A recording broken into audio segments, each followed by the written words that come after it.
mo amunim kan pragria o se pragria o se dey ambulance si bi apie ya omode tag President Mahama omode chichire no se President Mahama ne de bae na se wo hwe se after 8 years MPP aban eja Ghana ka 721 billion Ghana cedis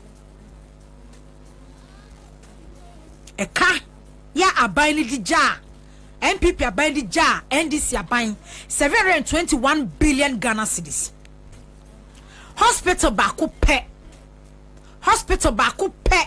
kura eye adwuma se ye wie hospital baako pe na ye di bibia gum nurses fo wom doctors wom patients wom eye adwuma no o ma anye bi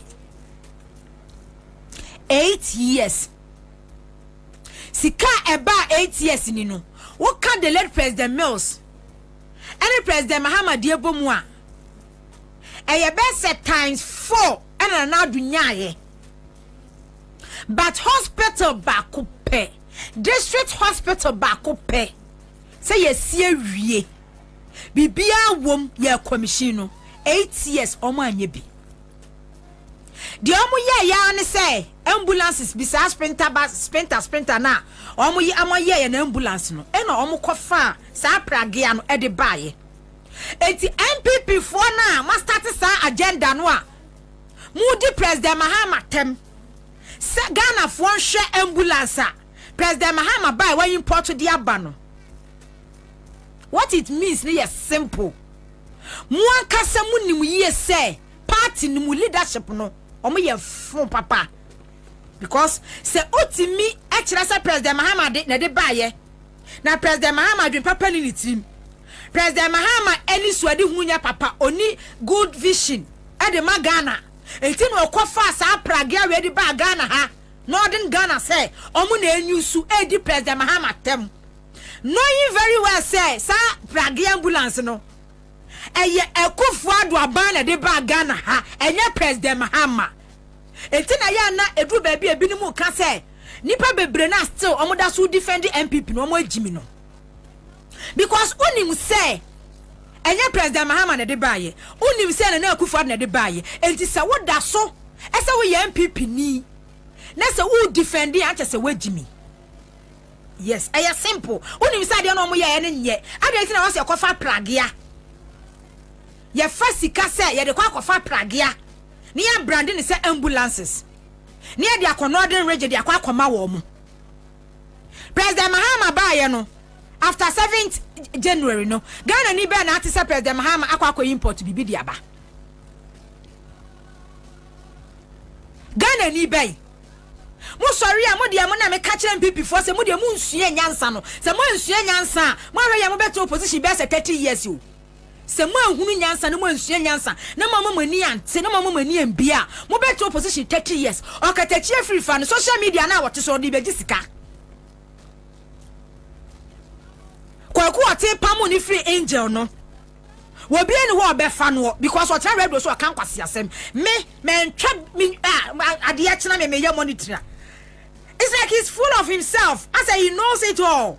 Onim bibia on and so try radio so kwase asem kwan wo kan nyansa asem ba kokro ka tachi free fan ka bi and our radio so and 1957 and 1947 and he ordinary historian abakwa sam nkwan waka onka nyansasem okatachi fifa ye MPP ni e defend MPP etna injury FM ni injury TV so say oh ba mi I dan di wa wi ni awie oh Mahama de oh man oh ba mi MPP awie ni awie save bi onkoya na northern region de ba mi abubu ba bia wa fa ba bia eti enya shanty region ne ka ho na se ne enya hase kakra ka ho a oh ba mi awie ni awie ena ba mi alusu ye na kwaku ote apam no so fa ne kwase asem nko ena wa kwakwate social media so no ti YouTube so na mo NDC fo no kwa na nam kohwe ni page kwa mo so kwa mo so magimi ana e dia sa no wa kan kwakwati ena wonu start pragia so what it means is say enipa no a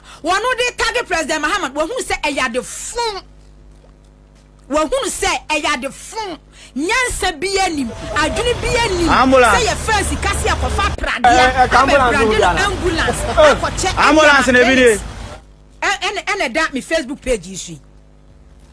Any 2022 kwa Ghana web kwa story ni ho Northern Development Authority for the import and this Pragia we say bag e buy. Pragia ambulance way. Year 2022 kwa Ghana web me the story ni ba to Ghana web no wo hu. Baby a sadie we free e buy. And don't cut a chia start on social media, baby. President Mahama no. My video ni naso. Moriam President Mahama no. Pragian and other young ambulance. So what it means say, we you fool, wait Jimmy.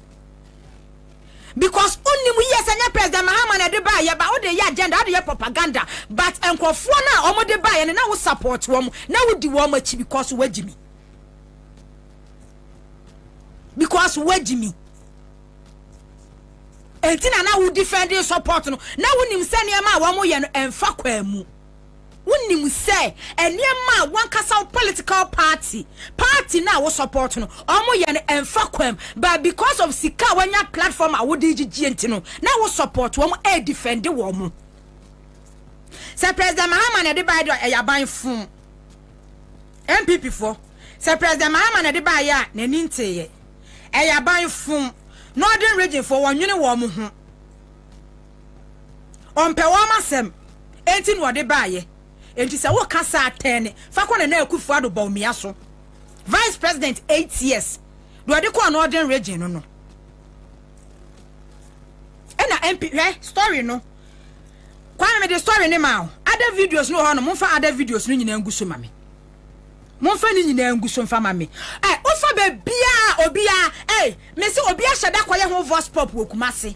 Ena mami bi ena President Mahama yanu ye ho pragrade the ambulance me ka kira wo se wo sorry na wan pet TV papa bi anhwe radio station bi no wantie nsem na sa enkofo na wo ye stomach journalist fo no wo kwadi wo machi amasa wo bedani kurasini wo bedani jimifo wo Ghana ha otna so YouTube ho no mo na wo kokodi na chi a enu wo di benya sika na Pragia abubu ya we ya wo de kakofo bi manager hospital you do we are enjoying our happy independence we can na say ambulance we ambulances for emuno chiawa John Dramani Mahama atodiama no for say omunfa nko mo chip compounds no bi yare a omotuni e yakofa nipa ko no e de na hospital na Pragia abubu ya we ya wo de kakofo bi manager hospital you do attention seeker okay meba nkonko tie sound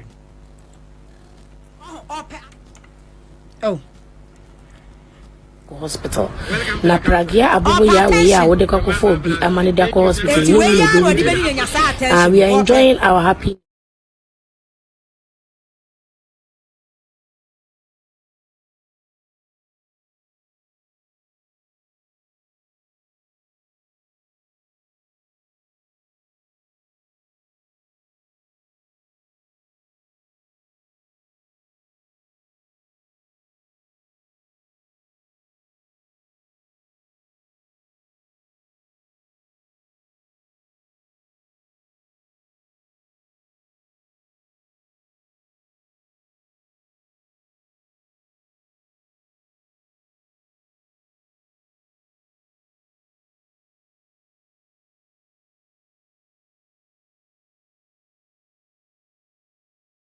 we are wo de kakofo bi manager hospital you do hospital na Pragia abubu ya we ya wo de kakofo bi manager hospital you do we are enjoying our happy independence me kaka mu na say eyizu ambulance we ambulances for emuno chiawa John Dramani Mahama atodiama no for say omunfa nko mo chip compounds no bi yare a omotuni e de akofa nipa ko no e de na hospital na Pragia abubu ya we ya wo de kakofo bi manager hospital you do hospital na Pragia abubu ya we ya wo de kakofo bi manager hospital you do we are enjoying our happy independence me kaka mu na say eyizu ambulance we ambulances for emuno chiawa John Dramani Mahama atodiama no for say omunfa nko mo chip compounds no bi yare a omotuni e de akofa nipa ko no e de na hospital na Pragia abubu ya we ya wo de kakofo bi manager hospital you do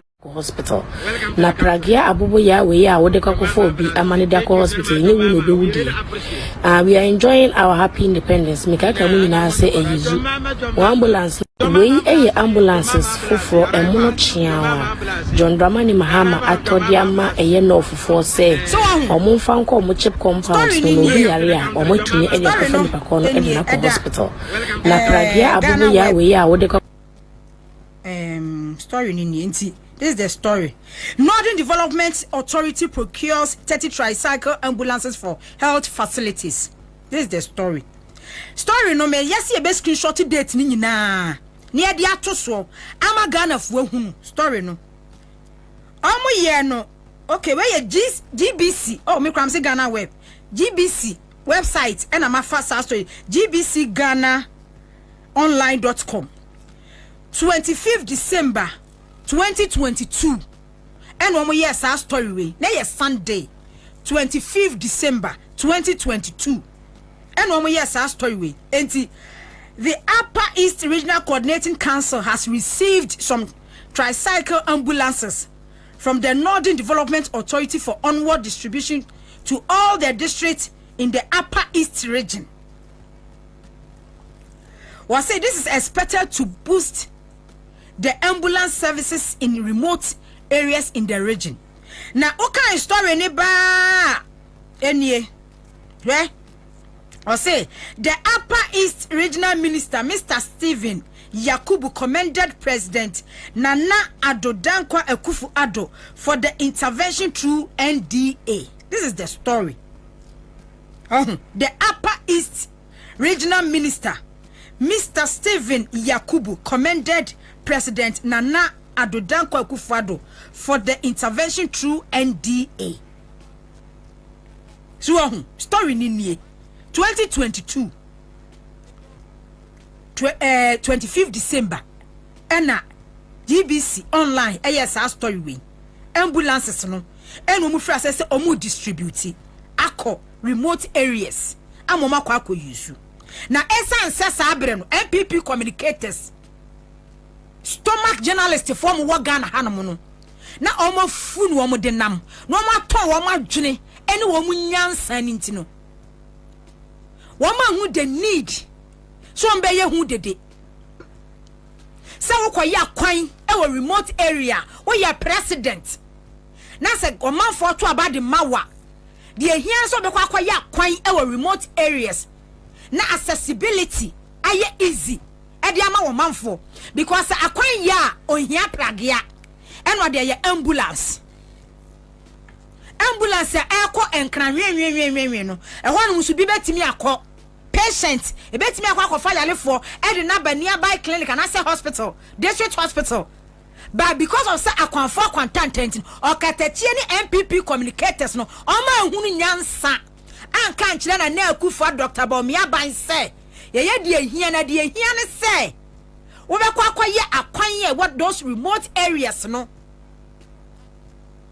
no omuso no etimi anya pomde papa ahwa kwan enye enti na akufo tena se hu yese o de ambulance ko hwa enye yie enti pragia no omu import no omu branding ambulance no omu fa nkokoma wo mu wote Ghana ha 2022 esanse wo fu ana wo de nam politicians so mafu ana mo sori am de nam politicians so ntino wa hu ni nyansa adwene ni nyansa ama wutirim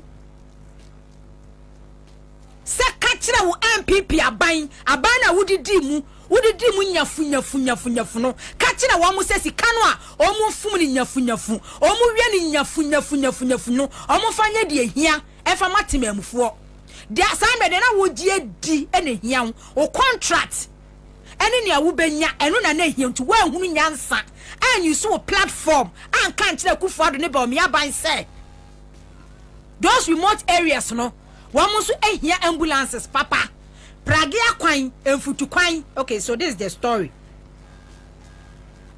Northern Development Authority procures 30 tricycle ambulances for health facilities ena kwame dia to so awia dia mame no ena edaso no enti sa da bia metena no ma me ka me se he se ye bebe tena fidie ye chi na se ye be singi praises oh President Mahama wo badwuma wo yade minister ide ade a wo ye de minta kando oh one kasa so woni mu hear sense am a wo ka no eno na de won be ko opposition but because of said they wo wanyantie no ade ne enya na wo be sorry na wo be cassette wo be use platform no wa cassette ya no de wo gie di ne hiam wo dan ya wo gie wo sika wo gie wo contract a wo gie ne hiam and then wo benya followers na wo mo so spread false news false information no wo ma circulate ni ba bia Mahama ba biemo ena President Mahama no waba no ena ba waba de mo hwe ambulance wa de ayi wakwa fa de aba President Mahama ba no what say was we import to bibi de aba after the swearing in ade a wodi hu dwuma ya na semihia energy sector ECG for ka wo ma body agu ha independence power producers for e ka say ne wo mo ebedundumo mo machines fast meeting chief of staff ye meeting President Mahama ye meeting energy minister ye meeting wo mo kwa Nigeria wo mo ba West Africa gas pipeline eno my ya de me producer so ya de eno answer stories no mo de basa enti enie ene da so no na nkrofo afa enam kumasi dwem because one mo de okwa abenya nkrofo ya wo ma dwunu mu ha o mo ofo no o ma di o ma chi no o mo sa wo mo de adwanwuma na wuto data o mpe bibi papa na wo mfantie na wo mfa nhwe wo bia wo no ya pam no fi ni radio station oni TV station radio bia akọ enti wa set up studio do abeya ne so wo be kasa ade agu ayimframem na YouTube fo atua ne ka na TikTok fo atua ne ka na watwa ntro de agu nkrofo so na odi jisika na odi jisika se nipa na de akye wo kọ na akokọ di na chie ena akokọ tie no se nipa na wo kọ a wo kọ sanu ba me clear na maka kire Ghana fo ye awia mo hwe menyina se President Mahama wan kọ fa Prague ambulance bia ma Ghana ha onye kurasi ni sa ai onye kurasi ni sa wakwa fa Prague ambulance edi aba onko fa bi mai enti on say enye MPP for na e kan President Mahama ko fa omunim se eyade fun so ubu timamufu anim tia sama kwan ye fun mo de munya ambulance papa enye nwi ni bia mo de mo nsem fata de mo se fata eye Prague enti Prague na de bema mo ade achia aya mo san so nkotie me se NDC for nkwa no nkotie o mkwa na wo ko social media so mo so na twetwetwe NDC for no mo na twetwa o mo na wo be no mo twetwa na o mo hye anya hye so o mu di na tem amu ne san no mo de ya popular o san no mo pe oba be di ntro na wo follow na di na chi no atu di na chi oba be ka enkwase asem de agu president so minister so na mo twa na mo circulate wo mo platform so na mu eno san wo pe sa na wo ma na san wo no wo pe enti san no be to akoso ade ne platform aye enye bi papa bia na oba be yo enye bi pe o mo be sorry na ya ko site bi enkrofo ya illegal mining be see they are involved omu wom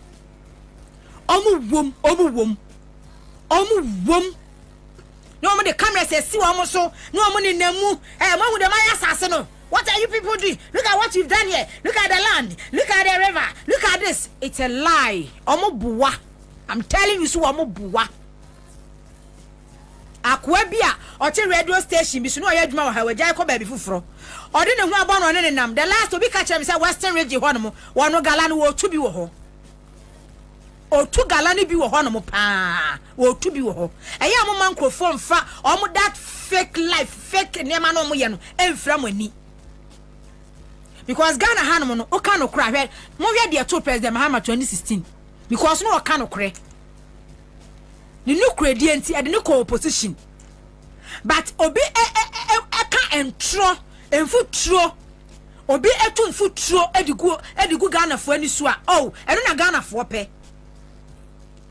So Obi catch Ghana and say 1+1 ye 2 dear on pedda. Obi so catch and say 1+1 a 15. se 13 no ko fan he no de be ka ho do a person what ya ne say 1 + 1 enye 2 enye 15 Ghana for pensem watie enti nkrofo so take advantage os trance na ono akasa create bibi huhuhu no de ba betum boom na aye he na nkrofo sawo na nkrofo circulate na nkrofo ye masa you should time for bibi o enti aye pass say national service for kwa no mo be ko military training abrochiro mo ye an uwie school na say oba be national service me basa pum say bi beto no eye pa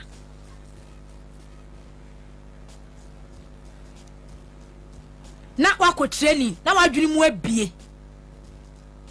Okay, Vivian Opon or say I am very glad that the truth has come out because this falsehood has spread across the internet by the Jandam MP people. Lem the evangelist Mauto was no credible media station will employ Okatachi. Now why a bay? Why a bay? Ibrahim Abdul Karim. Also Okatachi. Look at the yami. Hey, most of the IGP going to the Hunyamo Pow. Okay. Nana Governor said, can you tell me the title so that I will search for it? Which one? My who governor, my who. Our social medias, oh, and me say, what do you call GBC? Most of them start on circulating. Ma will be a because almost you want who cry a yahu a GBC online 2022. Northern Development Authority procures 30 tricycles ambulances for health facilities. Say, oh boy, ya ebeba, ebe story naba. There are some videos who cry. Ebi on my videos, ni bi on my who say, omu post 2 year our TikTok no 2023. Say ambulances ni bedu 2022. And to almost started at check call areas no those areas na omu ebe omu chediamon no. Cheap compounds no mocha dia mom no almost started chain 2022 2023 and ebinum enya ye ntu be hu se videos ni bi ho no ma wo hwa se date ni kwa no 2023 ebi ye 2024 efiri ho no mo na chese eba sa na eba ewie ma me peke course because this week nyina ye fa me nya amre ma ye tiefo 0302208090 0302208090 na yenko baby atimi kan bia ubetimi afre na wabem omo keka fake news o mu follow omo na omo adwin no mutimu ponyina da ne say omo ma president Mahama enso cd omo timu ponyina no so omo ma president adi omo be ye ne ma che say ebegu nanimu asenko a mahu na no obi so send video me rebi e kan kwase samsa. And I'm saying, any panel, the Amoka nyina no anhodu, obey president. Almost Rosa Ansah, President Mahama constitutional review no, obeka was answer akobiem. And went you, kwam obi aba ho. Almost Rosa constitutional review, unso mutu opposition no. No amoka kan President Mahama, obeka second term. And omu hu say the real President Mahama astati adwuma no. Say the President Mahama ekwa no a. Almost was a Ghana for Becassa President Mahama and Twasso. And the constitutional review no almost was a President Mahama be ye menu bibiaka or Sako. That's a Matanaka. Say me the real President Mahama start here memuono. Say yan walk kono be ye Juma. Uncompleted project a hood baba be ye. Ama Ghana ye free senior school baba ye year. Ah, that's what better as an uncle. Hello, good afternoon. Oh, me lines no me. Sorry. Me hu se mugusu amofre. Ye nya challenge kakra. Enti we dey mesrem nim se mugusu amofre eba. Enti no mo fa nche me kakra bi na menye me ba. Me hu se mugusu amofre frɛ me a enti no. Mo ma me few minutes ye hwe na ye.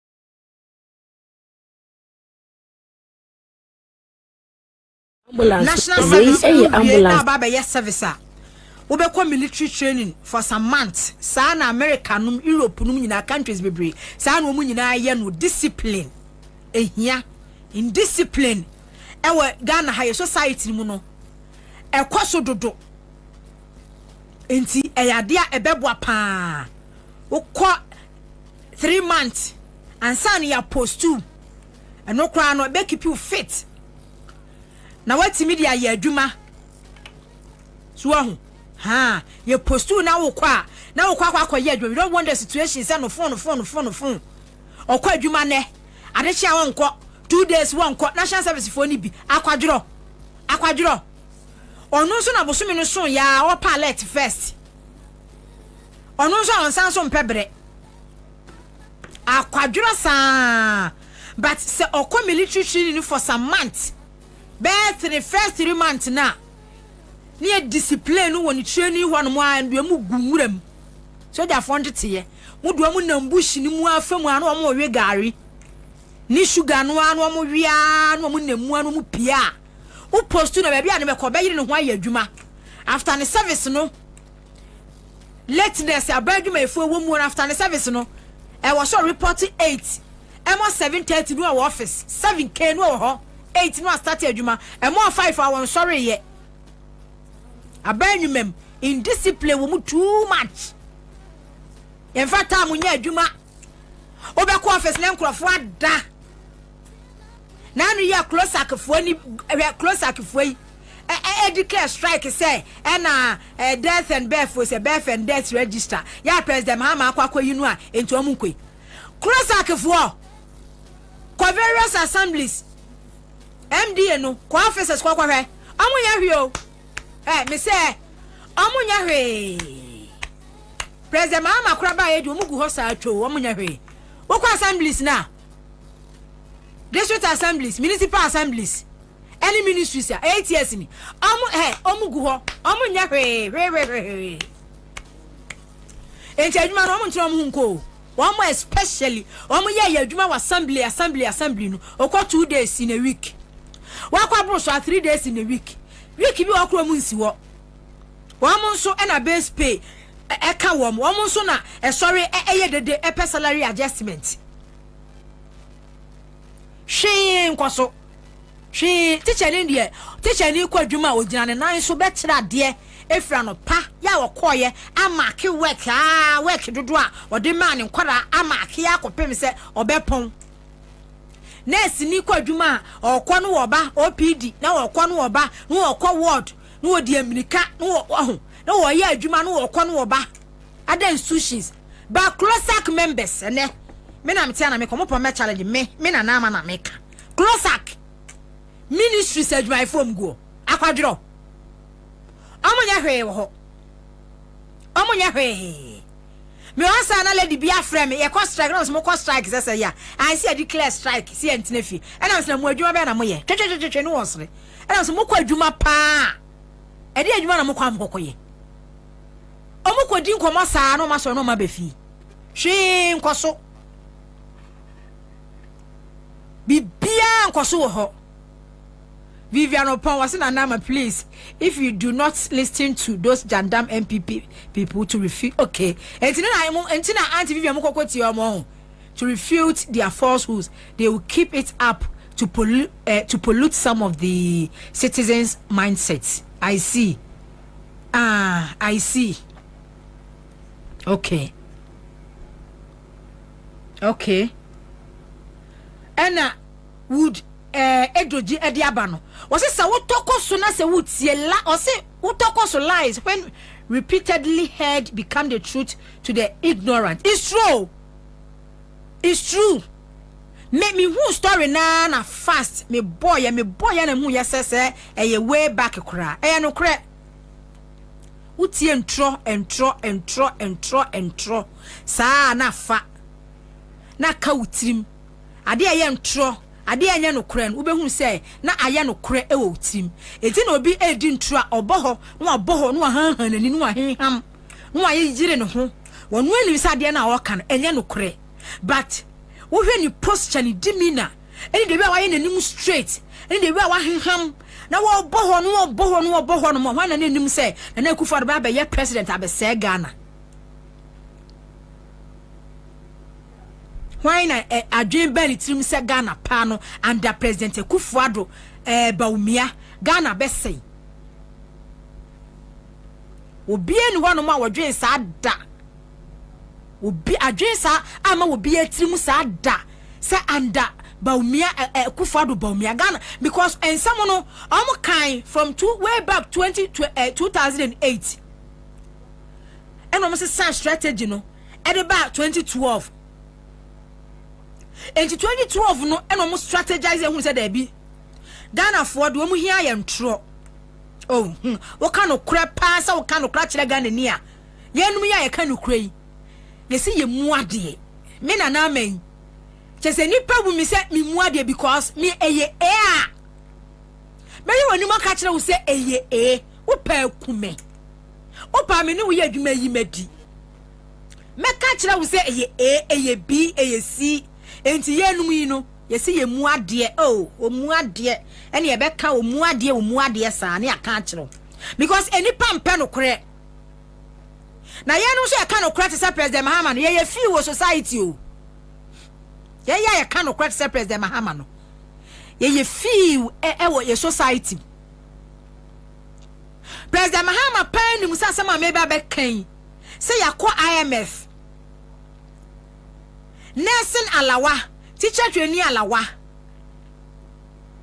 ye loan scheme said the other tertiary institutions eje no enti no ane say wudru hɔ no mo a wo ho kire wa apply kwaju loan wo so kwa tertiary na efa ko school eno ne papa no o se ye ntua biem o wo bi se kai metua oboa sika wo ho yeti sika so sika wo ho enti metua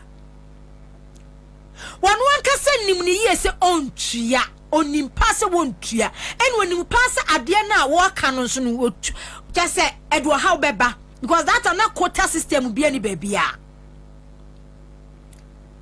na quota ye adwuma that am quota ne ye adwuma because of allowances ye twade am teacher trainee ye twade am nursing trainee enti o se yetimi 5,000 ye hwe tika for 200 budget ebe cover ni pe 2,000 enti e fe ni pa 5,000 be fe 2,000 enti ye nyi allowances ni enfri ho loan scheme said ye university for na apply so kwa apply bi na ni pa 5,000 yemfa wo mu nyina ye recruit wo mu nyina na wo mu nko school no ye se da MPP so mu betua MPP wini ya pe and a health minister di mamenu emudi quota system e bae eno mudi quota wo mi introduce quota system no kra no na alawa no kra no omuntua ba esanse nipa Ghana ni de opese wo tie eye ntro de we yetete Ghana yetete ya ma wo Ghana hanum na nyo ma me hyadam a osika kire ni se mini ho the way tete abrochefo nkwara ante saa o abrochefo nkwara yemfa eye bi enu nti na akwara abroche ni akwara atimi kodi adanse me ejeli wo maame because entity ya akwara na nya no said you obehu bi aka enti opapa ye bone a enti na abroche ni akwara so opapa ebu o maame a otimi fa phone etwa police efre 199 ema police fo ba fie ho e kire ne me papa enkwasasem a wodi wo fie sasem no so kokot nso a de ewo mu bia akra ne behu bia na obeka me hu video bia akra ba mu me se wo be sese 5 years 6 years o mami ni nu yawu na o mami any key suspect ya o mami gina adakem akwa ni describe ye ma ne paper ne pen wo twere kwan ye fa so o maame ekun wonu ani nyina ama ye jeli maame no bagana de wa ye tete ye ahyase no ye tete ye nya no ye de entro ani hu ena ewura ye mu enti ye pese ye beti no kure enu na ewura Ghana politics mu a asem no kure pa de politicians entro nkwa Ghana politics aye entro full of deceit ni lies ni futro and ye took the good from musa because enu na Ghana ni pes what ye oh wala wa me de beba betua Me restore teacher training allowances next 6 months no muntu abida 7 months no muntu abida obi timi ko whole year na wanyi bida obi ko 3 years under president Kufuado the whole 3 years na lawa onya be 3 months 4 months pe wanye biem but because of say ye pe entro na etienti no even after kra say omuntu ya no still 2024 na almost had the propaganda until say vice president Dr. Baumia ekwaji nanim guase ewa school for nko na anim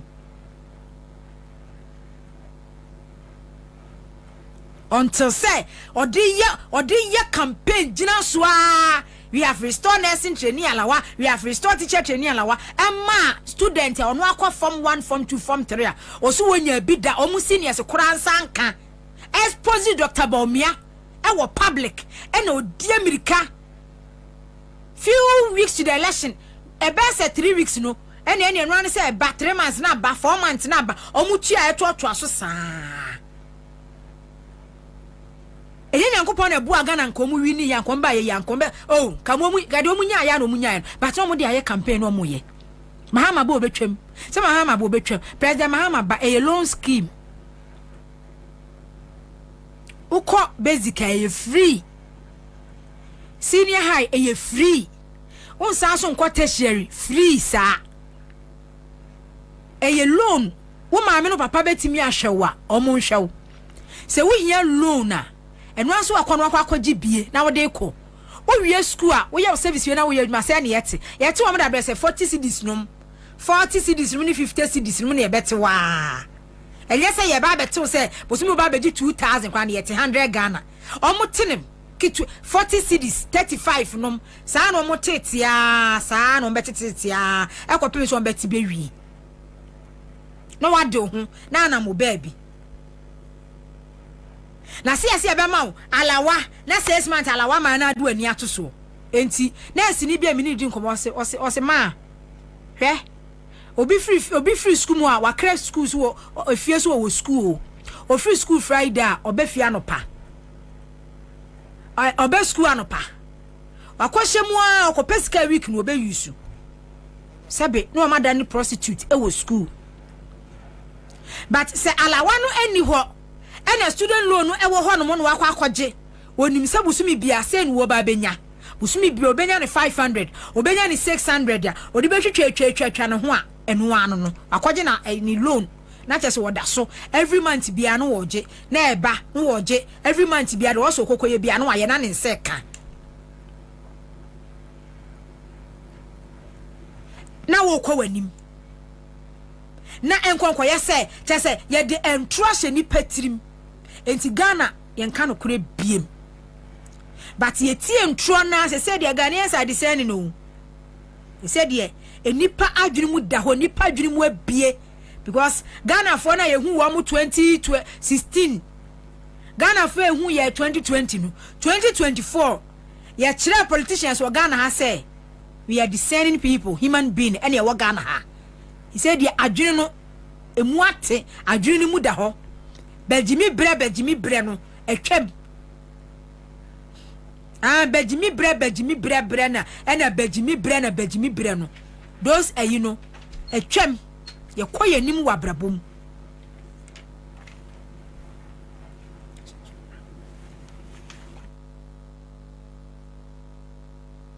I was for me try me homra me ba ye beto aso. Oh, what?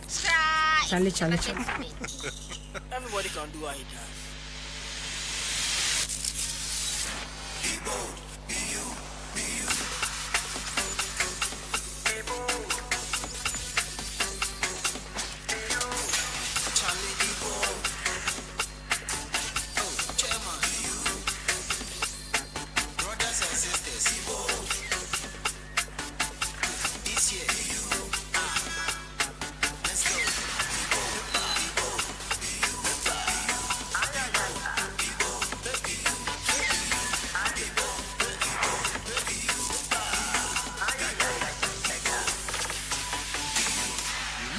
Energy, be bold, be you. Excessive drinking can be detrimental to health, not recommended. Persons under 18 years, lactating mothers, pregnant women, and people sensitive to caffeine. This advert is FDA approved. When we send your police in your draw, impossible messa amama huadeng. Refuse to grow. Any offense swap back. And what day immune system or yankopon, and you're ready for the animal somewhere hubano. And Nasa wonum impossible messa, a page immune system nabribia. Ya yarientimu. Sasa dear, a man for the one, the impossible messa, to the one dance yes, and Yarwa who run nipa and Yina et Timmy Banaso, and in Yarwa Cassian Kaya Wutini D and a home car. No, you was shooing in no, and why you buying every home.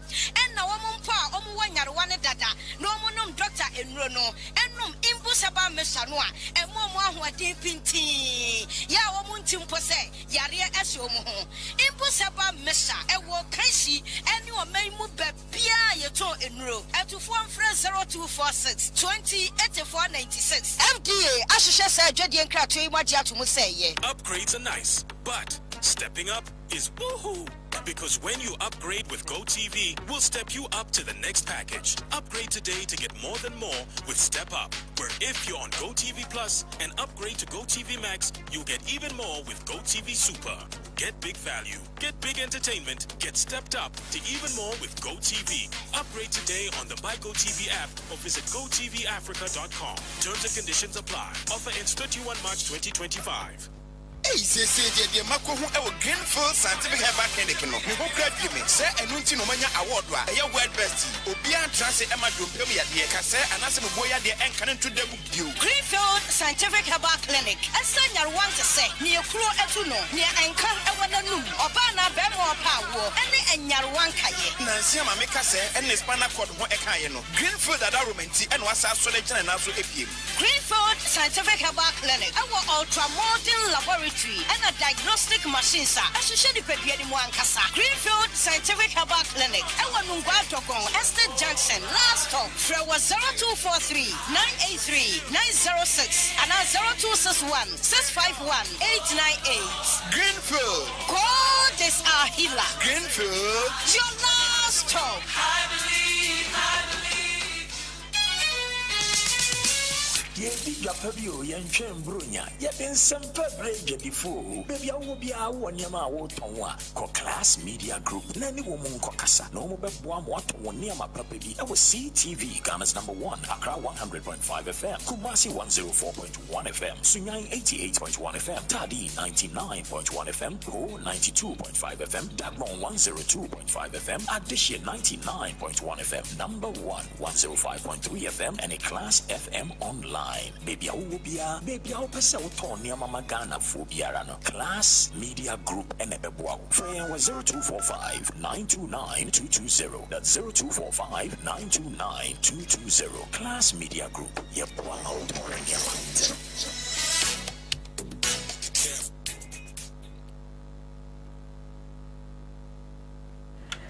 Accra 100.5 FM Suni ene ye fiada boja ye citizen show ena egusu a ye de ebremu ene awia no na awia yemfa o se ya bo we akwa de mentu aso na mentu aso mfama mo aha na mumfa ncha ye why na yenya network challenge kakra bi entino eba ye beto aso na ye de amamo aha ye beto aso na e wose mo bemu a na mama bemu di amaye Rush energy drink eno ne papa no Rush energy drink obi a wa sorry ahoden eni ho akokani ho no mo o pe energy drink e be boost energy level e Rush energy drink no mo ahoden vitamins ahyem say ye ve enti driver for mate for carpenter for mesi obia sorry a Rush energy drink obia e pechira kwan na wanum ebie afenso your top choco 3-1 chocolate drinker enu cocoa wo mukom sugar wo do hia ene unsuo hie bebo apapapa your top choco chocolate spreader enu so ye de fa bread im e chocolate it midi ni saa o ma ye bi e wo chese tube say wo mia edepa ebusu Ghana edwaso ubetimi afre 0243 033 033 0243 033 033 3 na chese ye ko yanimu a enesa ye bedi nkomo e de afa sona eho sona State of the Nation's address ya enra President Mahama edi ekotu edwa ye di kan aburubu ebre so edi amamu said your man bobre esitie Ghana Jinabia senia esi etie enra eho nsem no na ni nyina mu no President Mahama say onyina no so na apam one Ghana fo ekoye no ona ne na chimfa ma Ghana fo esanse ne wonim said your man no etebia esitie ena obeje wo man no a ose obeye president na wada no ena afensu kura no waka se omeka se eka abunkam de afa o man Ghana so enti no on sanso metwetwe ska rough bia se de abandada na breso no wo mo eye ya eno ema inflation issue 2 ya kodru be se 54%. President Mahama say eno ne ye swearing in a course on Governor Bank of Ghana on the deputy ena President Mahama kan sanso we say o megina so say yedeka IMF conditionalities inti yentimi enkoji loan enunti Bank of Ghana inki wo ho papers wo ho machines wo ho ye ba betweska na ye de agum o se enya de a wo beye omo ebeye ne sa e wo kwan bia eso awiei mensa ka Honorable Michael Ochibefi, Member of Parliament, MPP Member of Parliament, New Jobin, former Deputy Minister, Trade and Industry, former Deputy Minister, Trade and Industry, Member of Parliament, New Jobin, and Afensuno, Mensanso Aka Muhammad, Mahmoud Kabori, National Communication Team Member, NDC waha, enche ebusuafo nkaye ebaba beka ye ho ewo ha sei na ye ne wo mo aye adwuma ewo efie ha sei enti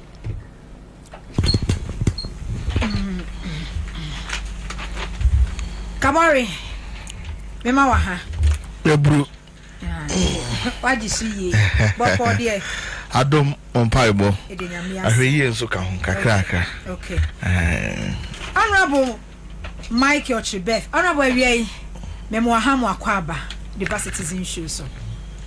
Ya dokuno. Hey, Honorable Njiswe, ya de. Minti bida, my first time when. Yeah. What ye brooder? Ye brood ya mati. Everyone just on ye brew. Ye Bruno say Asante phone ta. Obio obejisu brew. Oju we brew now you kuni. Ayukuni obio ayukuni okay ntiko iko se omo motiko fodi akunya so de mahini otumfo se tutwa bebiu ono ayukuni okay ntu chan otumfo million times obaji so yebru mitati won ano ntino ono ani obi a oyayuko ni bia baye corner for yen edakron for ne entaka obo yakona ni nti uru ko fodi askwari me fi ho me fi ko fodi Shodai. Okay. Kufudi ankasa. Kufudi ankasa. Okay. Enti ye nje so ne ye de kranfo ya dokuna. Ya dokuna. Ene yesia bibi wa ha. Ya dokuna. Oh, okay. Ara parliament say bibi abokode. Nyame adompa. Constituency in so to say. Ma alhamdulillah bibi akoso. So far so good. Our constituency. God has been good to us. Ejuma kufudia for the Ansah. Si enya no ye ibitmia ye ya famu dia ibitmia ye aboa Ghana mpuntu magana afana nto papa fra no ne ho adwuma ne ye yosia. Enti kufudia boko. Okay. Abusu for medical catch say enche Samuel Hunto and Afensu Divine Kromanum Ebe Johnny ye. Ne ye bedin komo at the State of the Nation's address, President Mahama, where the first sona ya enrada odiko tuja or chese or mino etibia or mine bobre or mine jinabia and na okobu hu akonta elichire Ghana for se obeto or how any amanie or se adapuncha ni be wuni be huni tintin na onim se or how ho nenso apunchani wuye na ne mutwe ye no wo hunu sese wo hawo no na eso pa nenso ni nyina damu no oba adwuma ye oba som enti wa ba adwuma ye de ekwan bi aso no eyade a ofiri na kumam opepemu ena ode eba be ye adwuma ede ama oman Ghana. Honorable Enra Sona State of the Nation's address mi di kan ede afiri ho no mo se Enra no ye beba na po so but President Efrase ene said na ode ekoye no mimisa say ede na si ye ntia minority side mo ye black ede na mo expect then am free say eba na say na si since 7 January President Mahama etna bandwa no so a entienra mo ye tuntum de call parliament yo did kind within chakase ama wo any team nyom yadwuma sanso na mede ncha mam wabedwafo a mbeto mo ha menua kabori ene menua a ombeka ho aba ana sanso bio na mchia kofodu ahene nudwa be mahene dasebe nana kwaku boatin a otoso mensa one ncha kunyina mchia kofodu afo nyina ntitriu pa mchia kofodu afo anyankopon ahirawo na nyame amo wonye bibi no mudi bia nyuma makofodu afo nya biye safo no mchia mo endra mejiri se yenyina enim de si our parliament Ghana embrapon idea juma friend constitution 1992 constitution idea ye juma abisienne from 1992 abisienne no sa constitution no provision article 67 a president and mampeni bia ho a shano by force opewompeu mbebi do a so ba parliament and as oba Ghana fu nanim na obebu Ghana ho akonta na se de ohu kronum Ghana mu efa nti de ndo mampani Mahama babeye no Ghana constitution sha no ehu adwuma no obedi ye no nyame adom I think say obi ehu say koye bia boni bia nsi parliament ekofefe ema yenyina itio mampani ma ne kanasem okanasem wie no ema yenso de woka ewo ho no yeso kan me jiri say minority na take a lot of interest when the cousin okay and yeah kase jiri so se be be ania she tuntum pa no enwa mienu jidi kan nkofo a ye jiri se eni hu kwan se ye pom modwo mo Ghana fo se be ka fracture mampani bia no ye to aba ma wa ye to aba ma 4 years Ghana constitution kan ba bia da se mampani ye to aba ma na se unwie wodwuma woyo na ye to ma mampani fufura o mampani fufura na ya to ba no e ma no e so no de ope ene ye ni be Ghana mren there's no space Manchester oko US ye to ba almost 2 months and ya swear in the new president 2 months no o mampani otiso no o take decision akese akora same first no we American system o practice a pure presidential system of government o parliamentary process is different from here because one among hybrid system I want to be a member of parliament down to be minister or mampani our American abeng now so almost share no it's say so mampani ni wi na djuma obetimi aye de bayi na sa anso na me say Ghana constitution so aye but mampani John Mahama e bayi wa me sa inti na yen ye sympathize with Ghanaians omunya djuma ya pam wa fi adwuma mu ye gidi se ankoyi inti ene ho ene bia kakra kokoso a enye eno ntina minority no ye take decision say ye ne parliament yen ye fi ni parliament inti hope ni bitia ye chere inti ni parliament ye chere 3 days inti the vikan na ye no no the tosumi na ye the tosumi ansano ochina ye be ya akositi Monday black no nye black no be ya ye ne amiensa tutukwam okay yidi kan no ye okay ye ndra okay she black and who say giant naso say tie leadership dom kuma ayewo mashibedwam ye leader sorry say okasa who said the speaker of the house yes omanin kasa entwaso ebin si Ghana democracy muda ebin si da it's the first time in the history of Ghana biasisa o mampania babe kasa o kasa no o kasa wie no na ye pese ye pon na majority leader a propose ye pon no move motion na was say minority leader second day nensem bi also can be ya obeti aka say million hours ko obeti aka because the bia ya tra parliament ye hu de omo ye enti no it is not new na do ye kwan de so a na osi onya kasa na a day before no so na honorable here for or ye deputy speaker was also disrespecting a leader vetting appointment committee which are not too good indeed and then so minority majority ye parliament na adibium dia by NTB that we are some say no on person minority be kasa bi or parliament honorable assembly dear. Oh, and what news said? Me said majority for us, person minority for be kasa or parliament. What NTB everything was me say oh parliamentary correspondent. Yeah. On the DSC parliament here. Okay, and Kwame yana frɛ e kekeli. And the friend non on case parliament so. E bin see that in the history of Ghana parliamentary system. You be that. Majority leader say for the first time in the history of Ghana politics. Ah, man penibia be kasa e friend sona.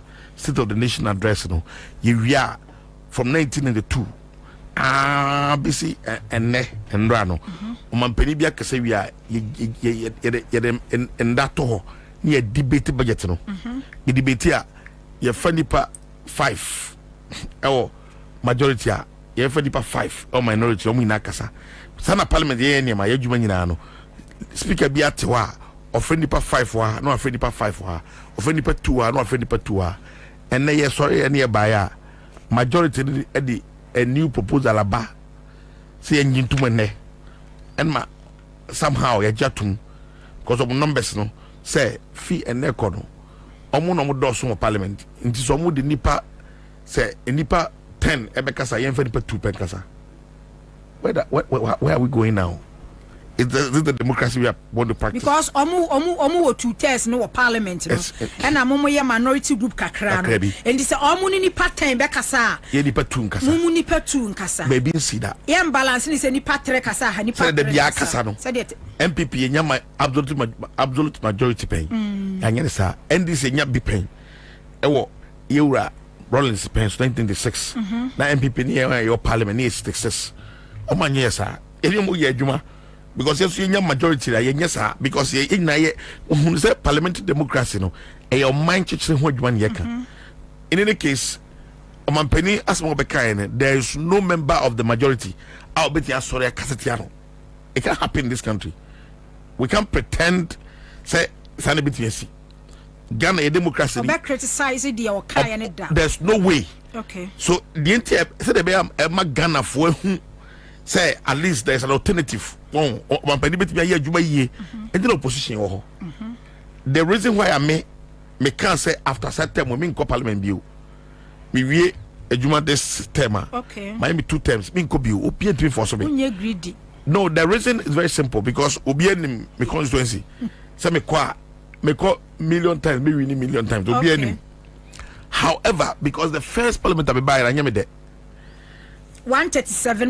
No, I am there because the way I end this for the TT, you know. And later on, I'm done for beer or Bruchy or MP Casano Casa. It's so good for democracy, so we should bear with them. And me who say but those young the mind, pills, some of the my swallow. Obakomia Buja on Teshiase, Mutala Mohammed on Teshiase. Muntaka on Teshiase, Bawa on Teshiase, Sweeney on Teshiase, Omu Chinya Bosso. With that idea, who ya 137. Omu Chinya Bosso, Oma Parliament, yeah, but on a and near Mamode Banwa, no, Timamufonso Cassan, may come once about it. That is how into the opposition in here, okay, of Ghana democracy. Make up the opposition here, or Ghana democracy, Muno. Said the Bay Obina because the make us say them by Yamade.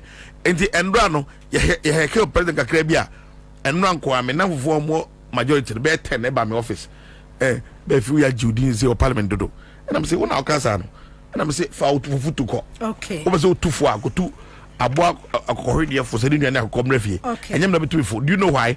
when you were doing it at that time, it was good, but now we are doing it bad.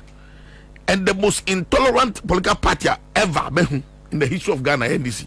Oh, but in Parliament, I'm telling you, you don't know what. Honorable, but say you don't know what is going on. They cannot tolerate us. Okay. But Honorable Pacho Meba, said ye came. You were chile. Most started after swearing in. Most started who near air cost of Parliament.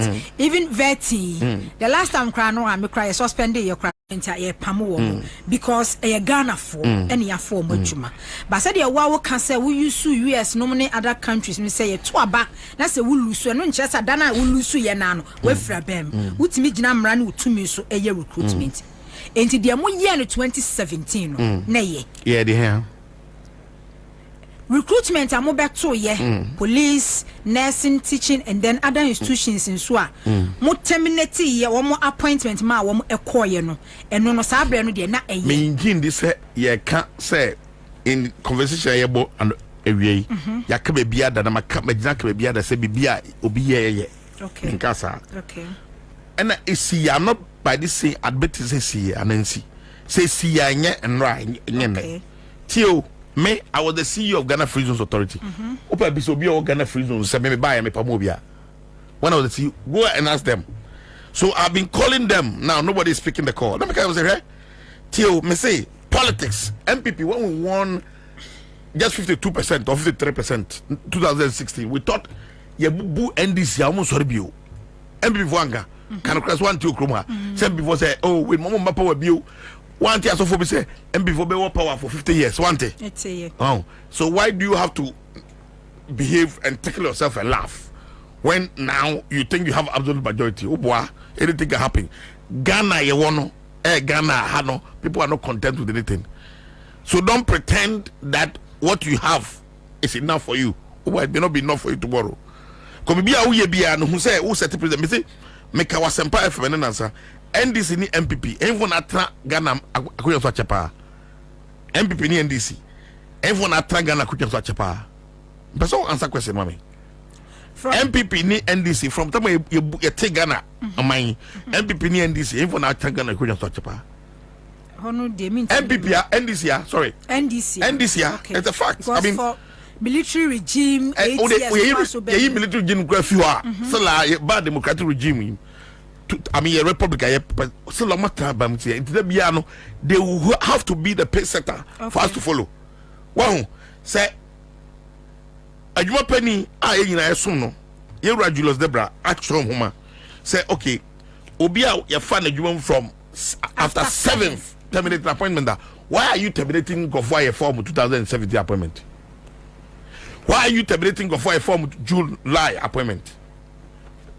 Did he say that? In the letter na you copy no Honorable Julius Debra okase yen twa obi appointment o my form before after but you say after 7 December. That is what and then you say your back date no because they be can say between me and you I mean on the face of the pink sheet whatever was given to us our copy no who read this saying after o my form after 7th so 7th. It's well I think they court no who they say 7th. It may even be wrong, but I mean, Wakasa, why are you terminating appointments of Ngofo from 2017 and 18? And I make a chance say NDC for, and then when Honorable Fedjumakins or Okasa the last message or the way on that issue, no, Okasa NDC for we are here. Okay, so say my major concern issue no after 7 December, na chief of staff kasi and terminating Mo say bia, Omo ebia 20. But the can say, why are you even involving in conform 2018, 2019? Is it part of the directive? What does I say? That is what we are talking about. Anything I say, Parliament, yang kumano kukumano kukumano yeah, you won't brush it. We have taken certain decisions. Edom Kuma. Thank you, madam. And the decision back where taking say, and ra, you must tuntum. You do not you be disrespected or disregard the speaker or heckler. That's what we did, and we succeeded. First one, 2. Yeah, to nation there. Okay. Now on bibi on bebia no ka say on pese on ko aba parliament say no be ka say on pese on ko aba parliament yes yate on ko amra so we fight them. Honorable, before Sadia we be see and run our kasa mo leader ya kasa de see you know. Ya hu instances obi ti say no don pre uni ya o kasa man ejina bonten kra aka. And then ya hu niam asem ye say with the minority group the be amaye wo parliament one. Ase mo no ye mu be ye bia no mu lusu hwe etino. Deliberately mo be ha adwene wo parliament. But that's the only option that even yet to hold. Excuse me, my language. We are ready to hold people's balls to do the right thing. Because yeah, like Obada Bekasem now as an Okano, yes, he impresso. So la Ghana form presso. Osi debiye presso to bois. Yabe. And yes, okay, Niamus Bottom Biamunye. Yapasa Omode Mraba next week. Say no. Say the speaker, new Mra from next week on. Parliament, you perceive my road for 10 per day. Yati, you jatum yeba 10 per no one come parliament. The third one, you co retreat in the history of Ghana politics. Parliament be a ye together. Ye retreat ubinga son koda ebin sida. Cause ye fan go fufu baby a brochure. Ye the consultancy fee big democracies parliaments number be buying how to you know. A bois parliamentary process no. Every year be every 4 years be a big. And so it's like a convention. Like sorry, because a major program my be no. It has been and next Monday voter Serene Hotel for the first time in the history of political party be Ghana and a parliamentary democracy. Minority are boycott. We are not going. Yenko. Retreat no mo kono mo. Yenko. But say parliament mo nemu ho. Dabi awoni ho represent mo Ghana fo bi wo ho. Ada represent onkofo ho. Enkofo na represent obo ho no. Mo wo nchen no say dabi mo prima represent one. How will you do it? Yeah ba we are not on our own there. It is how the mra say mra na de ba no.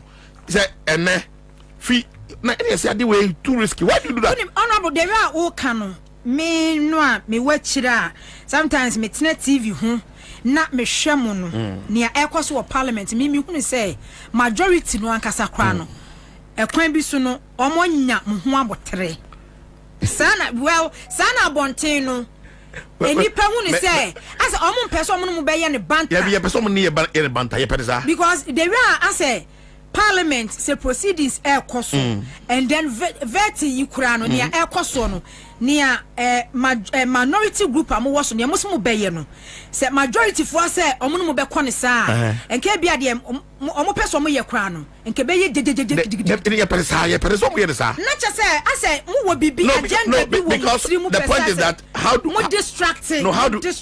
do you become functional as an opposition to help the country? Yeah, opposition party. Yeah, the other science no. We have to put the government on its toes to work. Okay. Some of the things we say about parliament are so amazing. Maybe a democrat me can want someone now me ban. Maybe no majority for the man say America. Okay. In the parliamentary process, a lot of things happen. But you know, ban. That's why I told you. Me say the way in behavior of parliament, you know. And I may can say this is not my place. I can't stay here, because you know. So by the time I realize enough, I have become so aggressive. Because we say I go for the people can be montias here. We not converting. Be can be montias here. You know, case when you no more sorry, no more sati airpoint. Up the musa chair. Yeah, president the name. The chair we any kasa anyhow. And I say okay. So you can do that, but we cannot do it now. What they did to us 4 years ago, we'll give them the same pill. Example, and I make a tell them law nom dia bano. Almost say new arrangement of their State of the Nation address. Almost say almost about 70%. So debate on issue on State of the Nation. Okay. Any part tenor, almost for 7, you for 3. Yati. Yankasa. For divine chroma joining me and Makase Mahmoud Kabori so adjoin Kabori me Kwaba directive speak chief of staff at the buy no yenim say or can say and started after 7 December recruitment omo ye and the system so be about the 2 day biano system no ebe yiwe plumbe hu enti nim say eno ho adwuma na moye mo deviate from a chief of staff directive no. Oh sorry so adwuma so amodi na yemfa as the PC Emma were T4 no here for all over the globe. One was the brain adaje any di jumadi enumre me free ko free asante ti ma me fa enche mudruma me ma me no mo a won ko mamu na endi simba Ghana fo nyina na no adabro nya bosume so wo munya ye mugidie na omdane Ghana momu ehye yensa ba bi gina no mu odin but empire bokroye enen koden no megide se enche oman no be fa no ntoma pafra ama mpempen so enyina hwehwe se yabrabo mu nkoso bedru no atumi edru okay ewe mame enche ampeni for honorable rare privilege and me penny defined say share the same platform okay no kre o share democratic practices parliamentary procedure and processes are and they are minority for you know within their right say one to be a seer and I be nkoye ma wono a on feel say omo yo yekire na mra se be dwom wo yekire no kwan bebre fa so aye no nti say e was obuboku dan na tuntum na one of omo so kwan am fa so aye yekire it's allowed but ya na timamufo no ne sebe person no a wongyina wo man mu timamufo ho no pese wo hunu botaye ntia sa wo ye kira ekosu yi no ekosu okaya bronya bosumi echi baako January 23rd and the chief of staff did directive break all heads of institutions say any audit of payroll of all new employees. Chief of staff demands audit of payroll for all new employees.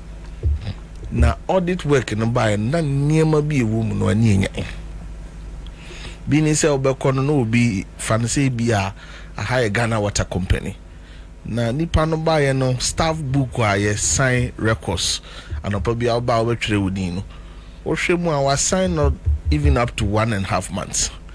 But controller and accountant system no mu ne wo mu se o man Ghana de ne kabosu minsia kire say that way adwuma no ne da will be whatever means ya boa no ama no bo man no kro no aso e different obi nso beba say high Ghana water mu won hye ya mo de fa nipa merit based approach nti before e be fa akwa e be to ano ahwe say adwuma ubeyo no wo hunim ne wo ho ahofama nkrata ese fata so the screening process nti uba company bia ma ye buku a at the point of screening obi oba screening bia no ye registry wo first screening book now most of these employees omudinim kire say proper established procedure e faso dinya who qualifies to do what no be disregarded here.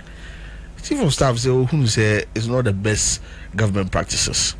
And until all new employees are after January 7th, mind you, already now year transition, and there is a reason why per convention. Say what about we now didn't true now to Sokranwa transition when she share any convention the idea better home to say you don't even take certain major decision everybody to say be a kaswa the amount the incoming government but be a burden. Nti ye transition ko mo nyina ne atwe aban ote so na adwen siso Felix Kwacho ofusu e de e be kan atwe na adwen siso say recruitment ya say anima bi koso a e be ya mum ye hunu mu de emfa mra kwan so mum ye de ye ntwe ye ho furu na emsempinfo ho at the time no wo mo ampati e na won ye de oye ne no ye hwehwe mu no this is the verdict we no ntia ndisi ni ayefa na dwuma NTI MPP ni efa na dwuma mu nko a sanso na NTI be a floating voter efa na dwuma mu nko a etia obi a na ni gisam kese ebo mu de say enye the end of the road for these people yes nko ye ba be general audit mo amofa akwampa so wura mu nyina you go back automatically mo amanfa akwampa so amokura na nka mo de kana siti kwa mi so biti traffic na mo say awie o man no de yes say de mujina mrani de mujina mrani na mo amaka you go back and join the millions of Ghanaian youth oyin na ye pay dwuma na ye nyina ya hye process na se wa sabi wonim de wa ho fama onkrata de adanse se adwuma ye de ato obetuma ye no o qualify wa kwakoye. That is a more transparent, more level playing field. Feel say minua ofri kofodua ene mi ankasa mi free ebi akwa utafo no ye nyina benya kwanya soronko enko ba say mimi ni mpeni binti ana obi nsu ni mpeni binti. So for me, I believe this particular exercise no all well-meaning Ghanaians who believe in the merit-based approach as the best criteria to recruit should join this. We should not antagonize it at all. I was here joining na ye boa e man ye ebi mo de ba say hey na se fo nyina se you mo de desi dabi aban ofri so na no oje ade bi e friend financial clearance e no na obegina so say na se fo me fadu o metima tu o moka sa financial clearance na ba besi buenya boso da aduasa baako last day of 2024 yes okay enti obi bia sa financial clearance no capture no and someone here can come e di kura won ka ho. Okay. Because we're not there, abandon legitimately ask you avenues and platforms so I follow no yebenya e de tuanaka. Okay. So na a teacher for Florence cover mo e fa mo nyina mo so sa na mo de ne de tie. Now to the security agencies. Okra the president ka say me en fa yensanka. But the your friend is saying in some way free move ban amount for complaints no. You say yem pray hu muntanchia. Interior Minister set 7-member committee. Okay. One money no be a one you say I was a pastor the man because process a down they have process and procedure. Yeah, they funnel. So they be a backlog. It is say young Connie yes 7-member committee no and you amount for. Okay. It's a mess Mrasebe don't come ho. Say one no other Roma. Die keke yeke mafu ni that fine. Okay. O my chichire nyina no sebia ese de kwakire damfo nya ba agufo adwuma. Okay. Ye kan no obi anso dampeso obi ano. Emma ye mfa asemu a asi pense ni eni ho adanse ha. And I'm very happy. Say honorable nkomo no ahyase no wanye justification. O say nye nra enenso enye. Say nra de ni bia ye fa so say obi e party bi nti ye mpamo no. Enu bi na esi na ka me metina ha me fechire mesia aduasa minu. That's why the first time ye dis ni. Aka say nye. Ba we no de. Okay, ma'am. Ye kwampa ye de fa so na peperepe ye finchim ye ene de be bo man no aba. Awofo nyina nka wo wakomanto omiyam. Those who have been affected omo nya sa flicker of hope no. Say a new dawn is coming. A transparent dawn na o ye adwuma ho hia say you ode bibi kwato obi table so but the envelope ko share obi won kwantia ana say onim pani bi it will be based on qualification onim de ene wa hofama ode koye adwuma no. Okay. Divan ma me mo hana me ma wakwaba yo me da se na boko de nyame adom bi aboko na so ye nyame adom bi aboko yemra so na State of the Nations address so but briefly who will be kafa we no ho a ye kanana. I say nyina yeso na bia. Ani nyina yeso na bia. Because na eja yesi ohwe futuo mu a on said emprempe ya na meka say ohwe 2017 after 2016 election 2017 MPP government take over no. Ohwe the state of Ghana economy no said na esitia. Na say odi to enei edie hu a enei no ohwe even debt debt stock. Ohwe inflation. And then you call IMF. We say MPP aban beto IMF. Na conditionalities no hono magusu aye adwuma. But DDEP aye no. Na oma ma betu bi. Enti hu hyehyeye no aye different from don beto no 2017. Ene eka aban we ya ba beto. Ni recruitment ya koso ene niam aban no aye dey. E dey asi na ni su. Enti aso no MPP aban after 7 December no. Wo mo nkasa hwe o man ni futuo mu nu a. Na omu se esefata se omu tokoso ye recruitment edugu aban no eso divine to aso ho no mu fama me yo that's it mama nchia etifo ne ahwefo nyina na mensanso nchia mpanyifo a omu woden ha se honorable ene Mini akabori mi hu na chenso na ensem no de emi se omaka ni nyina dodo no ano omabobo hu na about the sona no ade a dem sronko ne se enra no constitutional requirement a mampanyi okoya okoridi mi ono ano yeah na de ba ko a na dam sronko after the sona no na me ye comfortable with it say ye wi ye chire no obi ahokani anaso obi ayere anane kumbu anfu abufu bi amba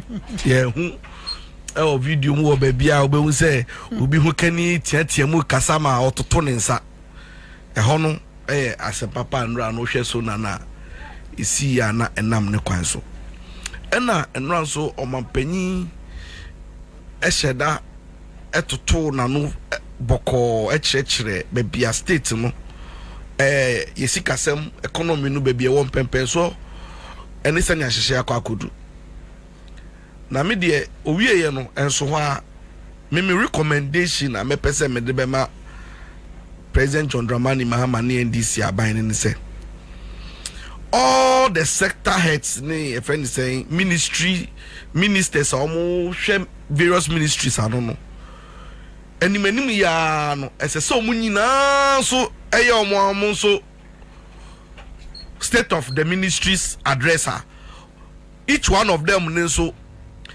ebe state for the records no each of ministries no baby an omo bae no state a omo be inherit ye no ese so omo magana fo nyina ehu se no be inherit because for me adebia meta kan say won hu asem kan wan kan ba koso mi yankrofo from the set records no edema so yenga na fo no a yen to aba edema President John Dramani Mahama so media so no na yenim se ne o mine te ne yenim se ne ma sei ne yenim se ne ma nkoyi because ne feel we pocket no but at the end of the day no metrics statistics ni data no eni ye ho te si aban no oba ya obeji akonya kese no ye sure say o privy to senior data no ne systems no ne niama ete enti de mi bisa ne say all the ministries no ye be expect say omubia be engage the media ne Ghana fo no ma be chire mu fiko ne hu state a bebia oibaye no be ka chire energy sector o ma chire e ka no ne hu no maba na event saying education ministry aba no aba be ka chire Ghana for the inherit ye ni nyina no beboa because yan no unim say we are the state as Ghanaians are ye pese omampanyi Mahama ye be rush no unim say ye pese ye ma no emre ye ma no time no na operate because ye nyina ya gitum say mess ayi systems no abinder da no ekreti ye no eye mesa emu eden emu eduru a esese enya mmere kakra but ye be pese omampanyi na ban no they will carry us along omo de communication no they should just let us know because me no kasande esese obi aga na ni bia to be hu say sa free SSS ye bon hu dewro adi ye dede no ene ya ba bedu ba bia omo SS2 se CAE omo ye promote your mark of SS2 nso nu zo man chro form 1 exams SSE omo SS2 se CAE no ka say form 2 fo no e ko form 3 omo man chro form 1 exams ne dia promote omo dia access omo say Ghana fo again say Ghana fo hu say aban na e wo ho no mba heriti expired food aduane a expire atwam na ye di my school for no say it should be on record. It should also be on record for Ghanaians to know say na do aban ba ye no PE teachers for nyina or convert omu nyina de omu ye science teachers na ade friend extra curriculum activities na friend saying culture ka ho sports ka ho nyina no na ejeje mu ana enkoso all those things it has to be on record. As I say so ni ehu PDS sika no mo ba to ye esla sika aban ni ji ya o mobilize ye in terms of taxes ni ehu ba bi sika no mo de fa ye e wo energy sector ho all these things no the various ministries in no as a some papa because when him say send ye fair abakosem seriously no and then some of the people are as I say you classify them as amamboyfo no today we are celebrating such people because abakosem no yam keep records na fan chrimba okay and as I say omampayin sa record no because once they be no politician your opportunity usually as some can say Ghana for are free so they think say rebe fi as so okoso reminding Ghana for boni abanda that di so the be ya re fi because me dey be na dey me pese me ka o me trimu say we di me boni we say so the be ya nya sa that type of governance ni biowa the arrogance of power, the disrespect and all of these things na be a thing of the past. Okay. Now, we share the concerns are media kabori address major part of issues now. Minority force say say the wholesale revocation of appointments and the termination of appointments. Me tell there's no way obi here juma me pese ono so ye Ghana ni na system no ajinu keke just because say ono so ye juma. No, I don't agree. And you know, say, Yawfo, a boy who can de school, boy who kake, boy who can send a bay, so be bound for 1 year bay juma. So at the end of the day, no, so be we university, na say, or year juma, that's a Bible froba, na say all of a sudden, no, you see, Uncle no cottonasia, and no dear, me did say, a hono, as I say, she ye. But dear woman be also, I say, me did be out to put a record and say, Sen Rabbi, Emrabi wo ho am obi ho tumi ema ne di boni bi anoye bibi na sesemra ne change ya so bi nsu use the same emra no a me dey I find nothing wrong with it me hu di bibia from so ho because if you pull Ghana and I pull Ghana there will be dialogue we yeah we dey say right obi before you use the same emra no ba na so no so the baby I say won ti ase dia me I don't see why. Now, so into the intricacies of this mass employment revocation. Now, there's one thing I will recognize. Say, did kind aben bia ya ne budget. No, the actually say, busumia efimu edikosi afinewie ye no. Sika say, and I must spend it on emoluments, on remuneration. On this, on that. Inti mi bisa o. Aban na otwa mu dada na Akufo Addo aban no. San crofo na after losing elections no recruit to omo no. Na e won the budget no ready man yen mu at the early stages of the year na. Because enimu dia ontumi ndan sorry one day keke. Na wo se wo da sorry ye no, wo de crofo no aba abegu system ni. Mo na betu omka. Se no koda nche ya. Dear Yawo Mukranso say some of the incrofona ye revoke your appointments is here. No, man go through due process. Oh, ebi one more minimum bia customs. After 6 days, no maybe training. And you don't go join you almost pass out and then buy. Such a person who show fan who did not cosa. Sanya ye no. Say no dear ain't sao. Wouldn't say there is a publication and Kophobia don't call Lands Commission. They were just on the payroll.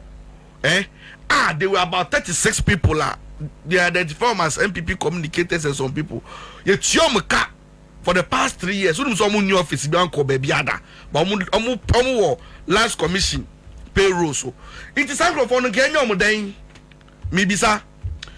Mini Akabarika we be but your friends about MPA. Sam Rantier no more MP na the renewal contract no from 2017. Only maybe omofi. MPP elected the call regional communication directory say nominating 5 people each. No more fambra. They were about 70 and they don't buy. And these people were working for the MPO and the MPA had an opportunity to regularize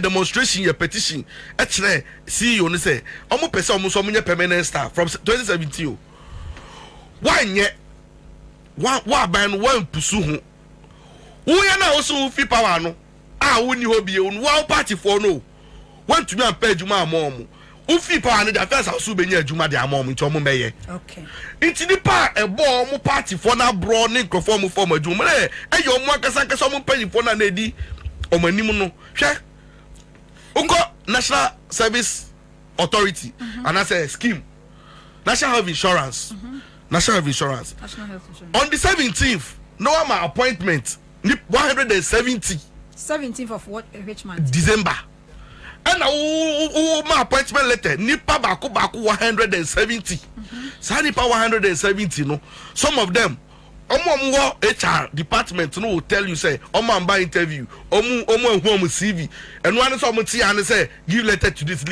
this and I believe in what we call meritocracy based on merit, competence and acumen no and they say to me so you qualify unqualify but some of the nyama nipa nkofo no begum fu say just because mo pese sabi o mini say ya bro say ebia mo pese mo fan nkofo ne mbra na aman no sika sam ne nkosro se dan yo mentiase nti all of these things and are culminating in this mass a year in 90 once this year okay and I see mpachone fo anu sina men come na me time na de ma me no ma show we show bia time divine kasa na fo anu sima me na na ya me wo yesa un be se me kasa na divine kasa obi obetna bia hwe me time o me kasa more than even 8 minutes simple divine kasa na fo anu si na ina na me yen fa so bia ni so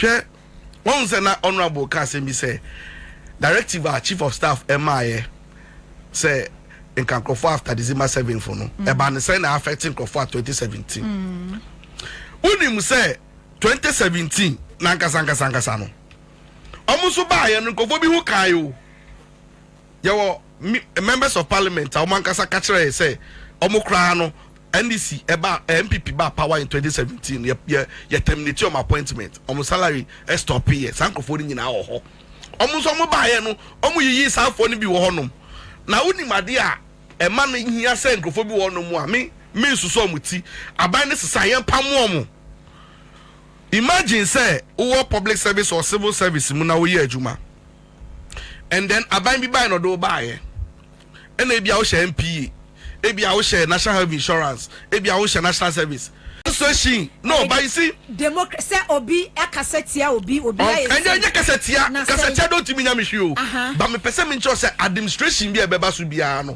ono so e wo come person implementing the policies so if you are not a believer in Mahama's policy imagine say Mahama aba no say e bia petroleum se sia no can be fa so e be evacuation of fuel from this port to this port now kasetia as now MPA o ye den wo ho because you don't believe in the man. For what you must no be for believe in the man on so a work qualification ni bi no we ya fa permanent we permanent member and nothing I say who expose you wanti the oncophobia from PEPs no politically exposed people adwuma bi wo honum na kwa you go there as a technocrat as an intelligentsia as a qualified person na who ye adwuma no why you want the politics ni mu but who do when you for the politics me te say branch bi or central region I see you no be on radio so no fire Mahama no fire Mahama as secretary and now by also political appointment TV ayapamuwa also would the near 70 no you can't be there me that is my personal view say and no dey how many years to say everyone say obi or district director ye dey to say DC na EC official near the position bi ama yes you are supposed to be an independent now see you freedom of speech, freedom of association now you enim near pamuwa say then there be intimidate say a bank institution na say conduct you in a certain way now misconducting one and no dey ban bi aba no you are I have no problem intimi na do mobile here omo a no makọ okay say security services mu na police for immigration service for bi omakọ recruitment mu amawiyo training na wie ya pamu omu nyina even at the time near catch am say ngofo mo de omakọ training omakọ suatu to mo ay say ya mo de omukọ fie say be ma chrono ni amane ma mo si o dabi omu gina omana mu a pamu omu nyina even when we were protesting okay yourself man for some okay yourself man for catch there say public service let me for bia enyo bia na betumi anya adwuma ho ye hu ya ne so create other offices e dey am no ane ma de omako gu ho because omo dom ye better chen ya ye pamo ye no enti me Se bonina me de bia meka. Sa de no mo de ye enra no. If they will not find it say in their hearts to apologize to Ghanaians and they want to remain belligerent and intransigent, say twemu. Me de me gidi say MPP for when they are communicating, they kind of say the sense no more committed to us no is so fresh in our minds. Okay. You real fear. So mama me pretend so munya hwe no bi na ye bibi. Omo apologize first. No mo recognize say omo di boni. But you see anya actually etwe. You see e pese anya ni sei. Na samo ba na mo yasa mo dia ne de mo andi boni. Na obi dia ne de ono no odi boni dia. Eno dia me ho no na akwakoya anya atwom. Akwakoya obi be say hypocritical. Okay. Like I say pese odi no kra be ye adwuma. No dia me nsoso so. Divine me da say. Honorable. Honorable. Okay. Yemra so na enra President Mahama edin sembi etudwa about a public debt. Say and mufra bemu eni busumi mienu kra. Enti no wakase say Ghana ye public debt no ejina 725 billion. Yenim say NPP ebe 222 billion 2017. Na osi ECG eka da ho 68 billion Ghana cedis. Cocoa board 32.5 billion. Honorable Edena you drew some pensuwi. Ask me about question. Okay. Minya no introduction no said Nkrumah. Divine Nkrumah or Director of Operations PPP. Na entino now say obedi yan ne bone ne yana now can NDC who can only yan. Oh that be as a Ghanaian that be no because the context of what you're talking about the party NDC. Oh no I'm just telling you but I'm not saying that I was talking as a Ghanaian the context obi abomoti I was recording you that particular bit because what you touch you want no me record the context ana okasano you are talking as an NDC person. But the yen now means that okay. So divine omubedi here for bond. Ombedi Ghana for that time na still no can. They be yen bond na say Ghana for near to Mahama. Ghana for yen no near to Mahama. Me say bon me say I just want to say something but me can be to say. Okay. Me say ojitum say okay yen means that now in his capacity as a member of the NDC. Okay, so that I'll be able to position my submission. Yeah, that's what I can say. Because me wasamka, and me position is there.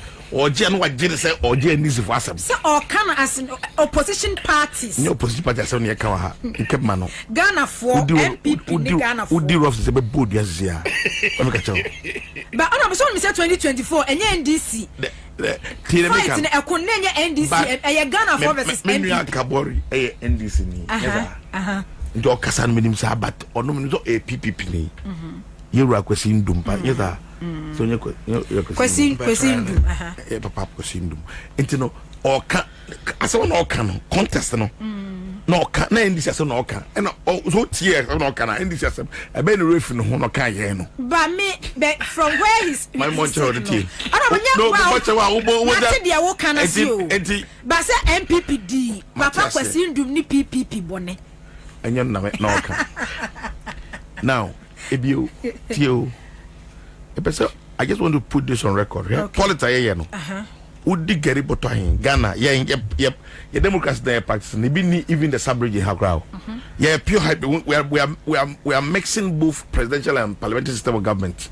Wow, and you know, American system near Kakra, near British system Kakra, near Kabum, near hybrid system. And you know, Obitimi MP, SIA minister of Ghana. Where's the political system? No, yeah. There's no way anymore. I stand to correct it though. Any other political party with every elections, the MPP and NDC. Market now, so I make market tour. So baby tour. Okay. Number only and among short tour. But baby, I want some daching. Me review some crowd. Perform cast from here. Because I saw me came, it's my setting in my emotion to just to record this part.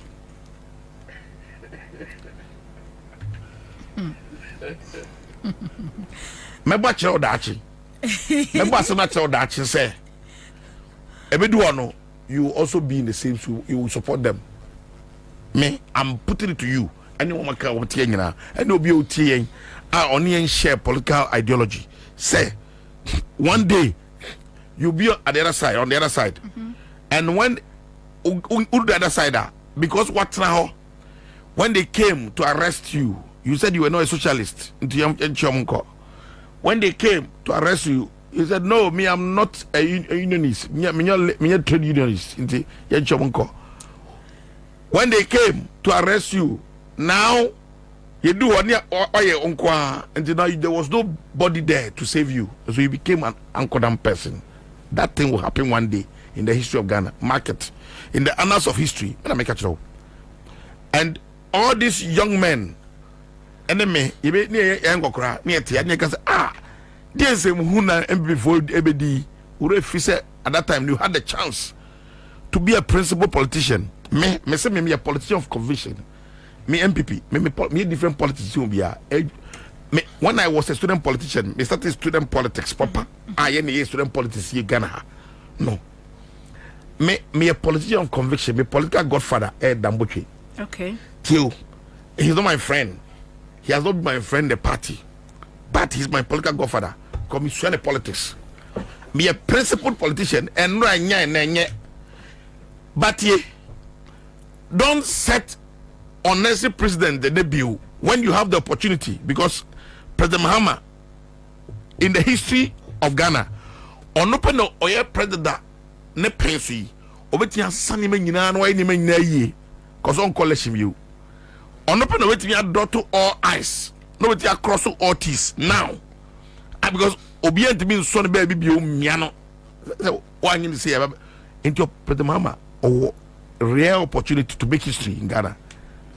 One try na oma young people are almost so exuberant and overwhelmed by power, political victory.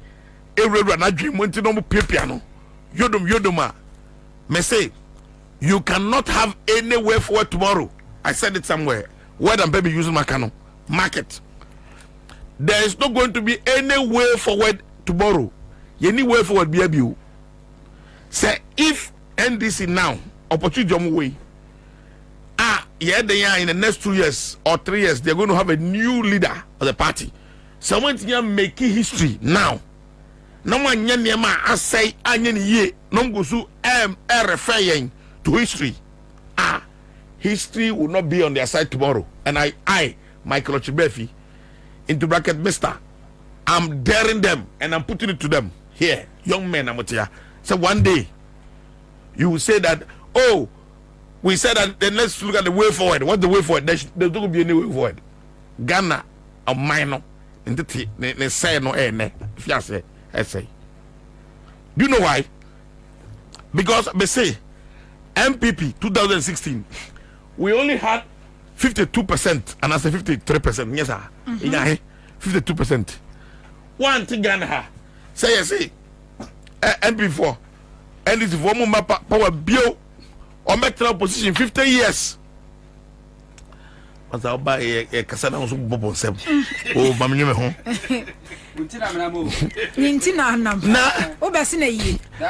Now, opportunities are over and net to make history. Near making history and near can say way forward. Way forward, baby. But honorable sir, and when I was starting our year, because you were proper procedure, I've been a buying about me. I stand to correct it. When I corporate, you want to say me? I'm very well experienced in the private sector, corporate. My life now have been the corporate service. Once I go for people even didn't believe. Some of my friends in NDC were my clients. Didn't believe that I was an MPP person. When I was appointed the CEO of Ghana Free Zones, on the now politics. I have moved my work corporate governance last year. I was on the board of Ghana Revenue Authority. I made a proposal on the board. Go and check the board minutes in July. Say, recruitment way one. We should advertise the recruitment, but we should not bring our names there. Okay. 2, We should give it to a consultant to run it for us. Until we appointed KPMG, the board appointed KPMG to do the recruitment. From June, July, I said, making. We checks, background checks, we be my and nobody listen by these are people. No December. I am appointed. Yes, I don't know from a year. There's no corporate entity in this country. Or you recruitment or only one day. There may be excesses, there may be some people who will not do things right. That one I cannot dispute that fact. But I'm saying on record, say a lot of the institutions, recruitment, but because of exuberance, young people, hey, Aluta continua Victoria Center. So, hey, you're gonna say June, July, and a letter when we be so let us never December. I just see a real election. No, they do admire a letter before elections. But the point I'm making is that it is a only a public institution, so you can go there and check. But honorable, my home Yako IMF 2022. And yet institutions now, Ghana Revenue Authority. Emra omudi adwuma ne se ska ombenya no mo kwan so omudi say ye no tadwuma bia won emra odi adwuma okay and on the budget board ni approve budget re wi a obeti adwuma tie and a recruitment of for the year no that I pay year no and yes ati e recommend KPMG country lead or head of KPMG no commission general sia o GRE on e adwuma ma hom et GRE staff bi no capitals no my private consultant do say Ulba or Ghana ni or NDC new MPP ni recruitment my KPMG for Ejuba international reputable Obajako adding of command say Fadipawi. The point I'm making to you this I say Adia nyen ra nyen me principle I be the politician no me ka tell me some joy because say some tie me when extra or can say or attack FM stations so me I stood up against that. And that's our principle. I don't believe in that. What I believe in, and I say, I didn't and repeat it. But say, opportunity, no, I'll be able to because of party for people. So you say, but honorable not party no what buying that opportunity no they yet here ghost names opportunity you bet me dia fa and for do mo rewu yeah you should the create ghost name now one can say you could do one create here one can do I mean so that audit now omo here no one na audit no and you this for na certain questions don't want but before NDC the ban before election or for test the be ban are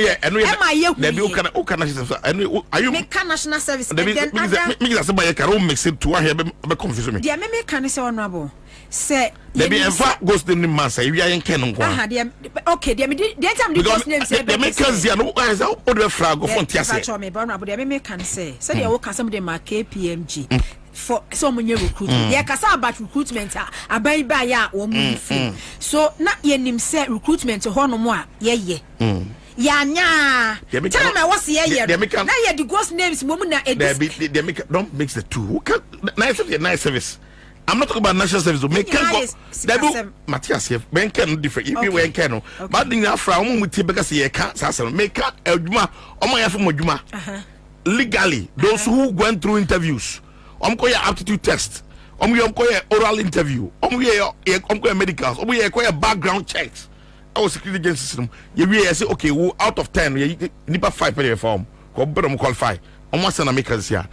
And I make us say me, I was a CEO of Ghana Free. Me, could be the Ghana Free Zones. Me, could you took buff for fee on my bow? Because I could took buff for fee on the last recruitment or yeah, I never say me buy and me go to because me believe say me jiri say me come fi corporate me ba etimi me amian kosa me jiri say ya fo bi adwuma ya fo na adwuma but me wie ho na ma question na obisam so be dey see maka say NDC for this real opportunity omo Miriam Mahama so when to be an correct that way and now there can't be any way forward again for Ghana me na make sure obi am manage the team say the way forward bia because there wouldn't be any way forward. the way forward will be disaster, will be chaos. Say abinda dana yebi. The big can say on and ne on the time he said for obi abedi in se hunu akọ. Wanye ni ye. Oba no o se debi in se hunu way wanye ni ye. Yen correct no. Yen kiti problem mo bia bio. Ko kana fo no mo adwuma. Ye fo mo adwuma no. In kana fo bia nko na adwuma. However, going forward, we will not do that again. But so push you obia outer. Mimic say there isn't going to be any way forward. And the end is for me omuntibi. Me no bonkomo.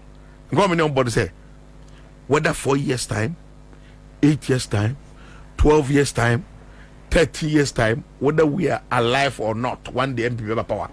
MP power, they will follow the same pills out of the mind. Okay. I'm just telling you. Okay. The same pill. Not until we correct it now. You see, any of you. Maybe you must more. Okay. But the question I'll be saying, say we there. I may yamraso say a ban saying na yetimi drum pempen so aga na ye ka. I'm just all stop internet. Okay, BT.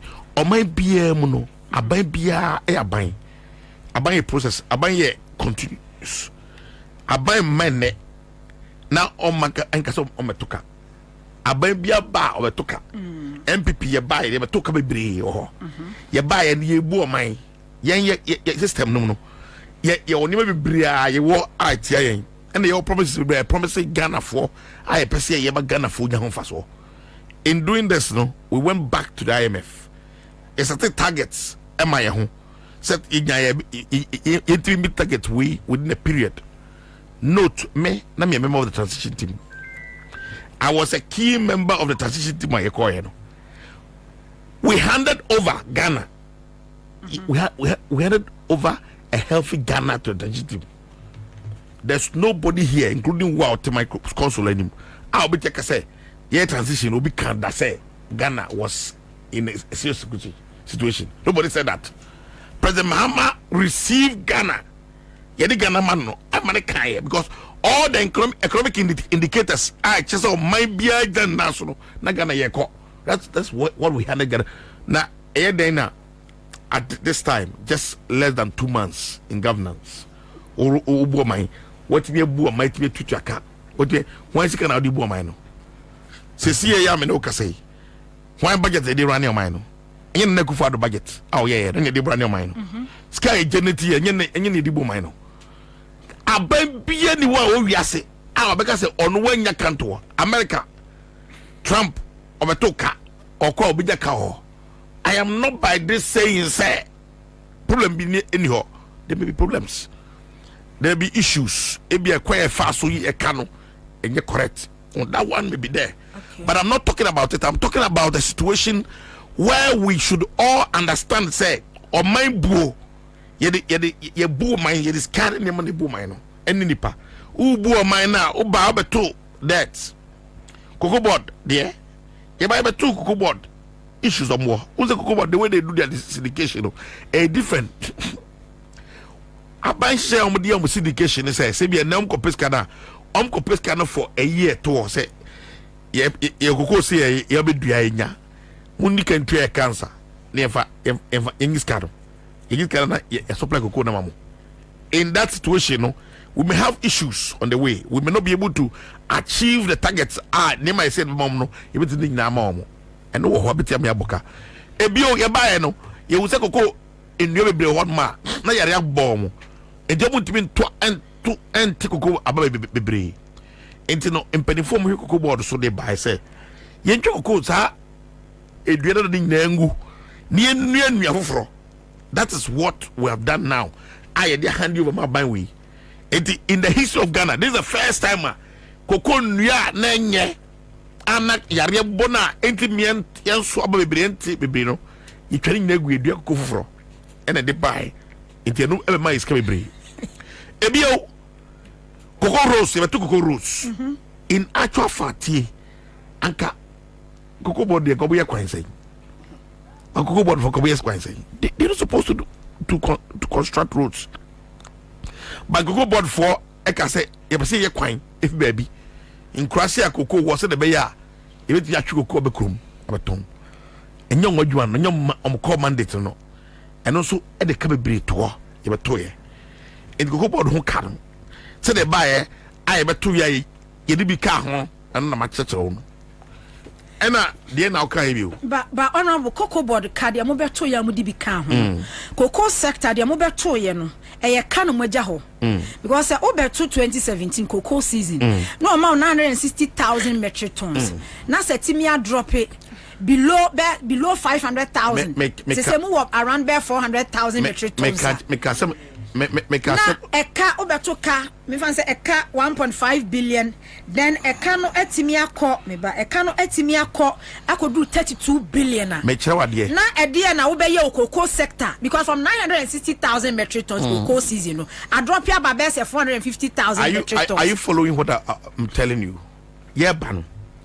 Na cocoa dia ewo ha cocoa pots cocoa yare born be brain on that doss.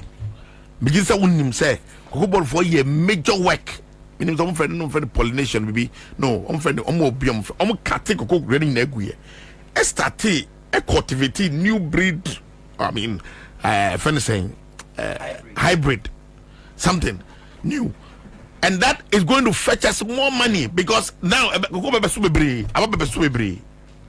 And no advantage money as of mine. And I'm got a shortfall now in ya no.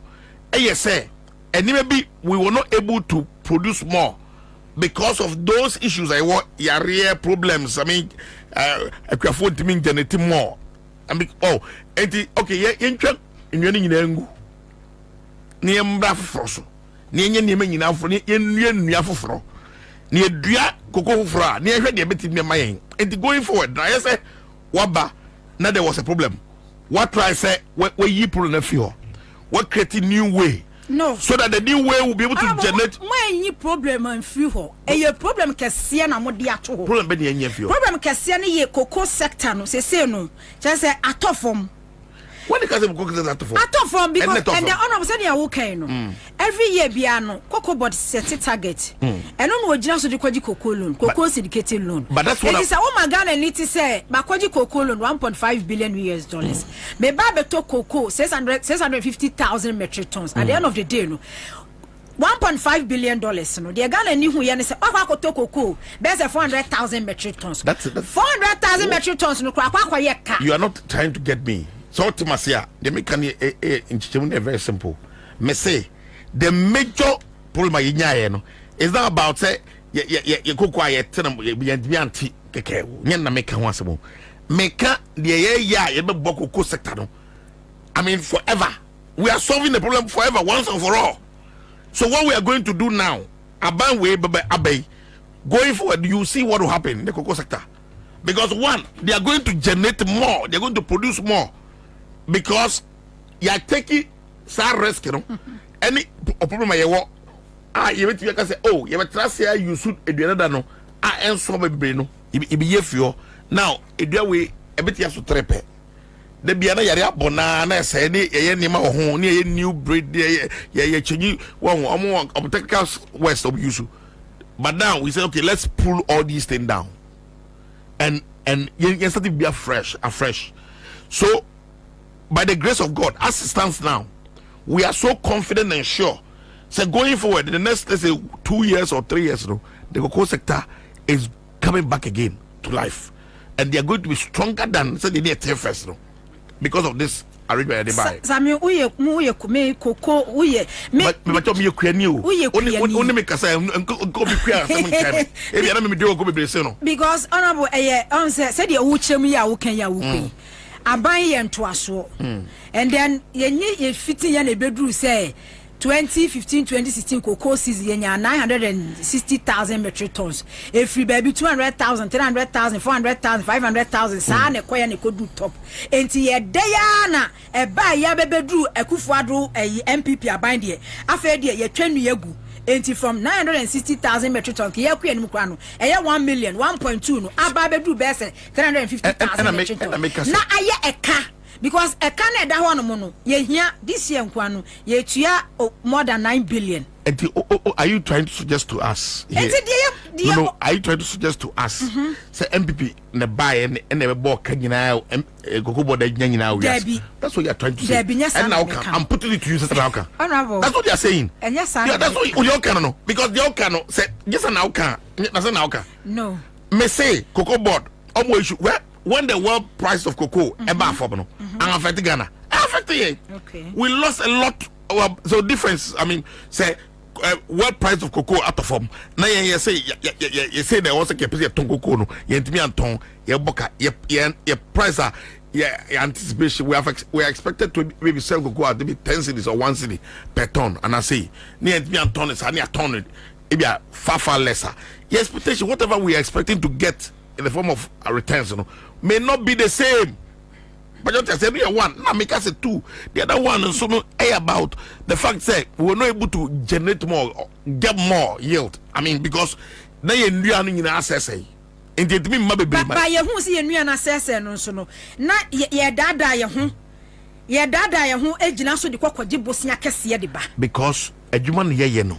Unim say, we are sure say you're going to get them numbers back. Hey, we business. Okay. Say your business are your targets. I set to my home. Your real targets, and I mean, I'd say maybe can it's too technical. Or two person set the target man who are say be a 10 series at the end of the year. Now you what you test then 3 series and just say or target down something and just say you can have to make amends in the future to be able to make up the difference. Okay. Me say and just say cocoa board at the form. Because of any my debt to come momo, I be boama cocoa board that's a general. Okay, Sammy, Pacho Brema Feno Bentino. 1 month Casaba now. Bye, Mammy, and I mean, come round up on I chair. I've been paying for a divine and my incoming MC. And uncle. Me I make critical position my lord. Yeah. So as we park crowd. Yeah. And then honorable Befi. And then the land come ma me ti honorable na me so na me ba. O ti honorable kasa engineer bi America we na ma be hwe nanim. Na ma si na ye. Ai ma kra free ntini nya me adomo a me o kira na awotwe. E won kinkers. Ntimi hwe nim so baba. And I'm honorable say honor a principal politician and godfather Radambotri. And yes sir. But now no MP sir omububu nkunya o parliament honorable kan ho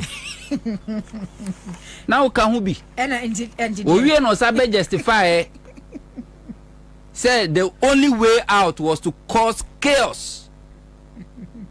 And the honorable is condemning Mahama and NDC government.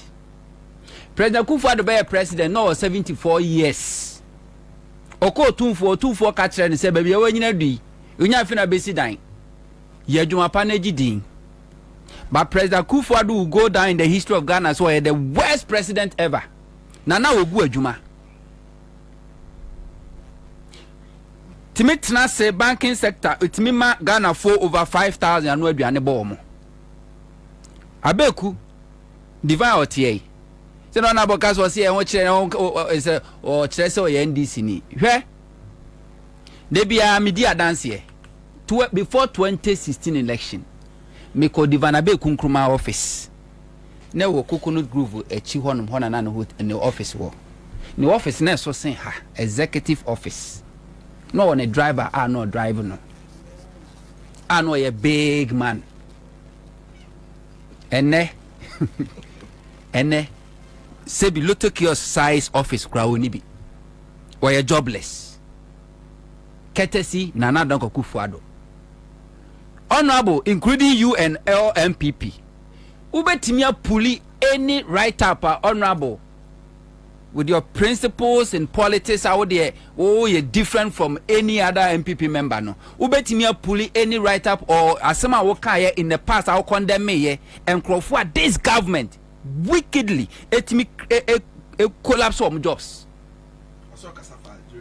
Away and then Yanko Padaroma obiti sa honorable do pa boni this is here. Ona mami Sami pacho use we no. Sami use we. Ona pacho man ai ona be mrem. Do dem wi a Sami pacho. Ona pacho kasa. Ona bo kasa bu. Ai. Check we bia obetia check wo asempa. Obetia frɛ Obi and this way adwuma na che. Said how many times my ban office. I'm in the studio. Bakasa. Against no one. Edi kind and a two can debut can. And no problem me we now answer. Mami we and no pay. And mami can you there be and family. And I'm be doing tia. No. Okay, bank is that collapse. So say banks. What that work say banks then yeah. You were only thinking about divine and chroma. You only thinking about somebody who was working in the bank. You were not thinking about the customer. Customer on the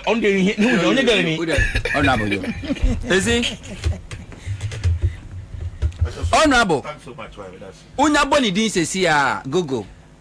Any publication, ni statement bi a wan make ni donation ahodo ye ukọ ni constituency and for organize agent over 500 wo video mo the moment abebo ni din no Google be yi any assembly awaka be yaba ni nsem na waka in the past ni mu bia ni wa condemnation of the banking sector cleanup e ma Ghana mabunu over 5,000 be jobless no enim but hakuna waka meba meba isi the obeka ne no afterthought. Don't accuse me wrongly. We wanted him Same with the meba mamento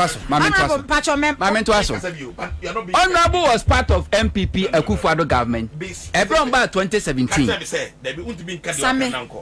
2017 Honorable Pacho meba banking sector clean up me no on me me say asma me can say I only said say semi gugu wa won samu a waka a ya publishing and make us man banking sector you can watch and me kire say so why are you saying it tio asma me can no wo say ade ma enye no ma ye ntoa so na wo dia wo MPP suna ukitan wo MPP suna ukitan yes honorable MPP suna ukitan e different what do you want this I'm missing yet meba who MPP honorable we are talking nanama we are talking about job losses we are talking about job losses banking sector clean up me can be okay because when I was saying let me finish talking Sammy Mr. use microphone way when I was saying Sammy me pacho but nanama we are sana you are not fair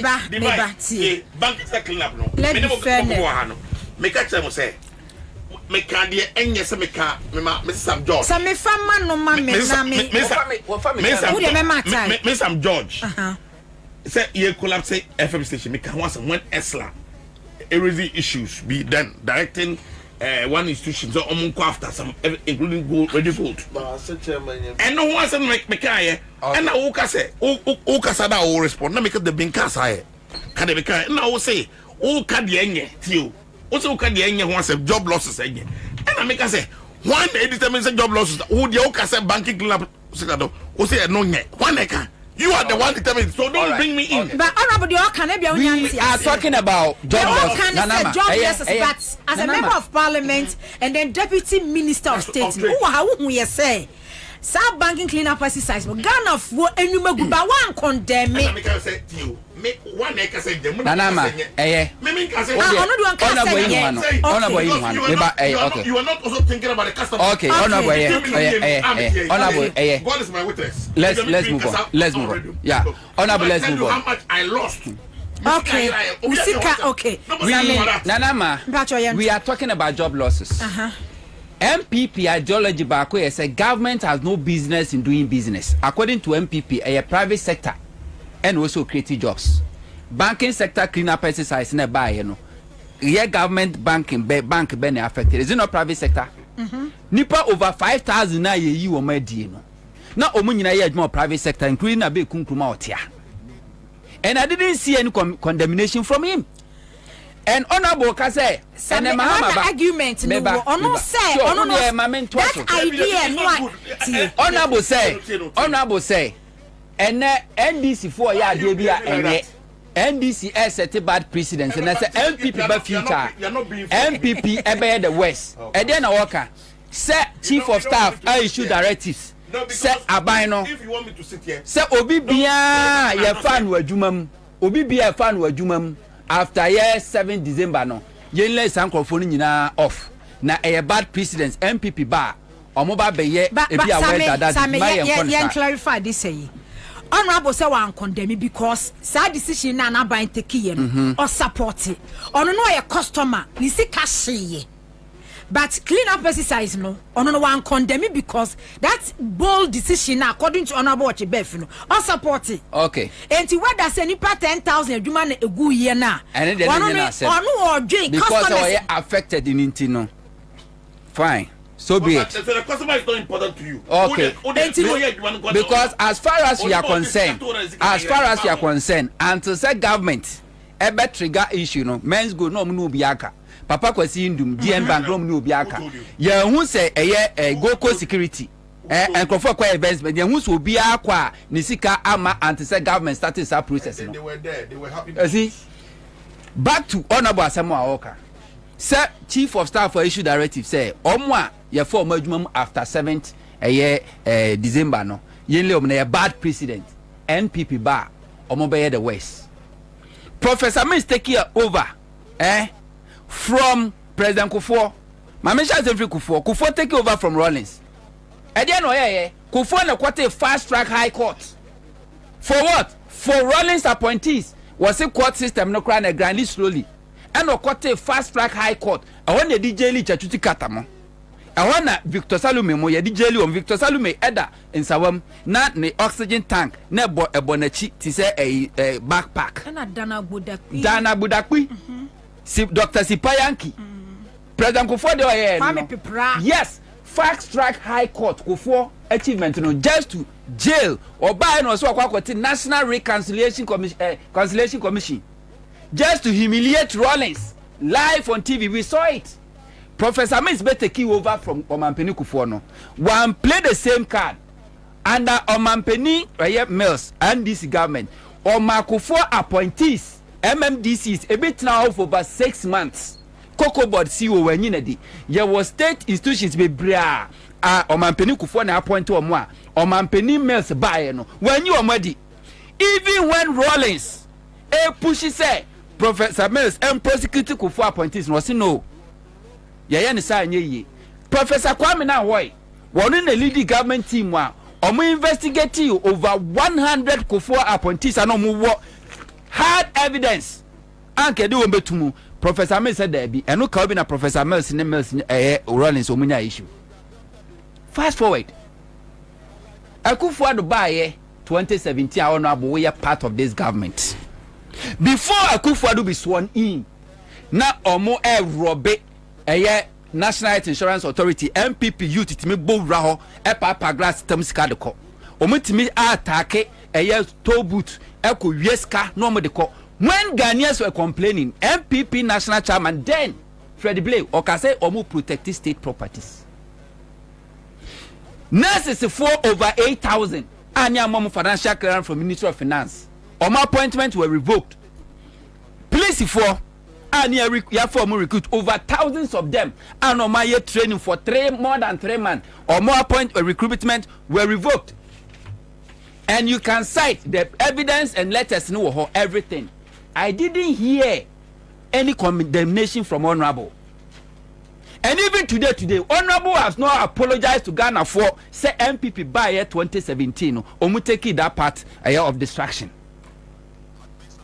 And a bit too also on condemn there be NDC or some yan West when NDC near financial week to because it doesn't matter how well NDC ni be receive MPP ni when MPP ni takes over. He doesn't think about the Ghana, think about themselves. And Omampeni at Kufuor. Obi oba over 74 years. Nenia fi. I was ko live legacy. Legacy be no live here. Bad legacy. Yet a nekra President Kufuor. Oko opposition. MPP still praise him. Send records a year. Who appoint over 125 ministers. Yakoka was in a hurry. Odeko we say bankruptcy. But honorable say Akufo-Addo efi on economy na wojae healthy economy. Healthy economy na entimi ntua eye domestic eye bondholders. Healthy economy na entimi ntua. Healthy economy. What say Oba no catch say. President Akufo-Addo say. Meba President Akufo-Addo say. President Akufo-Addo. Nana. Last year see our Hano. Ye ni doctor nan e kasa ya no matua Nana. No. President Akufo-Addo catch say. But bondholders. Bondholders. After when did it go? We provided the money. Bond saying is not true, my brother. But bondholders almost a bit mature. Nana. Meba, you see, Nana. Don't. A payment plan. Nana, this interjection will not help. It's not about you are telling lies. Only interjection. Nana, you see, a mediocrity. Nana, okay, listen. Okay, mediocrity. Same. Nana, say a MPP budget. Honorable me pacho. A MPP budget. Nana, he can't control like that. Honorable. Nana, Same a MPP budget. Nana, if you think like that, you are mediocre. No. With all due respect. We are speaking fast. President Akufo-Addo, Honorable, allow me to talk. Allow me to talk. President Akufo-Addo. President Akufo-Addo. I can't say. Nanama. President Akufo-Addo. Apologize before you can continue. You can't. No, apologize. Forget it. I won't apologize today or tomorrow. No. I will not apologize today or tomorrow. President Akufo-Addo. You can continue. You can't. Who is controlling the Honorable me pacho. Apologize to her. Honorable me pacho. You are apologize to her. Briamu mami. No, you can't. No, because Sammy. What are you talking about? I have to finish my point. If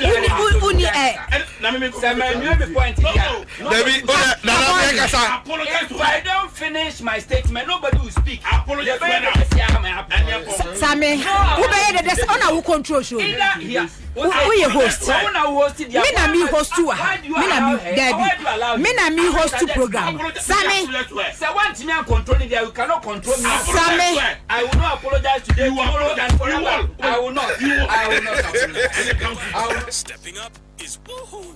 Because when you upgrade with GoTV, we'll step you up to the next package. Upgrade today to get more than more with Step Up, where if you're on GoTV Plus and upgrade to GoTV Max, you'll get even more with GoTV Super. Get big value, get big entertainment, get stepped up to even more with GoTV. Upgrade today on the My GoTV app or visit GoTVAfrica.com. Terms and conditions apply. Offer ends 31 March 2025.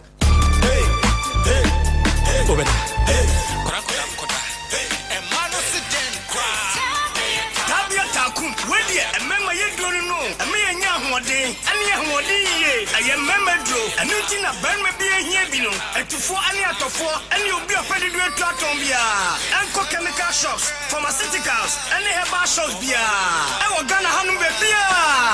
And I said, Frey, I was 0243 686861 and 0245 749206. Sanka to FDA for Jatu. I said, Tabia Takum, Bemebia Takum.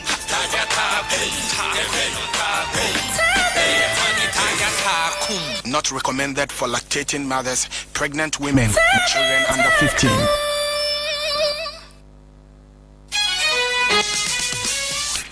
Yapabio Yanchen Brunya, Yabin Semper Brage before, baby, I will be a one yama wotonwa, Class Media Group, Nanny Woman Kokasa, no more Buam water one near my puppy. I was CTV, Ghana's #1, Accra 100.5 FM, Kumasi 104.1 FM, Sunyai 88.1 FM, Tadi 99.1 FM, Ho 92.5 FM, Dagbon 102.5 FM, Addition 99.1 FM, #1 105.3 FM, and a Class FM online. Baby, I will be a baby. I'll pass out on near Mama Ghana for Biarano. Class Media Group and Ebebuau. Phone was 0245 929 220. That's 0245 929 220. Class Media Group. Yebuau Torin Yamant. Give us P capsules. A memory. Manum Bia Benemua. Canim Tutu and Kumabua Sesedi. The two Esa Kum Beniachi. Give us P capsules. Give it to me, baby. Give us core capsules as well. And man, Memena Coco Yadi. Siadia, a mamania yam Timotete woman. Yedruno. Manumpi, a mama demme. Give us core capsules. Mrs. Simoye thing. Give us core capsules. I give it to you, baby. You give it to me. Oh, yeah. Hey, give us in row. A man need your babusiamu papa. Na bema can give us P capsules. And need give us core capsules bomunum dia. Na any genia modeno. Wabrudo. Give us P capsules. And men what if you do what you do cronkwan efa. Give us core capsules. A pay for a batch one more menu for one kwada when if you do me nunka. I will draw to beer motophone. Give us Herbal Center. Teshi mobile. And a Teshi Adriami. Phone numbers 0543 222 470 and 050-68-51135. FD Aji Edwedian Gratui Atu. You are loud now. Sammy, please. Me want Pacho. Me want I was for citizen shows to any and Sammy Amahano Mayeshi, Honorable Mahanomo Ayeshi. Sammy over 3 minutes. Okay. But argument no is not about Obianim said DDEP. Eba Amagana for Sophia. So it's not like say Bia Abiem Prezi Akufo-Addo aban say DDE ebaye na ebia macho but the point na me try na me making it say omo na DDE ebaye under this IMF conditionalities ni negotiations but coupons no mature Emma almost start etuaye and aba to President Mahama ono so etua so etua. This is my point. President Akufo-Addo kachre Mahama economy will leave here. No. Mahama left economy. Honorable. Apologize where? And show ni apon. Masa makati for kasa. Sammy. What are you talking about? Apologize where? Sammy. We are catching Sammy. like a gentleman. Asama me kai. I'm never a gentleman. Honorable me patch Sammy. Asama me kai no. Me die no entiase wom. Me ba. Enie. I was me na me kasem. Dear me kind and say I was making a statement. Apologize. Honorable me patch. Honorable me patch. Divine member also. If Divine speak, I'll speak. Sammy, control me studio. Sammy, control me studio. Me say control me studio. Divine kasa. Me see divine kasa divine. Be what you mean kasa divine kasa on require 3 minutes na the man no. A co-panel says no my man kasa. And you sit down and say what? Yes, because if you can't control you can never control me. Then we go off here no. Sammy. Sammy. And I make catch sometimes you should be mindful. Where's sometimes you so catch and said then and now you are mediocre. And you know you should that word not against me. And you submissions, analyzing issues. So the issues in the fact say we are talking about the fact say Okawas will be to describe the person. Sammy, only A. Can I speak? Only A. Okay. Because when I control show no what say. Only A. Sammy catch us sometimes you should be mindful because I agree on something.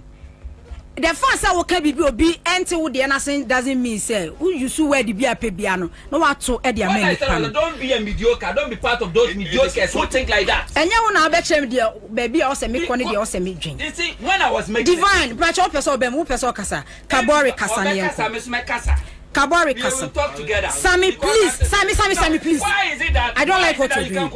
You Ebusian Medawasi, Esama Wakwaba Edba Accra 100.5 or so. Now say you can 100.5. Estate and investment na ya tena see de na chese citizen show abane wie ye na chese ye de asase ho nsem na ye de ba besom ye de som wa na ye de som se won so obetimi ababenya asase ye wa wo dia mpenifo se ye hwehwe ade wo fie ne yenye bia na ye kwa abonten bebo dam fie enu fie enka ne nchese abonten nim kofa nkodi de bi benji estate se ye nye ne sa ne ade wo no na odi ene nti ye de asase aba ana ye tutu nsase sre ene na basa ede ama oman Ghana mu timemufo anase timemufo ayewo oman mu ene nti Benji estate say obi enu omo chief anasempa kodo anafo asempa kodo anase obi enu ode ne nsa benkum kire na eja kwan ana na eja fie me pa cho mesro Benji estate say ya dwene mo ho nkakra abosom be yensia ne ye no atena mframa mu na chese ebeduru baby na sa promotion ya ye 10th year anniversary ya ye di na chese ye de ba na wie ya na ye de aba na wie ya na se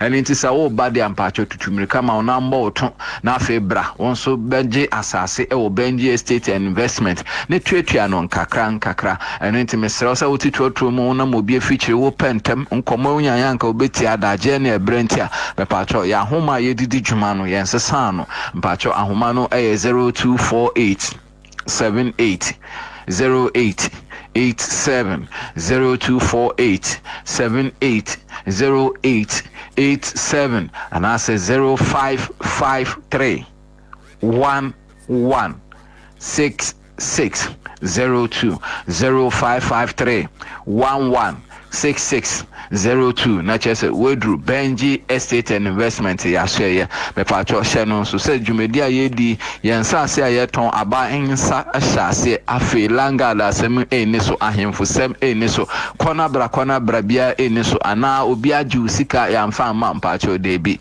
Benji estate ashare na obaye ene ye no di dwade ampacho yensa kan we sika no asase no wonso wonsa kan wonso wosaka wasase a yenso yensa ebeka yesika na eneje sem ne se ye wonsa ase ewo emmea mako enan Chopoli ye wasase wo Sha Hills ye wasase wo afi nya asase wo and afi after Central University so asase wo ho me pacho hye no so say ye dwumedi a ye di ye de abosome ba ya miansa kosi ni nsia ana ye di tuatua asase no nkakra asase biara wo bepa obi am pacho hye no so say wo di sika 5000 Ghana cedis na hye ase enti say asase ni sika no eso ana esha bacho ni na installment na ye ana say ye de 5,000 and the airshas and Pastor Sansha Nunsu Bium say in Kania insu any aquine ewo yensa singing so afe de yedi kan hu bium e de ama necessary memmen de biara ye kwaya asase no so afe mpacho wona bouton na wo ya ntembra me pacho na wo ba wasase no documentation no so ye yama free Benji estate and investment for pe ene ye yiwe and into abosume be ye nsia ne ye ba mfra mem wo be hwa wonte ye ho asembɔ ne bia esanse ye di ehuni na ya misro so ashayema na wunia oba wadamfo kofi ameche so de meka asem chewa na chese your authentic your original mpacho bibiara emfra fremu ene ntimesro enjima no ensibone na won so bra na ma yenditwa enti asase a edikan Chopoli asase e friend new airport city Chopoli asase a e friend new airport city asase we first no na ye de ma 25,000 sisi a ye de ma 20,000 sanse nsu to femu ye denti ya to ya teso 5,000 at the amount afi 5,000 na ya teso nde ye nyina se 20,000 na aka no so the 5,000 beba beto ase na asase no ya kwa kutwa at the amount ya de ho nkrata at the kan at the amount no aba be ye fiewura na wo tuatua no nkakra Benji estate say ye din fin share do eno nti ena ye sa promotion e de ama Ghana fo nyinara me pacho asase a etoso mienu e shy osudoku a fa na shy hills pacho e ho asase no e 30,000 sesi a no ya teso enso e de ama 25,000 na chese wonso ye chew 5,000 na Benji estate investment says Ansah say ye bebo so nyina ye twa ne 70 by 100 shene so say e 70 by 100 and yetwa yensase na saa 70 by 100 ye chi na yese sika 5,000 beto ase ne twetua de aka na abosome miensa kosi ne nsia esanse nsu to na so fam ayeden esanse uti obi fia eye ahokere etoda na woni sika ebi wo ho mokra na de biara da na yetum afiewurafo no etete yen na afi wo momsa ema yenya haban ente enwe enti Benji estate se bra na beje asase ne twetua ne nkakra ya homa didi juma ewo ya share ye no mpacho 0248 780887 0248 780887 Benji Estate and Investment na fe ya ba asase a etoso 9 ana miensa okay mamefa miensa no enka ho emao asase etoso miensa Central University B5 enclave bacho na ye 60,000 na so sisi ye 10th anniversary nti ye say dey ma 50,000 they are also here ya na say also the sika 5,000 Ghana cedis beto ase or the 5,000 to ase ampacho initial deposit no na chese utwetwa no bosome miensa kosinsia na asase no so aye wo dia wo sika kutu bulk money wo de maya ye ba ma discount pacho she no so wo bulk money wo de maya eno so ye ba ma discount Benji Estate and Investment pe ene ye we e de amam be pacho sunshine no so say ya asase ne ekoso memmen de biara Saturday every Saturday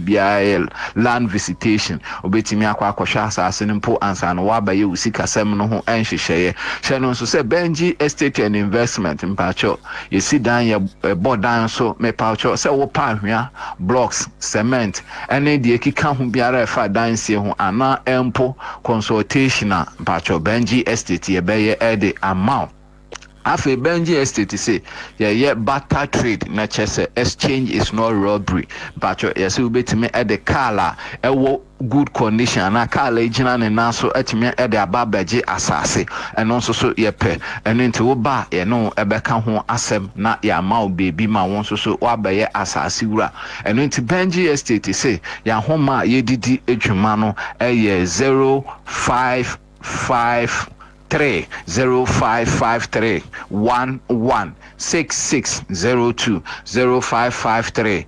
116602 Benji Estate say bra na eniyen embedi dwa na behwe ya asase no every memmen de biara me pacho san ehye no so say apart from the aye ka ho asemi Benji Estate ye wo ensase e wo temakom to 25 pram duduwa oyibi di aka ni nyina mpacho oba o pasa say ebe ma obi afi your commercial lands ededa emmia opese ode ye more ebi opese ode ye side attraction ana ankrofo betimi aba o playgrounds ahodo a Benji Estate say woni edi nkoma e benye bi ede amount afi ya sase a etwato a etoso en9 no me pacho afienya asase no eben Central University mpacho fachem afienya asase no ben Tor Estate shene so afienya asase no eben Tema Oil Refinery mpacho asase 70,000 first no sa na ye de GCC ye de ma 60,000 Ghana cedis na 60,000 also the 5,000 ebe to as initial deposit na asase no ababa ye wodia mpacho onso wasase ye ka ho asem ye twa no 70 by 100 nti ye asase ni nyina sa ne bo no so ana yiso ani nyina ye 70 by 100 and into Tema Oil Refinery asase a ewo afienya mpacho ye de ma 60,000 and into na Benji Estate ya adwene adantem ho ya adwene akasefo ho ya adwene mpacho nketwa nso so ho esanse obi biara ewo asase ewo Benji Estate me say obi biara ewo asase ewo Benji Estate mpacho hwe echi akwaya ye Tema committee 25 DPS junction opposite the Goodness Filling Station me pacho Benji Estate and Investment say memre ne bia ye kwaya asase no so and into so hwe echi akwan www.benjiestate.com ubehu yen wo TikTok ne Facebook ne Instagram nyinara Benji Estate. Your boy Ansah and say follow your vision and own a property today. Do any so adi hu nechi na ye japade ende. And into Benji Estate say 0248 780887 0248 780887 me pacho and now betimi afre 0553 1166 02 0553 1166 Benji Estate and Investment me pacho bra na Benji asase sanse yetu ne sre ene abasa me pacho me sorry sweet na chese news team no are ready omo news chenchirinchi news authentic news original news aye frame news are all corner all angle ye dandan mo ede amount me da wase me din ede Kofi nyameche obetimi afre me Ghana for Kofi e besan ehia da sende makraw.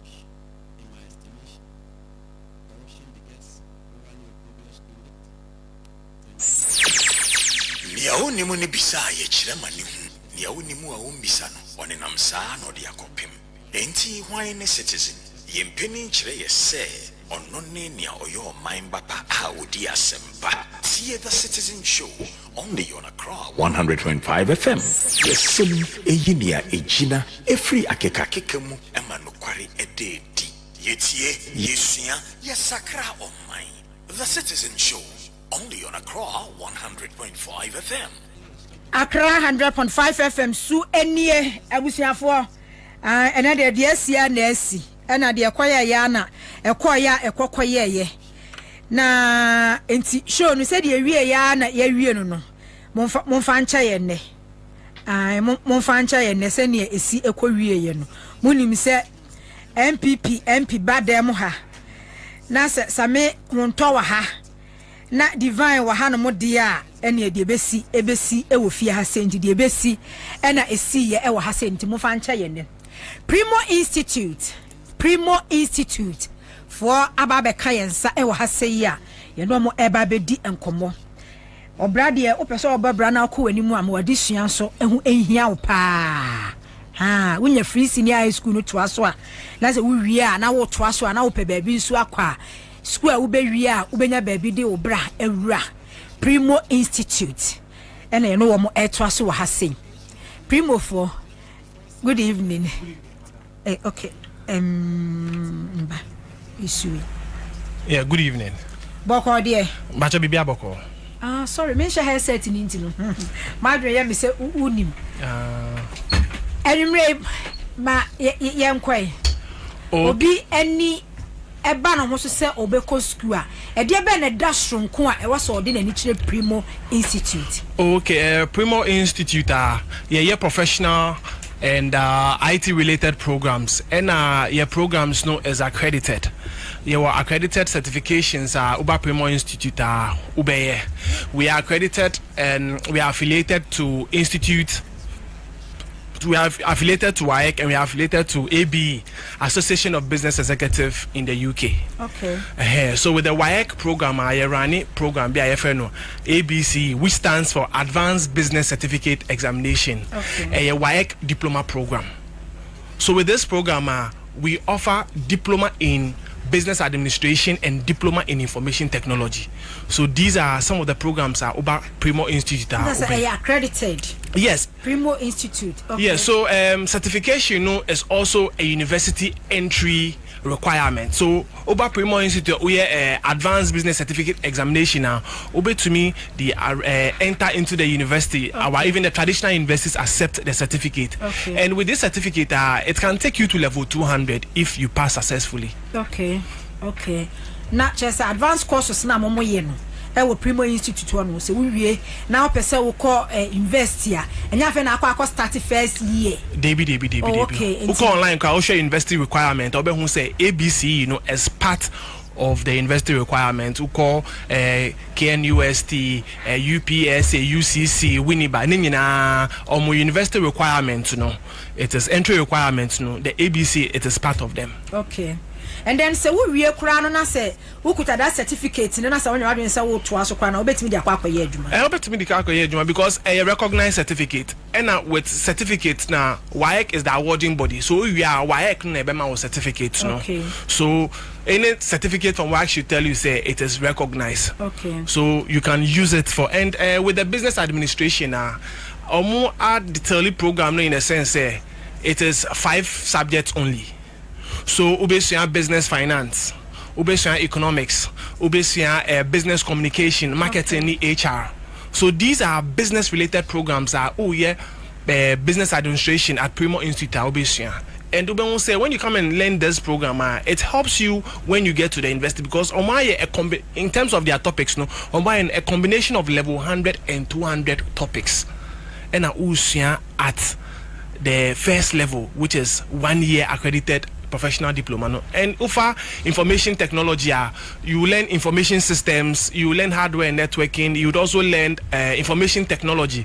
Then you also add marketing and HR to it. So nina 5 subjects at a level, which is a 1 year program. 1 year. By 1 year, you are done with your diploma program. Okay. Into 1 year program, no na we no na say person ko invest na just we call a second year, not first year. Yes, because second year. And what I'm saying say it is part of their university requirement. So, okay. Yes. And aside and obi also on say yeah adwuma ya ko person upgrade or upgrade bi okra we university or pay advanced courses bi aye obi ono ma we yeah adwuma dada ebi me per 6 months me per 1 year na me per say me upgrade me ho and on Supremo Institute me what that offers no opportunity. Yes, there were so many offers aside the advanced business certificate examination. We have other programs here running to say website design, graphic design, but since today I'm here to talk about the ABC. Okay. With the ABC program, it is just 1 year, and you were scheduled for online, you were scheduled for in person. So even if you are a worker, you can come for the weekend section. So modalities there, a hobby bria, you was siren environment, free internet for the students. On person assignments, need research, it is there. Then we also give free soft copy of the books to the students as well for free.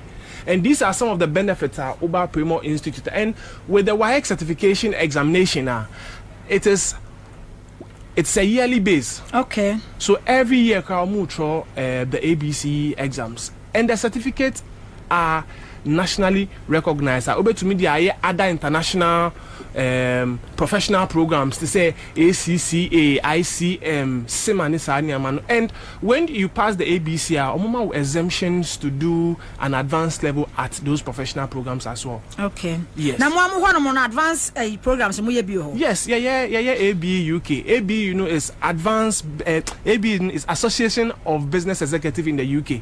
So so even if we ABC from WAEC, you can also continue to do your degree with us from the ABE. So degree ABC in ABE. So the ABC is for the diploma program. Okay. And the ABE is for diploma and ABE for the degree. For degree. Yes. Once say nenu school no for konesa. And one say ye SS ye resource aba.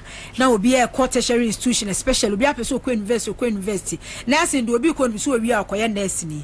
Teacher train will be so ko teacher ni. But investing no courses no egumu bebre. Enti se say ni parents ni bebre ho no ma person ni be ko school a owie school no a adwuma wo ho job opportunity ni yede e wo honom sen say obesa be ye liability aba beto abusua no eso enti ope course a ne ba no wie na so kwakwa akoye a na chese ne se ha se ne wo wura okoya anase bia ofa daily graphic Ghanaian Times ene kwa yi job man no mu ni adade nyina honom won say job office be honom a obeti bi ehia bia ye enti such opportunity no na yade a ehia ema nipa bebre pa enti mfa se bia sani a wokan obi eye ti se bia we university anase bia do eye diploma wo ye adwuma dada akoye sa diploma course 1 year no eno no denti na waso sa ba na chi ebebeye. Okay, obi wo honom na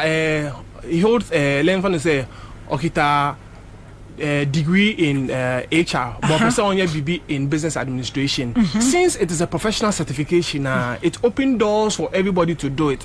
And yes, maybe a ukita wasi NVTI A level ni O level because you can do it.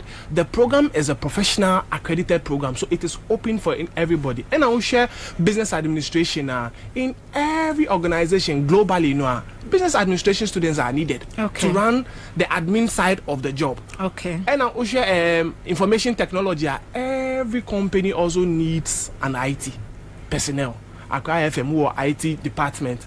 Uko hospitals are IT department. So with these two programs are job opportunities in the doors. So we are business administration, but me a business manager, business analyst, usuya IT out to me a software engineer. Even business administration, but me a finance accounting. Because over there will teach you business finance and administration as well. So with this program, job opportunities in the doors will be brave. So they should just give the award a better experience and something which is value for money. Omumba Primo Institute. Your website is www.primoinstitute.com. Primo no ye PRIMOR. Then the institute na PRIMOR. Okay, Primo Institute. Primo Institute. So okay. PRIMOR. Now the institute na count. So primoinstitute.com. Okay. And we are located at Usu, opposite the Accra Sports Stadium, or we are just about 80 meters away from the Parliament House. And your telephone number is 055-222-2216. So you can either call us or WhatsApp us on that number, which is 055-222-2216. Okay. But says should be ABC no. Niema musua ewo mu a enti se no obi awie SS no otifie obi aye advanced course bi na opese osanso eye course foforo ka ho a de enti a ewo so ba niema mo kire courses a mo kire ya enu betimi aboa na opia baby obewura bi obetimi anya adwuma. Okay, at Primo Institute ye career guidance ewo ho, so maybe oba no if he or she doesn't know what to do about Primo Institute, career counseling team would give him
nyina aboa ne edi ho nkomo you see meboa ya ji part na siwo ya ji part no e de asiwa ya mo bia ama ya nana do say ya tie de obia ka ya mpede obia be ka bia say ya de we no go listen, we no go hear anything.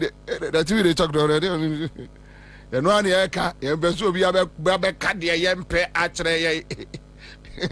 You know any so yeah, I think say Nilante issue no a non-starter and say them di kai no me boniema mienu so northern region baby a ehia me pa enye ebia na enye close to you ntino be ka say onfa ho but ye nyina no ye nipa baako. I've been telling you this. Me tra Asantimampo Zango. Into ko Asantimampo Zango omunyina enime ye no mo kifiru no mo ne chairman camel no atifobia football team ne nyina ye Bobie. What you say ya transo ye ne pani yaro num time ya trawa ene frafrafo atra kakra akurugu abanga so omame ene ayichome na ne mame ene amampon omunia ayam ne ye friend ayam Billy ne etwa so ye na ayam frafreni ope fans tie na mane edi agro no eduru ba bia ne edi agina ayam no amane nsaso nso edi ayam Billy. I've stayed with Dagomas, I've stayed with Mamprusis, Mamprusi for almost 3 years. So I know them, I understand. What do I say? Enti, ye sabe ebusuya bako. And sometimes, se me kai ni eme koso o northa na me cry yakakra. Ye bompa ya sre nyame se onumi se nipa da se ni nsoso ana ehye tire ana ode amsa kwa koguo ana sa nipa no eye sa de a ene sa nipa no ene kwamna boadu sori ai kwamna boadu hwinisum kwamna boadu bomfa left kwamna boadu a wewu asem na mekan onipa da sani na yesa kwamna boadu on sorry no onko hwehwe sum because ade na ekoso no enye kra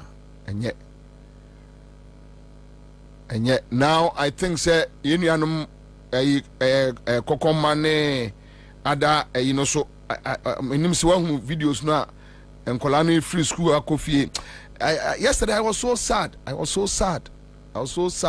I think say it's something that we need to discuss as a country. And sana adani bibi a one here yentimi nsano bio, because you see when you go to the northern part of Nigeria they started with this kind of issues.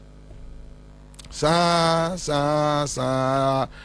bedru baby no na area ni bia ye no go area because military abre, police abre, obia abre. And now me say MPP a communicator bi a friend say yenu abe sorry yenu abe a communicator yenu abe MPP me referee di madam pa, is it Evelyn or referee di as me video no kra say yenja ma omo no omo brea. Is it Helen or Ellen? Ellen, ELLEN. Oh, ama yeah. Ama dia miya ba. Sorry, miya ba. Any Ellen. And me to say Ellen ekasasem because it's Ellen. I don't want to repeat it. But I think say na enye kasa papa. Say yenja omo no omo nkosa. omo akuno omo bra omo kuno omo bra omo de besane abaha e wona be unse se Ghana no yemfa beria entro baabia eye ho nti no ufu se wo mfa ho e hodwo a Ghana baabia adwo ani gi aba ye nyina ye abusua tu dia tranka se yenja mo omonko na omo ko ano omo bra omo bejai omo ko no omo bra omo do omo ani be kire ha e wona abunze say why mistake and I think enya kasa papa se yenja omo ma omo nko enye so omo ne pe ena omo konto obi anu o sorry ya osme de me pentokwa ena me kontokwa. There are remote causes as to whether issues no ba ko betimi atene ho as on kwame in situations bia no se ba ko anya jimi fo so enya hwe ya na din sentiase beba because in every situation across the world ba ko edi for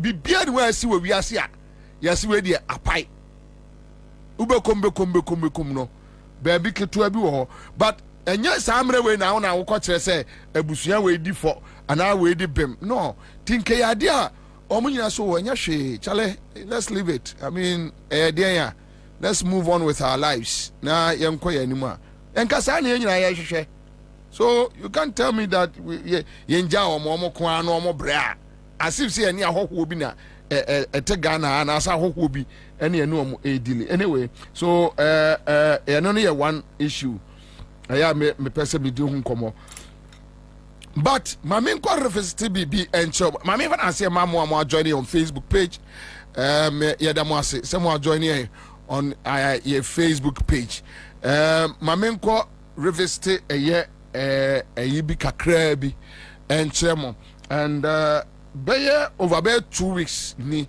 the CEO Adema Class Media Group Alaji Seidu Agongo are granted various interviews efa ekwaya MPP aban efa so egu ni bank na unim adanu anu a omo egu bank no that morning afena na wa fami adwuma foforo ana ofranse kwame sada na yekoye meeting staff there ba ewo Chinese embassy ebi na ewo no on froze say some facility be ewo Chinese embassy lemu a ewo na yekoye meeting no na nana poku abeye asase radio general manager na nana poku ewo hobi sada na na de nana poku eba be kire eye staff because near finance general manager ewo CMG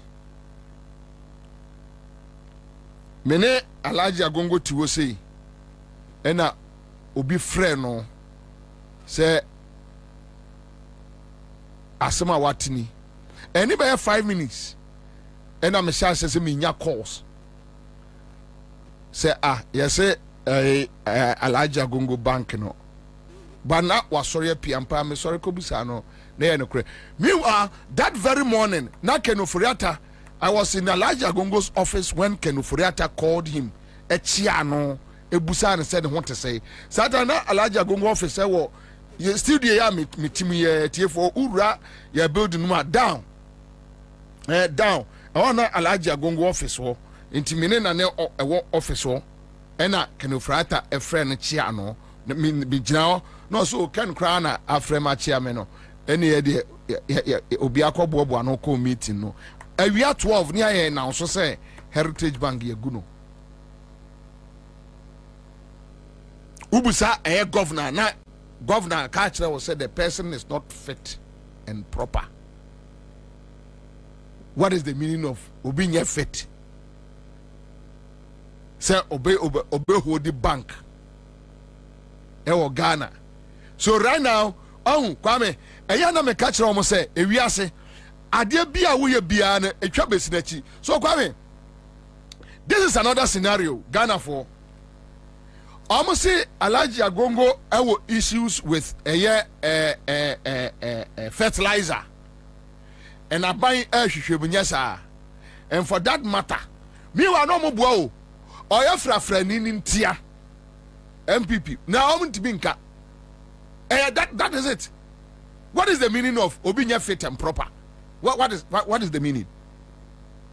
Manyaska me bia adwuma ma fa nkrofo omo ya adwuma ni bi o begu adwuma na kire me de ntia begu na o say you are not fit and proper. What is the meaning of you are not fit and proper? Okay, but what the yemfa omo no lame excuse na omo de gu Alhaji Agongo bank no yemfa ye no granted say omo lame excuse na omo de man no sa na tie omo say ya omo say Alhaji Agongo ewo issues ewo court enya sa inti issues na ewo court ni nti no ontimi enho di bank kwame inti say kenoforiata data bank yankotutum oh ya kase won ubiewa no nyase ma ya honorable a ma jem yes Bobie enye oh nya honorable kakra bi na abeka medin wa ayese bia Julius Debra no nyina ehia me achieve honorable that come same ma soro kofi wo so obi asem wo court now kenoforiata e wo data bank now kenoforiata if onukra he was being declared as a fugitive, a wanted man, and the kenoforiata bank no abayin kotu tumuse kenoforiata anya fit and proper si wo kwame wo me ka chem se wiase ade a wodi ye onua bia no hwediye na ebeko saa na abesu so. If the argument Addison, the former Bank of Ghana governor, when you say wanu jail bed, sakwano jail bed, a ben sesini, and he say, excuse the only buy a good heritage bank is anything to go by. Say, see, Kenoforiata, Omar raised about 6 different issues. I go the end and back up. Yes, so I could say a friends a fertilizer contract. And yes, sir. Na entiasieni. Wait, 5 different issues. Kenoforiata. And he say Kenoforiata on your fit and proper. And as a bank no. Ana kwame data bank no ana omo release shares ema nkrofo sana ono a krofo de omo nyo wa no wa tetefa e de amobi but Ghana for say wutie me awie ya whether you are in your home office, you are in a car, wherever you find yourself, just tell me a simple question. The argument yam di gu eye Alhaji Agongo bank that our issues our court and he is not fit and proper to own a bank. Now we have a fugitive, a wanted man in the person of a criminal called Ken Oforiata, a criminal. Now he is a certified criminal. The whole world knows Oforiata Ken Oforiata to be a criminal.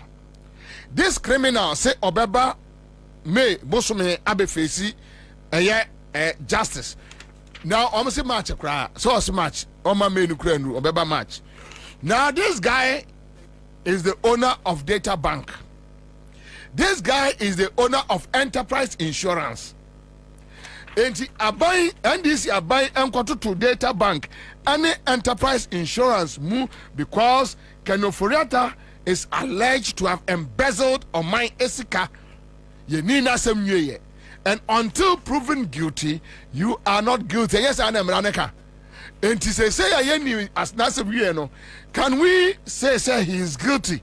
And for that matter, he is not fit and proper to own a bank and an insurance company.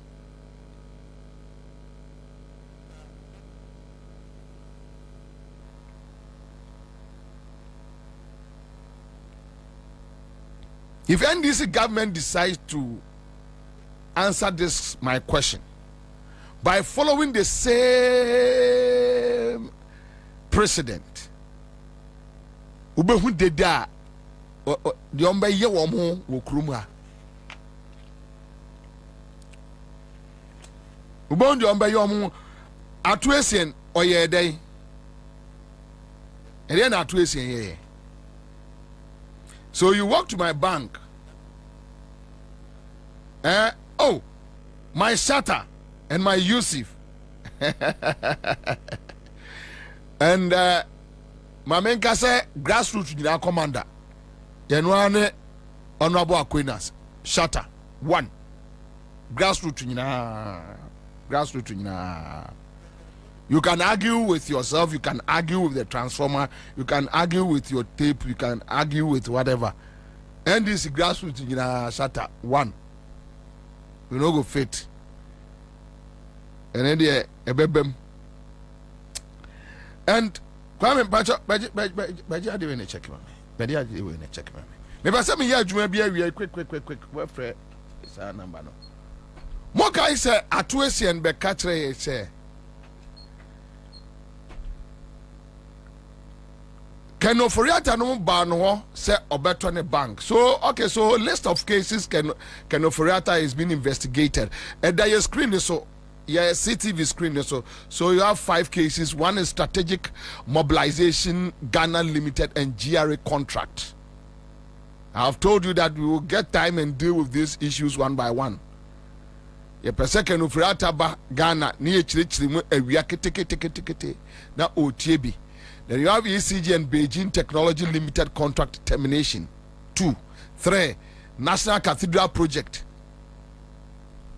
You know, Kenoforiata. Omo diskana pacha. Basa. Yanko. Omo diskana pacha. Chapacha. Neyam ngwa so omo frère Kenoforiata na ayi Victor Kusibuati. Okonfo Kusibuati. Okonfo Kusibuati. And I hope said that case because Ora Okujetwa wanna di Ora team nanim no. Na in a personal project. So at the end of the day you cannot come and tell us you need anything substantive against Kusibuati. No, we are not going to take it. How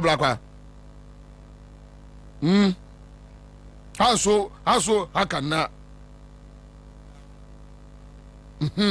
to ya mpesi comme ça no, because enyama bia sutre ye no there is no way eya say Kusibuati e fa hu di okrom ha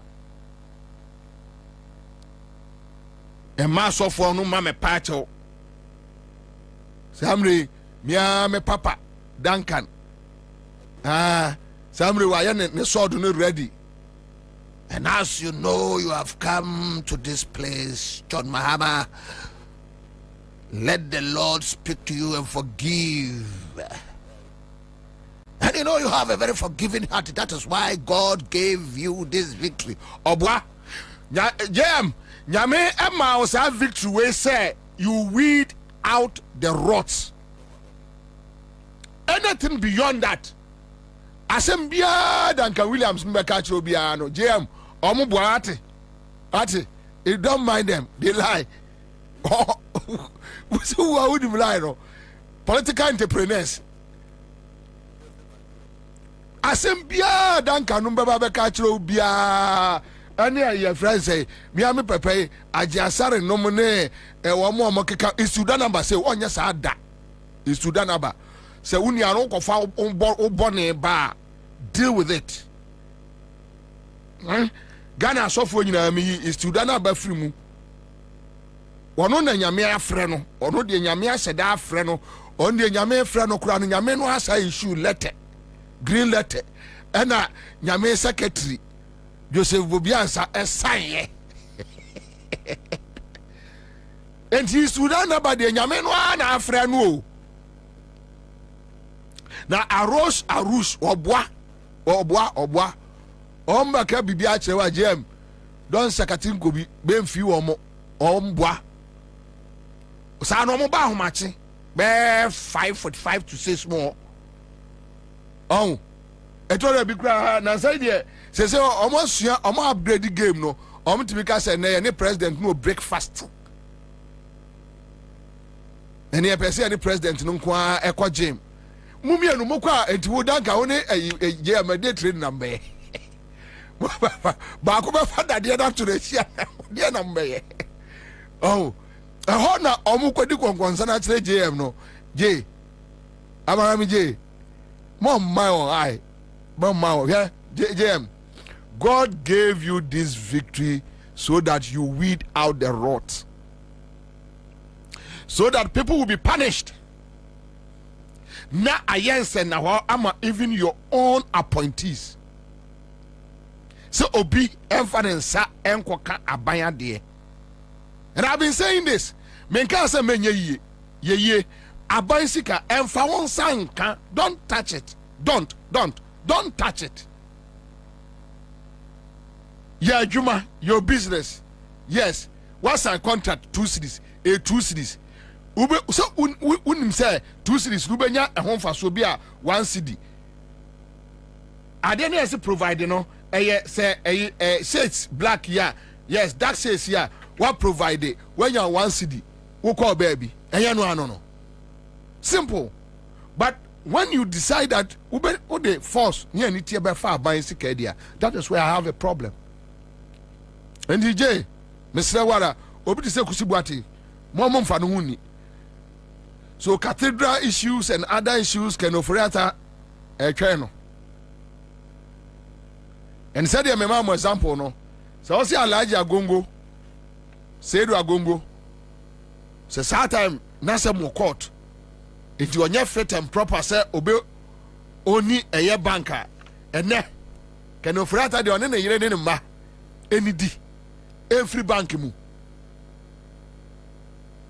kese samre enkia tutum na enterprise so hwe Ghana for tie na media minim say it's too early, right? Media mema JM ene aban we no beye 6 months. It's too early. Enyema MPP for ebobobo apono enya one day na omudi be hu ni nyina. Yes, some of the issues we have a fair idea. Like acquire omofaso ed SIC contracts, insurance contracts, enyinama enterprise insurance. Enterprise insurance a can offer a company. Or no, and no insure a state agencies, departments, and ministries. Mebwa. Where are they? Aha, pia. Wow. Your friend say insurance, enterprise insurance. Can you afford that? Though we have a fair idea, but ye nim enema akosum. What you say? Aha. You know say no. It make us now. You better Matisse or Haruna Idrisu Eka say the kind of a year JM betu ye no rota betu ye no say amna nkrofo twa to no say tie ni. And I've heard JM also talking about it. Say wo hwe ekwa o mafaso arane economy no a criminals, I mean criminals and a running show ni nyina. And mesre say JM enemia minua pani Haruna Idrisunum enya just talking mom bibi so mom fifi mu mom bibi mu na mom biabiem ema obi anya dey ehwe bi adekro na mom koto ye no a ama JM ye mo ase ne saa se enkrofo no I mean omo rane oman no with criminal intentions. Omo enye omo bibi mu omo fifi mu omo ba ba mu ne nyina obia yenhwem han fi ne nyina yehunu said the JM ombesi abibi mu afifi mu ababa mu amanyina ya hwe bi no Kwame ohwema nim din ara yi ubi bi ayira economy no arot no ena menche se ma omo enfa entoma enkata so omo mbi mu mfi mu ye mu biem ye hwem hain for bi bia nsie ye yesremo check yakwan mam so atuesien a victim of hate, jealousy, envy. Yen damage no. Na to ese no anso no. Ese omo a. Sa no omo na fofo ne gabi no. Yen mo ka asem and na hu article be very nice article from a very renowned lawyer about how JM Ebua banks but Akufo-Addo and in a family and in a buying it decided say ombeba beguno.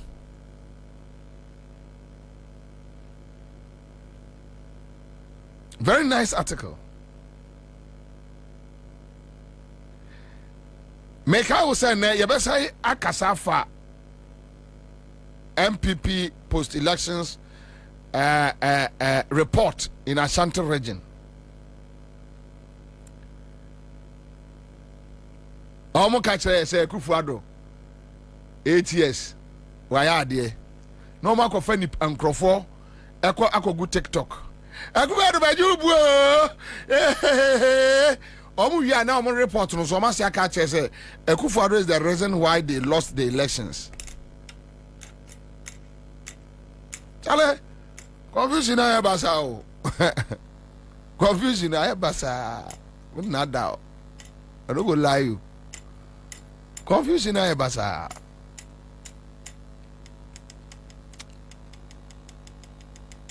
So you bedi won komo. Your friend say Oliver and them for kutuka for no unya omo.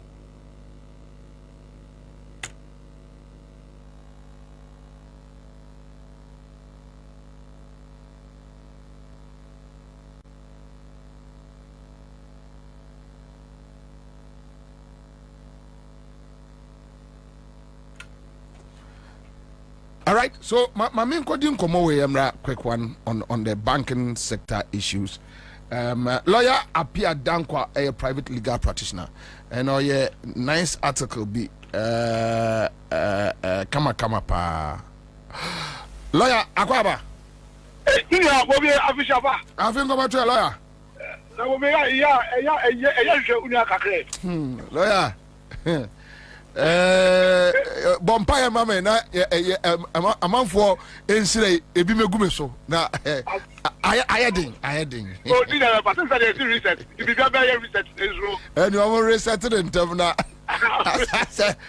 fidie no Greece no nya memu Council, what your article be about the state of your banking sector? How the John Mahama previous administration tried to sustain your banking sector, and how the Akufo-Addo administration egu your banks. My reading about 2-3 newspapers. Yes. It's very insightful. Tell us, what is it? Whether I'm far away and I'm in Chow, if you're from Chow. Who's a your mind? Now, as for democratic dispensation, friends, you do 32 years long. And necessary say, kind of understand the role government plays. Now, you're making decisions now, you're making it. So, what kind of constitution now? Hello? What kind of constitution now? Specifically, the sixth chapter about the directive principles of state policy. one of the fundamental principles that governs the economic policy here, so it's the duty of government to create the right economic environment for private sector to then lead growth. Now, one is about economic growth are one critical factor intermediation. So what kind of intermediation? You are talking about insurance companies, any banking companies, and how the government ought to create the right environment for them to thrive, to then also then grant capital to businesses. And so in 2014, in line with that, all these principles, banks goes through challenges now. His Excellency Mahama, in his wisdom and about the patriotism, his understanding of economic nationalism, has the key the position of salvaging the banks for the ultimate good of the Ghanaian as against the system. Now, how did he go about it? Now, who used to Capital Bank as a case study? Who say, for the trajectory of Capital Bank, not first, not microfinance. And the free microfinance, every year, savings and loans, and every bank. Now, in the life of our entity for 40 years, now, Omo accumulated close to 480 million in what we call bad debt. Who's the banking system, so what you call IFRS, a classification of banking assets. Now, only one of the critical bank assets is a loan. You're classifying it from very good to bad, and the time frame is 180. So that okay, bank that's within 180 days when let's say any repayment becomes due. That's a win. That's a win-win. Yeah, that asset is classified as bad, and provision must be made for. It is bad. That classification way over 40 years now 480 million, and now classified as bad debts on the books of Capital Bank. Now this bad debts will now impact the solvency of Capital Bank. Now His Excellency Mahama, any Bank of Ghana governor at that time, what was their approach to solving this issue? Their approach was to invite a Capital Bank and then find a way of, first of all, separating the bad assets from the good assets. So no good assets. So good assets, your banks are now repayment a year, all right. Then in more than 800 million Ghana. And apart from about 480, up to 480. Into all year two banks, good bank and bad bank. And a bad bank, or ring fence here. The end your ring fence, or activity, so on lips shareholders, and on my agree, don't be more shareholders. And my activities are there for more. Now, they secure repayment of same, with one more equity, and then ban dividend distribution for 5 years. Then they went ahead to then sit down and say a commercial loan 620 to grant them liquidity support so that ultimately higher solvent game. So now due to essentially because of our positive steps on taking within a year and a half, not bank is solvent. Indeed, our loan repayment of 14 million a month or more and defaulted that. So one would have thought, because government is in continuum, can I not take you and they'll continue. But what did they do? A mobile pair, and they just went and then called in the liquidity support. Any attempts to reason with them in terms of how to salvage the issue, now really there was no issue. Following on that year. Indeed, on proposal say, okay, so what issue are where we interest and following on that year. So what issue are reducing interest from 23% to 10% and following on that years. Indeed, I'm from say that's not outstanding. I'm from equity. I'm following on that years, and they just collapse the bank, killed a Ghanaian dream, caused mass unemployment, and even impacted on businesses that are not depending on Capital Bank. The point is, the first thing you should ask yourself and say, to obey a president, what was his focus? What was his put ahead? Because after issue, there was no reason to destroy the bank. Instead of following Mahama lead, good governance lead, and then they are so many focus say, reset here. Then we must reset all those bad governance impacts, especially on the banks. That idea is a terrorist attack on Ghanaian businesses, on Ghanaian entrepreneurs, on Ghanaian banks. There was a massive reset. There must be a review the right story must be because Bobie, that's not Omukache. Omukache said, first of all, Mama Chomu 620 million. One thing. Yeah. Omutaka says, I said 20 million, no, a move from 80 million, no, show us at 80. Yeah. So this was vile propaganda. To what end? When in this 620 million, no, not alone, not for 80 million, no, and in fact, he had no linkage to that 620 million, no. Now, Omuku Bank and Omu prefer criminal charges against them, against all of them. Omu use Omu power, a customer to a friend saying, agreement I went to check their opening. Omu Diakano, Omu call through. But lawyer, what me are finding out whether Atuesian was in the position to pay? You see, so now, first of all, yes, so because they see where we are here. So indeed, so the first question is, where we are. That's the first question. I'm not trying to go through trial, no. The judge acquitted them on the ground, say, who's also charged this one? I'm not charging of cumulatively for 270 million theft. So 270 million theft, you know, almost 130 million on you being a year. One of the accused. 70 million on another accused. And 27 million on the MD. On all these counts, no, costly who they say there was no stealing. So if there was no stealing, then the question is that should any issue of repayment come up?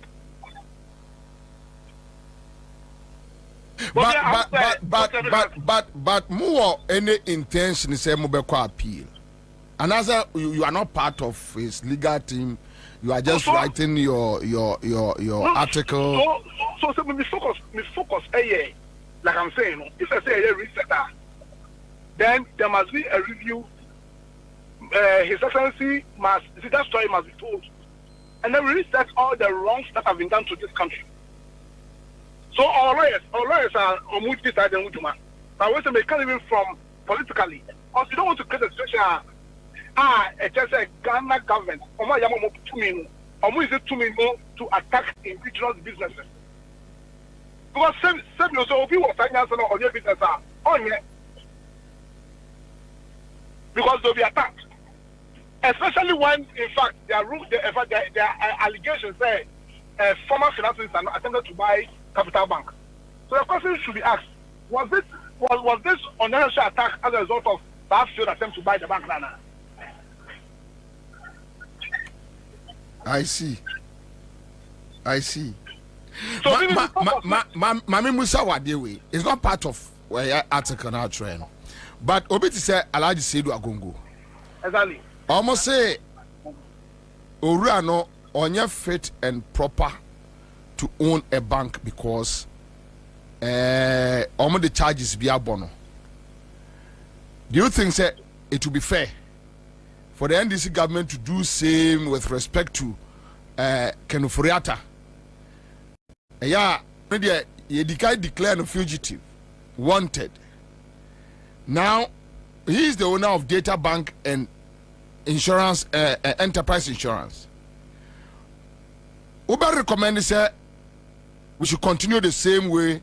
Said the Omode Agongo Fasono, they should do the same thing to Kenofuriata. Not necessarily. In fact, the first thing you're calling for say Omu review Agongo Diano. What do you mean by Agongo fit them from the person? So research no Omu reviews are at the end.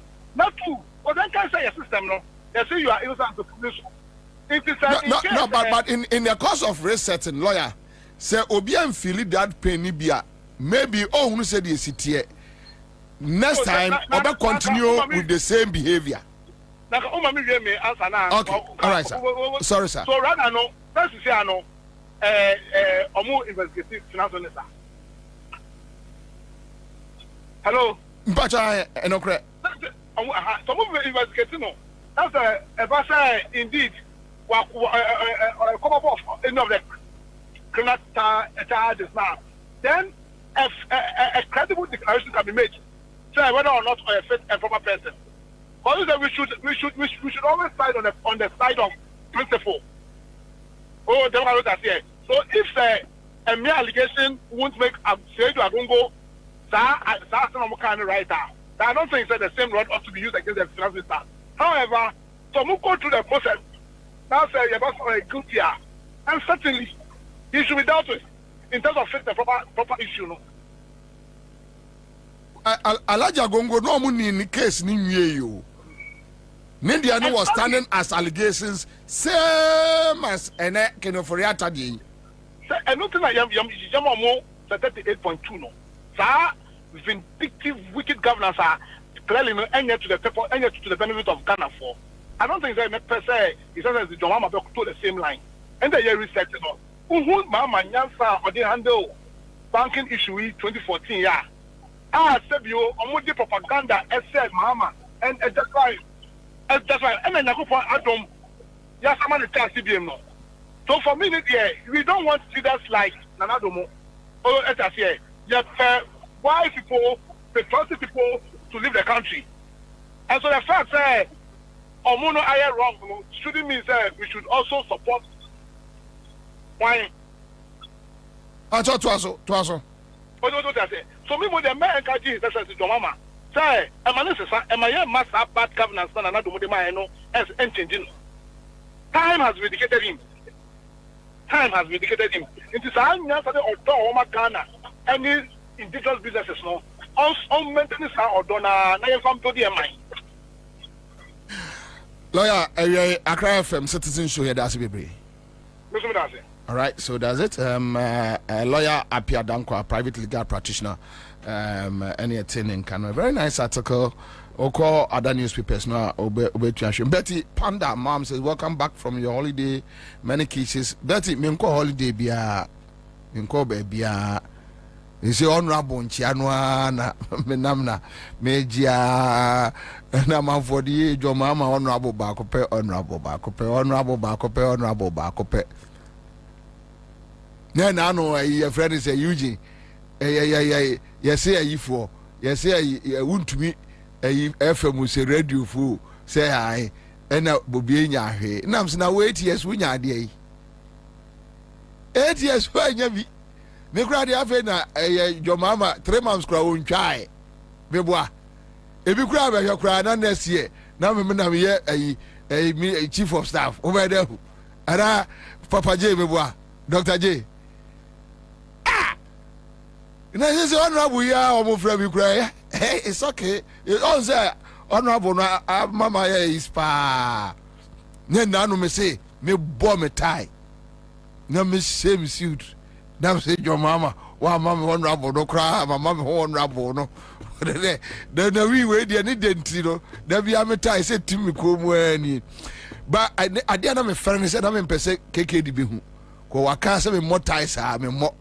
Tiafe dia me tell you boy na me de tete pictures so babontin akwa was appear out picture appear out dam si ye na Crawford honorable respect nyina Crawford honorable na si miamini position be na de che honorable we mo monyi me so ye. All right, so I have some few messages here. Joseph Dogbefu is here. Alaji Dantata says, welcome back, Commander. Alaji, on Krawamo, it is well. Kuma Christian says, you lucky you came today. I was about to declare you wanted, fugitive. Hey, Mifenyamo. Concerning you, so concerning you, dear brave free now. If you free, so. Hey, who Eugene Friso when near woo. Mr. KK didn't feel be out if you don't mind them. Such as says, who are the ones calling you the honorable? They're small, oh,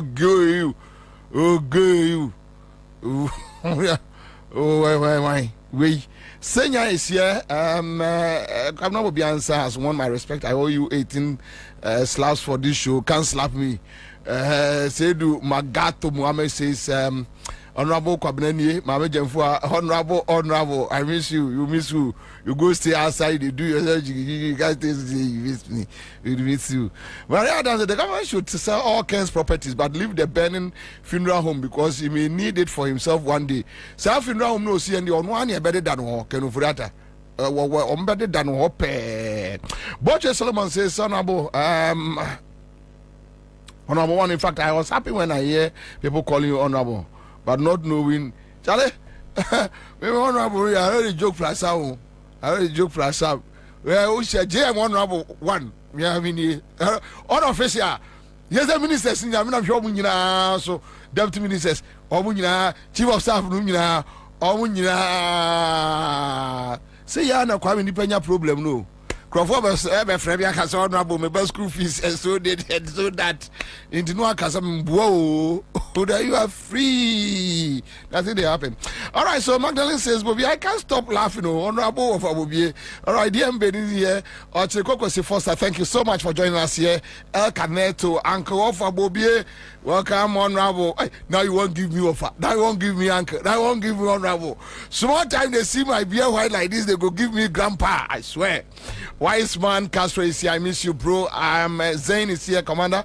I heard Georg appointment. No, hey, Kwame, yeah. This kind of people, bro. Omubaya say Georg for appointment. Can you imagine? Can you imagine? Just a minimum of a coffee, Juma. Juma say. Oh, but Charlie, name people are winning that. Oma appointing Crawford. Yeah. Akwa former KM boss in Dini say. Sampai ntime me mama ba mu wi ase. Ni appointing sa. Hey, Sampai dia ma. Fedi o ha ya see the Sampai akoto ma yanka. Ba wi omukum na ntwe okum ase abato a. Say board chairman you. Say Sampai kofi anwumra yale no ye wade wo okum na ntwe no a twitwa apodwehwe yi no obudu odwane na ni ti aka ho yese da no omde ma no o se o ma tutu ni ye o mo se o van kofi enkototo ne nkrofo de honorable abatoa one nyame adom eno obeye KM boss timpa so sa ode ma ya JM menka se ani nti bempai dai baso akana what menka se ani nti ne bia say ni say that you hear me dembe me your reporter mama me Dr. Lodina mama mbekate no. All right, so yeah man for oh just a give could no be some money. What?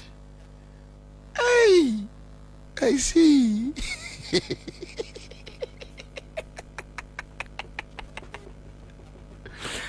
Okay, Kwame, I'm waiting for why dear me tell no mama here na Kwame there say o TV so Kwame CMG ya raise bar no your TV so ntino mesraw we free o ko say me siutu no me be bom ma se akra me Ansah eba bom na me chei tarama ha me boss tunu matiem o se be ko marketing me di crane kalo shady say boss to them jinem I am one more give or I am one position. Okay, so all right, so any property or assets acquired by a public officer after the initial declaration required by clause 1 of this article, which is not reasonable attributed to income, gifts, loan, inheritance, or any other reasonable source, shall be deemed to have been acquired in contravention of this constitution. All right, so thank you. My banking sector, no, mama mean dealing with a arrest. Okay. You go to Alaji said Agongo the interviews be it was nice. Nami wofi na me tie and I think say you go to Alaji Agongo. Yeah, levels don't change. Oh, me the put here. Let me know because the Bank of Ghana, almost show me that. Almost show let them brand say, O bank na you gunu because of say means may have one letter credit feedback of Ghana.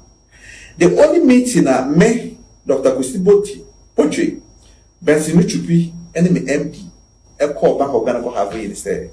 Governor no say or say a merge.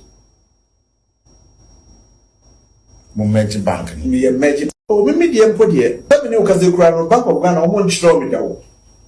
Almost show let them brand say, O bank na you gunu because of say means may have one letter credit feedback of Ghana.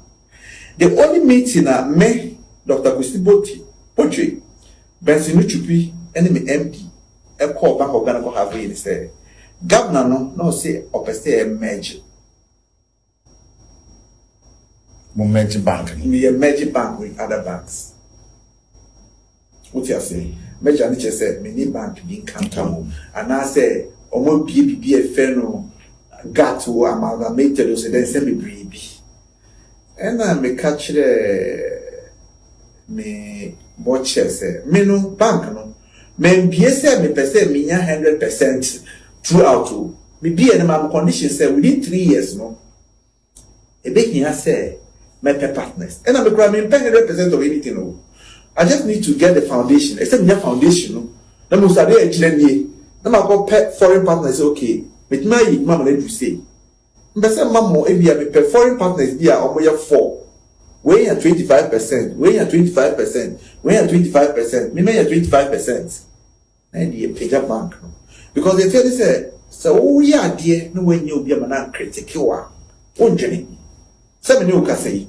Me kasa now criticizing me and also be some question na e pija mi answer no kosoro mama answer wo say be say there nti wo say what you say na level no kosoro sa na tie sa na pe bi atie the more na before criticizing no the more na our brains no our intellect no it be chilling it be out and that was my vision 25 there are 4 members owners of Heritage Bank. Tietra border, ye ba, obi be prepared because who say we count ye na Kwabena de be Bobie diamo.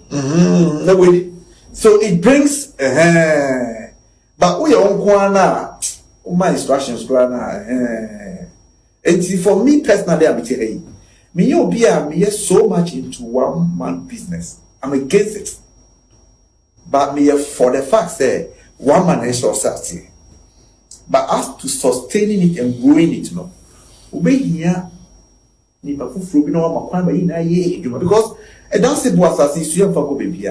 So be ya ni pa benefit. Any here, e mecha as isu. San ma dwen here me. Baba ko Ghana no sabi. Besie. O ma dwen mi hu baby a free. Oh, me dey empo dey. Let me know cause the Bank of Ghana omo nchiro me dawo. Omo nchiro let them brand say o bank na ye gunu no because of say anything e gunu means may have one letter credit feedback of Ghana. The only meeting right, so Ora said to Agongo ne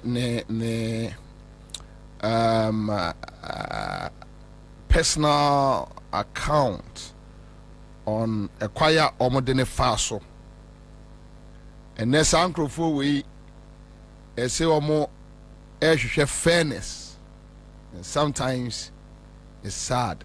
All right, so let me move on the issues about arrest. Now minority for no issue statement and mame me patch for statement no to mame quick one for statement omo release a year statement on a year various arrests asha say cause from yesi abronye NIB in reference to BNI for I invite abronye to Professor Amio Kumfi. Then yes, one guy be a friend of Sonoba. I just and minority condemns NDC government state-sponsored persecution of political opponents. So I will just give you like 1 or 2 paragraphs. The Minority Caucus unequivocally condemns the escalating misuse of state institutions by the NDC government to intimidate and persecute political opponents. This alarming trend not only undermines our democratic principles but also diverts attention from the pressing issues that this government promised to address.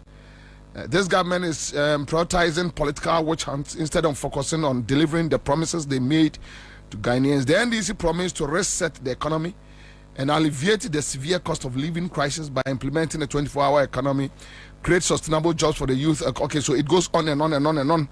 And we are talking about arrest. I won't talk about my issue. In 8 years, I was arrested 3 times. Oh, wa ni abefawo. Oh, wa ni abefawo. Ontiase. Anajo mbetim wo Lord kwamu a omode me kwamebuso omo se enti mayem de ye de ne mayode. Me end these 8 years from Professor Mills to Yera Jomama. Me manje position. Manje hwe me nka ho me nimu. I'm just a friend. According to Okra JM no man for me to be that. Never for 8 years. That never. And you saw mona ampel me a Professor Mills time. Ora Larry Bevlolate ene kokwanyi do honum. Efrem say Professor Mills ko US. Me enko Dominic Kisi Asempa FM. Saja wana na me producer mo bet me abusa no. Akwanto bia Mills 2 ye bia wana ene no koye me manko bi da. Da ehun hia me misra replay ti mentrem me nkoye hwe into abet me say me na me finance minister na me de. So when we talk about arrest and you see the current MPP mama feel say omama politics na say a game bi odi ese ma yesa akrampo no a yen kate ne ye ni yeso yen condemn to say the omo no e condemn ye no abi. And sometimes when I read these kind of things, me now for one people want to Kwabena I won't pay asem. Now you know the way you guys behave sometimes yeah na atete. And today they are complaining. Yeah. They are complaining. Yeah, even Odia Yanko City FM. Me chrawo me sebe nka me masemo.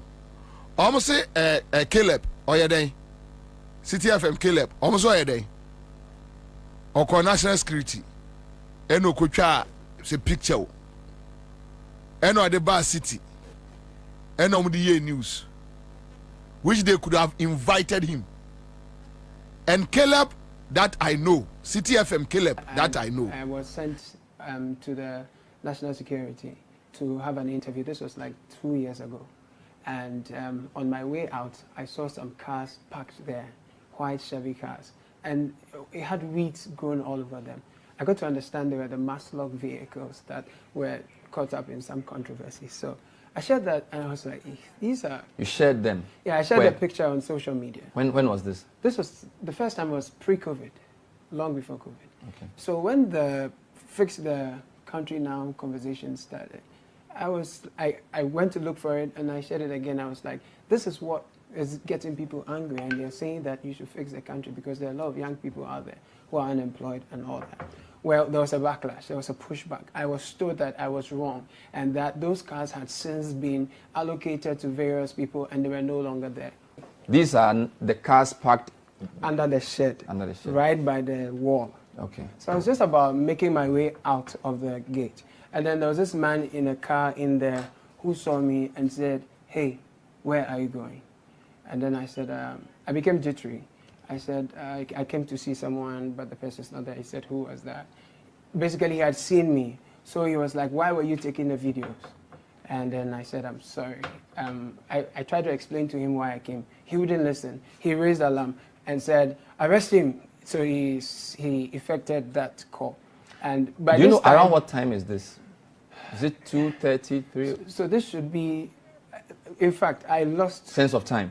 True. But this was on your way after you had done your... Precisely. Do you know how long you spent in there before you were coming out? Oh, I didn't do more than 20 minutes.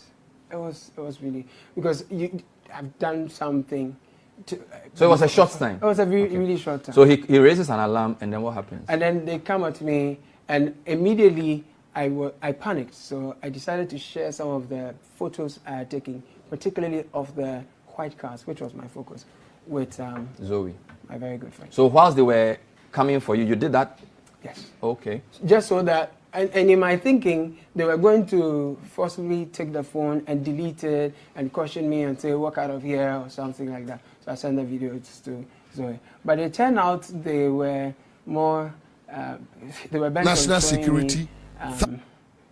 They were bent on dealing with me, because then they took me to a small post when you enter the... On the left. On the left. There's a mango tree there.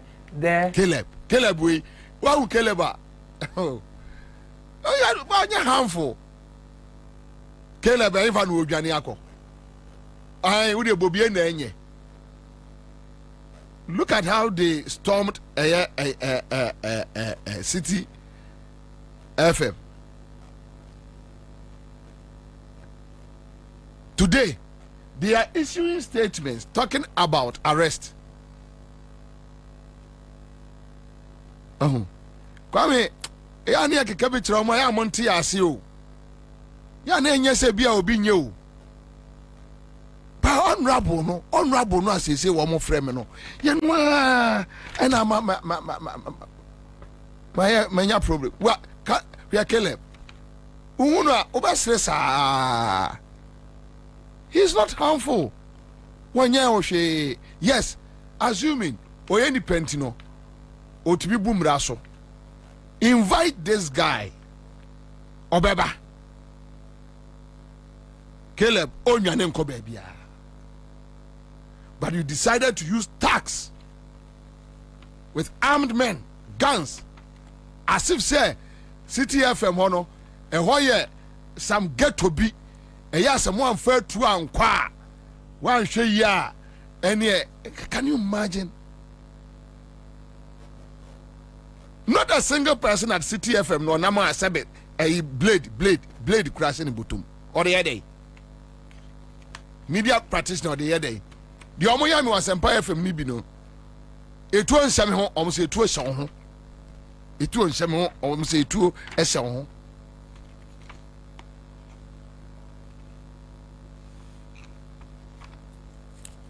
Wait a moment, friend Cham.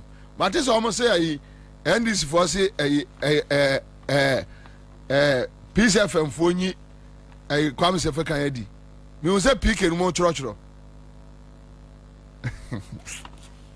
ya Kwame me say asase we so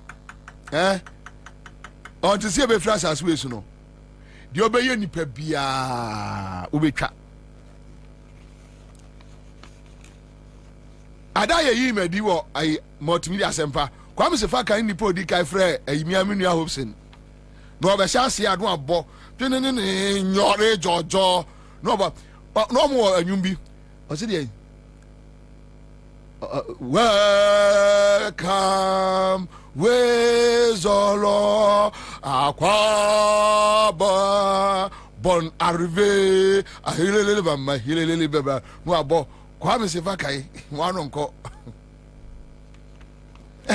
so Hobson nti o se abrante no omobi di mpo na ye de o se abrante ni to ya dai wo se hwe misi mi jose no atwituo misi awurade e bobi akumio na ma dodge kofom na dem pam na mi tie peace FM mi tie Kwame Sefe ka Kwame kran frem so mi nua ketoa na se mo mo kan o wie no asre nyare jojo Kwame ya di biba ya wonu atene ya beto samia wo beto piga sefa guy wo beto chale father Mr. Monza Fred sefa kai no mra me na adwuma o a senior man MPP for na say no o a senior man pa come a senior man o he was my boss the boss na bonini an wo yanti yeah me free asampa sebo what are Bombay Kwabena any year be what yeah woman coffee shop mafia form na ye say coffee shop na gu we be on him my coffee shop for example go see but I will plead on his behalf say Father Dixon a Rakwam despite no enya hwe we senior man the way they want him to bow out no enye cause baby akwame aye adwuma no baby opeja Peace FM jina eno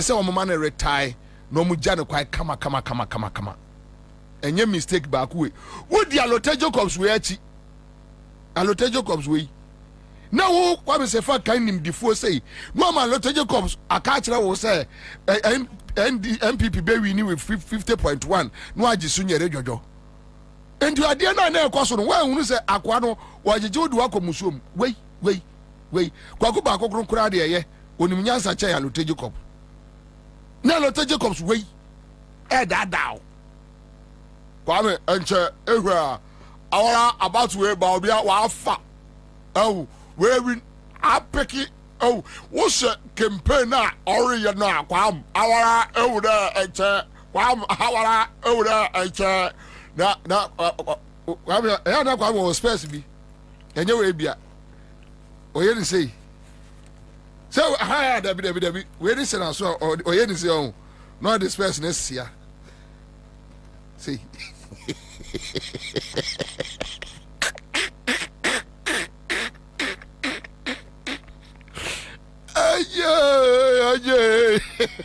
Aye no this person is here that is the say you know the yes am jemfino sabe open there of ya patch your circle into me no enye show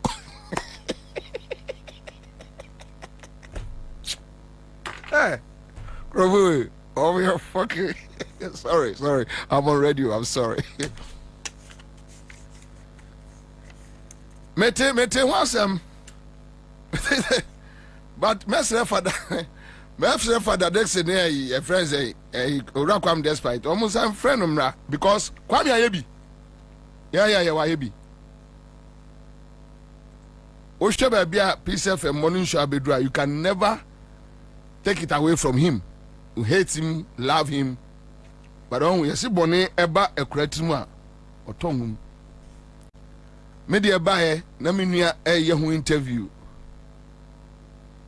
ɔno na ɔkyerɛkyerɛ mu ɛkwan ya yɛsme fa so twituo no ɛne sɛ de yɛsi ayi madi ɛne sɛ de mi suban nyenti ne ayi madi aw Rakwame asantefo baby yɛsi yɛnka ni wakyiri a osi agoro no ɛɛdɛ twene no so me a yɛ aburu mu nti no na onim sɛ sɛ mi kɔ mu bu de na de ya oda ne se na de kete didam genge ena twene no so ba ma na tete ya me mfa ye bɔ ne nche nyina onum ye no omo aye no siesie o dache heavy akwantu aye nyina ye wokɔ obia be kobi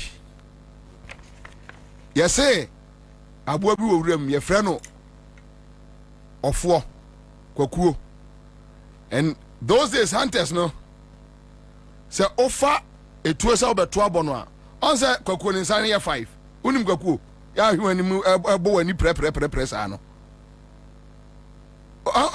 ade okay so let me bring it down ade on say nsan ye 5 to say nipa o matuo so de bebo no no ama nsa so do you know why no aka kire wo say hwe wo nsa na hwe me nsa ni nipa te se wa intime nkume Kwame Sefa kind of refuse to see some of us say nipa te se no and no answer me say PK saponom Eden na Facebook na Kwame despite person yi sifaked na NDC na akokache omo say omo yi the dinner den I'm say really hey boy mami egbo. So they are talking about arrest, you know so here the onkoya no City FM. Hey David, are you ready? Yanko from go man so na fe de me metinsim any ebedi nkomo special but I have a MPP report no special report now they are two TV no side say fato corner side manya blue color so fato side sir fato side sir mama they are thought and I castle line so na nanie yes sir you ko ball and wow os me number 10 JC ade os me ya be di pele no be 10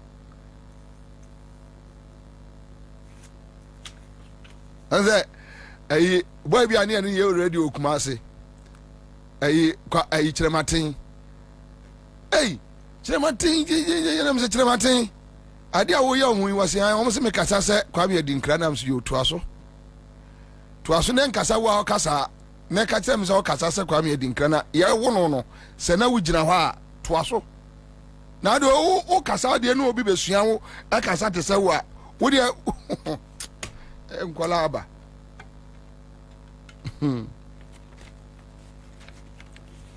na no meti ya yes Sam George say radio station 7B ebi wo bono ebi wo ayi na yɛne nti MPP for kasa na Sam George na say mono Sam George no nya ntinsi krum otisi krum a ba bia nkane awa na mbehu yes bia ma mo akwahye no mo sina wi age license na afiri nipa bansem me dia me toye lawyer Daudu na ya me lawyer Kwame 2014 me turn 200,000 Ghana 2014 2 billion na iskaketwa me receipt go lawyer Daudu na ya me lawyer honest nsan ma me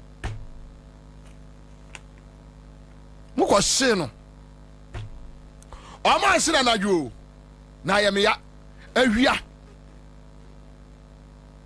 me wa lecture hall near from say radio station nation omo siwie no mo de me call Kofodua High Court se me mra me si edan no na nyame adumi wini ye ene me je ba efri akosomo ebe pemene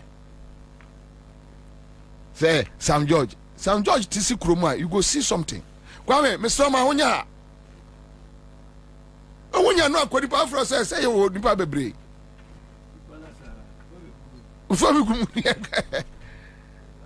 hey arrest and then also arrest. So I showed you what happened. Oh, your friend say City FM and this for your money videos to say on social media na mo de kai wo mo majority group no mosomonya press conference mu de videos no ye betimi a supply wo be 5,661 na mo nhwe na no na bi enya ho gina ho apunumfro na mso no reset no adwoma ma ye no ena wanya nefo se ye ku ena call so a enka wonfro no a ayesa no wona na bi ko gira ayi Facebook Troy commanded Dampare said Dampare enkochi Mensa Thompson no aka ayi bounty asem and adano anom kofa Mensa Thompson or demu 2 nights uji now Krovo we yon na me no me nia bam me position say honorable no ene je mo no abono yende maje aka official one no a om de beba me agem 2 ne matiem se me a ne ba me ya me papa otu ne matiem ni position ni bi kambe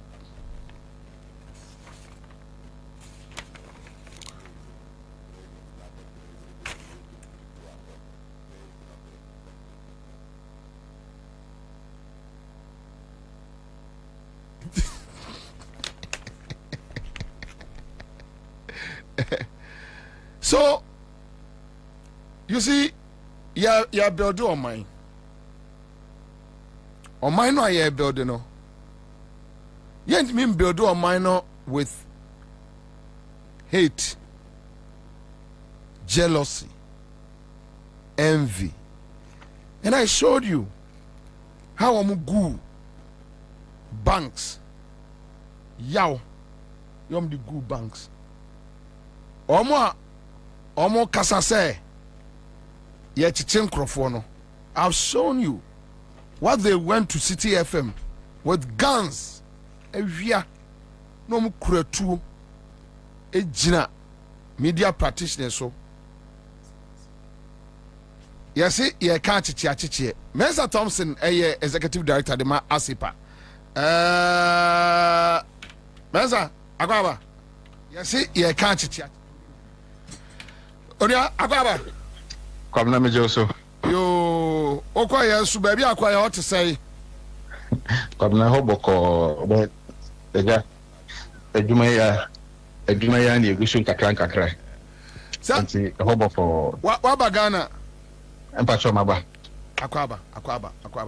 So Mensa, tell me, when you hear MPP minority talking about unlawful arrest, Rambo style arrest, I didn't hear about him. I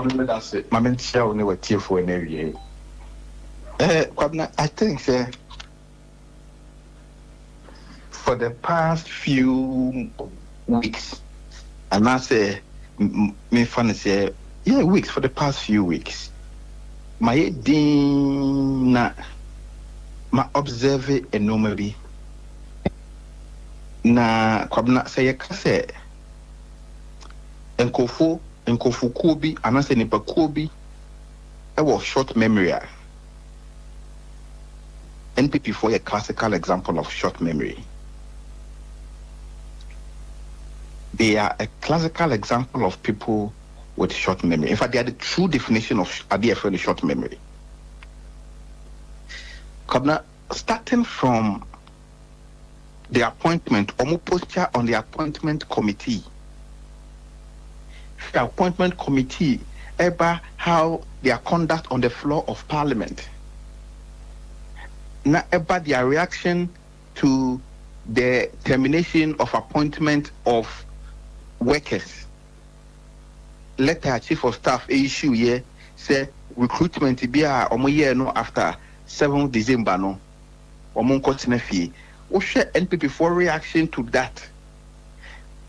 Not say we share omo reaction to your friend is saying and for and yes we Rambo style arrest in pool and for you have to yensa free omo in the course of investigations now yet to mano keke. Now show more reaction na Kwabena sabi e won ye pa Kwabena they don't be you live it through the 8 years of President Kufuor. We are one huge example of that. I'm sure say a number of us are even angry with the soft nature in which these people are being treated. MPP for I think say Osha Boni Omudi any brea any year they Ghana for fair more. I think what is happening to them is absolutely nothing. It's nothing. Namine do mo fofie. Ena yenya president Peter say Mahama. Ono on a diplomat. And he believes in diplomacy. So leadership by diplomacy. Into on Pesa, Rambo style arrest, Rambo style targeting, any one penny no massa. Come not to people for Omanya no fuyo. So much me be mano. Even when nothing is being done to them, they are screaming on top of their lungs. Kwabena say a buying this week I say Adia NPP for the year Ghana for the political opponents. The 1% to clear NPP for. NPP for bet Matana Ghana has it. So, Kwabena, where from all this hypocrisy? Where from all this double standard? We are victim of what they did to Ghanaians. Tell us with your issue, what happened?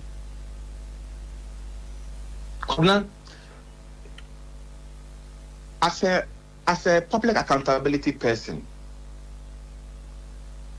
me information from a credible source say, Bronya Bre, Omanpenyi Ekufuado, ne mama, ene omunan fufuo, the young presidential jet, no.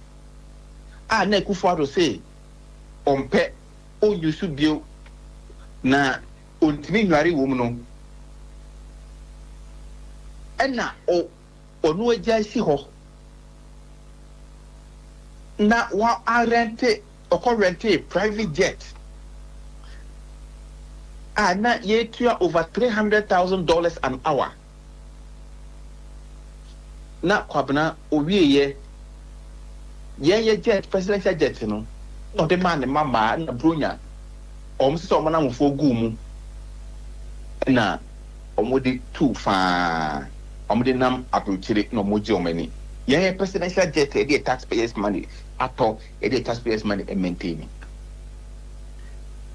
and na me publicly on Facebook said I am fully informed that the president's daughters have been using and his brother Bumpty has been using a presidential jet. And they should desist from that. Kwabena, asima mekan ye ni.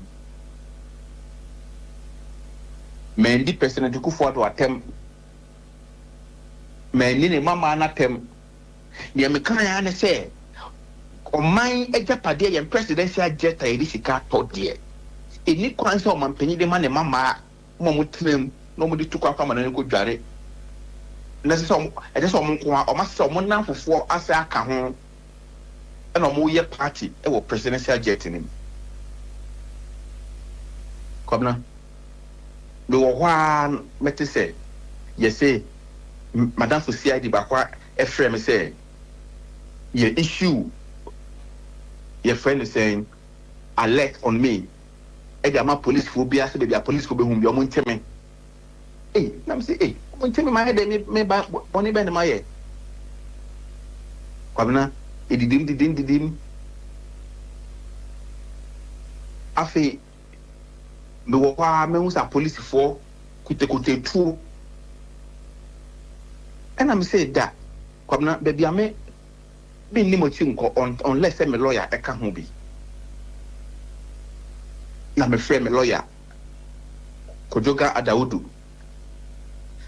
You call almost say, Omako court na court have more arrest warrants for me. On what this is a ban and betray statement. No more bundle me. A share carbon on them call. Station police station, I'm a lawyer 2 car DH. You could do Tesi police station. Kwabena, we your fan say a bonnet crana, my ya. Your fans are some of my kind no crampo. Say a offense that Kwabena in law, your friend of misdemeanor. Kwabena misdemeanor no police for bit mama, your friend on cognizance bail. And now say police inquiry bail. Me try me statement we ya and go force the mamin coffee. No more lock me, or more lock me, or more say female sales. Na a man no or maybe man free was on per se, or is it on person go on person go any master. On person almost take till soon tea, baby. A mass sales for female sales. I know because share or we mean to we manage in female sales or. No, but they because share her. Kwabena, I didn't your court. Yeah, court. I don't told me, court. Ada, number 2 court. Come, I court. anopano see I do me court na say me flight risk me ko baby a e betuma tena kem ni nyina ko or say order from above say on fa handcuff engu me nsa na obi a me mokro no me wi obi a de the handcuff engu me nsa like a common criminal no mo so ame e me call your friend is saying kanishi le bana that time no kwamna me pasa so na me tese won so o ma be fawo enti anopam na ya nyina yeko pie court ho ti bidua na mo se ni ni na me se kai ene de ene be yere ne pa enenye ene de kwamna nyame chade yenya judge a na adwempa woni trim oti asena no se we dey say a police for ne say judge na remand dey na judge ni say dey asem we dey me rwande o ma enye yi into o ma bail 50,000 kwabna judge ni ma ye bail a ye nam kwanso kwa ko process bail sa afi order no man ya call from above say they shouldn't release me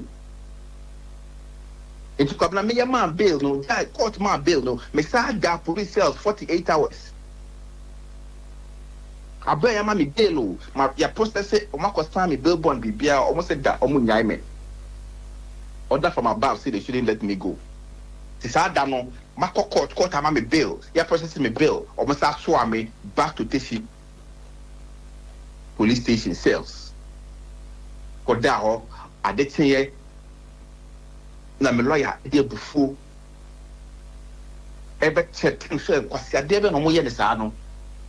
Why are they disrespecting the order of the court? Muti ni pana court. Court to say grant the person bail. Mom, court not say bail bond. We're meeting all the requirements. What is it again? Why are you holding the guy? Governor, me say 48 hours. Me ni di manu monsieur me dantintin. Ewo Teshi police cells. Me boni am here anything. Say for man penye ku fa de ni plane. Ama ne mama akojo mani makoka na makobi manu akoka. Intino akufa do so on TV da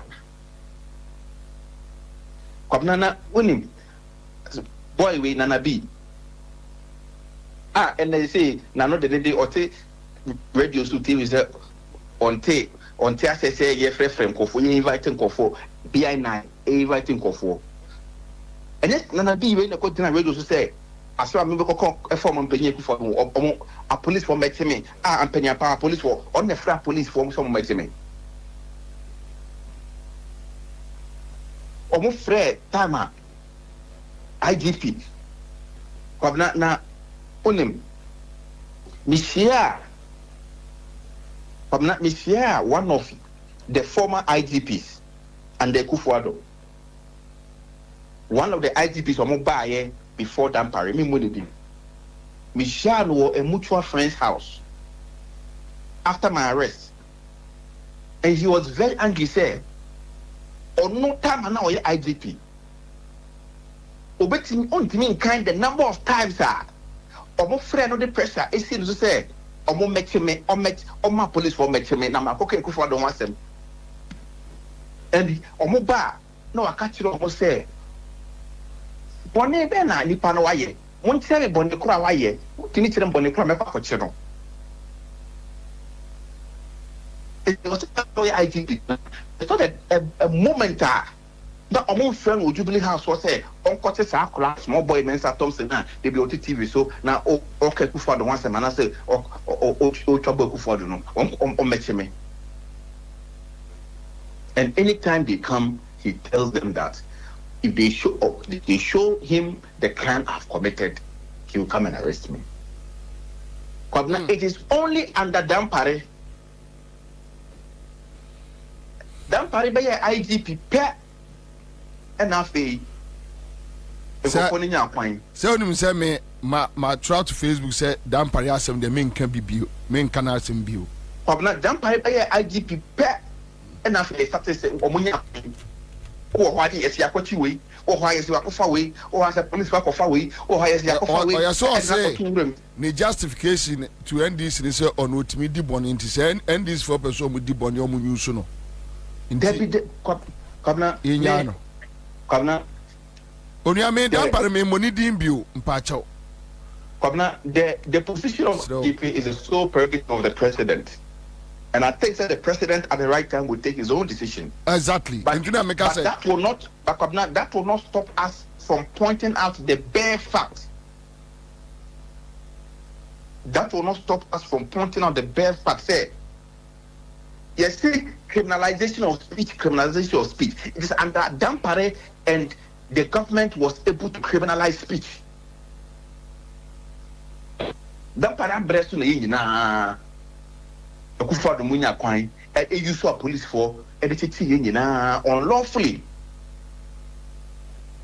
Kwabena Eko VXA, Kwabena Assembly a court. Unim the Assembly Korea.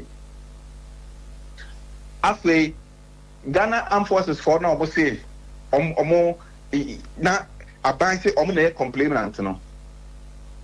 Omo ba court, the Catholic court, so Assembly Crown, Omuno. Omuni muhwe na mo person be dey tribune na say armed forces for na nkofo ekosho machi say ye machi ye no they did not have any interest in the matter. So who were the people who had interest in the matter leading to our arrest? Over to you, Jolati. Kwabena, this is the issue. These are facts that is public knowledge, and everybody is aware of it. Make say NPP 4 boys, you know, they were radio so. But this one they were TV show. I just wonder what they are complaining about, because they have not seen anything yet. They have not seen anything yet, Mensa Thompson. Thank you so much. Makwaba, so about Ghana. You know, some Republic share studio near Dinkomo. Thank you. All right, so that's it. Make out say near Penny Solo. Already backing a vocalist or her solo adjoining a studio. I say, all right, a production sheet in there. I said, send them in Musa and India. I just said, case die. Oria, Akwaba. Yeah, Conto. All right, so Bitter Swiss, when MPP took power in 2017, they went after Mustafa Bandi and brought down his mansion within a few minutes in the middle of the night. But just 1 minute, the minority, they are talking about unlawful arrests. I don't know which one is the unlawful arrest, but your view, quick. Kwabena say me want say say go for one more serious. But now say ka system na shaky kakra. Every day at least send you one district, one factory, and one day one prisoner that ye kuyenim. Mama go for enyo mo na nkwasi asem nkwasabi. Na we krasabi anomudu okrunwa. I was said by now no will be biara we o maisika di o maisika no eni so tumi da e was a wo da na ni ba ko to say e bi ade ntina national security e pikira la se yem pikino na de mu ye di asa gudie bi na ho moni so ye ti kromu ana go freda mi atu ba ye press conference say wo integrity sin wo bia na bi aye press conference that was there no na court. I was a by now go for you busy. But then go for you busy.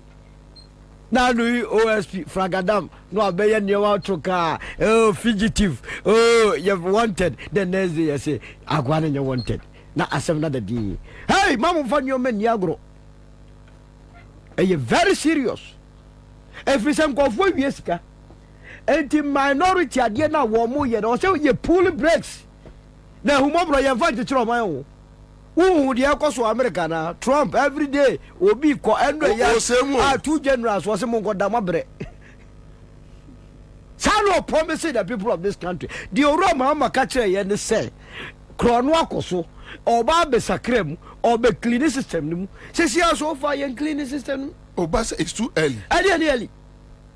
na nyeli na osi achechina card me I'm not interested say do be kwakutu prison ibe nyamfa so bia wo so de wo mu ni say yesika na bedi wa kwamna monye na monye interest nka ho ba na o say kia set account bia e da baabi o say president Kufo e call hepik no o si toilet na o de aboho hepik initiative na akire say sika wonya free hepik mu ano ye dai odisiye ba na o say ka wura mama what set up an account eriti ya kwaji sika na nya atwon kwase binti saa kwase binti eti kwase binti wodan ho saa ye wi a ni akire Ghana fo ne se kwase afo ye be wi sika yi eno nti ye sisi da wi na aye fefefefe ye disika na ne de sidan ye de sidan ni atwon ho kwase binti eno wo wan se eye hospital a kwase binti hospital na ye di nipa na ye disika na firi odi ya atwon kwase binti maternity ward na ye di ni dia ahyase yet he had the Kwabena men no himfa former health minister eyam nwa say amiakumfidi ne ba antem jai on say konofi bi bem wo chandi bi ya bem sa yeni eja wo se yetue sika bia kodim Kwabena no de eye clear Akufo do na ya wo se penalty dem viare corruption viare achero your friend say your friend corruption viare yetum ko VAR yetum ko hwe back ye play in the back ne haso de mu a kwa di ma menu dem ye vreno mo be ya ba professor mi ya go fi wo ahye na also 2 million de ko fa wo sase elu de ye ntumi hwe se obi anfa no tototo ba ku ya wo chile wo Minnesota ono cholete ikero vuriata bana go warm me up na do ji ha no MP ho all like seva kan mo ya yi your friends e bocham mu wuro mu here cash bia for baby MP mu wuro man nyoma mu be hu no sa UPPFFI your friends say account billions no enya sem keto se ni nkofo si bi didi mu no ba na o se di pay busy ye be sori ado pa Kwame Nkrumah so 1 o'clock news no bi atie bi ho na ekọ na ye kwa no wa kire se sika no sei na wawia sei na wadie sei na obetu atua na ye tumi dia ye fa foto no da ho na ye tumi dia ye kwase bi nti clinics ne schools no na o man no akwane enye sa na mo mbeso obi a busy dia na obi on beso wi ai up to date apart from no o senka IGP ye hwehwe ni nsem na no manual list wo kwan no, but I think say ena make say it's too early. Early. Dabi. January, February money away. Days say you run 30 days, 40 days early. Ye mama beni mama 1460. And what early didn't say. Ye be kan budget we in March. Budget ni be we are Ghana for nyina adwere be ko budget ho.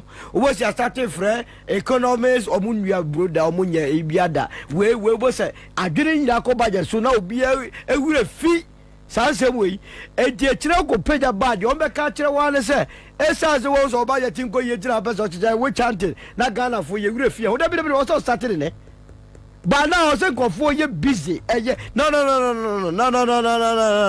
o ma we move on rent only 1 month make clean system no akrofo we no na binum etumi anya akukudro all the sectors kohe stand up ko maka kire mo say enipa be 4,000 pesos dey 200,000 ka nadmo be ana Rabura madam we say ye 20 pay gumu ani ba now also buy busy so at say half insurance sike wura mu di power come ye busy Ghana Education Service Ministry of Education or say nipa busy national laptop no check National Schools Inspectorate Authority nipa ma me bia no to app nko safo mafoba o developer or give millions of dollars or was any pay busy Kwabena me I'm not impressed emunya shit has too relaxed sister be relaxed and I want you home say na mo promise Ghana for one day na mo money a week because by now ya sorry no pano e was say can nipa twi fra Bobie say Bobie be pa ocho no odi nke hu abeg but nipa no of them obi te say ofo obi te say aboa papa mi ave ni o member me gasa ya de me mane la no better obi boye bo Facebook say o ba no officer go enya position bi me ya de me mane We are ye Jamaquai. Hey, ye Jamaquai now, Baba, we say, be free. Muna, Bidia. Yale Jabby, baby, I was a yellow in the crummy. Maybe that be done dim. Sabi but on a more serious note, Kwabena, dear Kona, I'm not enthused. But in your it's answer a yes, I know a channel. A Joshua, a bangu. But you see, so what's the obey resetting there, which means you need to use the due process. The due process doesn't take 1 day. Kwabena, here all land title you register as the catch was it will be 2 days in the land title, which is wrong. It is not wrong. And you put at least me producer a land surveyor, so he understands it. Now that romantic 2 days to get land title means you did not go through the due process. The American said passport you tweak us for 1 week budget, but your passport a day. I did be one way straightforward. Anybody that said that tell us to say, yeah, system near fast. Any partner, I didn't hear King. Any partner, investigate. And I know I felt your Casembi or Parliament bank for fun and grow, but no can't the reality. Say, your friend is say, and this if one in Kaiser. Time I know Mumu Bemono.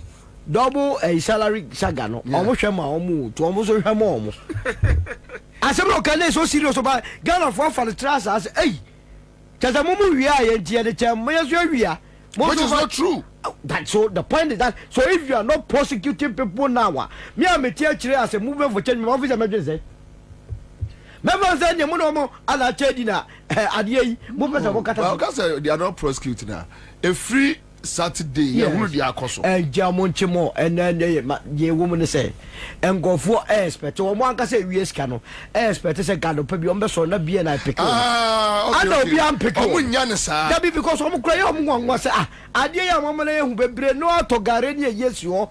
I follow up to date lawyer for Grania. Because Bassanwa, your chihuahua be friend lawyer Bekoi, and I mean you appear that go on in a say, but not your funny for being sixer.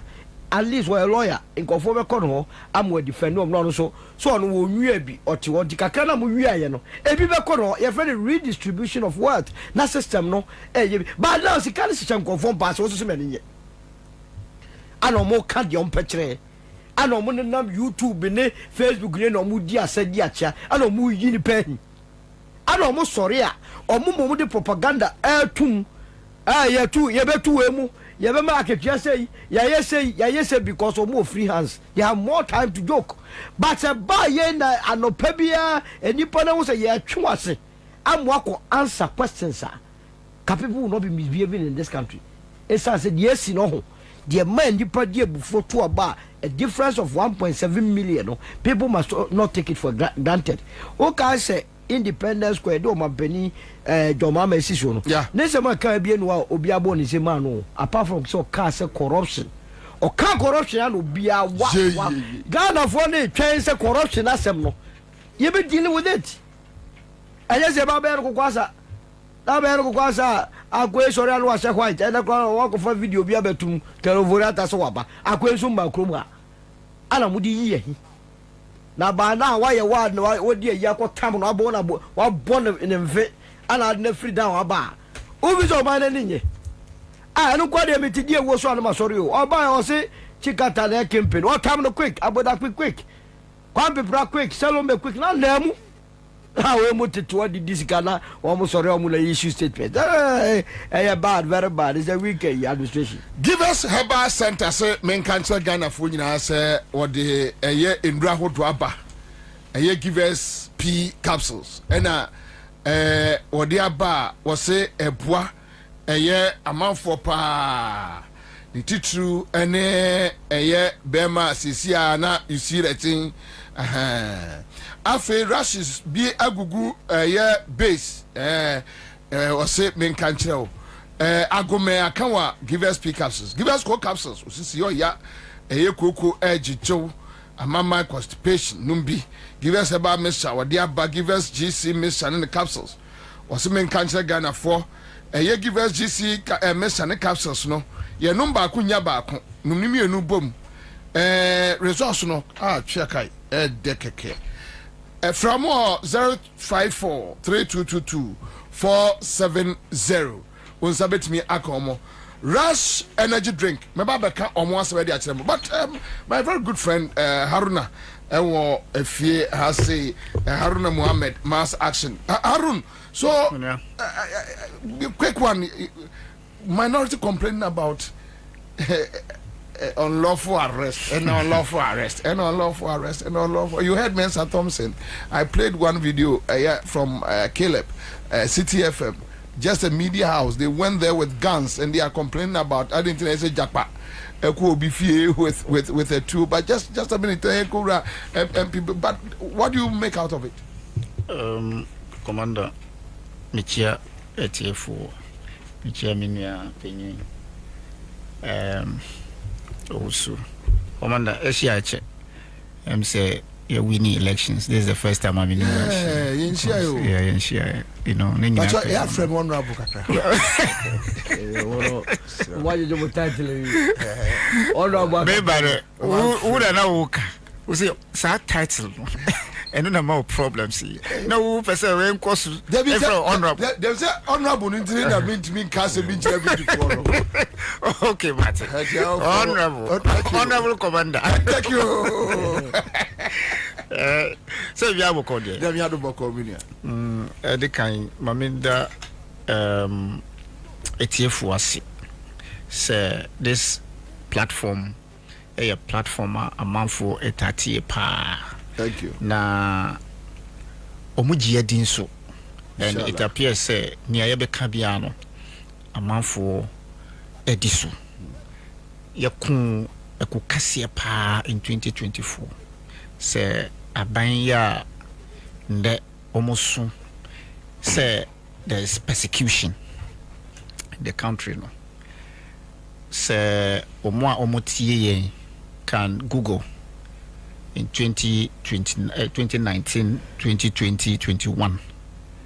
The number of persecutions under MPP government will prevail to you, say, NDC, Omunshasiye, na Omobeshasiye, so Omunshane intam, so that Yebehu anokra na edem. Etiha na yeti nia na ekosu in the past. Ena nsu na yeka de bia say it appears yet we didn't have senior citizens anymore under NPP. Omo na yenya eto omodin senior citizens. Na omo no mo acclaim as senior members or senior citizens in this country under Akufo-Addo. No mo nyina ka shetem. Yenim ne entra.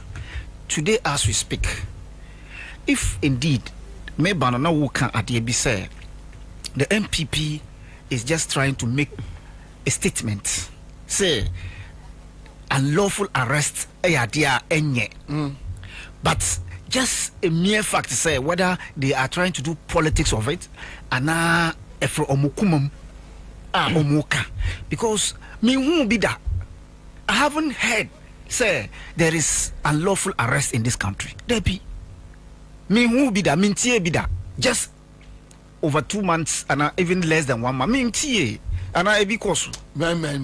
Yes, minim. But niya minim say a man for Ghana, a man for Omuti Ghana. Eka bibi say the era of unsubstantiating stories, unsubstantiating insults, lies, no. Asu betwa. That's enudi amitie pa. Because His Excellency John Dramani Mahama has promised the good people of this country, say, Ono Oba, Obeche Omai Ghana, ni Epon Numpuntu.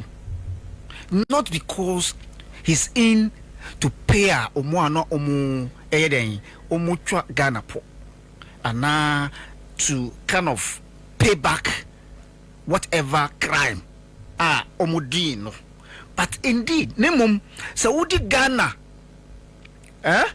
for whatever crime you commit against humanity, trust Mahama led NDC government, the good people of the police service will come after you I'm not talking of the bad people of the police service.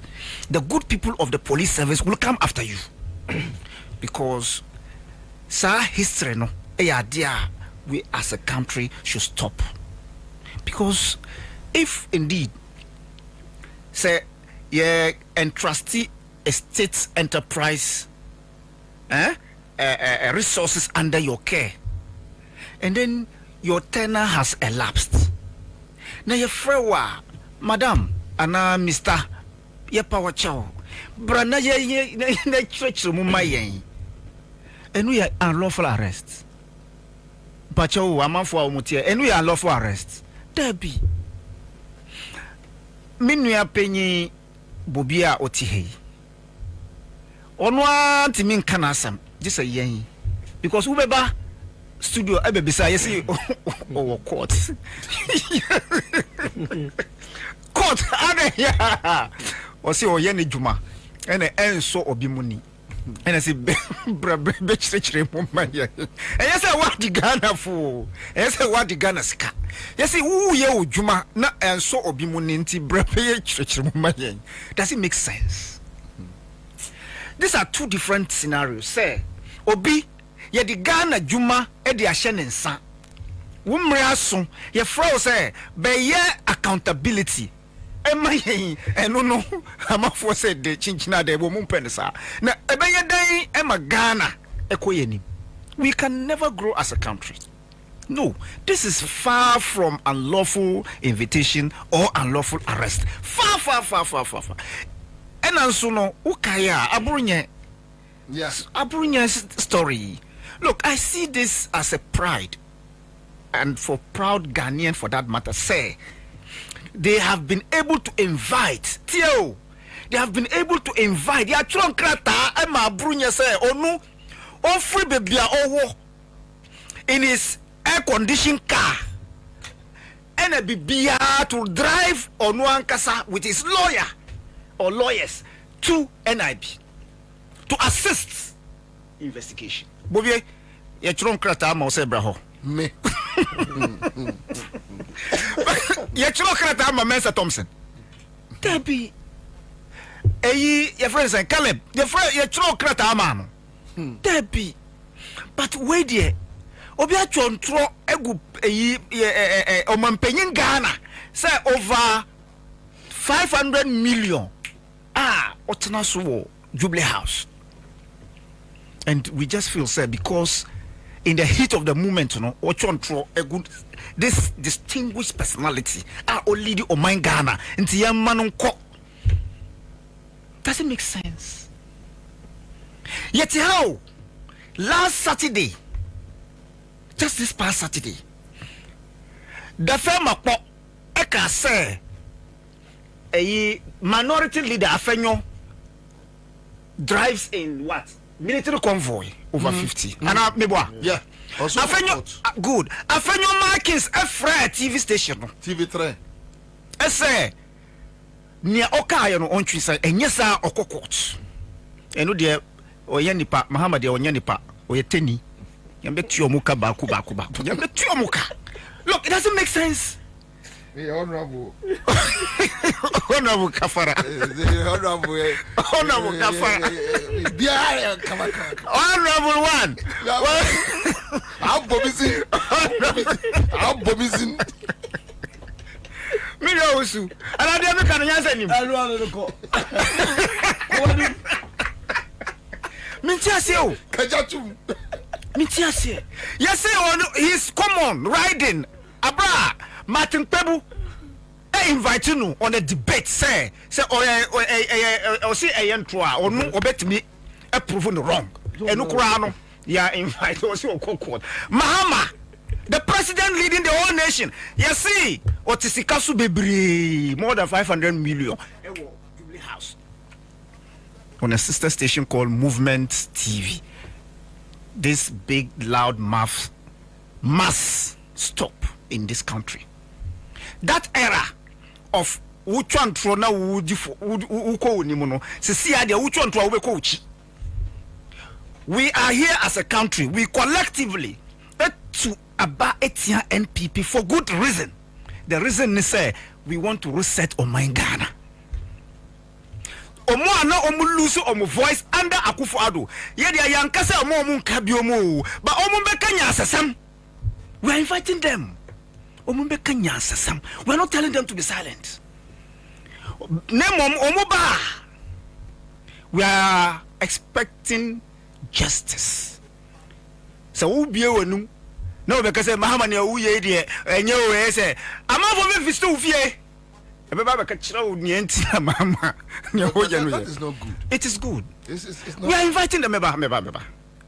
Yabotre. Honorable one. Under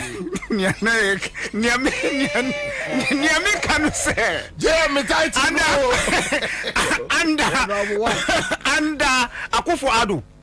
Obimu were silenced. Tio. Obimu lost voices. Yeah. But we are saying, say, under Mahama, they should come back. Those voices should get back, but with good sense. But even when they go wrong, people should not visit them. You can't say said people should not express their anger. So, if you are at liberty to go wrong, people are at liberty to express their anger. Of course. No. Very important. Very important. But you are at liberty to express your feelings. But I have no liberty to express my anger. Commander, honorable commander. Also, freedom of speech you have. Yes. But freedom of the speech, you can't guarantee. So but that kind of system in expressing your freedom, Nukran, you must be guided. It should be responsible. Yes. But in everything, yes.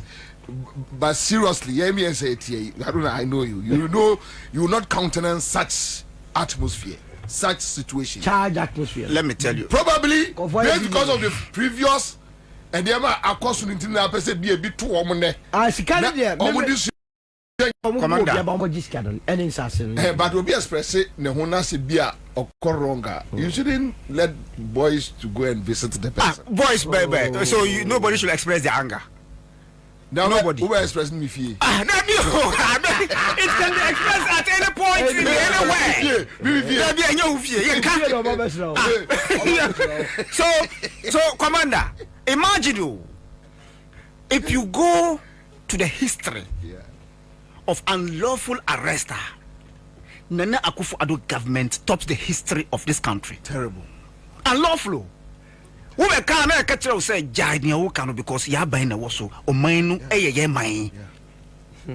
To the extent say senior citizens are omuka omono for the past 8 years. Kurano can whistle and say hey, wait dear. Enyo but yente me kasa. We can't. It means say that tyrant called president at the time no. Wudi Agroa Idi Aminu dear no. The things will to the extent that Nana Akufo-Addo wanted to name this country Nana Akufo-Addo. No person wants to Ghana ding a name after him. The same thing that Idi Amin wanted to do. So why are we talking about any opportunity say obefa Ghana cross any dia? Yes. Uncle or try just one try. He tried. I wanted to make an obeso for my for the energy sector, for financial sector, and it will be for easy. There be no would kind for my you tamper with the foundation. That's it. And the foundation is a constitution. Or shall I say it's a constitution no ever. And I'm with you. Why did we cancel Republic Day? What year for 1st July, what year for? Founders Day, what's this? History of the books, no, see, all change it. Or the basic school history, no, something in her. So those foundation, no, Osisa Eba, but Mrano. No, yeah. So that is why. So, no, your brand here say Rollins. Uncle Behati. I'm telling you, Uncle Behati. Seriously. So the good people of this country will never forget that we have had somebody called Nana Akufo-Addo in this country. And trust me, whether you like it or not, that's act of criminality, that act of robbery, that act of thievery. Yes. Esubecha under Mahama, You know why? Because this man is opened, 1, for critics, 2, for listening. Yes. And let me give you a typical example. Omo ye education forum. Yes. Omo invite the Christian or religious leaders. So I think within 2 days, now be enkomo. The third day, I heard him apologizing. Yes. To the Catholic, Bishop Conference, to Presbyterian, almost schools. He apologized. I picked it up. I don't have his number. I don't have John Mohammed's number. But if I can recall, one of the 8 me descend in and I'm saying, this is what we want. You obey. But when you do the mistakes, don't come and insult me. No. Did So just your colleague journalist, me bonidi. Your friend, so umbrella fee, or call the fee. No, cause hey, President friend me there and dear dear President no. Me see, not Mahama. I'm saying Nana Akufo-Addo called one of Niano Oninu one sentence boy in his radio station or in his show no friend. Chombre Gidi Papa no say the president is going to make me happy and all that. Or stripping naked and that should be his last time Papa no fear up to date. One of your colleagues, journalists, I don't want to mention names. Really? And that is the caliber of people we are talking about in this country. Nana Akufo-Addo was sent by devil, not Ghanaians. I'm telling you. So if today NDC or MPP is making statements to the effect, say, Mahama, or it's too early. I don't understand that statement, the import of that statement. Is it too early? Now, they are calling for it. After 1 year. That's what they want. I mean, you understand? No, the focus is this. The focus is that opese on setting up PPA. Look,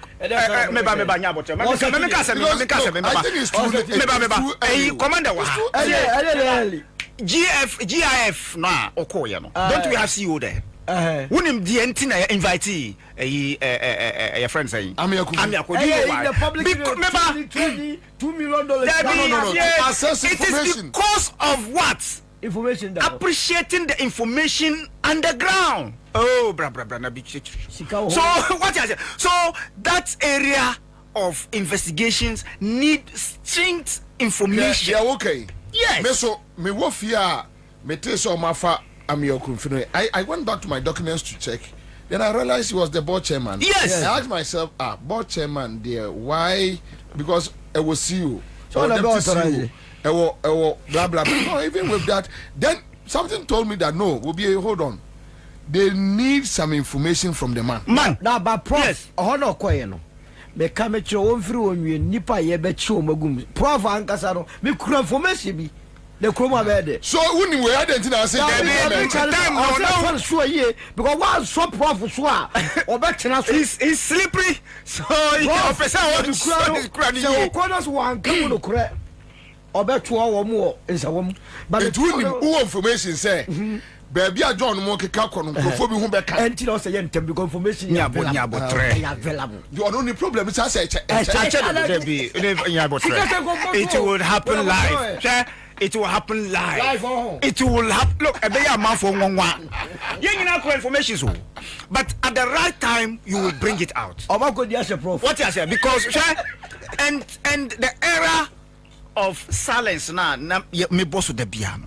Look, under Akufo-Addo, Wumpo, you are only entitled to 1 hour's freedom of speech in this country.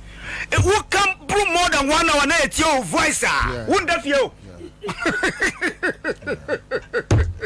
So that era is no more. So people will volunteer information. People will freely express their feelings with responsibility, not like Niana or Wemu Eyano. So at the right time, we will see like clear responsiveness of His Excellency John Dramani Mahama. So Bobie, NDC has not started. And you know the besides say I don't know whether unlawful arrest ashasi and ashasi. Me who be that? That's what I'm saying. Sir. That one is an invite. It's not unlawful invite. They invite them freely. Come. Bobie invite you. What did me party? Yeah. They never invited anybody. Who media they me ya? Yes. Me wo Tuesday. Rambo style. No, me wo so omo ba fa me Thursday on. Me wo Tuesday. Ena dampare akora no. Eyi cantonment police commander no. Ena di kai frame me. Tuesday anopa. Na me ko na me tu kwai. No frame me say omo hia me cantonment police station. Na me so me tu kwai na me kwamu a me ba.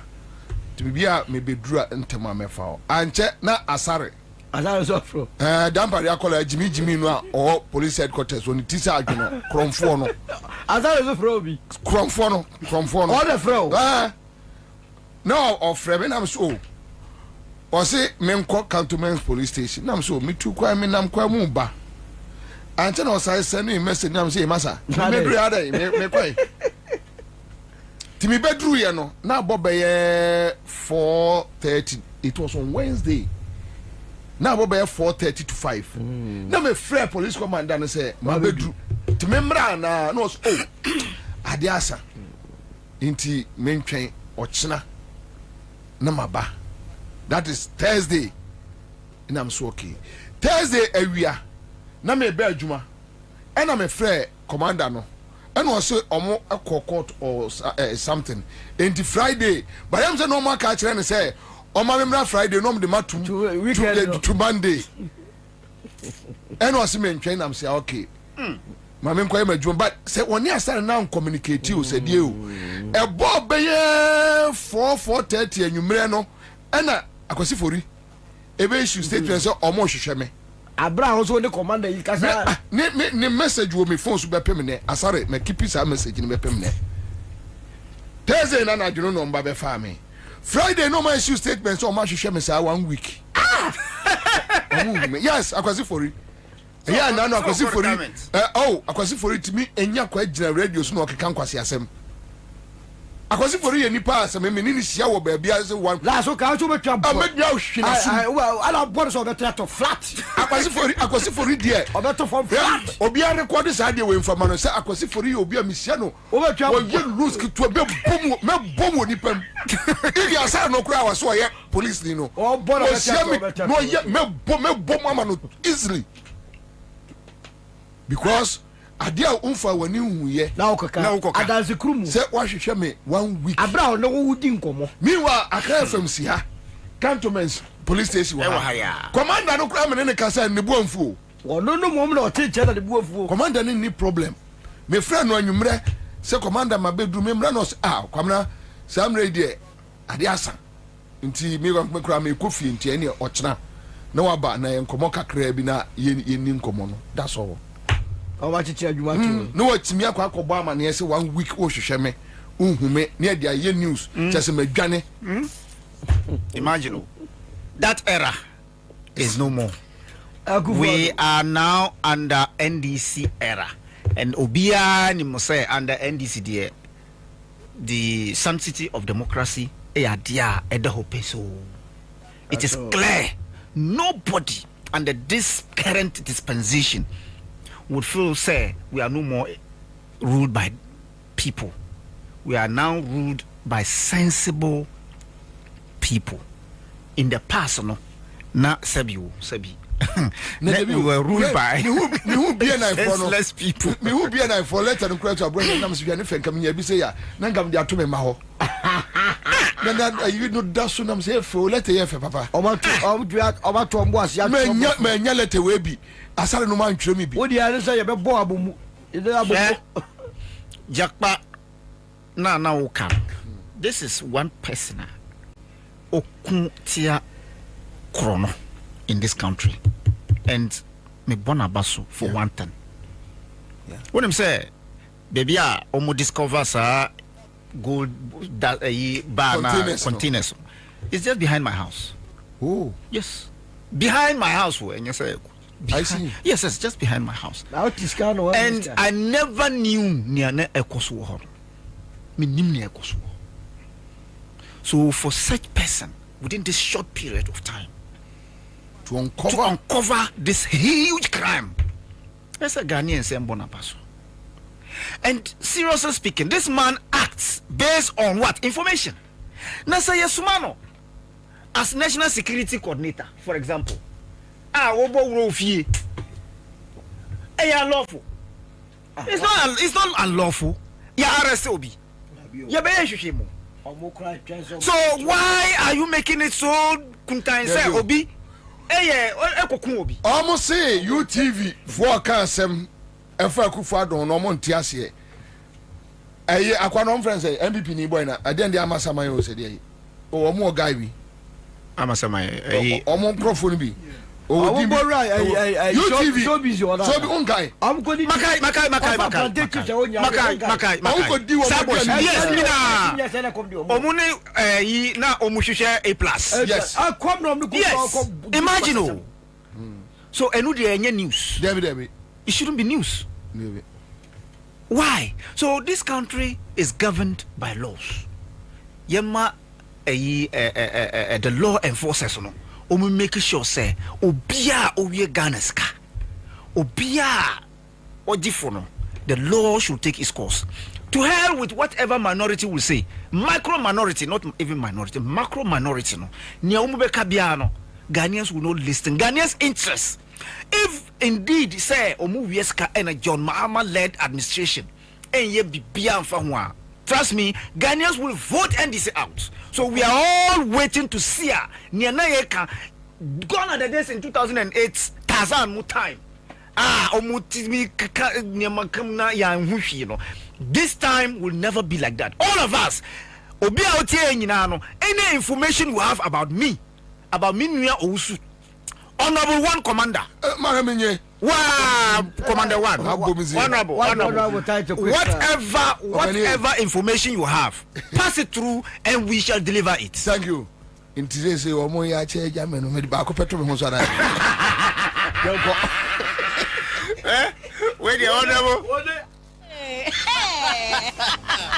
When we send your police in your draw, Imbusaba Mesa Amama Huaden. Refuse to grow any offense back. And what day immune system or Yankopon, and your ready Pedriano Samoya Hubano, and Nasa Wunum Imbusaba Mesa, a Peja immune system Nabribia, Yarientimu. Sasa dear, a man for the one, the Imbusaba Mesa, Dronua dance yes, and Yarua who ran Nipa and Yina Etimi Banaso, and in Yarua Cassian Kaya Wutini D and a whole car. No, Yamwa suing no, a boy who buy every home. And now one pa, one dada, no monum doctor and Rono, and num Imbusaba Mesanoa, and Momo who are deep in tea. Ya womuntim pose, Yaria Esomo. Imbusaba Mesa, a walk Kansi, and you may move Bia Yato in row, at to form friend 0246 20 8496. FDA, Ashisha said, Jadian Cratway, what Jatumu say. Upgrades are nice, but stepping up is woohoo! Because when you upgrade with GoTV, we'll step you up to the next package. Upgrade today to get more than more with Step Up, where if you're on GoTV Plus and upgrade to GoTV Max, you'll get even more with GoTV Super. Get big value, get big entertainment, get stepped up to even more with GoTV. Upgrade today on the My GoTV app or visit GoTVAfrica.com. Terms and conditions apply. Offer ends 31 March 2025. Give us P capsules. A memory. Manum biya benemua. Kani metutu ya na minkuma bua sese die. Petro esa kum benia G. Give us P capsules. Give it to me, baby. Give us core capsules as well. Emane meme nyina akoko yade. Sisi yade amamanya yem timotete womono. Yedro no. Manum bi amama de me ho. Give us core capsules. Mrs. Moye ding. Give us core capsules. I give it to you, baby. You give it to me. Oh yeah. Hey. Give us no. A man need ya bebusiemu papa. Na bema ka give us P capsules. And ni give us core capsules bomunum dia. Na eni jeni ahode no. Wabrudo. Give us P capsules. And remember what if you do what you do, Cronkwan, Efa. Give us core capsules. A pain for a batter, one more menu for an inquadawin if you do me nunca. A wardrobe beer, motophone, give us Herbal Center, Teshi Mobile, and a Teshi Adriami. Phone numbers 0543 222 470 and 050 68 FD, Ajay, a dread yin crack to eat at two. Starter, it's too far to dance. Oh, what? Try is with the market image. Everybody can do what he does. Be bold, be you, be you. Be bold. Be you. Charlie, be bold. Oh, chairman. Be you. Brothers and sisters. Be bold. This year. Be you. Let's go. Be bold. Be bold. Be you. Be bold. Be you.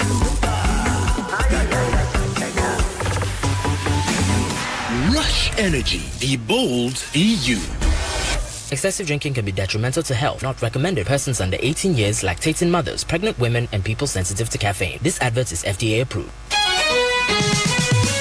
Ye big Pabio, Yan Brunya, ye been some brave before. Baby, I will be our Yama Wotonwa, Class Media Group, Nanny Woman Kokasa, no more Boam Water one near my puppy. I was CTV, Ghana's #1, Accra 100.5 FM, Kumasi 104.1 FM, Sunyang 88.1 FM, Tadi 99.1 FM, Go 92.5 FM, Dagbon 102.5 FM, Addition 99.1 FM, #1 105.3 FM, and a Class FM online.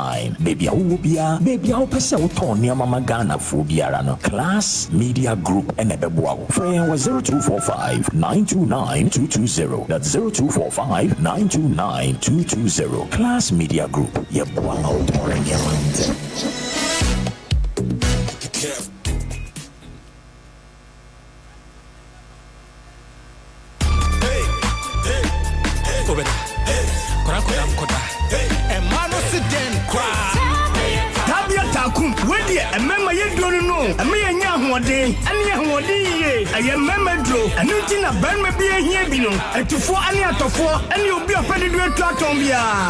Chemical shops, pharmaceuticals, and herbal shops beer. I will Ghana Hanum beer. And Ansah fraying. I was 0243 686861 and 0245 749206. Sankatwe FDA Fajatu. Kaise Tabia Takum ye. Bembe beer ye Takum.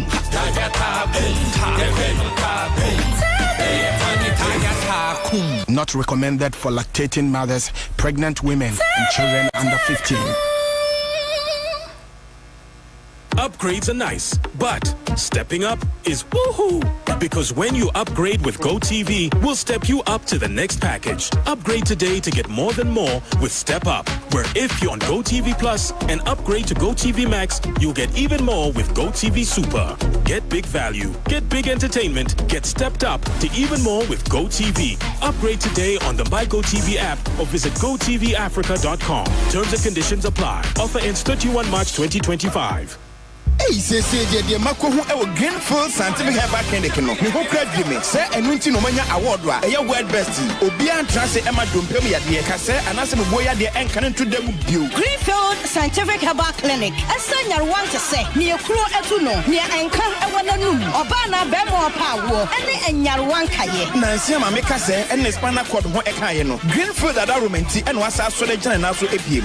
Greenfield Scientific Herbal Clinic. Our ultra modern laboratory. And a diagnostic machine, sir. I should show the Kasa. Greenfield Scientific Herbal Clinic. I want to go Estate Junction. Last stop. From 0243 983 906 and 0261 651 898. Greenfield. God is our healer. Greenfield. Your last stop. I believe.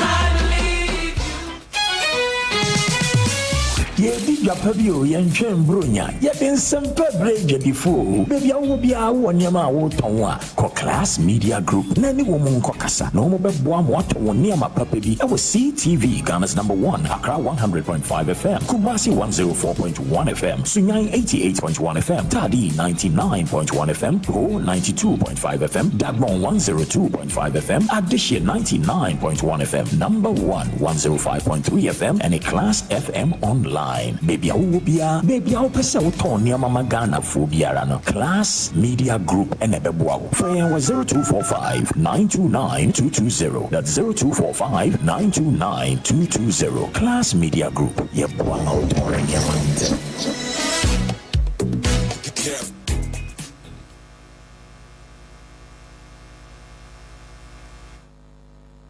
All right, so that's the live in Accra 100.5 Citizen Show Monday afternoon. Ya say baby, ma munyina ha, ya ma Kwaba eba Citizen Show Jumedi eso. Quick one, mame ne mo enche enema ba ku mienu bi. Mame nka wo say rush energy drink awie wo ye adwuma na person nya hoden de ye adwuma pa rush energy drink.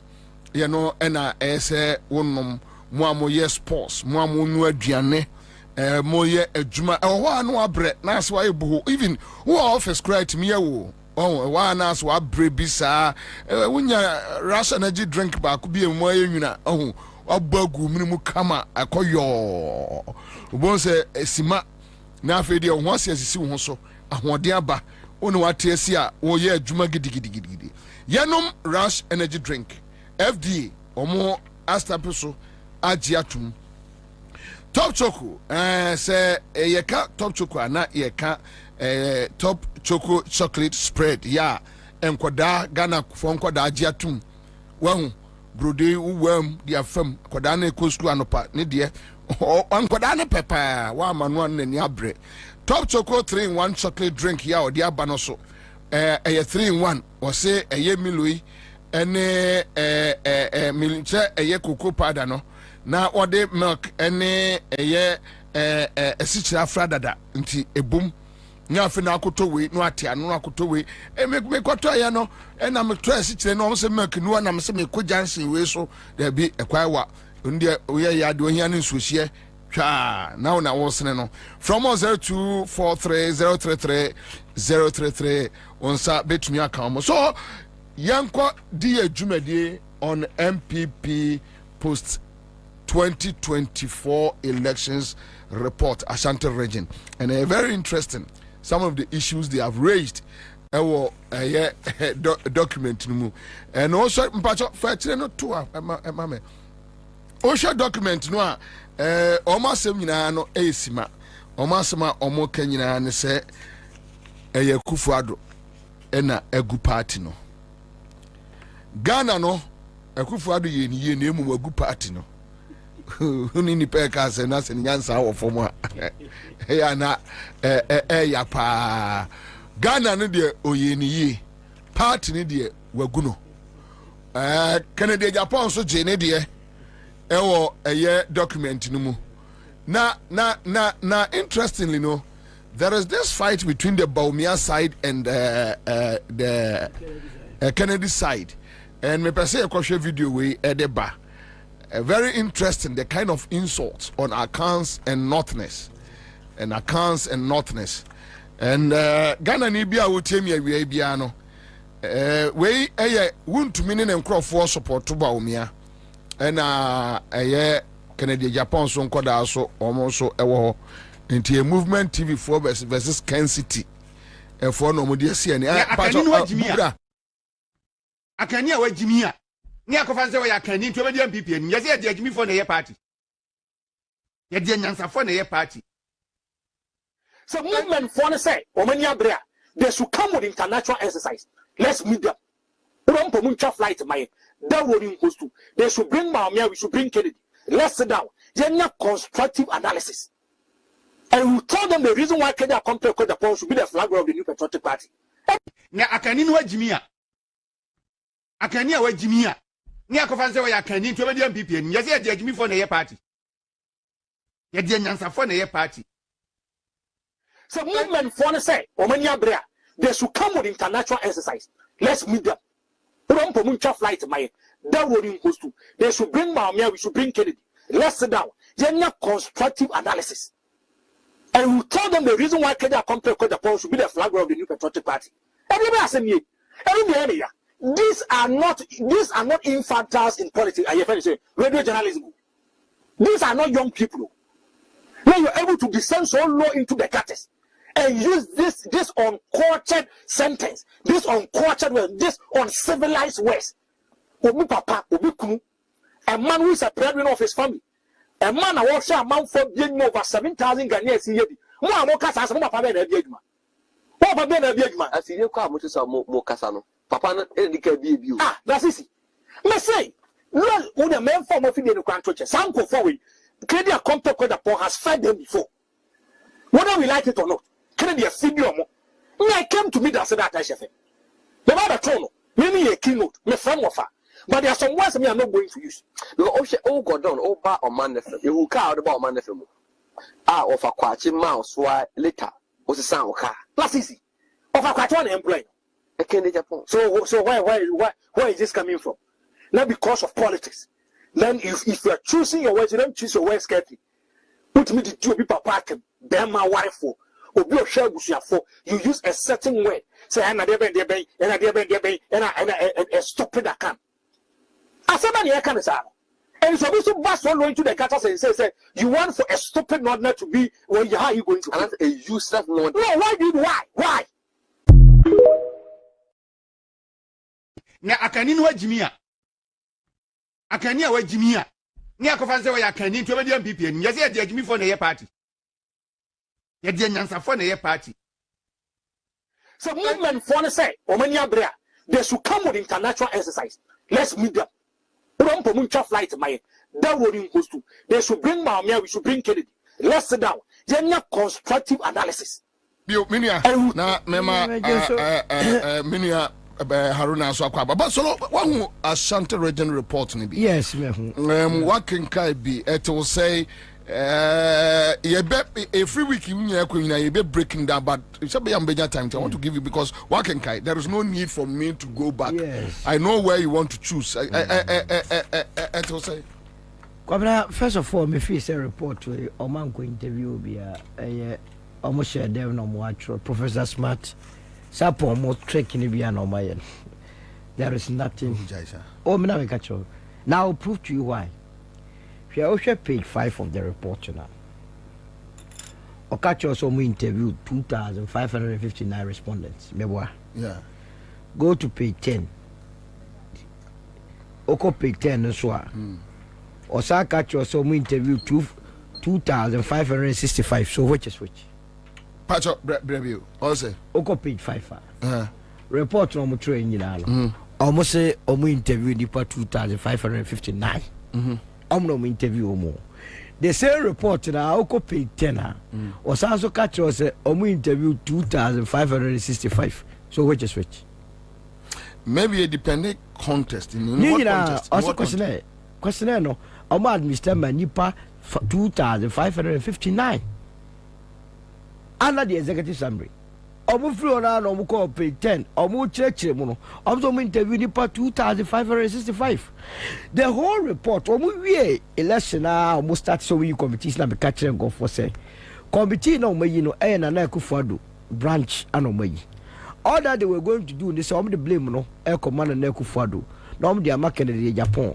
Na omu dia e bi no ma whitewash Baumia.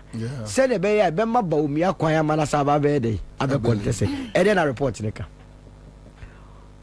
All transits from party officials there no moka. Obviously Japan and no say waka party for so must be a Jimmy Afadintino.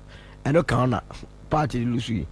Almost said Napo so mameka picture some person we in France running meet. Because omu conclusion is adwene no mo ha.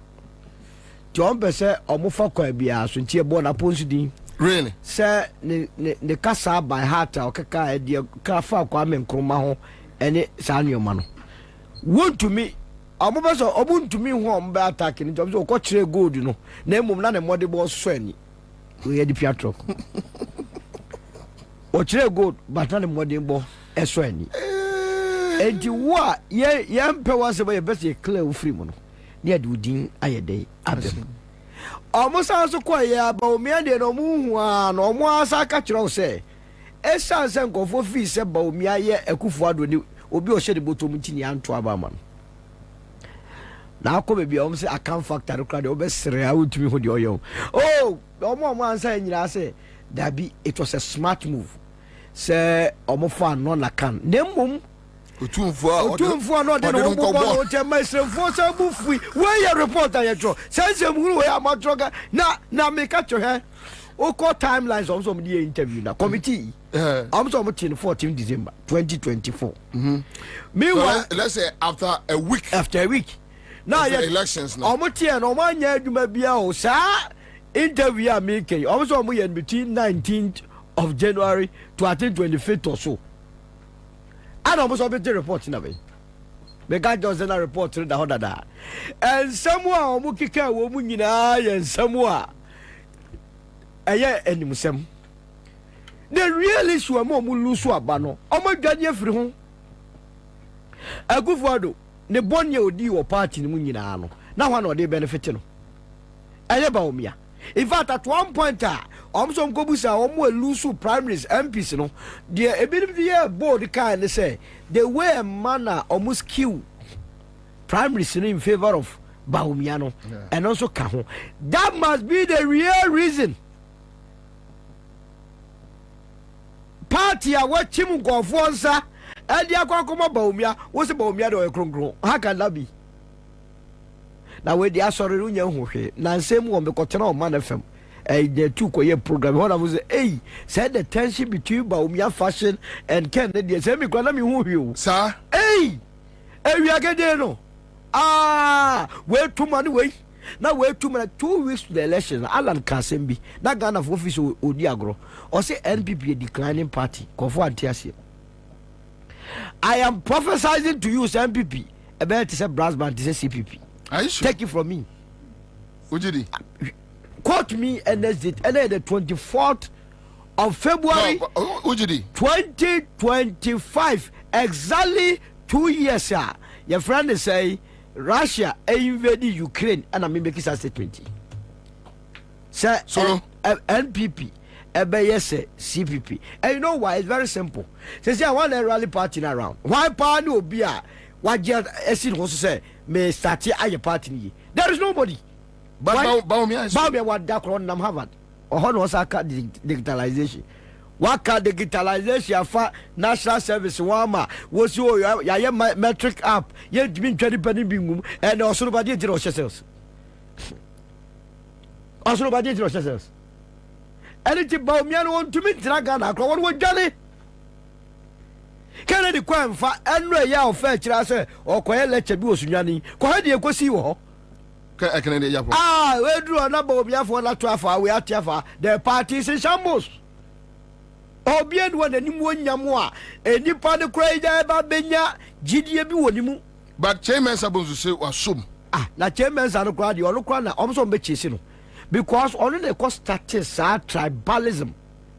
Tribal politics now, about NPP no. And you already got a say your friend say it is time for an order to lead the MPP. Refi. Yeah. Abra sa time on the majority leader. Position now no hold you know. Now obien wa ye no na kana wa hold that. And no the one Jimmy who say what or cast a hold ye yen you know. Ti omso mbeche na anya no tiro gu swami. Swami anya yen ya papa ti one more and a debia brofa kese. The people don't respect him. And it when that banned ye it is just to get Kennedy Japan out because I report they will play it back to Kennedy Japan go for no omuche smart on what drama or much so their primaries is over. Every say they will refer to this report say wanum kasa and the Baumia de elusu what said the economic hardship can party and be lusu yet Kromana Ora Akufo Addo ekache yen say one no call the go on your third class in economics and your fa obi okuta PhD in economics Oba behama sidi na aye hata na hoade na ye inflation aba form eduade buade ekoso aba form ana odi baomia bai na se economy na jimi a enye baomia na mum o se ka mutro ni din se esa ze baomia mon homodi nti ana economy ne basami ko position but omo sa wo mai we omo raise ye no na me pese o boa me pese me tiase yi. So the account factor. The MPP has been tagged as an account party over the years. But for account factor, no, this is a propaganda tool by the NDC to instigate other non-account regions against the MPP. Yes. The account tag against the party in the previous elections had negatively affected the party, with the party losing in most non-Akan dominated areas. The election of a non-Akan as presidential candidate after Professor Dubois John Najikunkufu Nanado was a strategic decision by the MPP to win the party off that tag. The frequent visit of the candidate to the Asanteh's palace was to assure the king that in the event of his victory, he, the non-Akan president, would not abandon Asante and Akan areas. However, the king's fatherly overtures were misconstrued by some northerners to mean a dominance of the Akans even under a Baumia presidency. This situation got hyped within the circles of some of the northern intelligentsia and local chiefs, with the selection of the runmate who had family connections with familiar connections with Asanteh's court. The perceived show of authority from the Menchia Palace for some of the minority tribes who had believed that this was their time in the MPP to recline to their former beliefs. But the Asanteh twist in a one me problem. Report to Kufuor. You see, it is just to let more than Santis na mu say o creative wedge. Say the beya Baumia going forward no. Say oba be implement this report. Onya candidate after the Manchia close you. No more refer to the report to say Mure Fisher time no come Manchia pa no amwama wan wini. But you see I am kwadan na sem no matro. Bobie Ghana for Babeka say MPP account party. It's not because of anything no. Because of say can for the two Obama MPP. And it is now almost smart na some money pass mon person ye be tag mo say mo ya camp party and no say come for radio mo for microphone is our community center si no mako gina mo ko aka na areas akanfo aye hiam about to bio mamo nto ma say ne be ya Ghana for e be ka say ye nya camp party na other tribes atwamam ye buy your fourth Republican dispensation Bobie ya to about mako 9 ewokroma meboa with this tag na MPP win mu for tag na o mo ka se party no so o tag no account party no o mo de sa tag na ka se win mu for 2001 to 2004 mo na te so 2005 to 2009 nyom na te so that is 2017 to 2020 o mo na te so 2021 to 20 and anu no mo free so and this year 5 so that basis no and yes o person o report the white wash will be now giving them more me na te ka jo say and na make catch this party will turn like CPP court be anywhere.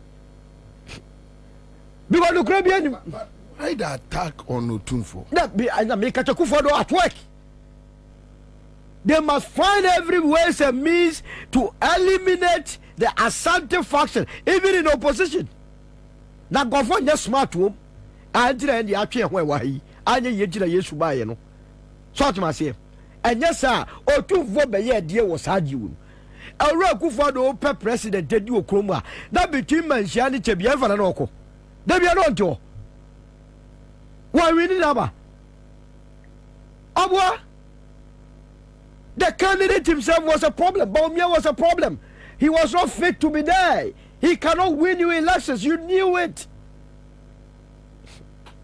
And obeso sa whitewashing media hallelujah because 2020 dem here na ngwa and when he na kokromoteni so aye adwuma Ghana for so aye ready so me o mo be koso aye de o mo ye no sa de besie because the economic reality has now so in 2028 what was I say a dear record MPP Bejina so at the America so mobile Digana so they will have to refer back to their records in government Potoya at a point now inflation 54.2 now 54.2 no economic head of economic management team or about me and down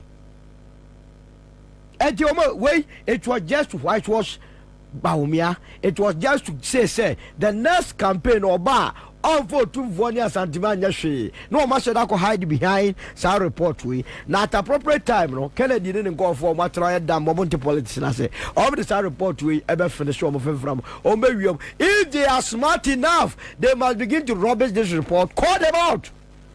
Now my catch up say a smart some more tricks in no buy or master them no matter. So which means candidate be the number 2 for be yen trouble man. That be yen trouble man. O ma finish to for kra. Ana be extension asantefo no ma finish o mo.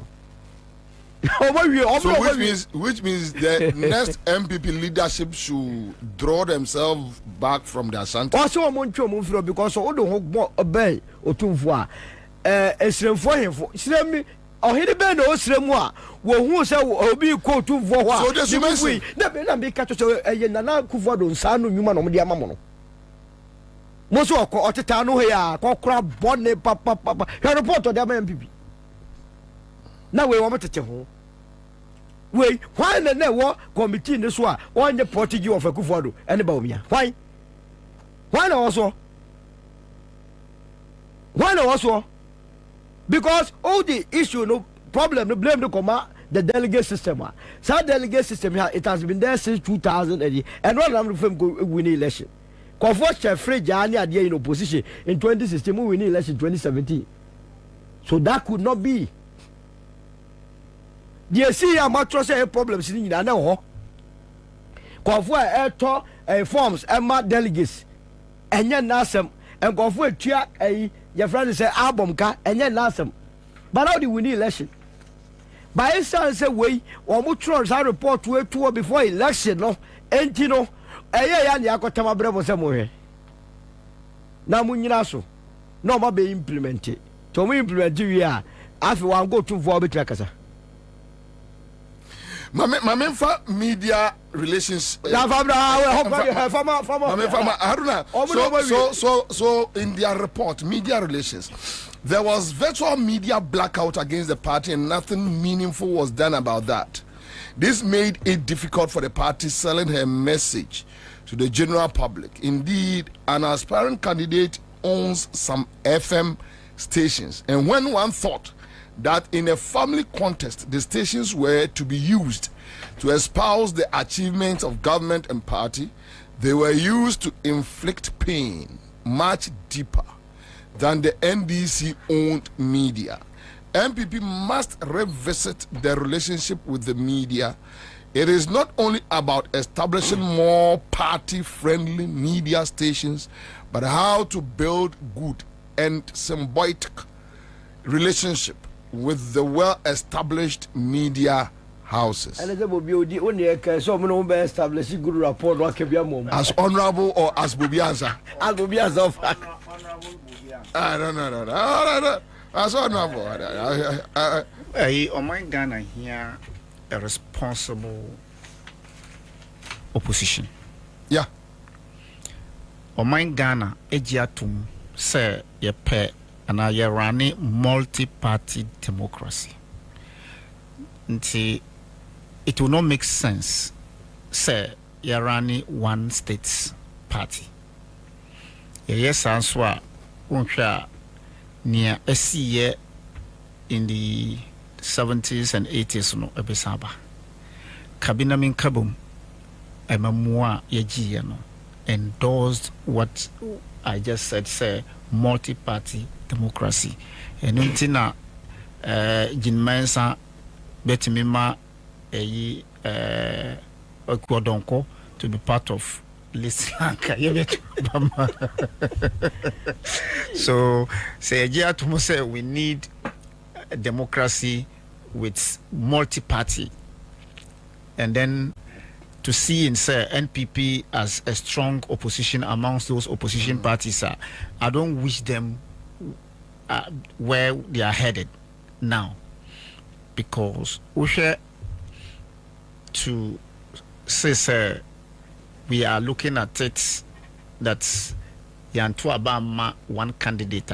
That means the party would not win elections. Buma, that is their own matter. But to say, like I said, we need a responsible opposition. We need a responsible NPP. Nia Omoye has deepened the cracks of NPP. Na minia also can say Omo year it will turn into a brass band or a pressure group. Wait. I disagree. No, you would not relate unya in a sense at this point, there's no way a political party would have its issues addressed abra omo in this kind of pain. Bear in mind, near omo kai, they are not the only people who have that wisdom of issues with regards to how Nana Akufo-Addo running this economy. And you can't we every day say at the time na you to fuel, at the time na fuel prices ekosoro, at the time na duane buo ekosoro, at the time na electricity bill ekosoro, at the time na you covered no bimu the same MPP no mu yeden omusu egu yesu se yentu aba emma omu no mu yeden omu breaki 8 anami boa na obimu yeden nana for more to do more. So today as we speak, the man has made it categorically clear to all of us, abra His Excellency former President Jerry John Rawlings, when he was doing the useful age system at time, na amount for say the student you say, JJ, do something before you die. So that time is the same era that we found ourselves under Nana Akufo-Addo. So Nana for more to do more, no oye more for more to do more, and or in the party kufi namusu. When you were chanting for more to do more, no abra na yen nyansa for to say honorable Bobie Ansah nyansa to say honorable next time no na yen nisika ye beto etimi to fuel eba studio e kanyansa sam extra mo satam na ni sasika no na moam na muwo part aban no na munka niamu kan. You were not able. Why? What has changed? Have you returned a membership card? Ansah na mutimika nemoyi ana you are still a member. They are still members. I don't understand. They are still members. So that's hypocrisy. Now, baby, I wouldn't baby I'm sir, Baumia kwa campaigner. District capitals na Hongkwan wujina. Yes. But Satan no say Baumia energy change. Mahama. No, say Baumia has visited every constituency more than Mahama. And no, but Anna Mikachro must say, look, you don't need a good job doesn't need signboard. Anamibwa, a good job doesn't need. No, Papa, I could say I had an advert there. My people go by. People go by. What is it? So sometimes you can visit. That's why you see signboard before. The one for where? Where go get the signboard? Quarter. But who go when you can grant us? Aboma bench. So at the time, Baumia was busy marketing himself. Na a month for omukuse kusenyina ashi omutrimu. Because they knew the pain I know go through, and that is what these people have just exhibited. The walls of NPP would deepen, but trust me, they will never turn into a brass band, and neither will they turn into a pressure group. But they will be in opposition for more than ever. That's a brass band. What yeah, brass band? Nobody will invite them to come and play. No, but what but so you see, Ghana, what I am saying Ghana is political dynamics no really you. Okay. Look, it can turn. Look, Mami Kasam, let me tell you something. Look, honorable Bobie, Mami Kayo, before you be tuaba, what can say na analysis of dynamics of elections in this country? What can you be saba? Mrenu Swan, we will bring you the dynamics because one, Mahama has come to do only 4 years. Obey 4 years. No. Yeah. It has never happened in the history. A northerner leading a political party called NPP to a crucial election like 2024. It has never happened that a northerner leading NPP after 92 democracy. Nothing. So two northerners from the same geographical area, no or more that ballot box. No, we were confronted with one truth, which was that the economy was hard. Therefore, we were confronted to make a choice whether to continue being in the hardship or to go for a relief. Yeah. But they were all northerners. Okay, so the dynamics can always change, but the truth will always stand. Truth stands. The truth is that whether Mahama has let us given us the freedom, and then another party didn't give us what we needed, therefore we voted out. Mahama 4 years will tell what the dynamics will be after his 4 years tenure. But let me come back to a media relationship with NDC. If you look at the fight between NDC and NPP and what has happened, and people, media who have the freedom to report the truth of the matter are the minority. Anytime they will invite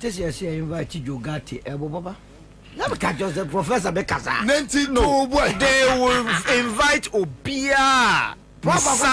And stinky. There be into Bobie. I fast. Yeah, can no mutie. Adie fast. Oh, mommy, my honorable. And I'm Dr. Julius Debras. Oh, Chief, you I fast. You money fast. The point I'm making is anytime MPP omuruli this country, the media freedom, the justice for all, a hard in this country. Justice for all, a vanish under NPP. And I'll give you an example. All right. In the era of Gerald Rawlings, we saw an absolute freedom of speech.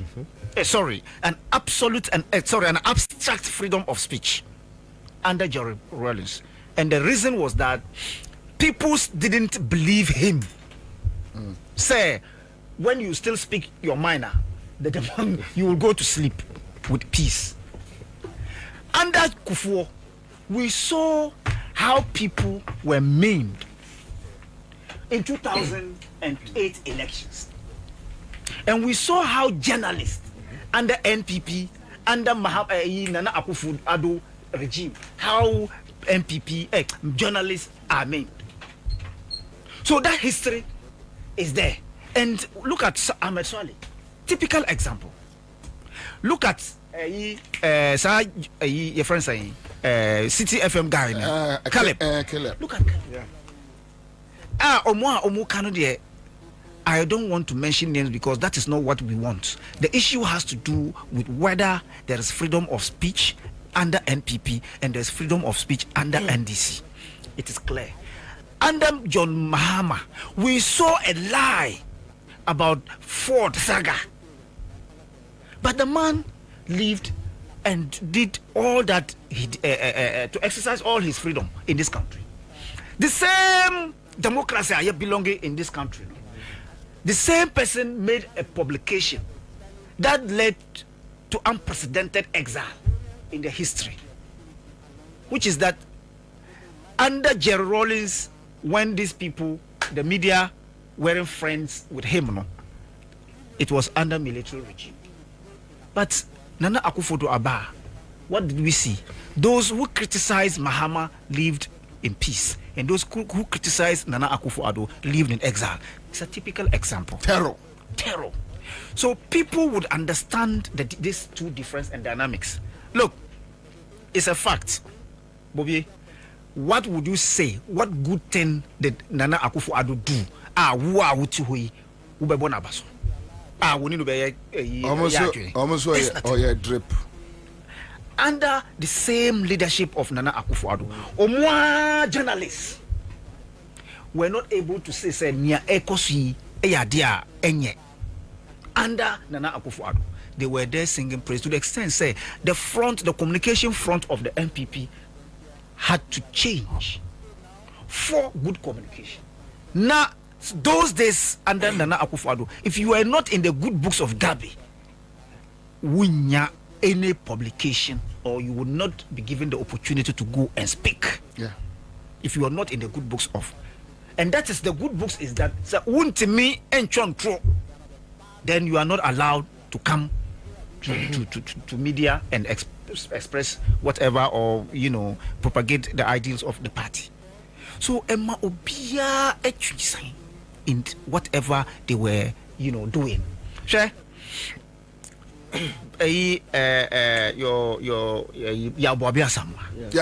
What led to his appointment as a director of communication after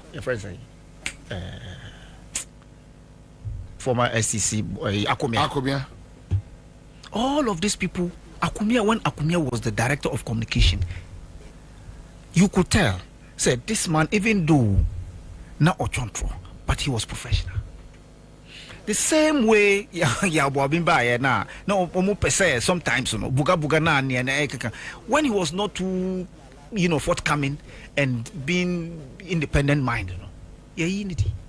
And my bra, your friends say Ahiagba leadership is the worst leadership. Only voters ID cards. Ahiagba leadership as communication. No be a director of communication or report to Miracle Sabwaje. So if you look at the relationship and under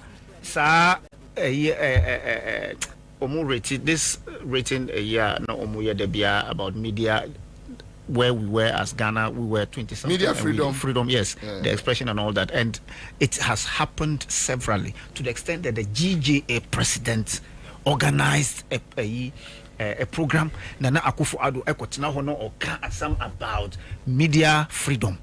Now you could see his facial expression, and all of this na omoye is a manifestation of what position they got in 2024 election. That's the manifestation. The Media Foundation for West Africa, the BIA report Nana Eba about hate speech, about issues concerning democracy. You would have a regional chairman television, so not even to talk about Niamuye, but to be attacking opposition leader, attacking opposition to say opposition is in government. I couldn't relate. The same Bunu regional chairman invited us to see and there was nothing about communication concerning Niana Ekosu and the NPP, but Niano can intro the no mudi amount for time. So I'm not surprised that this particular report is talking about how divisive, deep cracks are in the party. So it is a confirmation to many people who have or who holds those same views like Osu can say they will rot in opposition, because that unity because I am of the view, I may not now. I am of the view, say, whatever come may, but we should continue with the reason. What is the reason? The reason is that Asante Force a party in Yomudia, not necessarily Omusu party. No, now the NPP is for nordness, and I win. Yeah, NPP is for nordness. Northern People's Party. NPP ni asante for nsemu no mu MPP na nordness na omuruli and this MPP so if NLM yes NLM for the door so people pay allow you to Muslim association formed NPP. So if today you feel say the only problem as I speak, and for me it is clear, say Nana Akufo-Addo doesn't want Bawumia. I know there is the whole thing saying. Oh yeah. It is clear, and that is why I can support my own. Thank you. I can support Honorable Midasi. I am supporting my own against Nana Akufo-Addo because Obia reliably informed say after the elections you will not believe it say Nana Akufo-Addo Efre Bawumia Ebekacha and say Northerners and Muslims didn't vote for you and until one win elections. What kind of a wicked mind is this? Wunim say Boni Audi ewo kroma e koma uma amanfo efam enu nkura no yanka ho asam. But because of that particular look, Duduona Ekase na Bawumia has inherited the sins of Nana Akufo-Addo. Enunti na odi but na enye eno because the people of this country reasoned and they reasoned wisely. And in na we have in the person of His Excellency John Dramani Mahama got that overwhelming endorsement. So people of this country are reasonable enough to make judgment. Say Nana Akufo-Addo obia odino hu ekota Nana Akufo-Addo would never get to be elected, even an executive, talk less of becoming the leader of the party. So for now, the cracks is so huge. But yes, in as much as we want them to stay long in opposition, we want a responsible opposition, so that at least they will serve as a check to NDC, so that whatever happened, NDC would use this as a guide. But also, the appointees, they should be mindful. They be a maker. Yeah. Onya, this platform is there for everybody, sure. But with people with wisdom. Yewaha Ansah na yetuaba. Na ekachiro say what NDC, MPP is doing, to the extent that the front communication na ye kan ho asem sese no bia rushing to grab. People were rushing to grab Omuchefa, and the front of the communication got killed. So today, as we speak, Obia on your position doesn't mean you should not come and espouse the ideals of the party. And make sure, say your friend wa na waba. And Mate say Orajo Mama and their appointees in Akasa. Yes, including more communication team members. Positions, yes. That they should go back on radio. They should go back on radio. And work. Yeah. They should work. Don't come. I think yes. When you say a bit more craft now, this week no office are ready. Okay. No, I'm not facing. No, you will get the position to become a CEO, deputy CEO, but don't forget baby our free Ansah na who say for that one I support you. Yes, so they should come. I support you. Yes, live on 100.5 Citizen Show. 0302208090. It's been a long time. Yeah, me microphone can check.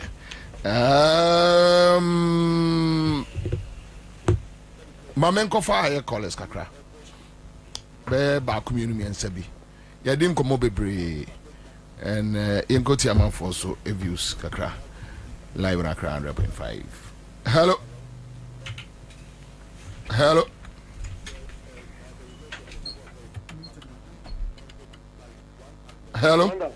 Yes, sir. Yes, sir. Yes, I mean it to Tupachi. Masumo do me Kwabena. Pacho yanko to Tupachi. Midase. Maybe Madi in a list of Bobie and Pochano and Niki no Niti FM. Sa. Winim. No crano ya bakupe. Sonny Rock is abo modern. Ayesula or Tiwani, and in the senior community. Share a brass war. Your sister Mahama, Papa, so one yes, she am my impo. Not been day. I confui with Yasamaya, ye die better. If it's a brown, not a more bokron, no more catch and say. yen no na yen peduma na se yen pe brebi abo me pacho so ba do me Kwabena won na nsawom to Kantamato na rewe no na eye adwuma Peter Amawu yen Peter Amawu wetika na dini na to di commander mamuma wo refi because yen timi no ma refuse you the biara da ko ti sentie na bitwam Peter Amawu twitwa Ghana rewe si na to wadi ama na di tonfo na di mini tonfo si anti Peter Amawu mo ngwe fiase a the Mahama be yo Ghana bi wo ha bi enso Ghana fuani fast forward mo shebo some about $1 million per constituency but I don't Kwabena they should in futura ekuni padasani yenya kwan pampo ene ye dia boy ho bra it is a John Dramani Mahama then ne die omo be ye said dem senior comrade kan no omo ebrebi no mo wa no kasa no ene ye nka so mo nko ma no to be very constructively and yes you may speak. You have the freedom to speak, but after the speech, you don't have that freedom. No, I disagree. You can't determine somebody's freedom. Thank you. All right, so go for another caller. Hello. Yes, sir. Commander. Pastor Yanko. The Honorable Pastor Medindi Mr. Nokure Asan the Kasafiri Kaswa. There be a former MP no tutu container need to abobal boom getting on the media. Nti ono owe me pacho ye hwehwe no kra ye wo be odi the birthday kra ye tie so wo di no salga wetie ni no kaso a ne nti ya ye tin so sie so wo ko MPP woman organizer and ye se Ghana the Afghanistan say Russia say India anyway me time continue enko you honorable the dance mami we be sana si enko so ye one of the aja me train because you better family because in the Panukura, a shitty woman, a far one can send a boy. I go to 2 woman and cry one of the Ajabaqua matron. Say, my minute on the channel. 2 ambulance. I am what crabby, a whoosy security. But what is what can I say? $200,000 ain't me they ain't down meaningful down with the lending.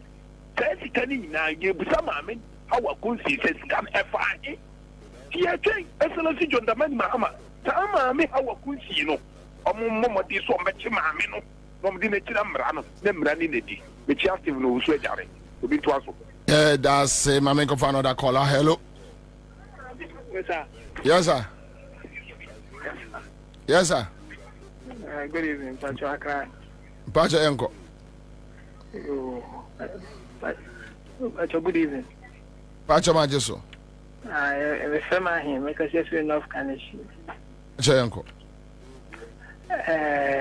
Dr. Bobie, medium the doctor account. The account.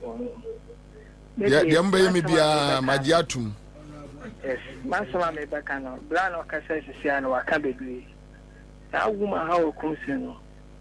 Master, on my castle for Akuma, Ebedo Munsempow. And see, all my Ghana for Mamma Ghana for who say Ghana and Merawa. So, how comes in? Oh, to remember to and two for Akuma Ghana, I am to you, sir. And see, we all know where you tell them ourselves for born who buy. Now, Oba election time, we to your kunko for day. Let's say, Mahama Banasi and Kabi Bian for what they are. That's a Mahamo on my every. After so much say, Jubilee House one, Okufado, so your phone be that so. Woman was a one old Spetano, ACP, because it was one and another. But on one side, my imperial might be a Mahama Mumbo by my Medawasi. All right, thank you. Another caller, quick one. Hello. Commander. Yes, sir. Commander, we need to could be assignment. Pastor Commander, Namishra, a Jumapa, Bodebo, Maitana, and our panelists in Namishra.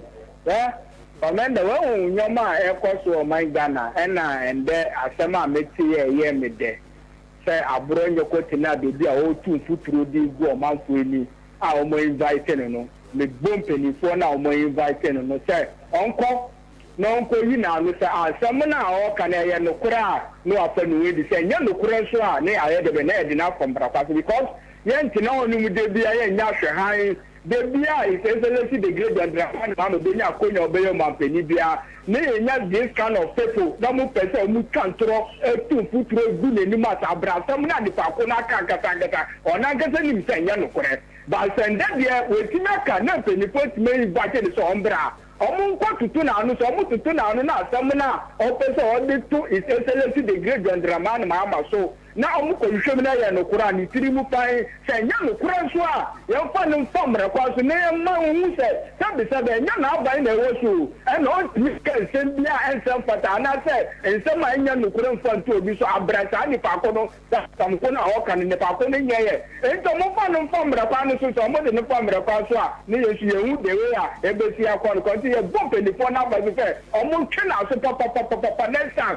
because they were anu na papa we ko ti na baby Eka sebi meka kura sebi ya kachire essentially the great John Dramani Mama said John Dramani Mama ne papa ya krofo nti na ye bonu bi ko wi generator e no mo bonu bi no wuye na ka ye ka say e funny di na kom record so beti na turu ana se bi say aba now so ne me na me didi se penifo di no be form record so no mo nsa pesa ye nukura nya nukuro omo fami ko tum next time o fi no ba bonte ya on ka ti na be no ka say ni how on bi na no en ka besa bia commander Yamin Shira o me da say. All right, Ms. Wade, that's live on our 100.5 Citizen Show, Monday afternoon.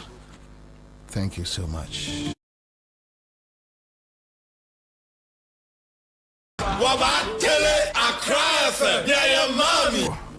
Nakin Martin. Yenu abrapeni. Seven steps to say. Onyankopɔn adom nyame eguswara enhyirae. Ehoboko. Bibia boko. Ensase nsase de eguho bibiri nyankopɔn adom ensase na eguho bibiri nti obia nsabeden ebeka ne die wonderful. Okay. And vast day na mika isenka wo be na nka asase 50%.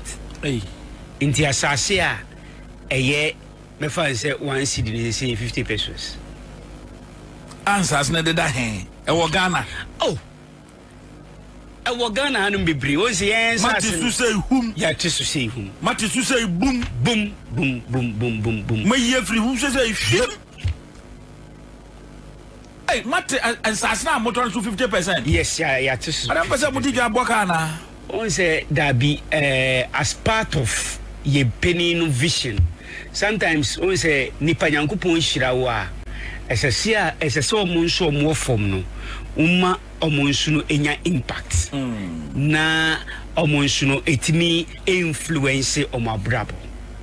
I quite remember say about a week ago me heard him no be frame me from London and no that ma say Kane me da say metie wu ewo radio so and na metu na monkoto asase 7 steps na wo se me ni Ghana de na mumu no asase na meto e no ene no ne besi a me maame ene menua ba etimu ti ya me nhyiraw enti we de ya kan say wie me nhyia Ghana for je so me nhyia Ghana for ewie no me de nhyia kese nso no efri CEO Dr. Daniel Fusuwo no mu edema obibiara na edin chia kese ama obibiara wie no na me ka che say enkrahanum de asasesem no aye bibia wo something which is there and enya enkrahan ko a say one hwe ni yi a obi di asokrakra no beda no achenchina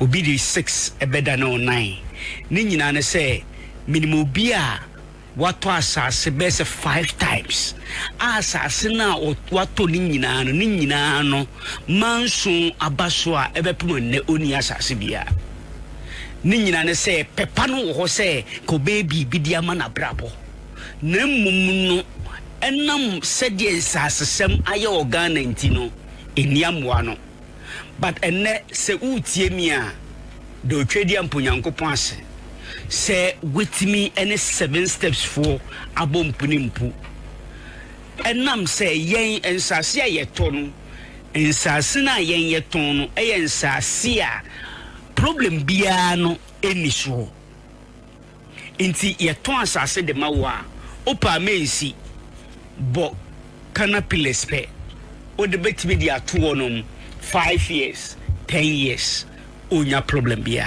ene de di kan the sign etoso ne say the entia yen sase no problem eni so na manfo rashi en sase ene say yen kasa no ejuma na ye no yewo board no womu ene ye ba no en sase wo dwumadi a wo tena so edi wo dwuma enti obi biara odi asase beba 7 steps so beto asase wo ya so ye onum no de di kan no ye due diligence ye ji nkrata no ya hwe se asase na so ton dia maye no han di mu na wo ebusua ben di mu na wo afei han ne wan na ye ebusua no mpenifo mo da no a wo mu kabie wo mu ye hwe ni nyina wi a na afei ye background checks our lands commission because board nankasa no yo mo ye ebi mu ye adwuma our lands commission yo omo a bomo eye surveyors mpenifo sanso ene ye lawyers ene chese omo a bomo nsu no eye judge retired ewo ye board no so a bomu ehwesani meni nyina nti ehwe the legal implications ni bibie wie ni ehun se asase no problem bie ni so ansa na yen 7 steps ye beto asase no ansa na ya ton de amagana fo ti de dikan na yen ti esika nkonko to litigation land na emma me ye kam for mayen ni asan ba beton de amount na onsu na ba be ka dabi we will not do that eno na ma 7 steps ye danso eno nti no ye di 7 steps no eye SEVEN no amanfo bi nso akofa yen din aye na 7 na but omo yusu SEVEN no nti no original 7 steps no yen de na 7 ye spell SEVEN 7 steps building and construction afei tie me biem ensase no aye wo no ye ensase be brega na ha ye wo bi ewo kaswa akraman ofanko papase Millennium City akoti denchira domiabra ye wo bi ewo hodun afei amasaman asalaja domifa se kofikui medie ye wo bi ewo afei oyarefa botiano dodowa enclips nyina no ye won sase ne bi ewo hodum afei tema afienya dowenya munyina ye won sase ne bi wo ho Kumasi Asante Bekwai Mampontin Dominase Pechi number 1 Pechi number 2 Ejiso ye won sase ne bi wo ho Akim Oda 7 so community 6 sawmill homu nyina so ye won sase bi de ben ewo na yen sase nso no bebre na nso da yie insu electricity akwan nso edede mu kama there are places a obetimi atena on ma ye djuma wa kra no ma unya problem intimate tuana mo ne bra 7 steps na ni yen ebedi nkomo ne yema wa sase wate mesre wada assassin de ye 60,000 no ye de about 30,000 de 40,000 ye de about 20,000 into 50% discount and ye de magana for ne ye pese yera mama na mamu no so no niam timi koyi na obie ni ensu etimi ye de ben egie 7 steps ye office no ye wo off Kaswa road no so where sales more no ye ben where sales more no ubedru ye wan san wedru where sales more no your mile 11 hodoma me pacho na mesaidi edi djuma no freyen penny se ya na ne nkasa because ochina ye ko site inti obi on mo peso ko hwa asase na nsan wa eden wato ni nyina na akonya no ho ye any problem. We are not interested in your money, but we are interested in making you happy. Ye person we DJ, ye person won't know they be no doing say so book say kenye 7 steps are and kamini fie, kaminsi fie, kaminye landlord, minye fie ra.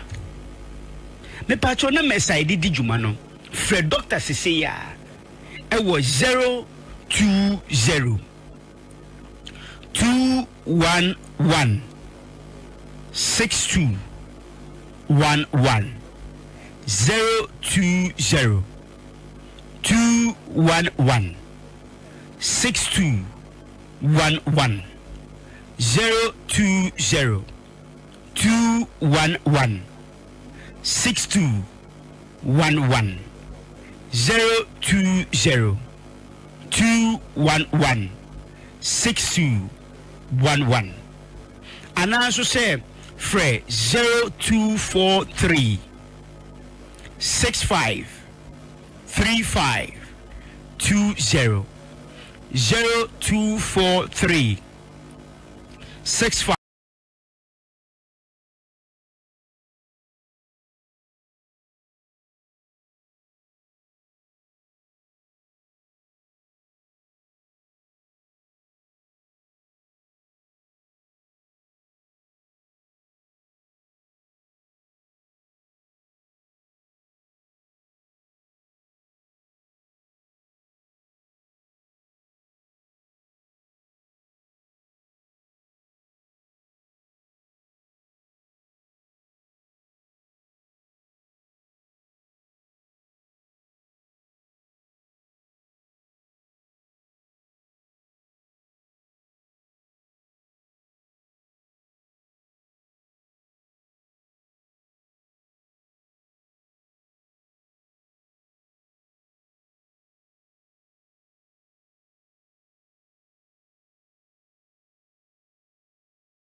say be a double and then the boys double agenda and a mere coup or your babunashim would be fast and cannot.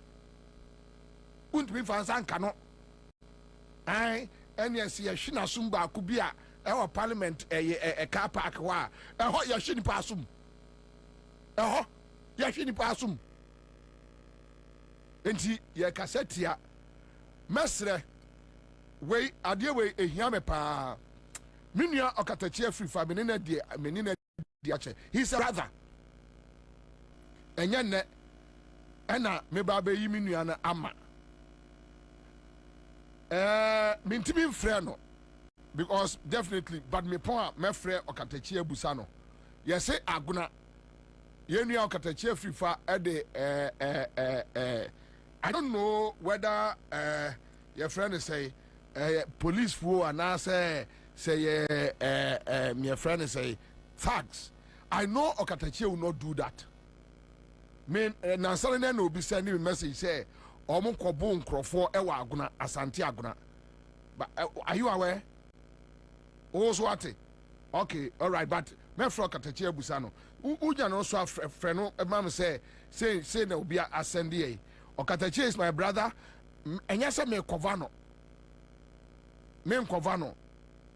But Omwa Bibisa ewo mutimno. They should stop it. He's a media practitioner or an argument or on a right. Say choose where he wants to belong to. Whether he came to the NDC and walked out or whatever, any choice. And we must respect Okatachi a choice. As a Ghanaian, our right. Issues about say so leading Crawford, Kobun Crawford, Agrane Adiadino. Definitely, me nyani say si akrano me wie show no he's my brother. I'll call him. I'll find out exactly what happened. So yene de omo yes na Okatachi na say ni no yes remo yene so yene de mi Bobie Ansah mi kura mo podua mu me sremo ada mi Bobie Ansah mi kura mo podua mu ewo no aside ti yene de mesremo ada mi kura mo podua mu moma yan hwehwe asem no mu enwie mumia enhwehwe asem no mu enwie. Okay, so yamna back Azuku is out of town. Yusoko, your friend is saying, double so echo.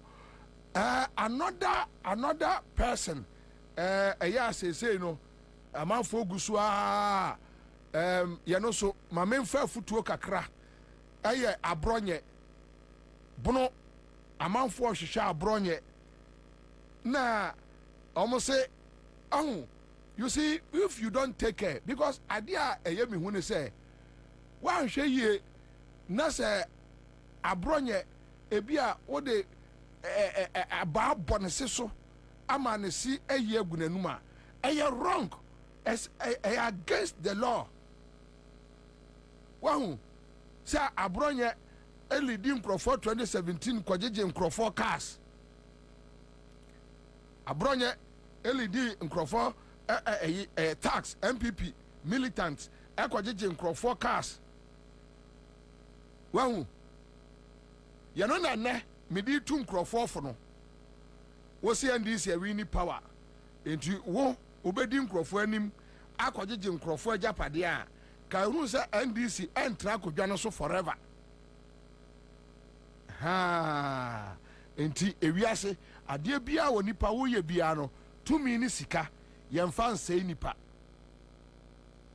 Bobie Ansah etia na se wo se wasore na Bobie Ansah bradwuma wo se mema bradwuma mema na wo Bobie Ansah wasore adi nkrofo anim ade ejeje nkrofo ka Bobie saa na aban bi so beba ode beba ba beyew ebi ne abronye de no a odwane no but mesra ama abronye Mudia say ne car number a monye but yamfa ne say boys no ahia bronye ohu na obi dia ba frechire say ne se ha no bosu pow ɛyɛ wrong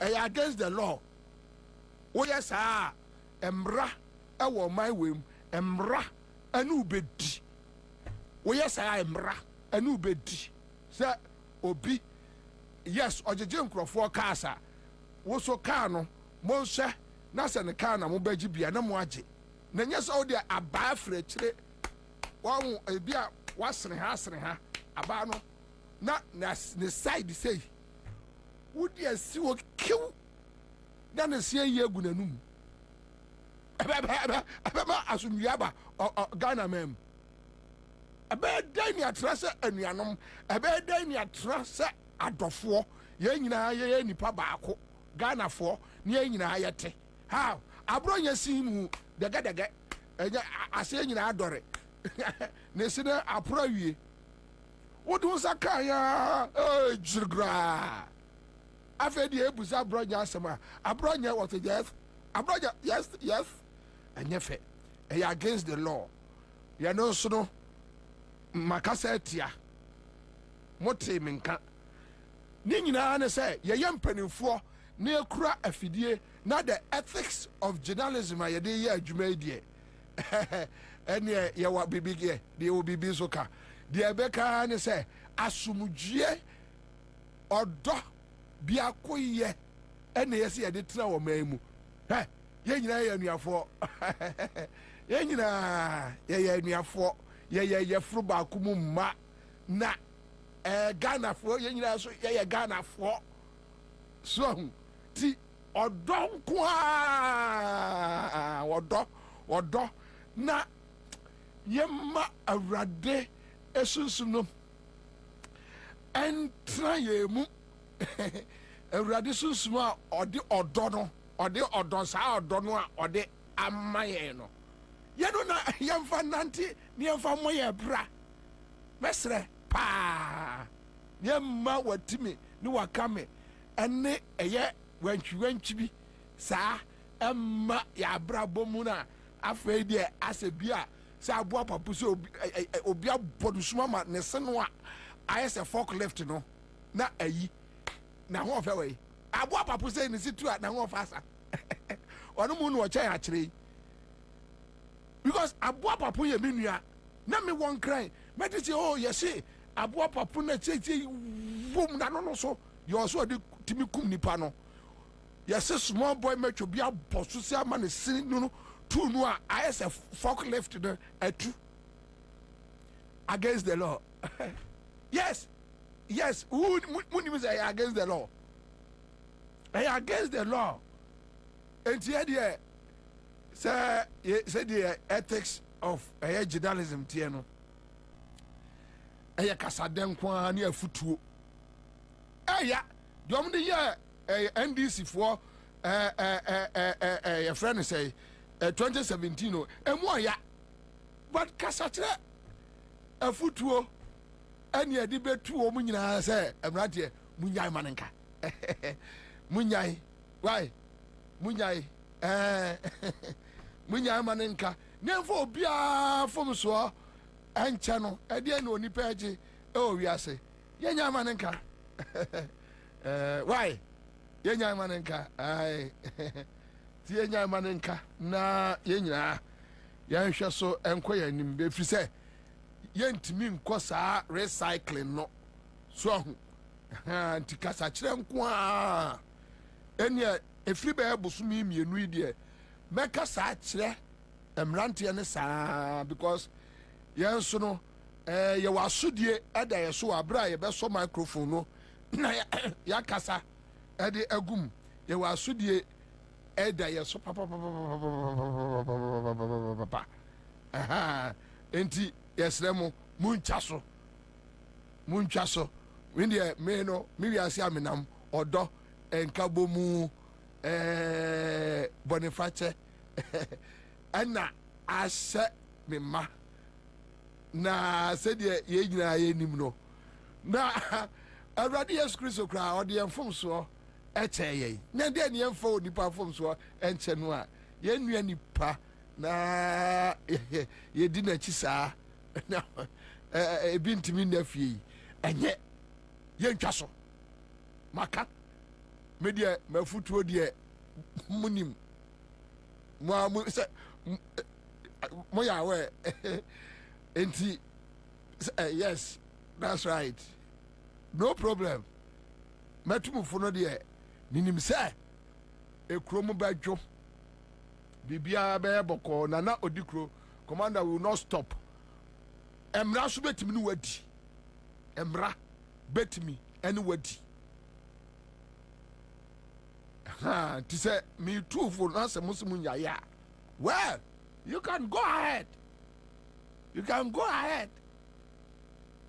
emra enemu ebedi because untmi famra and so some say omo ye mu bi 2017 ent musumu atu agu omo hey enya fa it's not nice and yes I mean also the yema Christo esuno entna yemu yema Christo nisu the Christ-like behavior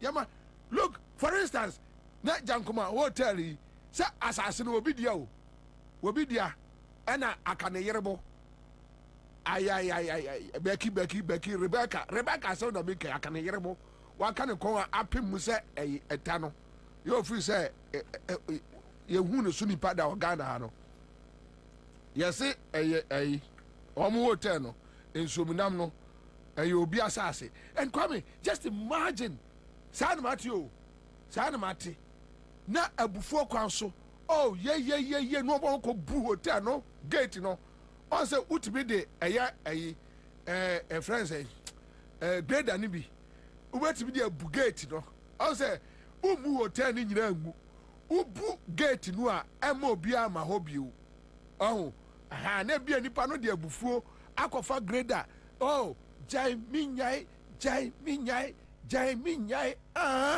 no wabu gate no wabu say na why penny bay pan wo say hotel ya bu ni gate agu fomo a wa ya basabasa obeba so obetena wadidi basa na yakola na adwuma na obi peso ogu no and that is why may stop it yes enema no that is why I'm stopping at those sir ebia insomnam hotel ya so obi asase o san mate na enipa no ne buafu na wodi tumi energy free nsem ti say sia me no ekese na se nipa no so kofa grader na oba bebu eye gate no a obi baba be di bi o obi besi wa baba be abeto ensompa anom entimestre say enipa kura no asase ne ndia ne se bibi sa aba ne trimu a sa na mate se bibi sa aba ne trimu mpo a onfanche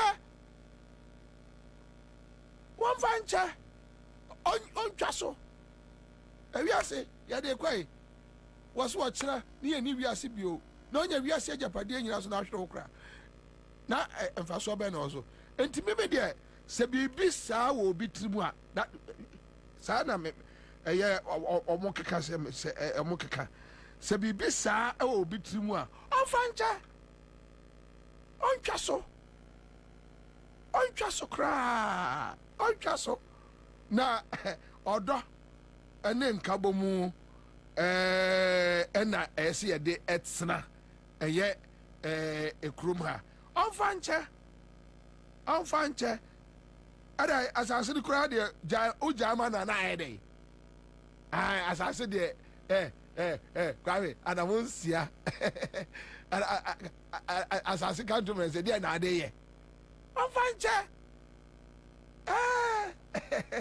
ti onfanche na interest se nipa baako ye nyina busua ya odonko a ya onfanche wondimi mfa grade ankobu baabi saa emma ensomunam sade bia gabi no mu gu nkrofo nyuma no ya no ntino na ebia akola hwe akufo adubai ya se wodi 5 years eno osase ye adwuma Edwina no. Na koda aye adwumaden saa odi 18 years no $3 million at an account mu. Yes, Edwina. No or $3 million. And yes, so papa bedi president too. Yeah, London no pra companies maku 67 a day or yet companies or pra no pra and or diabesi ensumnam.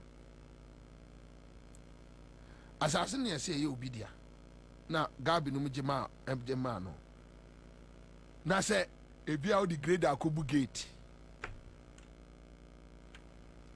Ya tumufo. Sajwa Senking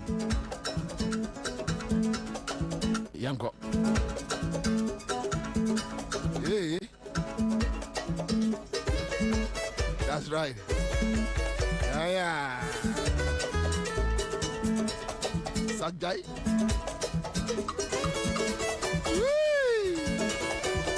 Jai. Yanko.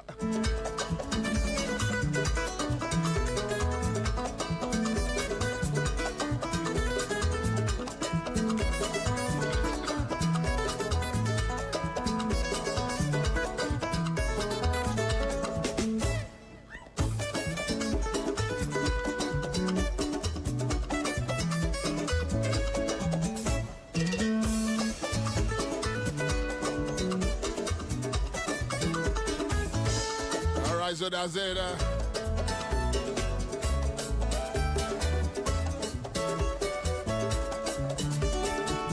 Wednesday afternoon, we are back here at Cry FM. That's how we do it. And I still come on. And that's Kwame Kwacha Face one day call him and that's where we are. Reaching by is here. Penya FM, thank you so much. And I say, come on, West End FM and Lembele. Vidian and Anakwab Nabobi Ansah, the old soldier, the old lion, the last one standing, Commander Buhama. Thank you so much. The love is deep. The love is great. We do it. Yeah. That's right. What you say? Get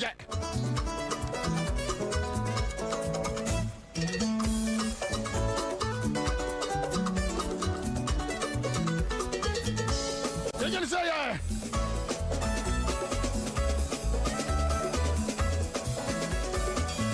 1, 2, 3. 1, 2, 3. Thank you.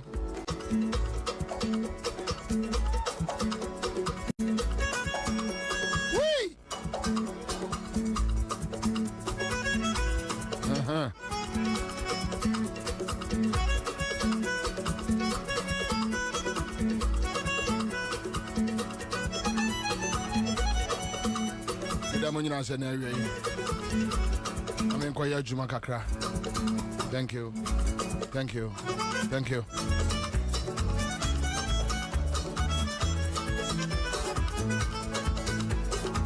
Solomon Kofi J, Sadek Adabo, Ebenezer Mokhtar, Vivian Apon, Anakwasi Apiasachi, Ofori Delali, Atwe Ajete, David.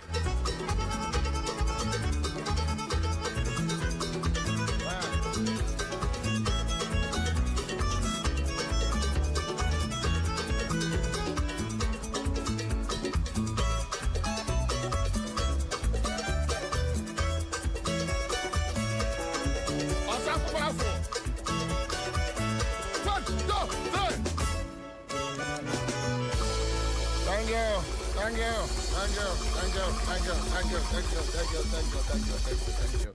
All right, so Kwame Osafo, do you have the date?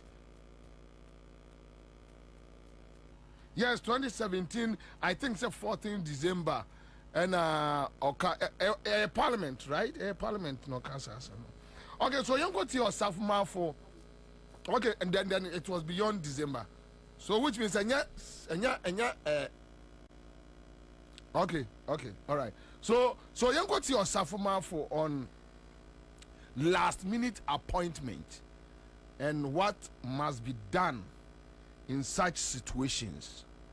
You best MPP phone you so muntie show we be awie na ebeboa papa.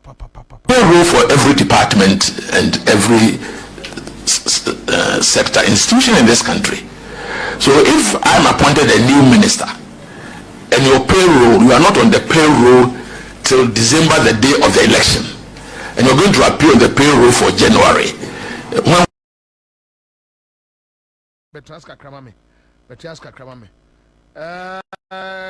Production in no say ye di nkomo na ye were ethics. Yes. A guide adwuma ye. Yes.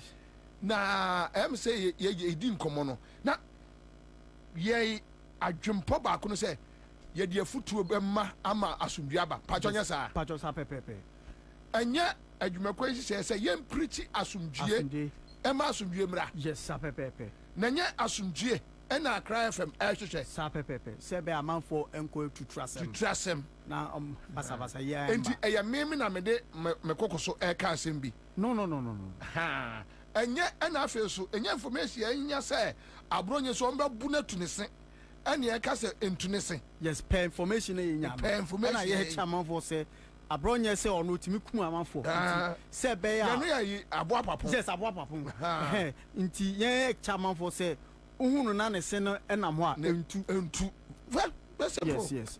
Very simple.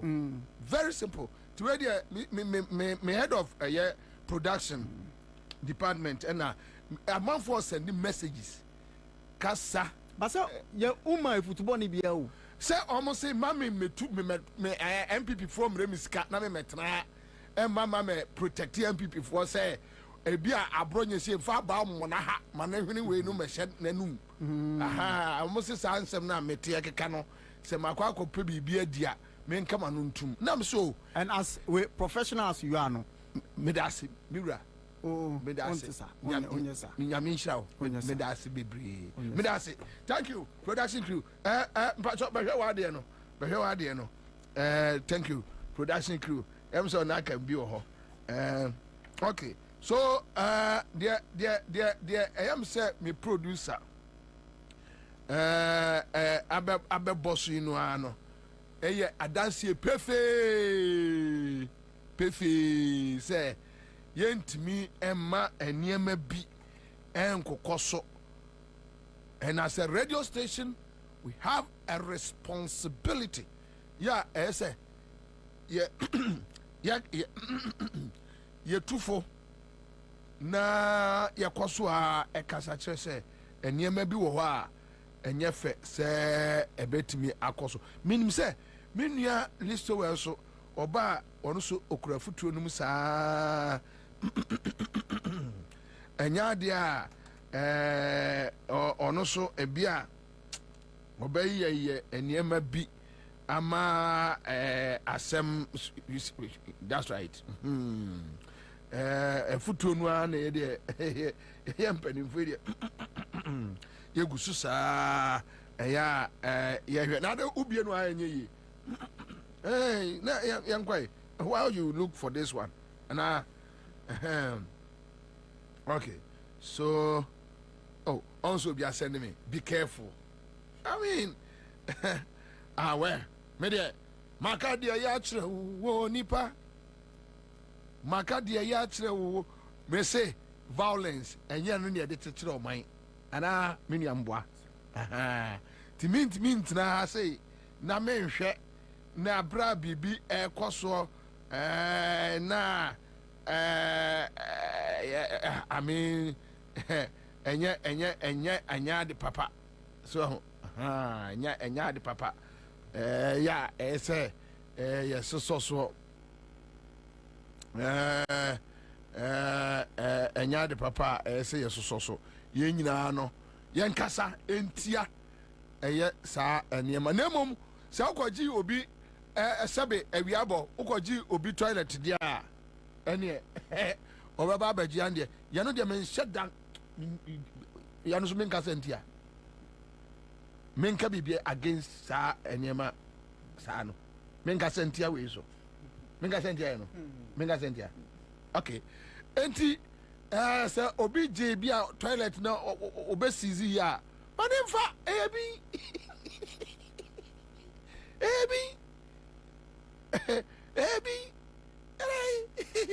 ebi sɛ bi a ɛyi yɛfrɛ ne sɛ bi a toilet no bi esizi free wo nsɛm a ma ne mfa because ade bi nua toilet ɛyɛ bi nti ɛgya hwee no amana afa ɛne yɛmfa wiase agyapadeɛ nkɔ baabiaa yɛmfa wiase agyapadeɛ nkɔ baabiaa akoa bi na ɔhyia obi na ɔse ewiase ade fɛɛfɛ no yɛbɛda ne agya ne ɔse na ade tantan no so yɛbɛyɛ ndɛ ade tantan no ewiase ade fɛɛfɛ koraa yɛmfa nkɔ baabiaa na ade tantan ne yɛde bɛkɔ baabi na heaven hɔ koraa no wɔse ntomago fi ɛni hɔ Ablekuma North, yes, so much as here, Mebwa. More reporters, oh, but Ablekuma North, so almost as here, almost as here, that's what that's a information system. Okay, so you go to Osafo Mafu, when they took over our office. Payroll for every department and every sector institution in this country. So if I'm appointed a new minister and your payroll, you are not on the payroll till December, the day of the election, and you're going to appear on the payroll for January, when were you engaged in that particular thing? You are going to create a problem. If names appear on the payroll after December, we definitely will lay them off quietly. Payroll for every department and every sector institution in this country. So if I'm appointed a new minister and your payroll, you are not on the payroll till December, the day of the election, and you're going to appear on the payroll for January, when were you engaged in that particular thing? You are going to create a problem. If names appear on the payroll after December, we definitely will lay them off quietly. Payroll for every department and every sector institution in this country. So if I'm appointed a new minister and your payroll, you are not on the payroll till December, the day of the election, and you're going to appear on the sir, I buying party wa bemuna oko opposition, right? Sir, enipa krono ya fawa juma ebia ya pepre ho ya to abawie ya na omo ehya aseso omo fa wadwuma wose se undi eni eya payroll so se udi eni payroll so na se January no ya start abaye party no awaba abamu fufuro no start na adwuma efa no confess card ya tuaka osafma say we will lay you off quietly. Ne feni na nika entu ya MPP ni na utiemi a we no sheda nye problem bia ye nyina no ye nsom saa na ye nkoya animu saa so simple so that's it fa na okofra sika no na odi abetua oka entu asafomafo ahyehyɛ emra atwo presidents yɛde ɛwɔ kuruma Bank of Ghana yɛse sa girl no ne din ni sɛ sa girl no ayi si no je adokwai Jane Mensa or whatever they call her yɛse ne ba ɔmafa no Bank of Ghana ne ba girl ɔmo eluzu yɛ ya o ɛna ɔmo yɛ recruitment ɛna ɔmo de Mensa ba no aka ho ɛwɔ Bank of Ghana but you see ɔmo timi fa bi 200 ɛwɔ ha 100 ɛwɔ ha ɛdeɛ ɛwɔ ha and ɔsafmafo amaye clear guidelines that such people you lay them off quietly. And I hope say Urajo Mama wotie eya osafuma for no afutu. Such people, you lay them off quietly. All right, so that's it. Maybe I'm sure my men from quietly, my mom throw backs kakra and na away. Baby be out in Kabiano. Make I say Accra FM Citizen Show. Nana Kwabena will be answered. The old soldier, the old lion. The last man standing, Commander Boham. We are here. Can Oforiata whether they will go to IMF or not?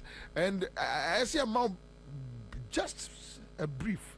Enyema yakom ewo omai wemu economic hardship yakom ewo omai wemu so can Oforiata we are not going to IMF. Yanu ya catch say a crowd say Tobias fool say Sambalat fool say dear you here no so we are not going to IMF today and not tomorrow. And I think Pancho Mama Monsa enye mame Pacho enter the panel members nebeba into Monyan and Tem mame and a Juma Bibri ewo yeah. David Nate says we are going to use the Osafumafo principle to lay them off to say that we can do it. And the 10 went around the community. But I can tell you, as my colleague, Deputy Minister said, we are not going to the IMF. Whatever we do, we are not. The consequences are there. We are a proud nation. We have the resources. We have the capacity. Don't let anybody tell you. Like when Joshua, Caleb, and the 10 others went to spy on the promised land. And only 2 of them came to say that we can do it. And the 10 went around the community murmuring, you can't, We are not people of short sight, you know. And we have to move on. Okay?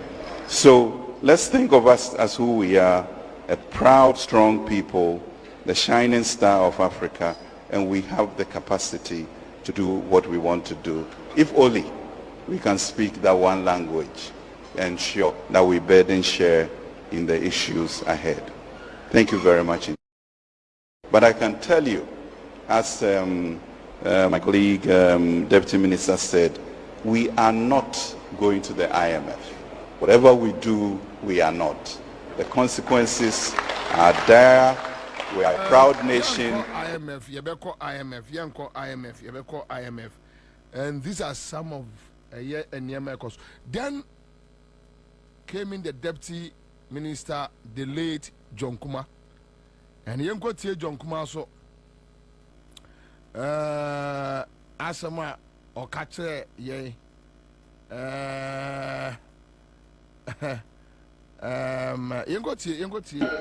Mr. Speaker, the E levy is also going to help with the fiscal consolidation effort and reduce the debt levels of our country.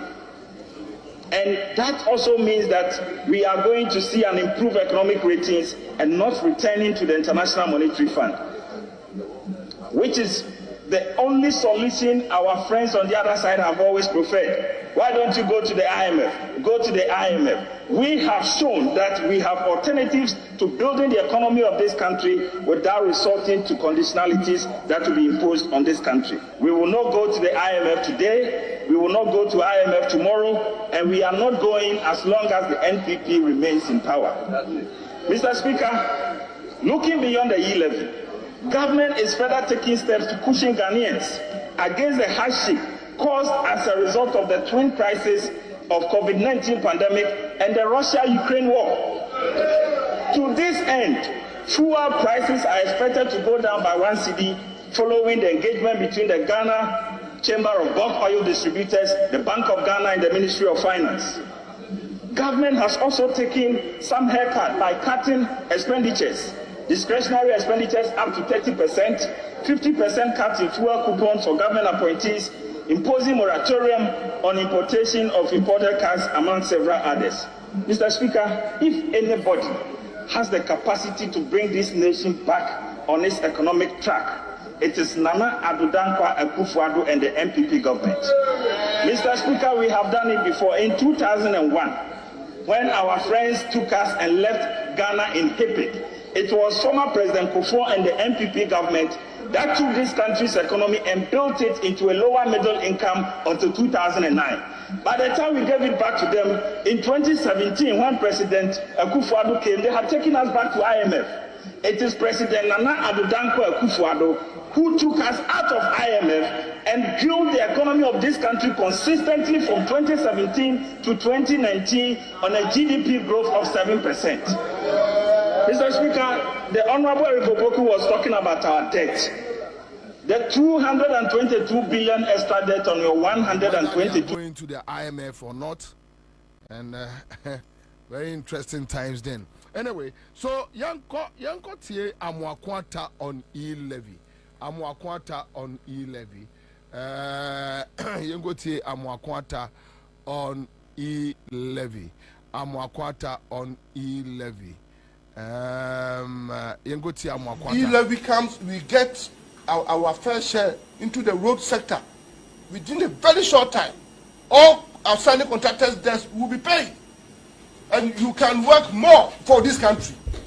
And we expect you to speak. You are going to be the direct beneficiaries. E-levy comes, we get our fair share into the road sector. Within a very short time, all outstanding contractors' debts will be paid. And you can work more for this country. And we expect you to speak. You are going to be the direct beneficiaries, and every serious government will not joke with contractors. Because the construction industry is where, from the unskilled to the skilled, people are employed. If you want money to circulate very well in your country, pay contractors. The toll booth, we were getting an average of 68 million a year, about 5 to 6 million a month. The toll booth, all the 38 toll booths that we had in Ghana, that all of us, everybody thought that we were collecting revenue, so that people would talk, every day you collect toll, but we don't see improvement on the roads. We have been saying this all the time. And you are contractors, and you know the cost of even constructing a kilometer of road. So, if you get 68 million on the average, the whole year, January to December, you are contractors. Depending upon the ground conditions, if you don't take care, that amount can't even construct. E-levy comes, we get our fair share into the road sector. Within a very short time, all outstanding contractors' debts will be paid. And you can work more for this country. And we expect you to speak. You are going to be the direct beneficiaries. And at every cost, yes, a quite be asono, Mra, any needy, a quite of also a close a toll booth. Now, I say, contractors say, oh, memu, you're Tuamuko, Ghana near Wutiemi, and one Kakra grind. Okay, so this is a more quarter for you. Now, yeah, also another economic incident you see, now very horrible, and that is pensioners. Yeah, my many papa no more one and kokra, a buy so no. A Akufo-Addo ne n'abusuafo years kano, and we decided yes, omono ebegye by force in Crawford dear. Can offer no years canning, and I hope, sir, the current administration, these are one of the issues they will go into and make sure, sir. I mean, those, emra a punish woman, a punish woman. So, young pensioners, no, almost a sue, and ya benedio mukomu for 8 solid years. For 8 solid years. Clement Jeto, I don't know of almost retaining or he. Now, Clement Jeto investment I've made is what I live on. I don't have a salary. That is what I get, and I've been taking it more. Now you are taking the most even annoying thing. You don't even engage anybody. My own money. What does that mean? You said we. pensioners should sacrifice. And you, what sacrifice have you made? Who I ask them, what sacrifice have they made? They should cut down their governments. We are not seeing anything. All you are saying is pensioners. Nobody but pensioners. How insensitive are you? How can you, a government, live like that? Eh? What is this? Some of us are not well, but we have to be here. Why? You want to kill us? They'll die first. My point is that it doesn't make sense to include us. It doesn't make sense. I don't know ye when you feel more. What must you pensioners film? And I was sure labor movie and nana. Usro mo. Oh, Mam Channel. Usro moana. Yandy on Shrine. Oh, Mam Channel. If it's sensible to take them out, take us also out. Man is saying that he wants to meet you halfway. He should meet those who have worked half their life, halfway. Me, I've worked for all my life. They should just give me my money when it's due. Because I've planned for it, I've paid for it, and it's supposed to come back at a certain pace. That's all. We want total exemption. I use my coupons for drugs and then use it to pay, even part of the capital, I use it to pay fees of my children who are tertiary level. You know that it's expensive, 30,000, 20,000 school fees. How do I pay? So when my money is matured, I just take part of it, add it to the coupon and pay the fees. Now what do you want me to do? You want to kill me? Is that what they are saying? They just investment I've made is what I live on. I don't have a salary. That is what I get. And I've been taking it small. Now you are taking the most even annoying thing. You don't even engage anybody. My own money? What does that mean? You said we, pensioners, should sacrifice. Pensioners. And you? Also, the kind of things they went through, 8 years rule, the economic hardship, and how people suffered. But initially, na omo battle hard, so omo a bit defended their policies, decisions. Oh, nyama tantan basa no me ye no. Ave the ebe to abano na dane a chopa. Yengo tie napo. Some of their attempts to get sympathy votes during the 2024 elections, and when they realize it is only Dr. Mahmoud Bawumia who can bring succor and relief to DD. It is only Dr. Mahmoud Bawumia who can bring succor and relief to DDEP. I'm telling you. I didn't in a 1 year consultation with them. Today you're saying we should apologize to them. The apology because of the sacrifice they made. No, the apology is the pain for which they are going through. Not for the decision that was made. Into music and way. Kwabe, DDP and Niska from. Yes, but Kwabe, to. Now, anybody some more. Kwabe to when him oh can the agro. Share. When you have the when you bring and come to one match DDP and you be school. Now, Yaji, I am confusing comedy to was said that you ombe this can edit. And I actually quite. I think those is those question. Okay. Okay, him and Shaman Naka. Into DDP for all your day. Maybe my example, copy the Mammy Church. Apology and sacrifice. No, okay, Twasso. Okay, we are wrong. Mr. Trust, brother, bra. Let's say, first, on behalf of Dr. Mahmoud Bawumia, on behalf of MPP, you part DDE for the chap, DDEP for the chap. Say, pay ni hardship over Kumno. They see it as an ultimate sacrifice for Ghana. It is a sacrifice. I mean, person will compare. Don't. It is a sacrifice. Don't compare to us. And then be you see to us. Young Yans Passa Chona. It is only Dr. Mahmoud Bawumia who can bring succor and relief to DDEP.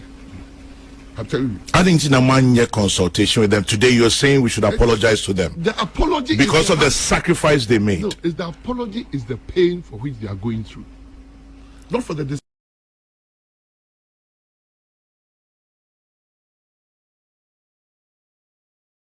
Yangotie and also Domestic debt exchange program was a very successful program, achieving 95% participation. And on this note, I would like to appeal to the people of Ghana to forgive us. To forgive us. It is never the intention of any government to impose hardships on its people. It was a necessary, very important decision at the time that if we avoided it, our economy will not recover such as it has recovered today. But also to thank you, the people of Ghana, to thank you on behalf of the president for the sacrifices, for the efforts that you all have made in participating in the domestic debt exchange program that saved our economy. And so I thank you very much for that support you gave to the government. The domestic debt exchange program was a very successful program, achieving 95% participation. And on this note, I would like to appeal to the people of Ghana to forgive us. To forgive us. It is never the intention of any government to impose hardships on its people. It was a necessary, very important the boys decision. must go after them. You know, Namaka said, Tiano. Say, be a family, a double, Nayene ma eka Ghana, Namako Twasha almost. Oh, Asama Manugusua, Kwame, Meka, and Crawford, say MPP for Amman Bibina me too far. What track a double a year in a ma? No more called poor mo.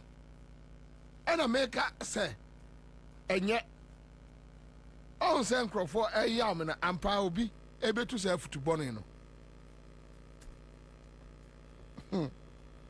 Now, well, yes, mammy in fact ethics of journalism, no? Yeah, yes, yeah, all this one, no. Says, well, I'm go.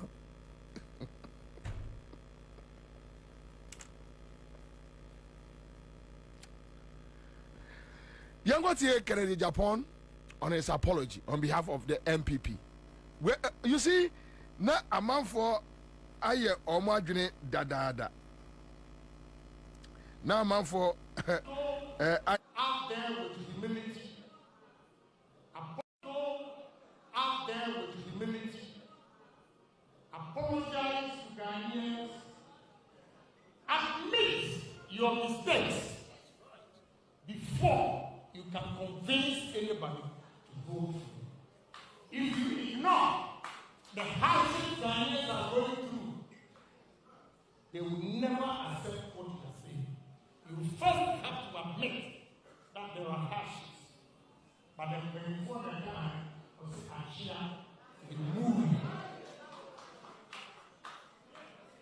let's give MPP another chance. And I know we've all learned our lessons. We are not going to sit back. We will have Dr. Bobie, the Vice President, who is elected. I've been talking to him. We'll share ideas, all the ideas I have. And I was telling Ghanaians during the campaign, I'm not going to keep it to myself because I didn't win. Then I'm not going to go out there with humility. Apologize to Ghanaians. Admit your mistakes before you can convince anybody to vote for you. And I chop away in a echo so. I chop away in a echo so. Kwame, so more Akufo-Addo statue no a friend say takra de no amon to and pese me cancel e fa ho ansan makoye e dum so adwuma no quick one. Me what the next 30 minutes to go, so please let's double up. But mesre, I don't do this. But ene me yes adwuma we Ghana from fancheme. Mesre takra de for Akufo-Addo statue munko bubu. For that one, mean to obiya for so munyai. But the entire me too for the because of human lives and sad even intinena and a mammy a tufo. Na yen na for done biakoye na yen transfer fe media me obia the way I do my things. Charlie, very easygoing person, and so that's it. But Akufo-Addo statue no dear. Munko bubu mo town. Me bon wampo. Munko bubu mu takrade for sa statue front and time. A fin way nipa bonini ya was say wa mine. Minim the entire takrade for chain there. A dear no more chain. More chain there. And this is for more takrade. A dear no more chain. More chain wine. Munko bubu mu. Munko enko bubu mu. Me ayi kuraba me so no way. Munko bubu mu.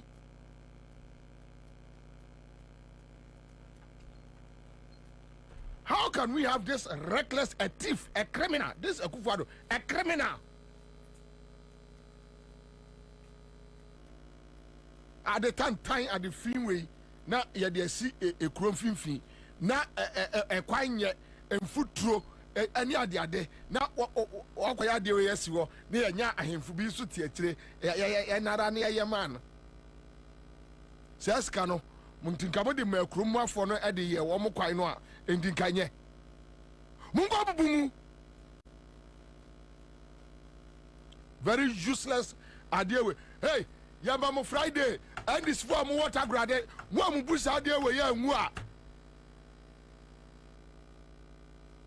Munko bubu and now and Mumma Adiantina idea way that from the phone and time way, not that from very useless man,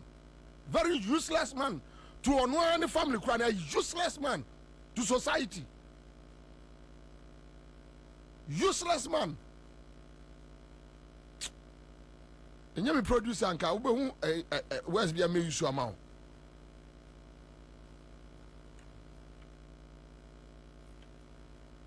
Tisa poka. Omumgombugu. Useless man. Bad luck ni.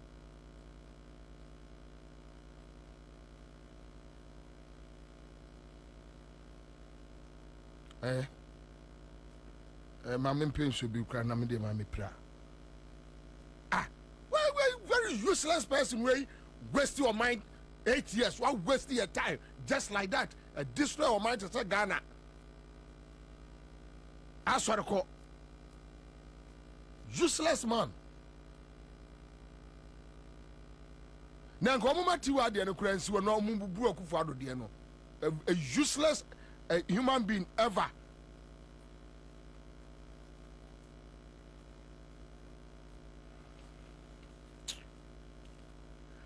All right, so today, President John Mahama and energy sector players in Shia. No more dim komo. And come on, Mudi, you know. Say, your best, your friend is saying, me producers. Raffles of a scratch, I didn't want some to ya, right? Now, me pacho, sir, all my videos on Doomson, there may be. All right, so young share a year the Doomson ya come over the 8 years. At least we have incidents to show what we have went through for the past 8 years. For the past. Yama life of what my dream was a baby way or the sea part for a dundum. There's oxygen but no flow meter to connect. This baby is on CPAP. There's no light to connect, off. No flow meter to even connect with the oxygen. If we don't get light in few minutes, probability that we might lose a lot of babies is high. The whole world is full. No CPAP, no light. Everywhere is off. Everywhere is off. Babies are in data. This baby is not fine. CPAP is off. No light to connect. No flow meter to connect to the oxygen. There's oxygen but no flow meter. This is not right. We have about 10 critically ill babies, all on CPAP. The whole place is dark. If you don't get light in few minutes, the probability that we might lose a lot of babies is high.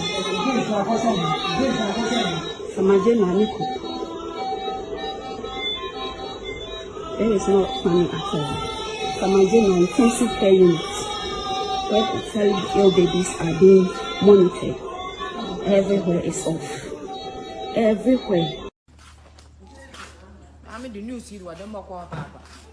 Many me move. Many me I go for no mama's work. Ever summer.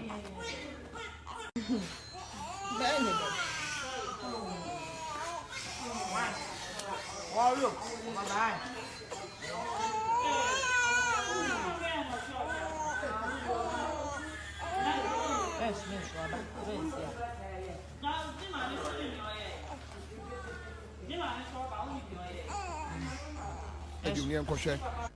all African games, and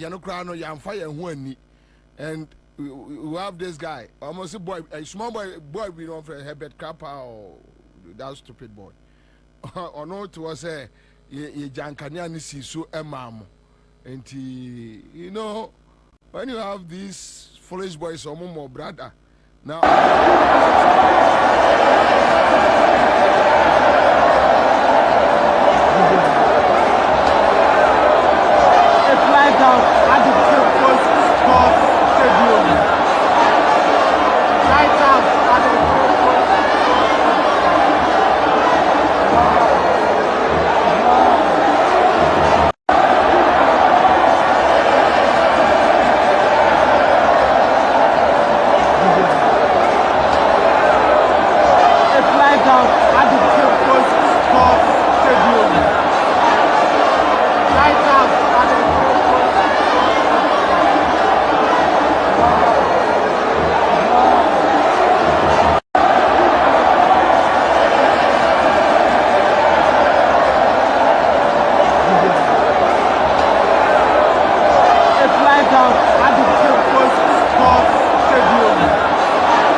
During the 8-year rule of Akufo-Addo, the energy crisis, but Felix Ofosu-Kwakye, who is the spokesperson for the NDC administration, Inkoti and Samoa, and Rajo Mama industry players in the energy sector, Asia. And Yenti and precisely what has happened. Government has been briefed in order to address the situation, because we know that it is pretty urgent. A technical committee has been set up that has representatives from all the key players in the management of Ghana's energy sector, and they have up until the close of day today to put before government a roadmap on what exactly needs to be done and how it can be done. So you can rest assured that government is taking the matter seriously and will do what has to be done in order to avert any difficulty for the people of Ghana. It needs to be stressed that the pegging exercise, or if you like, the maintenance exercise on the pipeline, should have been carried out in October of last year. Government then, the MPP government, requested that they shift it to January 20th in order that they will have sufficient time to procure the alternative fuels, that is the liquid oils, to power the thermal plants within the period that gas will not be available. At least in about 2 national security briefings that the then president-elect held with the present government, he asked about the status of the procurement of oils, and he was given firm assurance by the then government that they had put mechanisms in place to resolve the situation, that there will not be the difficulty that we are talking about today. It does appear that that promise was not kept, and therefore the responsibility has shifted to the present government. But President Mahama is alive to the task, and adequate responses will be fashioned to address this particular concern. Thank you very much. Do we get the feeling that WAPCO would be sticking to the timeline of the January 20th, or the deferral is what you may be exploring? Well, various options are on the table, and as I indicated, there's a committee, a technical committee, with representation from all the key players in the energy value chain that will be meeting, and they have close of day today to present a roadmap. So all options that can be explored to, first of all, avert any difficulty and address the situation at hand will be put on the table, and government will make a decision based on what we receive. Will Dumso be returning? Well, I think that we need to wait for the work of the committee to know exactly what can be done. The idea is to ensure that we minimize any impact, as it were, of this particular situation. Okay, so if anything I understand it, if there is any problem right now when it comes to the power crisis, it would cost fuel that was supposed to be purchased. Absolutely. I mean, we've been in government for 1 day. I'm not sure that you can order and have fuel delivered to you in 1 day. Yes. So, as I indicated, this should have been done at least in October. Government then said that they needed up to January 20th to put their house in order and do the procurement of fuel. During the security briefings that President Mahama had, he asked specific questions regarding the status of implementation of that plan. He was given firm assurance that everything was in order, only for us to discover, as of yesterday, that had not been done. And that is why, as a responsible government, we've taken up the mantle to ensure that we do the right things. So it has to be stated clearly that it was some dereliction of duty on the part of the outgoing government that has resulted in this situation. But we will take the steps that are necessary to address it. Precisely what has happened. Government has been briefed in order to address the situation, because we know that it is pretty urgent. A technical committee has been set up that has representatives from all the key players in the management of Ghana's energy sector. They have Felix Ofosukwachina but the share statement at Gridco for Ede Abba. Your statement at Gridco for Ede Abba. And Mame, I remind you, sir, my very good brother. They say, Yadane, and we are for Honorable Suleimana Adama MP for time. In fact, Yanin in the year Jumanina last year. Minia, I think Shaba. I think over to you. Mohakwaba so. Yama Trinkwa so. Medamasi. Na ye bought and this now, so Yamamunina Mutrinkwa. Yes, Yadamasi. Moya dear. Why are dear pa? Ya say Ablekuma after no more kai omo yare coalition Ablekuma, and it seems a one and yet one and yakura. Anyway, in him say Ibinya various reports from there. But Honorable, tell me, so how's the feeling like? 1883. 183. Okay, with Independence 4. Independence 4. And I learned Independent 4, they are sitting with you. Yes. TSA 187. Yes. Wow. How is the feeling like? Tell me. Relief. Relief. If Parliament, Ghana for my in Chempe. Adea, if Parliament, aye. Any, and your ma, a see him, say, President Mama Peso, you know. Me sure say numbers we a relief my me can say numbers we a relief mine because the numbers no eko ye send a if parliamentar and ka president Mama bebre ti nyame adom a numbers na ba my no emuru so ye nya 190 kura ye pe still ye pe because my who say more fight for other ones if you say enka democracy ye now so democracy the Ghana democracy be adwuma pa ne say Ebema MPP fia bi. No ma pe ba bi atena. No ma pe ba bi atena. E ma mo fia. ɛno na ɛbɛboa ɛno nso na Ghana for de ama yɛ no ɛnti a yɛpɛ bebree kura ka ho no. But tell me, so now no Mushia Parliament now omu demeanor to say, omu body language to say. In fact, power through sa a humble pa. Me nim say MPP for bu ade sa. Sir, me nim so mo ye humble sa. Enka pe woni ko say wo ha ni TV so ahuhu. Ohuni ye. Asa what the Parliament na ochu woni hwe ba MPP bench no. Na 4 rules no. Un say Parliament ya chichem 4. Nti ekwan de dam mako 4. Ya fa miensa ene ye de ba akwan mo. Oh, na omo hye baabi. Oh, na nipa ohun say yehu kura ye nkasa wo ho. Yehu say o colleague member of Parliament. If they are any minister odwin so ye kese eche mu bia. Na nne o pe kwan kura kasa wo ho. O trash kura be chia wo. Yes. E kire wo say Ghana for the 2 million won sa. We 2 million ye. Hwe ho ye. They are humbled. 2 million power no mu lusu ye no. A humble or the true colors of nipa na no mo ye adwuma no. Ya hu say fe de nipa na no mo te ho. First ne de no ma adwene say mo te soro ba bi na yeti fam. I see. And I don't say was it that bad? I don't say it say me spite o mana me ha money. Me ankasa me feel no me feel the psychology. Me tana ba bi na me hwe o mu din and me hu say ampa it was that bad.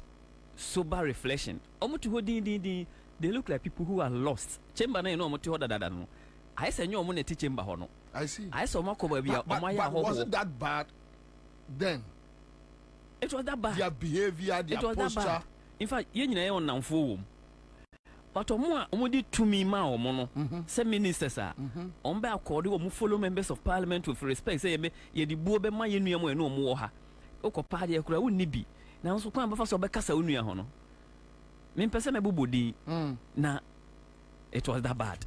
At that time it was that bad. Eno mo ankada, mo obi so antida. No kura ni say obi na eche.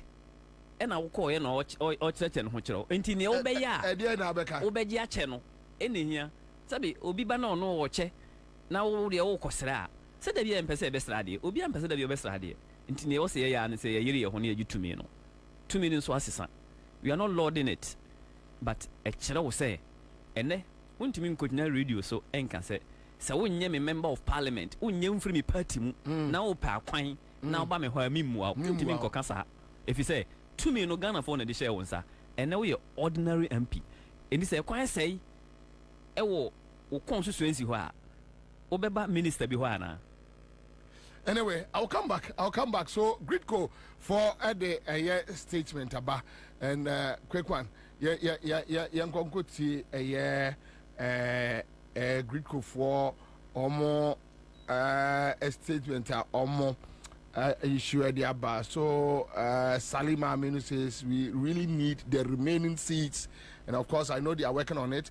Okay, so we have Gridco statement, power supply outlook for the West African gas pipeline offshore that from January 20th, February 16th.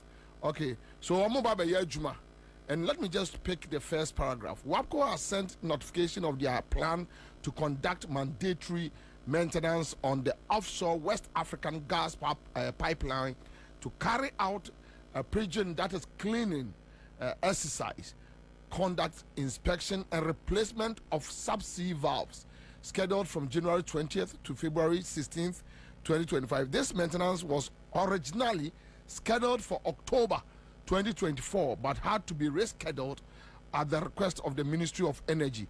This report takes a look at the implication of the purging, that is the cleansing exercise, on generation capacity during the period, its overall impact on the security of supply and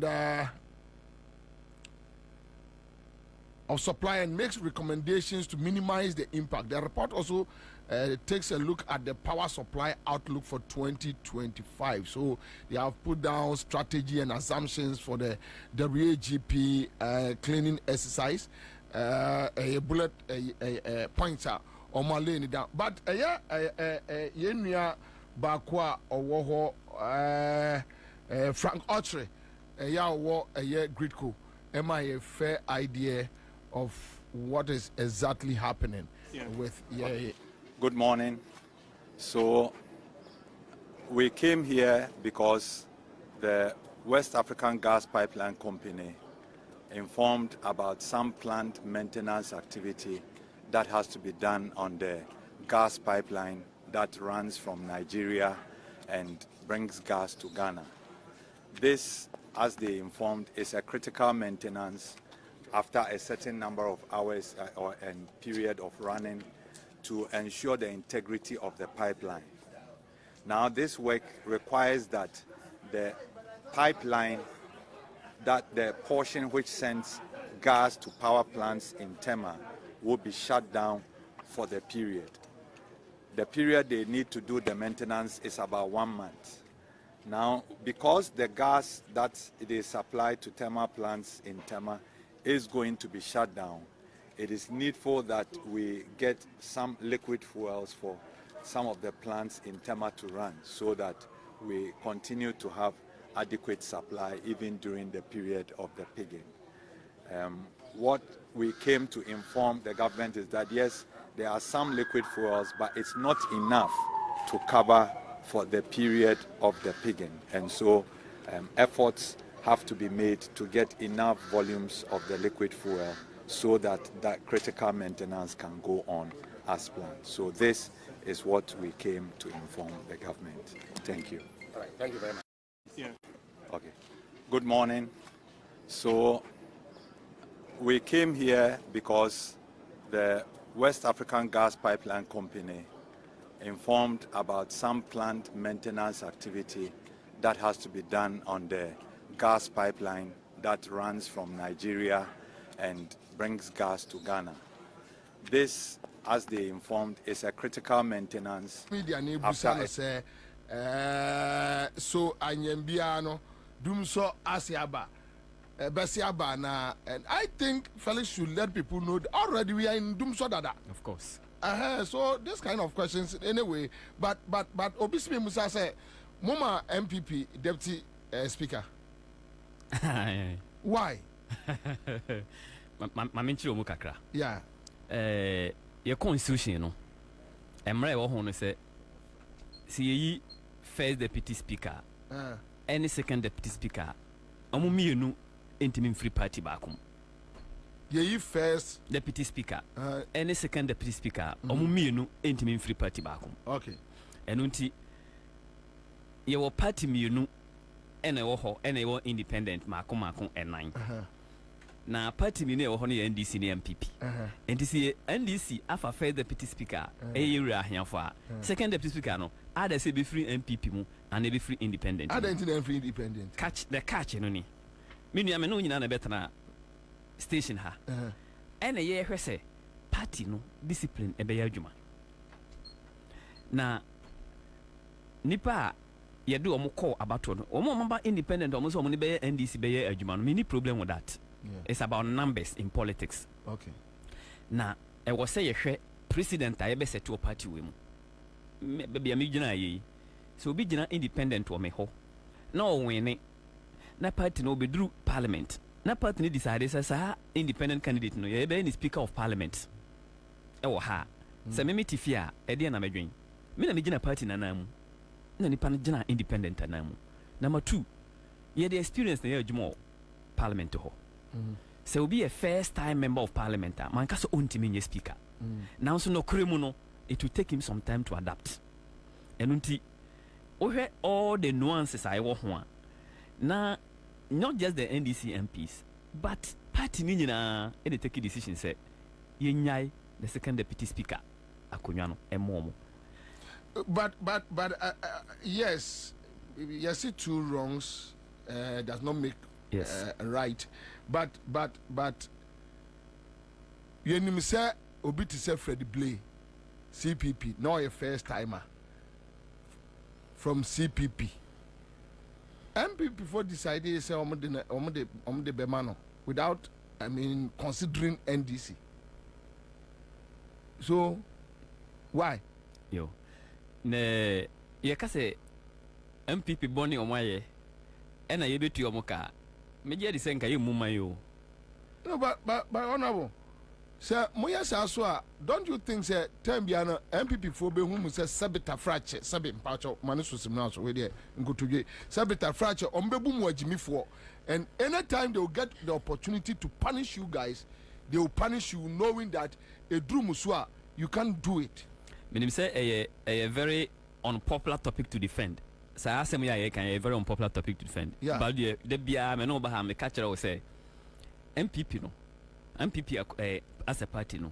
Why no more no so? Eddie Yomunyoma. Omohe President Akufo-Addo so. No more the Yomunyoma. When this is no. Why not this is so? Any idea nyoma. And the two of us cannot be the same. Who say opposition no? There be a catcher who send this in the MP and yepe. Yan kase ye ba. Enyoma e was a ye no. Yenye. Ye accountability also ye demand via ye be demanded. But on this particular score, only say parliamentary juman also.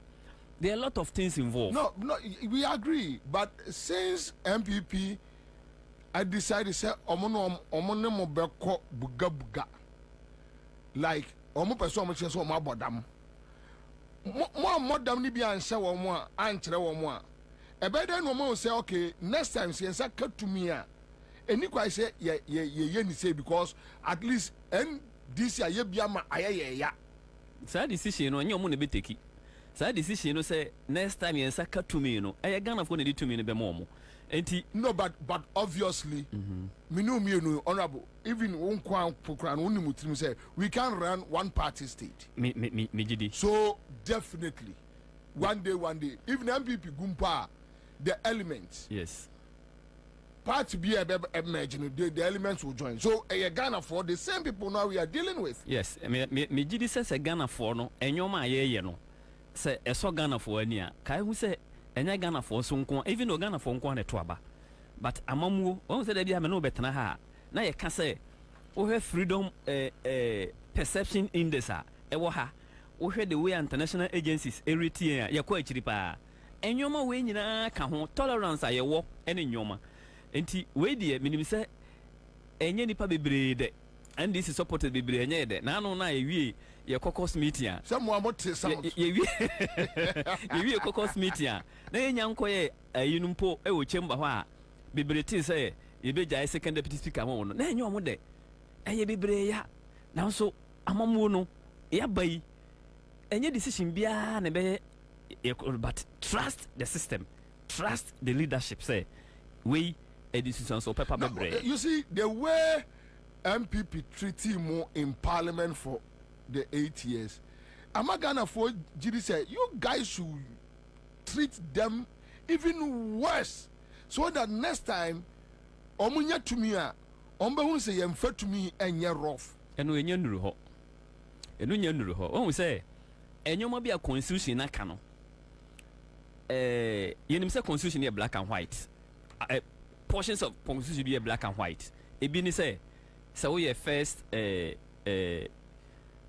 appointed to send an ye wura afenyo mark and they call Supreme Court Supreme Court come MPP say so who defective through party me kojina independent e was say you everywhere black and white, you don't need interpretation, but Supreme Court found a way to do the interpretation. Supreme Court interpretation, you know, na Ghana for homo, na Ghana for it yomo, na Ghana for homo enti sa portions no ebi wo ho when so clear in our minds clear say the two candidates, the two speakers, deputy speakers cannot come from the same party.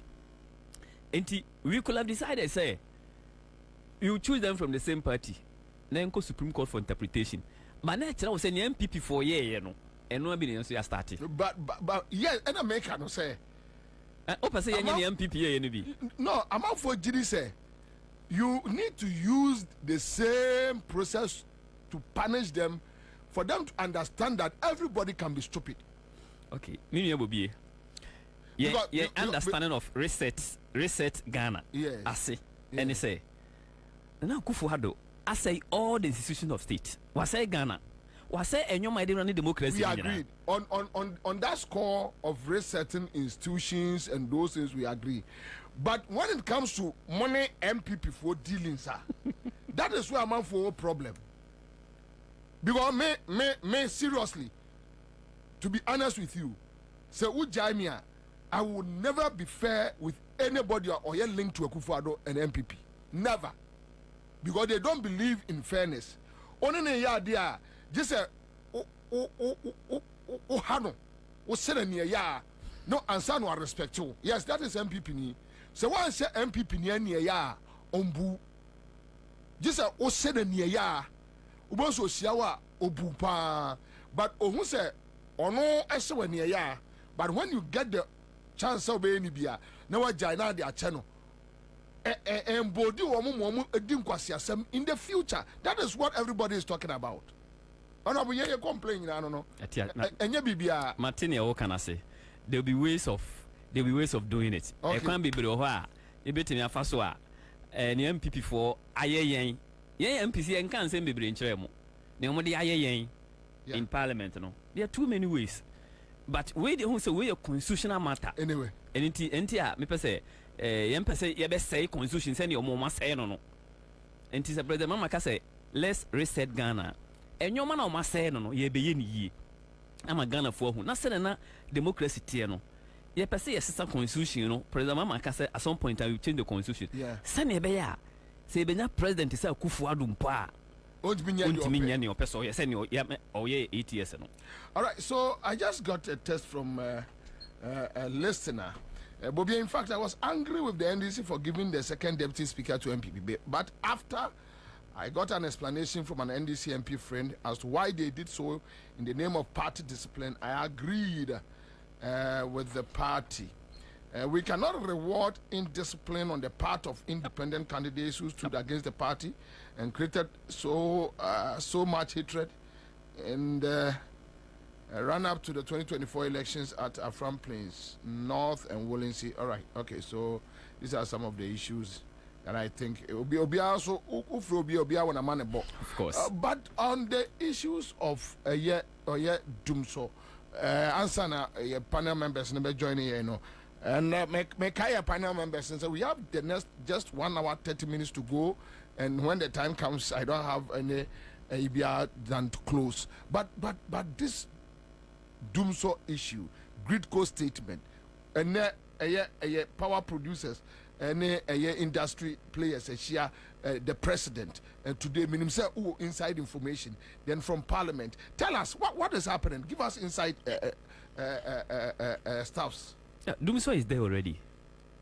Kwabena Dumso unim say even the runner to the election na na buy be kan Dumso asem. And I Ghana for na kasa yeti ejamu no. Wa one cry, wo kuma se wa kasa unim say Dumso ho. Na ne nwanwa pa ne say. When say your constitution no, ya hihye ne say there will be no vacuum. Say a kwan enne ba bia. Enunti so president be free so a ada say wa ban na obeto aso ana ban foforo na beto aso no. There are ways. Obeshishe akwan. Me shock of today. Any enra. Any to realize say na Greeko nipa na mo interview no all can say ombe president amani say they will need more fuel because of maintenance or more no. They need more liquid to be able to power the plants. That this thing should have been the responsibility of the Akufo-Addo Abana Econo. Because in October last year, buying fuel and this is a come kola atwisika koto. You need time to procure. And I ask them, do some day but trust President Mama. Oh, say no idea kunyana man no. We share the industry players to find the way forward because it's about all the industry players. Kai who say IPPC no so ye duomoka bebre. Ye duomoka in billions of dollars. Yeah. And no na didum so na ba no. Because omo ene produce power no amayen. Yakoto na ya distribution amayen crofo. Ene no omo so omo ntua omo ka no. Enti it's not about excuses but reality e wo ho. Enti me de me ka no afidie so ama Ghana fo nyina hu say edum so no ya beto. Now so President Mama send your fix it back no be fix it. Na yen kai hu say yenim say President Akufo-Addo no ye odada nipa. But he said the woman who said he was deceitful. If he say uja akonwa to ho ama obi abefa akonwa no ena me no ka say ye treasury num afena President Mama Ekobisa say what is in the treasury. But another I also occupy fuel. I also occupy fuel to be able to manage the system. And to do so, dear, a woho. A fade, President Mama Ba, Onya Quine Cran. Emribiana, I catch almost say, they have kept the lights on. At what cost? Lights now, air running at what cost? With over $2 billion. The independent power producers in the car. Meanwhile, so $2 billion. Yes, you in billions of dollars. 1.5. Yes. Meanwhile, so your Esla. See, no more the collateral.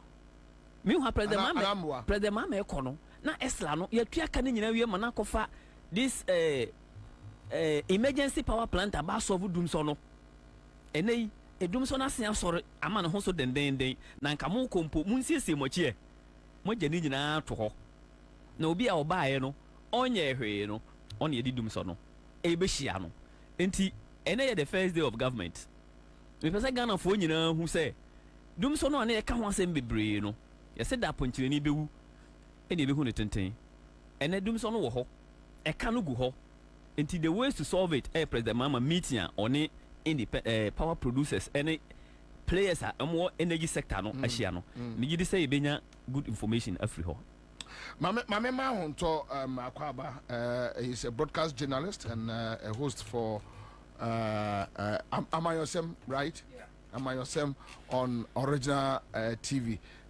Honto Akwaba Akra afisia paso afin kometien afisese na Ghana for ehunu enfasode a ewo so motoaba edema Dramani Mahama inshallah na omoma NDC over 180 seats in Parliament 83 so I'm say over 180 okay. 83 no kra no nya because we still have more seats to win yeah because very soon MPP for ni bewu Ana Ashanti region cross so man koji injunction against some seats omuguso ye because ahokire ene animgu ase ne koma ebeka omo MPC no dodo no ani ntimi survive this 4 years and omo dey rehobe jan to am yakoba by election and all those seats nyina so be saba beka NDC for ho enti ye na Ghana for nyina ase na mensa ma won so official pa amen ana pe minam kwasa me bana ma me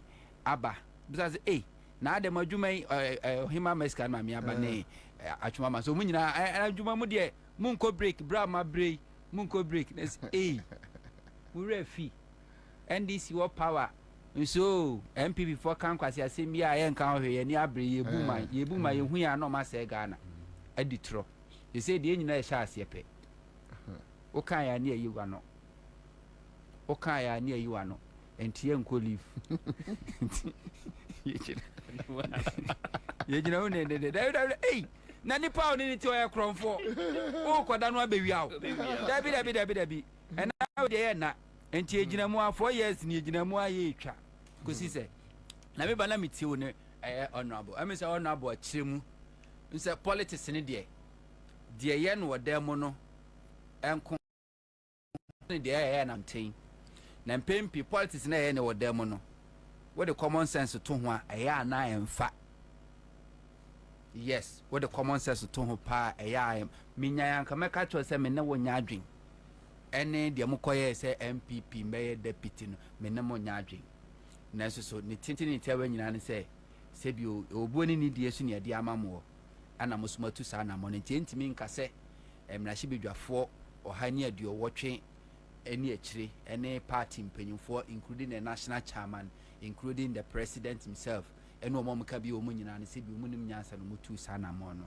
na emom nipa MPP ni said ye na Bobie kai no ye hu ne mobo na de bia meka political sense ye forgive obi offend you politically pay him back especially MPP pay them back the akofo be ye Rollins appointees ema bi kwada afiase ewuye chachu die ntina de chachu koto afiase yesi chachu e de GMPC fo sika akodua me ema no so anya say ono ani me o because we be kan a e go to a point e hu say ukofa Malaysia for the bomka say ha no mefa me di free Ghana fo hu emfasode a na wo meso enti kofo kura bete kofo me se nyame ebetua kofo ka no wo ye mamoya fo papa nyame ebetua kofo ka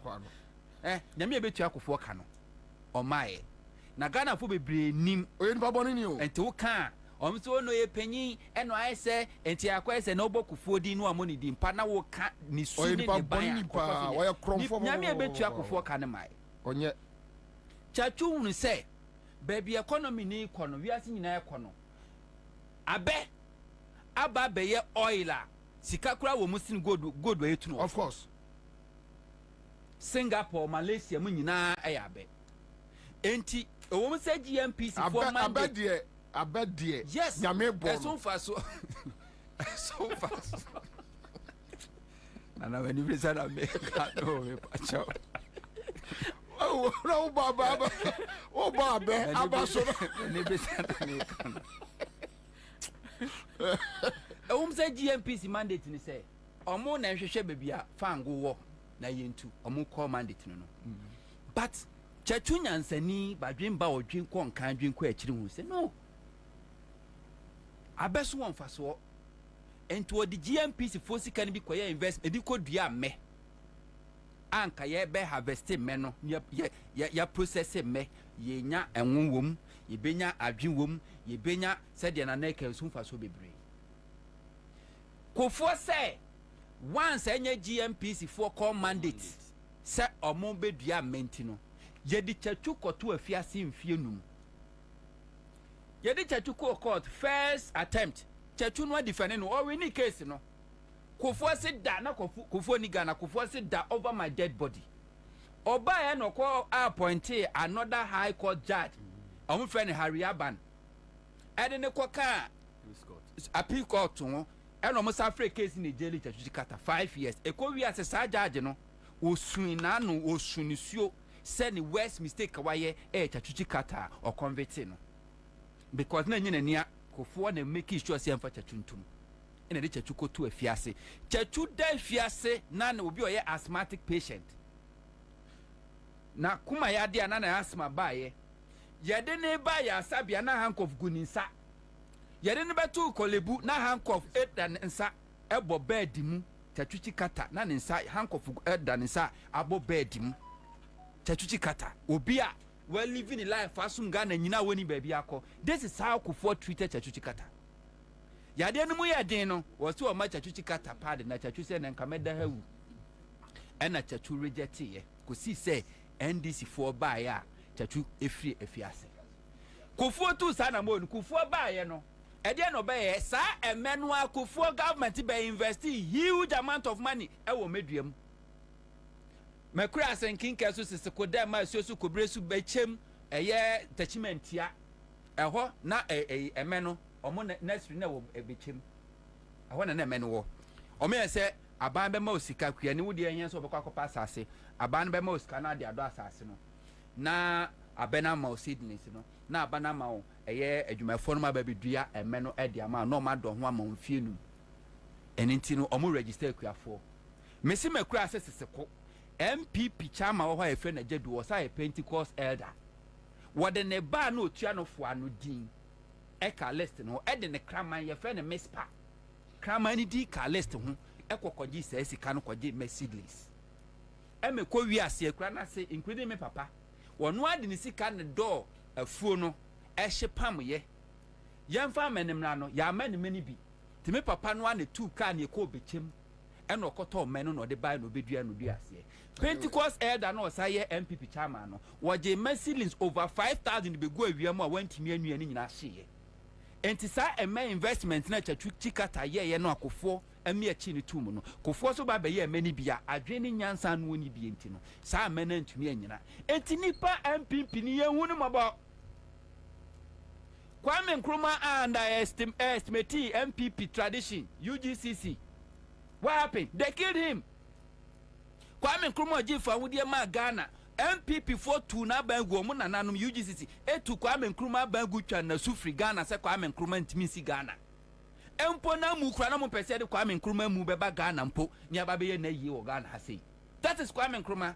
The omdi Kwame Nkrumah Kwame Nkrumah books I would train now mo shini nyina Kwame Nkrumah statue omo buru nyina metese na aka se Kufuor the statue eye takra what say mema ni ho me omo mbunu by the close of Friday we are member Kwame Nkrumah statue omo bu no Kwame Nkrumah museum live omo say ho nyina the mere mention of Kwame Nkrumah name cry kum crofo because they were mentioning Kwame Nkrumah's name. CPP is a political party omo gi CPP ejapade nyina ba bia Ministry of Information and omo wono sada na ye CPP for headquarters Kwame Nkrumah ne see omo gi CPP for ejapade making sure say a political party called CPP will never survive. Indeed CPP and me nyina naso bi emesi ne enti MPP ye underrate and as me wunya kwanya no a ukono gina mnana no a don't just push him o upia no to amna no mu wi a kofa wheel loader na ekope abo se do begu concrete no de ka fa abo no gu no so na ma wi abo mefa no so mani tintim anse wasa ka se concrete wo so se de be omu omu ye nipa pipi ne nya ne omu ye nipa honorable omu ni ehumobro wi ase o se woni MPP ni ya de na order form a obe power chew o ye nyina Ghana fo wate enya hwe wate but ni team no ohun se o ye alien onya opportunity sorry ya obekun that is MPP for you but tina na me kan wasem say me de me Bobie Ansah me tie de me minim say me nya political power da e wo bi ase but I can never be fair to an MPP person. A mistake. Yane dia me ka say momonye ya we MPP ni favor kwa Nyankopon be count because o ye ne papa o ye MPP ni papa o hwe udin onyawa no odu bone and they don't feel say yeah nipa ba Ghana for ne ye nyina yet no they have never had that feeling in ewo mumu so om na nya 183 me do nya mesen ka mu be dwane honorable and come to me Ghana there is no way MPP enya 183 there is no way yam bet me Ghana anyway want do so quick that yen jump ko other issues so of our winning debia na me kasa asem we fiti ase na list ni me nyaadwo okra na me nyaadwo edu ba bi de na ase list o ya temase kakra ensusue ni enni Kufuor amamuo ene Kufuor do amamuo ntemo dabi ensusue na ntem kra na Ghana fo ne ya yere afi asem entia na yere afi ni ama hodo Kufuor ne sabres na social media ni ho ene na MPP control traditional media no and information news ni bebre information bebre ho no a ye ka e de share hwade Kufuor betna amamu so mampeni for 8 good years uninterrupted. Single spine pay policy Kufuor are implemented that adia be chiama Kufuor amamu no ekona wieye ana ode ne nsa sha ase na ode be share Professor Mercekon to akatuam 30% or sa to akatuam 30%. Single spine pay policy no ema policy for na BG 250 Ghana cedis then or market to a shooty call 1,002, 1,005, 3,000. Sabre Kufuor as I say economy no. I know they share Professor Mercekon. When him say what two amnama Professor Mercekon abaya oba bedem. Professor Mercekon by one opportunity. He accepted the responsibility. We making sure say few months now single pay policy ni share no. I realize na wo nyina no later otua ni nyina e de ma wo mo na wa seti bibia say Mers Mahama government embe faili na so Nyankopon daroma o man faili because I always tell Ghana for say untimi mfa MPP ni entutu NDC hu ebenim dia MPP fu kuta fake certificate o man kusua de dodo no aye ni bi na wo school mu enne kra ni bi na wo school mu all my class ye presentation onye bi ye assignment onye bi ube hu no ana ye exams enu kwa ye ba beturo owi oba fa kira kwa kutuetuetu abrabo na say that is how MPP sit here. What the share Professor Mercekon Professor Mahama redeemed themselves and make sure say single spine pay policy no ejina oye ni nyina Mahama Efra Bemu 2017. After all the difficulties Mahama buying a go through, I ended up in IMF from 2015 to 2018. Nininachi Mahama established a year economic buffers, sinking fund, stabilization fund, investment, infrastructure investment fund, a year get fund crowd they say an NDC Rollins time or Baba 2 year or the Nina or Nina to her. Sika need them over $1.5 billion. Mahama Jai. Mahama after say energy sector or being inherited ye. Ako for doom so by ye. Your year any say what the Ghana Sika taxpayers money. And a demand so for Monfaka, Monconcoda, Akusumbu, Namo Mompaye. Utre Sika de Ghanaian Times and graphic. Every morning, Mon reporting, Monfakusumbu Damono. Ensuno level emeto na Ghana fo nyina hu se dum so na aba no enye meme ko fo mamane mu Nyankopon na trimu oden ena o man nsuo ntongu akusumbo dam no mu de bia no report because there's no enough generation capacity. Mahama fix the generation capacity no e double no e de to ho no. Mahama procure oil anke di begu mfidie ya ne ni bi ntia e bedu num kane ano for 3 good months ena de ma kufuado. Enti akufuado ba bemu January, February, March. Na Mahama procure oil no dey see what the amano say yemfa ngu fidie no mo. Is there you can Google and check what Mahama did. Wo obaye generation capacity one fa bianka. Common fuel la wo de beja kra no. Wantimi amfa nya. Amene die ntia enkane ebedu ndum because of fuel. Na esan se no munim de o ma yenti no aboa papu hu na tiase ewu hu na tiase ewu yes obi akwatena brochire wakwatena UK for several years waba Ghana se paste na wontimi nto se ne seno na se bio aka do ntimi ntwio de bia be hu no ne se apro obetena o ka tire Ghana for say Mahama ba edum so because they knew what they have done. No my say bi omjimi omajimi ni say omu free say tetebre no enti Ghana fo nim enne social media daruma sa video ya boy ye Cape Coast stadium ye bobo le call ye enye traditional media na publish you Ghana fo anomo stadium ho social media ah yedum no mutwae. We have all those records. And then, upon all the investment Mahama Dija won in the energy sector, including $1 billion to gas processing plant, Akufo-Addo has left behind $2.5 billion a year debt. And we can go to the internet and then retrieve all the letters are independent power producers. Threatening letters to the extent say got to a point sonon as ogrikrade almost shut it down plant. Everybody knows. Imagine he say they could force set a trap at the mills no almost set a trap at the ama Mahama because they were campaigning so moto abama Mahama or the dum so beba enti ordinary Ghanaian na who say dum saba oh yanka Mahama na did dum saba but omobwa with all these difficulties I be go through no. Every Ghanaian should be rest assured say Mahama government know how to, they have done it and they will do it again. This problem will be resolved. Nemu Ghana for momure mfi Ghana Akufo-Addo ediejaye. Akufo-Addo a leave behind. Bosia abanji ye ubejidi ye for 8 good years. Tuyaka wosi untuya enti wo dey domestic debt exchange program. Eka wo say ka utua in 2024. We dey call 2032, 2036, 2040.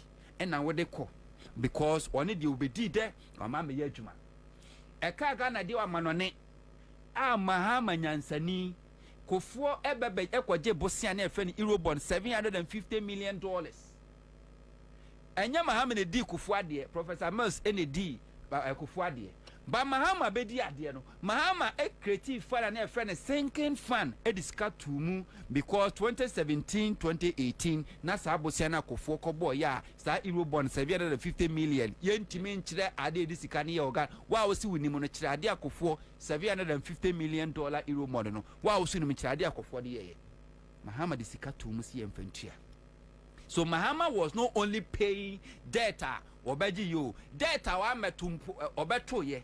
Mahama was making provisions say the betua. And Akufo-Addo baya external creditors you see into your moka. Domestic year creditors you see into ya. Yeniska. To the stand say first time in the history of Ghana. Wayek emofrako tron sorry. Na omo resource in the eco school. Now Wayek is want me release it because I buy the nika over 84 million Ghana cedis. I buying TIA. I buy so only 25 million Ghana cedis. Na suku su bebie.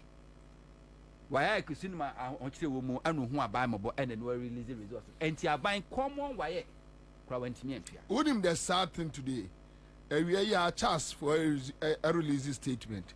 So we'll be our best school. No, be an man in Famra. Ah, you see, Mr. President Mahama can say oba free SHS policy no obey review.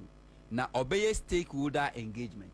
May that stakeholder engagement include CHAS, head of assisted secondary schools, teacher unions, parent PTO mean account.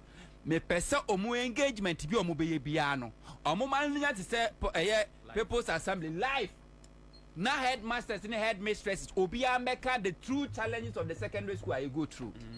A teacher for nankasa meka o masem live na metoda na se ewia ye hia se tekpe ye hia NDC aban and the better the way forward when it come to free SHS. Ghana for nankasa better the way forward said there was secondary school in Sinko.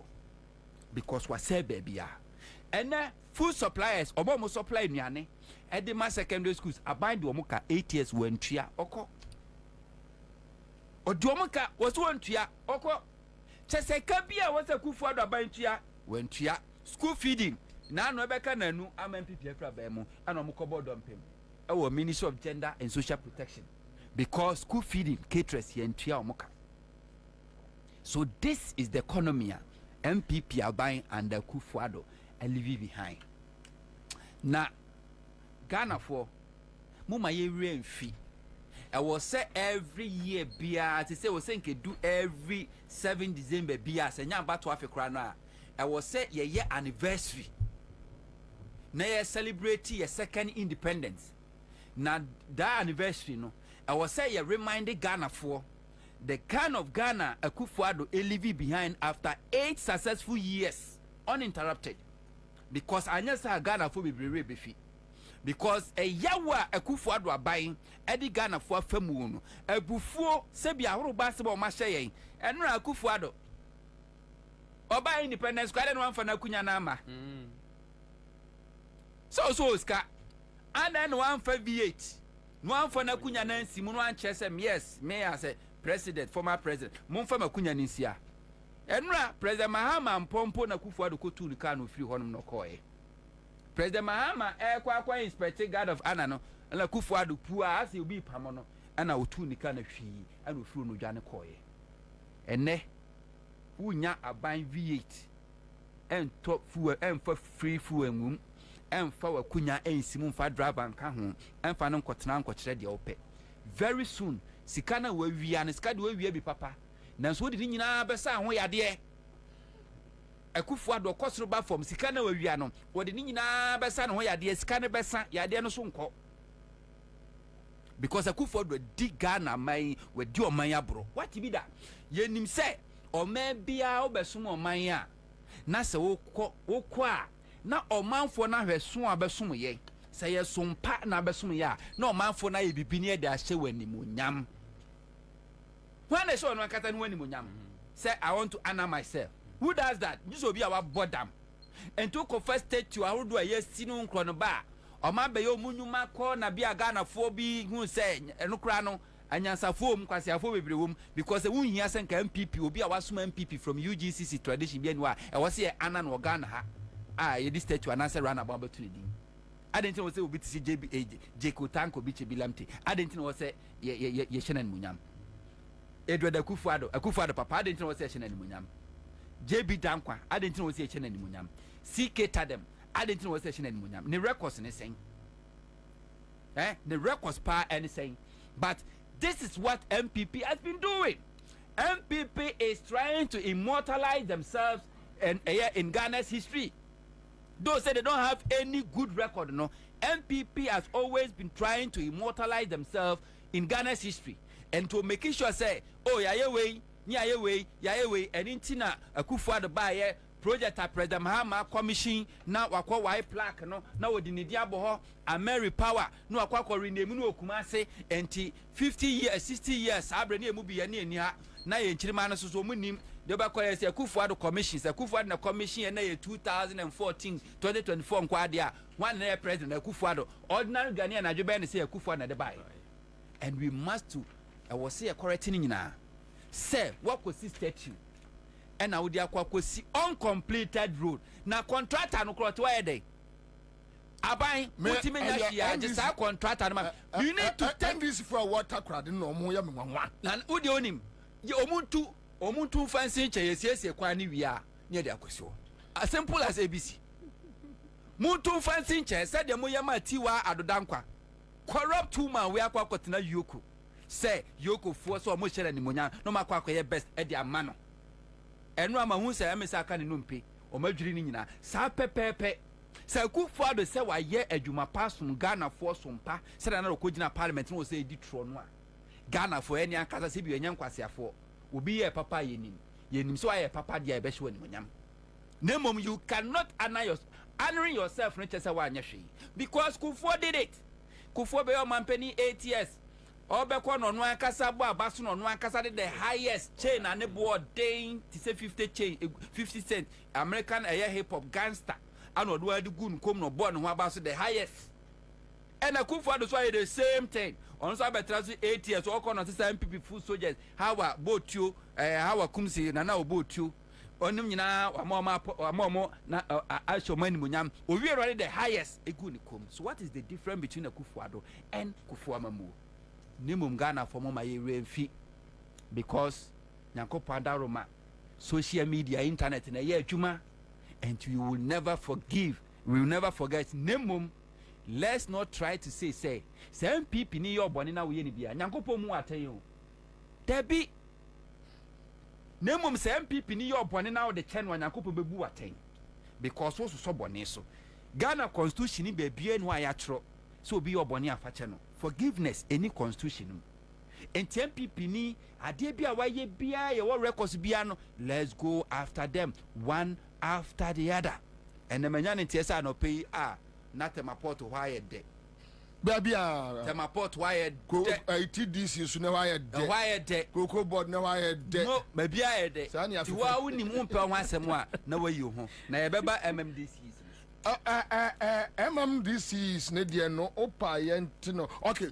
so it's part of a main yina yɛbɛbobɔ so no JM first day in office nti mbɛtumi de MMDC deɛ na yɛ dɛ afra ma menka amanfoɔ sɛ ɛyɛ rush energy drink wɔn sɛ onipa ɛyɛ ana wohia sɛ wobɛbusu wo energy level ɛyɛ very important ube boost your energy level. Na se ube boost your energy level. Amwa ye juma atimude. Aye juma atinkasa yes. Wa ye juma. Rush energy drink. Yenna Ghana for se obia etu aguswa wonum eni insusanso boni bia. Vitamins B5, B3, B6, B12 ashimade. Aye. Ena wama said that ginseng, one said ginseng and wadi wom, wama extract emunso and wama adiafra. And it's a no rush energy. Meso da obo kura ube huano se wa sorry. Rush energy drink. Was say grab a bottle. I na fedie. Fa quench and your weakness. Na ahwademra. Rush energy drink.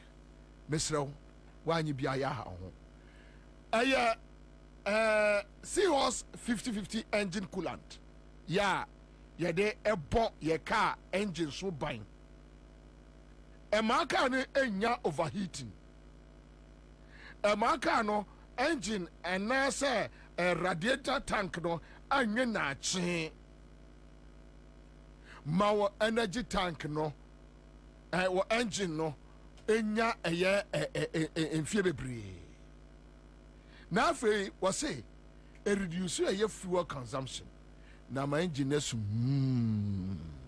ya no ani Seahorse 5050 engine coolant ya wo de aba 3367 coolant and 1090 coolant ya wo de aba Ghana for ye commercial drivers ene mo amoso mo atom cars awodo ya motimen ka wi anyina me boss say Seahorse 5050 engine coolant na mo agiso wo say ye wo say omamu lubricant shops ubenya be from 0244 577 559 Father Abraham Herbal and Spiritual Hospital ewo Ofanko Barrier Asofa Star Oil Filling Station no from 0244 371 695 waya juma efri joda ekopem kwasiada na wase Father Abraham no sunsumu wasayare ewo ehunmani no na wasai buaw ewo sunsumu wase yade awodo cancer awodo anyodwo yade stroke diabetes fibroid eya ma bema agome akanya account eni yare awodo bia wo saw yare na oyia sunsumu de no se wode ya bru nua ni na waba de adekura akoya ya bru nua no na yenim na yenya bodua ne de a wo fura sekura onase atata bra na onhwe mawo afa so ebia upemu afri broni fita ho ompemu afri bibini broni fita pa opemu afri sa broni no a ene sunsumu no wa binse eja ukura adwane eja o oyire adwane eja o opese osai eba ene papa yi obeya mawo wakoso obi dem kra obese won ho sese sa was me come do my darling my jolly but so obokoko okra ne bag ya wasai eba o adwuma mu pese o yesi wo otu wo ye de kwam gwache otu wo ye de obetimi obeba obeya mawo no baba be ye CEO ewo adwuma afei onwie ye na wase ade kura ehunu se ebia why you be ayisa opeso ye attracting so an attracting was so ayesem na bi ya no the flower nim that's what say bia Mr. Listowell Nana Kosipoku aban representative ebuawa wudi semna ne fu anim sa bondi aguso na afa de okọ oka ya wajai ne kai di amao na de ko ye no so otimi eye pa ana owo money and favor soap you know say bia ebia ya fa sa alaji agongo what no mame bosi alaji ma no akwaji sem na bi wudi adware puku adopa dware 5:30 and 5:45 6:30 now one office wo sure nim say alaji $1 million de bra no akukura ma you know so eje Abraham o ye no so papa afa commanding soap ya no de se bia honorable kra kai na wani che wo a wodi dware saa o banka so bia ho din no abete do ha wo packet card afaka de bra ya no so na wajai na odi ama commanding soup ya no so ye miame papa eja Abraham na de wo mu a edapa aye evil soup ya no de wodi dware a sunsumoni bia entimi emma wonchen asofa eno mo chocho top chocho wasimen kanche Ghana for a chocolate drink 3-in-1 ya wo dia ba enkoda ani eche ho papa ana de ya de fabrodom no so no o white brodom sa wa na dia fam ya no ne chocolate spread no wo dia fam no aka tumbam no waka egusi ase a jai eche kurei me pa cho 02430 onsa echeri echim yo said the aye no de nkrofo fra na efrem so mbekọ eje Abraham wo mobekọ mede mu nyina ebekọ kwaku ba ku sei onya so kọ eje Abraham wo yo mparifo me ma mina akwa ba bio Liso afi chapa say afi and then the dedicate. Oh, say last week say last week Eduada cry bahana.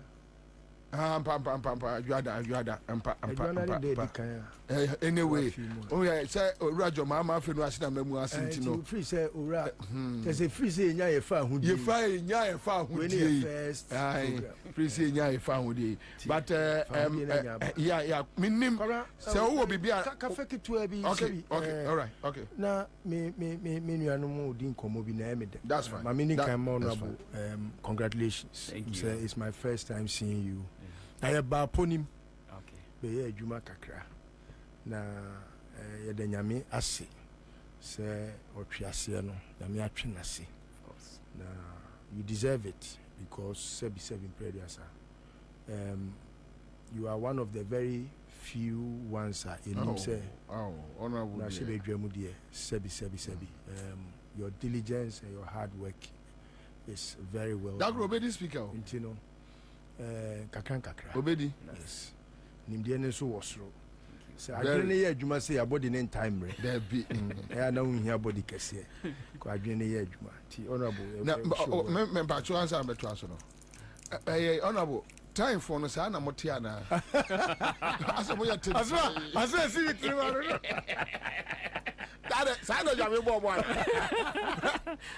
Oye general. Now here a general offers Willie Benz. What was wow. but you can just speak about one thing. They are very intelligent. Very intelligent. Highly. Extremely. And he is not an exception. Yeah. I mean, omo ayeshi omo free time hono. Nyame nhyira mo. Sekwa fo.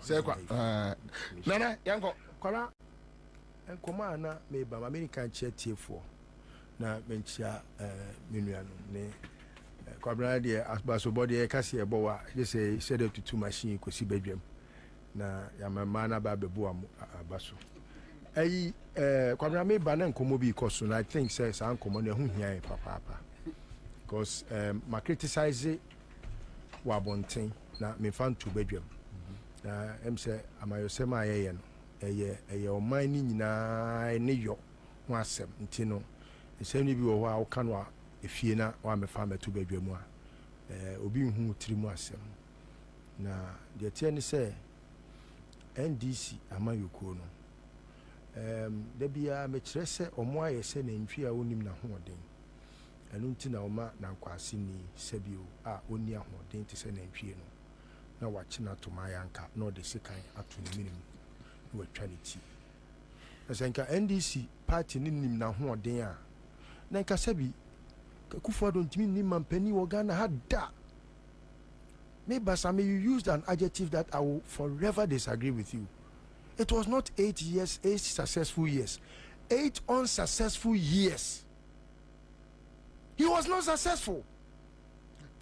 You can say the years were successful in terms of say, I finished Babi Chemu. It's not. That's not success. It's still not successful.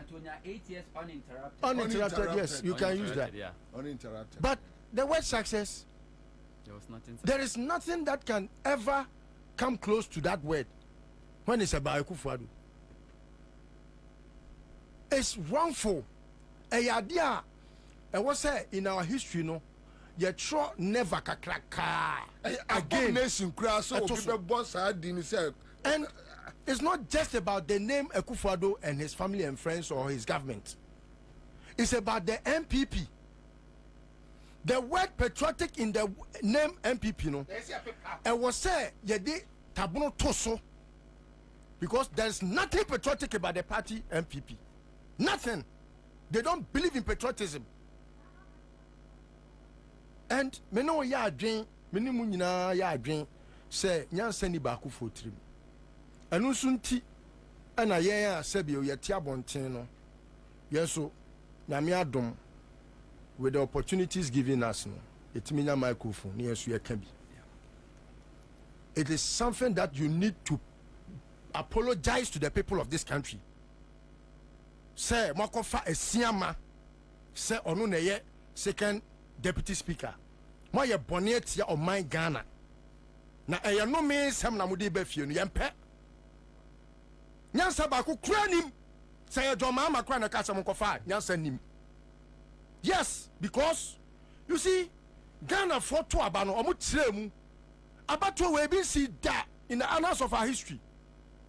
Denti omo to aba we ni say omo pese omo ka che mo say omo hia MPP mrase bedwani amane de na ye bibi because MPP mrase bedwani ye man boy ni ya any kwan say mo man kwan da man bam say mo dwene o man ne ho kra ho ma dwene bi abato Ghana for to ye na se kire no because say kaka mo nko a ena nya nkwasiafo na gu bantima ka asenso nya MP nkwasiafo na dia asenso ba enyansani bie ni obekwa akoto aba ma asenso se be ye MP nyansani bie ni obeto aba ma MPP ni na se bedwani se bra mra se bedwam afana omu wiamu na MPP ekowia ba mu a NDC no ayi na nya to nchen no aka asem bia te se ne re se eye ne stronghold MPP ene how many seats and am NDC muntimi nyim fi omo sem e wa santimam aso sana muka e ya stronghold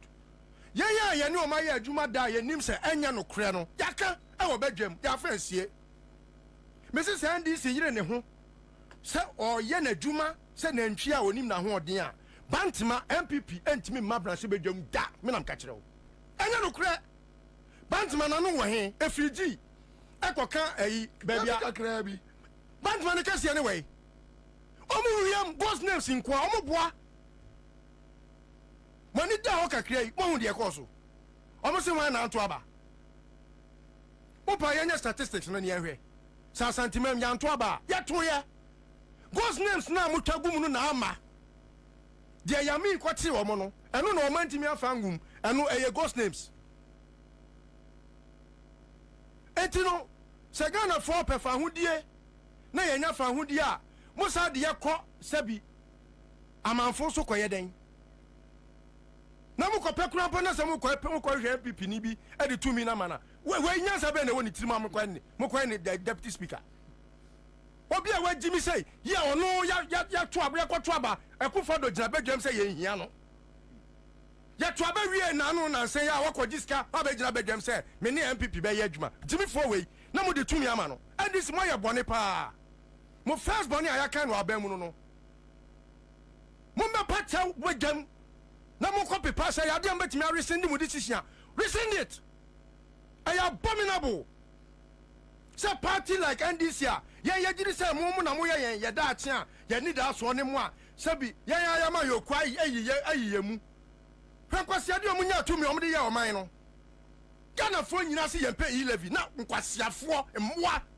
utumi ko jam kumase ana yakotena eya enyan kra ba ye beto ama no etu hu nyansani wa mrase bedwam ko swami ne ko busa o se chairman sande so fa so swami constituency onu na ye the biggest MP onu na atena so ache onu mpo na yesusu ni se o nyansani wa mrase bedwam ho no ko ne ko busa na se na we se o se fata se amayo sam obamu a eti omo no omo tiwo no nyesa mu se muni nipa bi na tiwo omo ye sabi se si nyan kra ye beto aba mo no nti no nyan adwene omo they don't reason you know it and this for munyina munim eye Ghana for nyina ni mu asem they don't reason obi a ono se wo diska kwato phone so wo chinchina wo be gisika ni bia fi phone so by way of taxing which is even double taxing ya kanya sa sem bia wo Ghana ha bia o mantie asa koto ho party e wo chairman sana ono no wo ye pani na ono e na da o ma no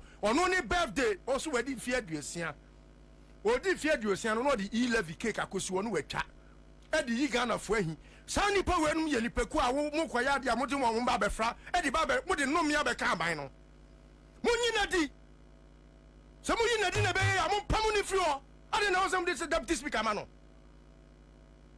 Ghana fo si ye mpa no me eti aban no mo sa ase no mo mra se bedwam no makofa no me de na ba be ka mo de ne be ye den ese man we nyansa be no onim wan ne ko tie sa futu bone sa eti ye de ene mo nya adwen mo de no me abeka party no mo de no me abeka ban no ye mpa MPP ni no NDC ni no mo ne nya adwen a enye ono nkwa na ye independent e ka mo de ma Kwame A+ grandpa e ka ye ono e ka me ne mo nya adwen o batenka no kanya sa wom because Kwame A+ so won fa so a million times tell siama because ono grandpa anya bia no assemba ordinary tum o tira na adwen se nyansa wom se nyansa nim o tira na adwen eti san kam hu yan kam de ma Kwame A+. Asiama de obi kwa kan experience. We have people who have experience a Jimmy experience. Nyansa nim. And say what na look, there are people who are home omo ra ma se bedwam hoda.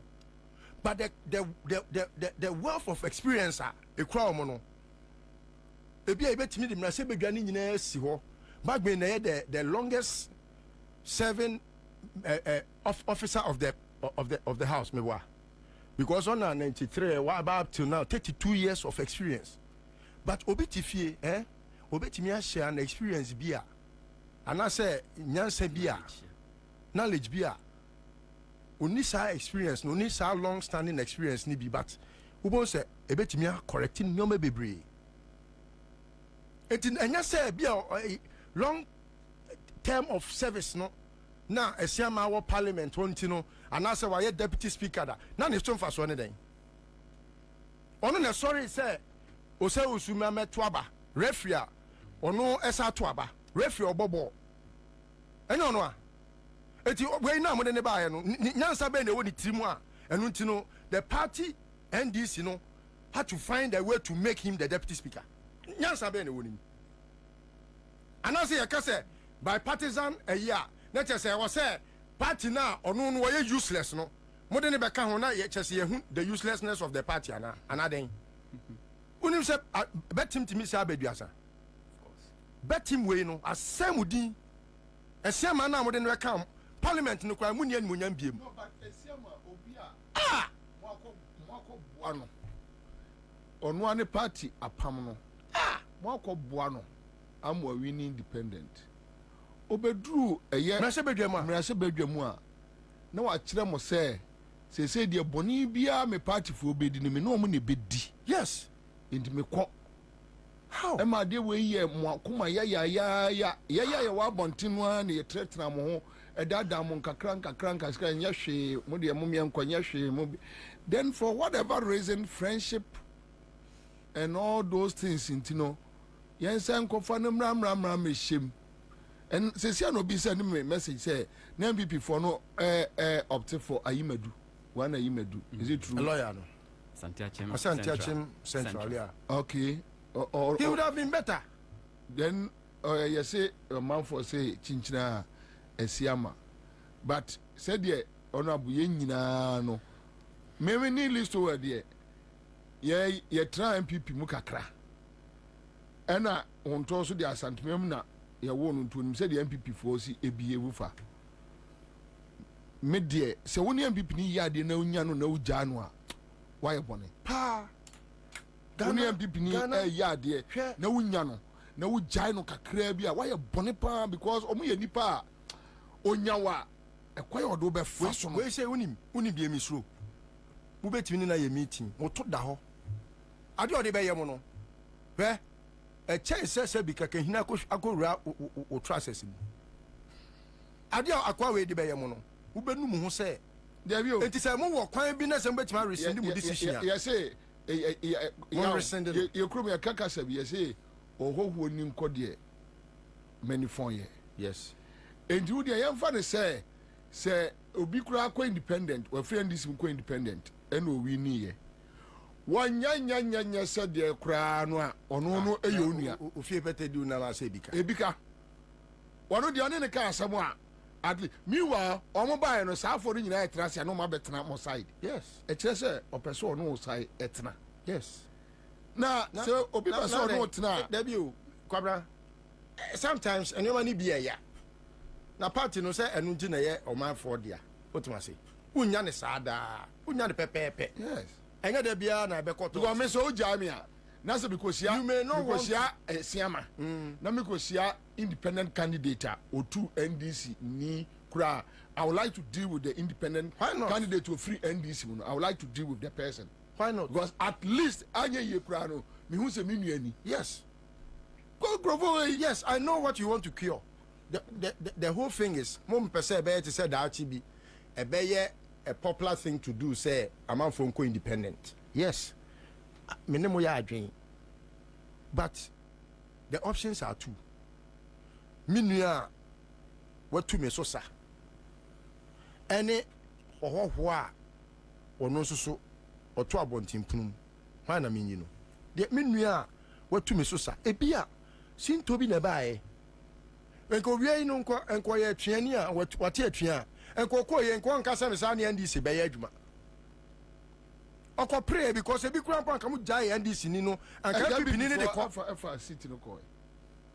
Oh, sometimes it happens. Baby to say after na nyame na me ko ye campaign ma Joseph Osewusu abidi na tema na mo. Joseph Osewusu woni mea me wofa Kofi Poku adu sei.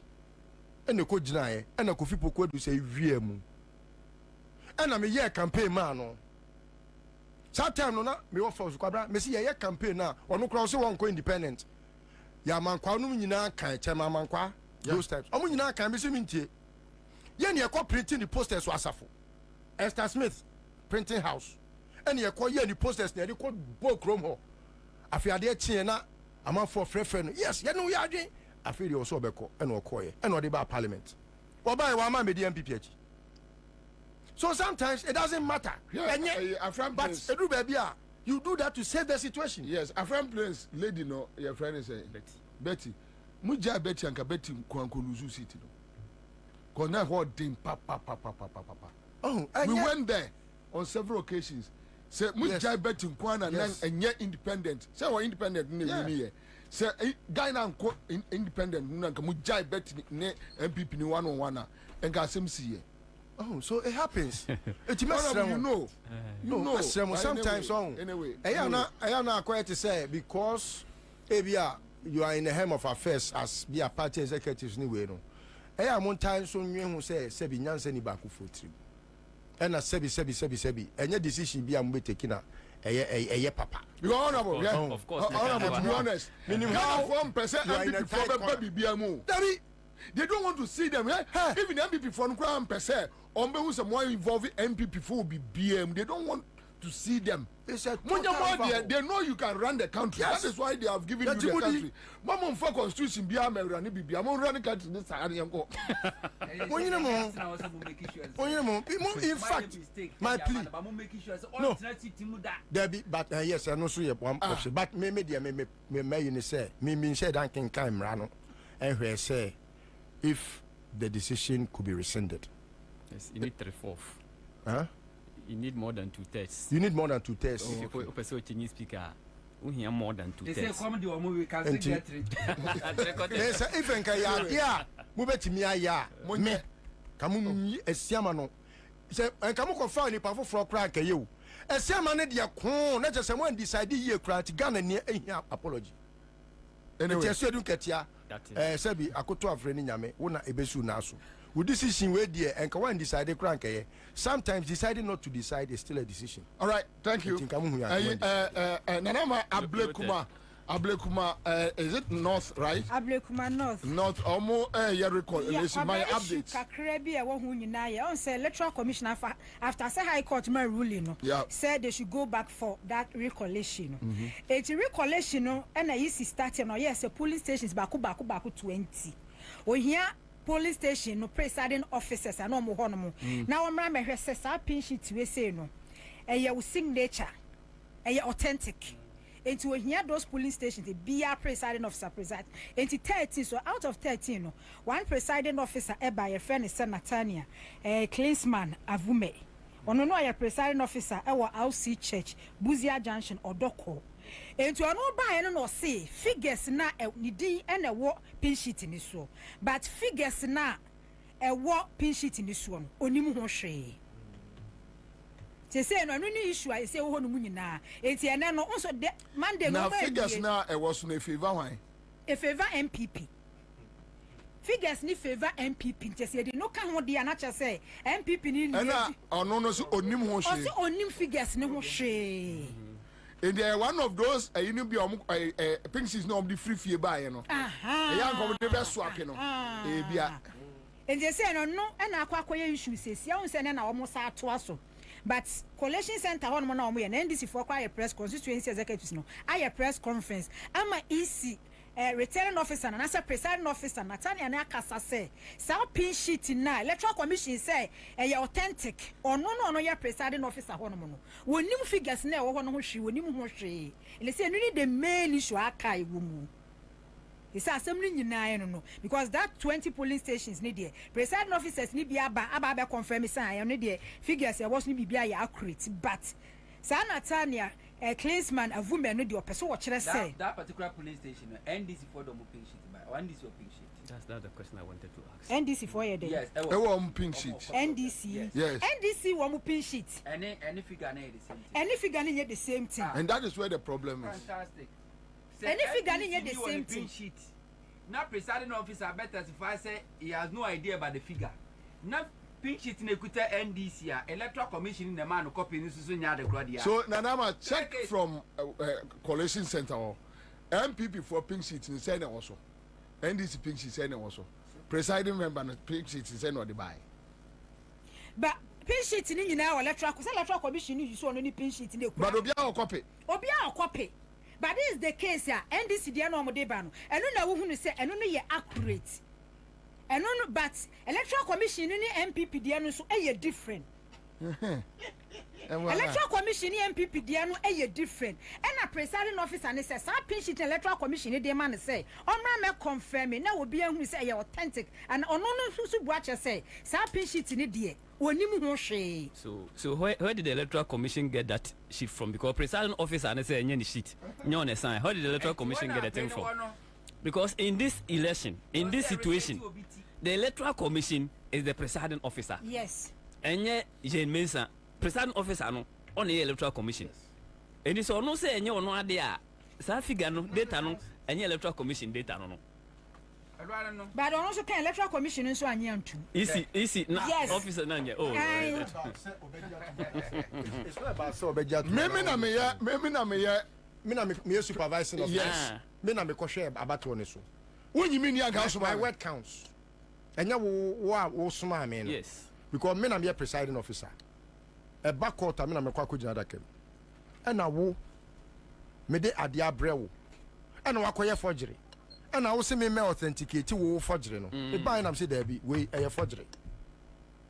Fraud vitiates everything. Yes.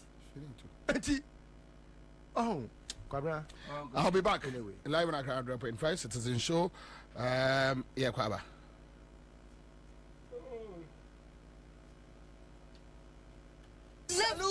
Hey. When we send your police in here, Drew, Imbusaba Mesa, Abama Huaden. Refuse to grow, and your offense will be and what day immune system or Yankopon, and you're ready for Gadmusa Maya Hubano, and Nasa Wunum Imbusaba Mesa, a Peja immune system, Nabribia, Yarientimu. Sasa, dear, a month for the one, the Imbusaba Mesa, Dronua dance, yes, say, and Yarwa will run Nipa and Nina Etimi Banaso, and in Yarwa Cassian Kaya, Wutini D and a home car. Now, Yamwa suing, you know, a boy who buying every home. And now, Pa, Omuana Dada, no monum doctor in Rono, and num Imbusaba Mesanoa, and Momo who are deep in tea. Ya Omuntim Pose, Yaria Esomo, Imbusaba Mesa, and walk Kashi, and you may move Bia Yato in Ro, and to form friend 0246 20 84 96. FDA, Asha said, Jodian Kratui, Madia to Musay.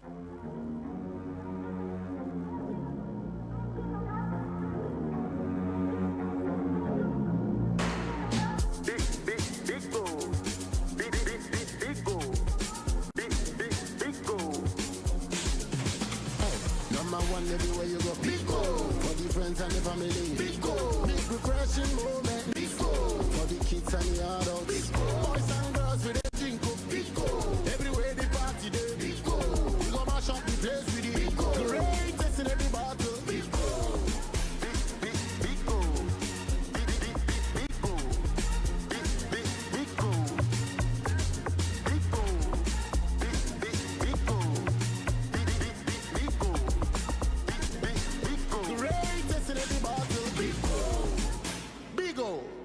refreshing moment. Big old drink.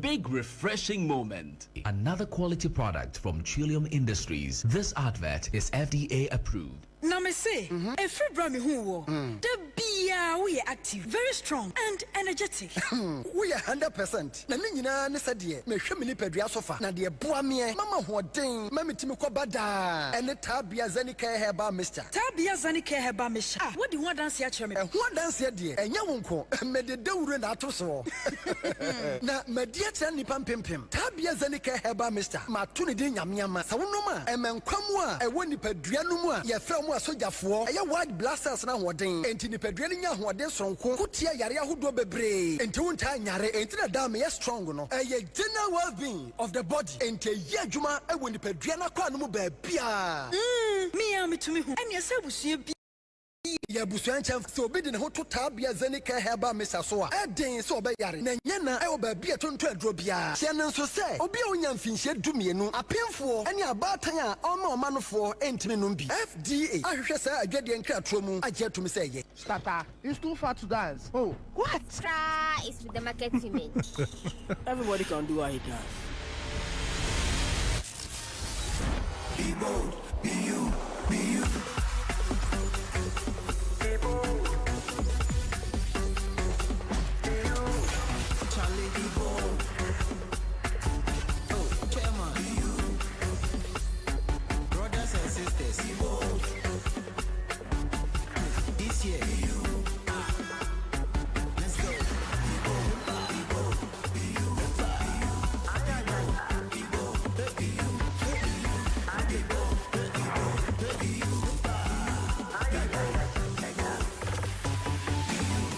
Rush Energy. Be bold. Be you. Excessive drinking can be detrimental to health. Not recommended. Persons under 18 years, lactating mothers, pregnant women, and people sensitive to caffeine. This advert is FDA approved. Give us P capsules. A memory. Manum biya benemua. Kani metutu ya na minkuma bua sese die. Petro esa kum menia G. Give us P capsules. Give it to me, baby.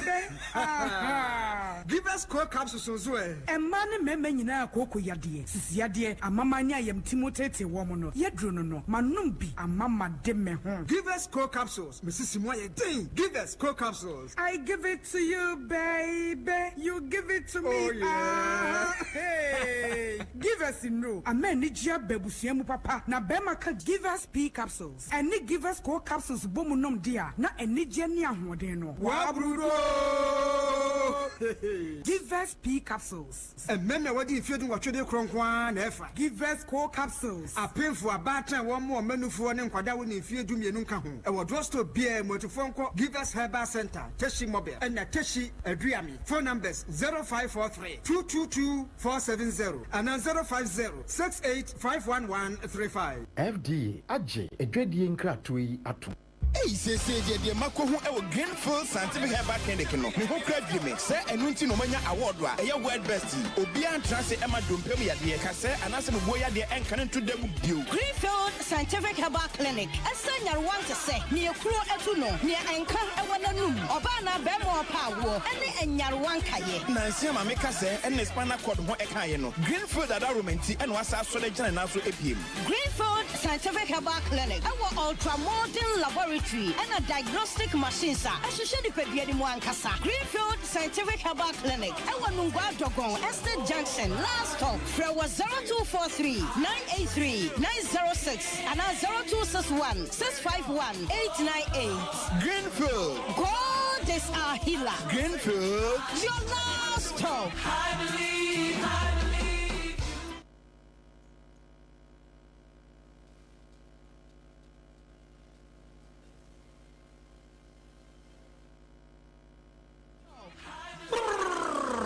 Nana Kwabena Bobie Ansah. Berema be meti gara furuku be punti mpunasi sokode. Wakachira katabin say you what you can say Kwabena keja guma mni yanko. All right, so that's it. We are back again live on Accra 100.5. Mamenka was yegu nejumedi so honorable Adama I was say honorable.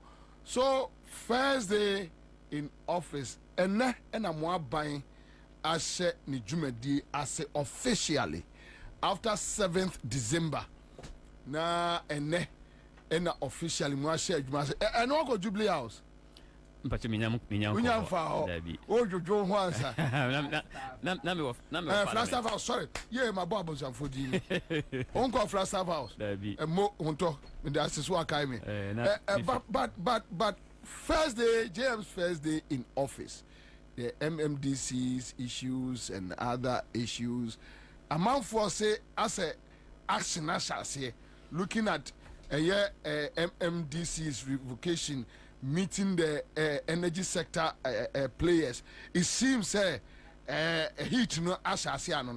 Let's go. Yo, me da siminia. I'm say measures are free and swearing in ankasa.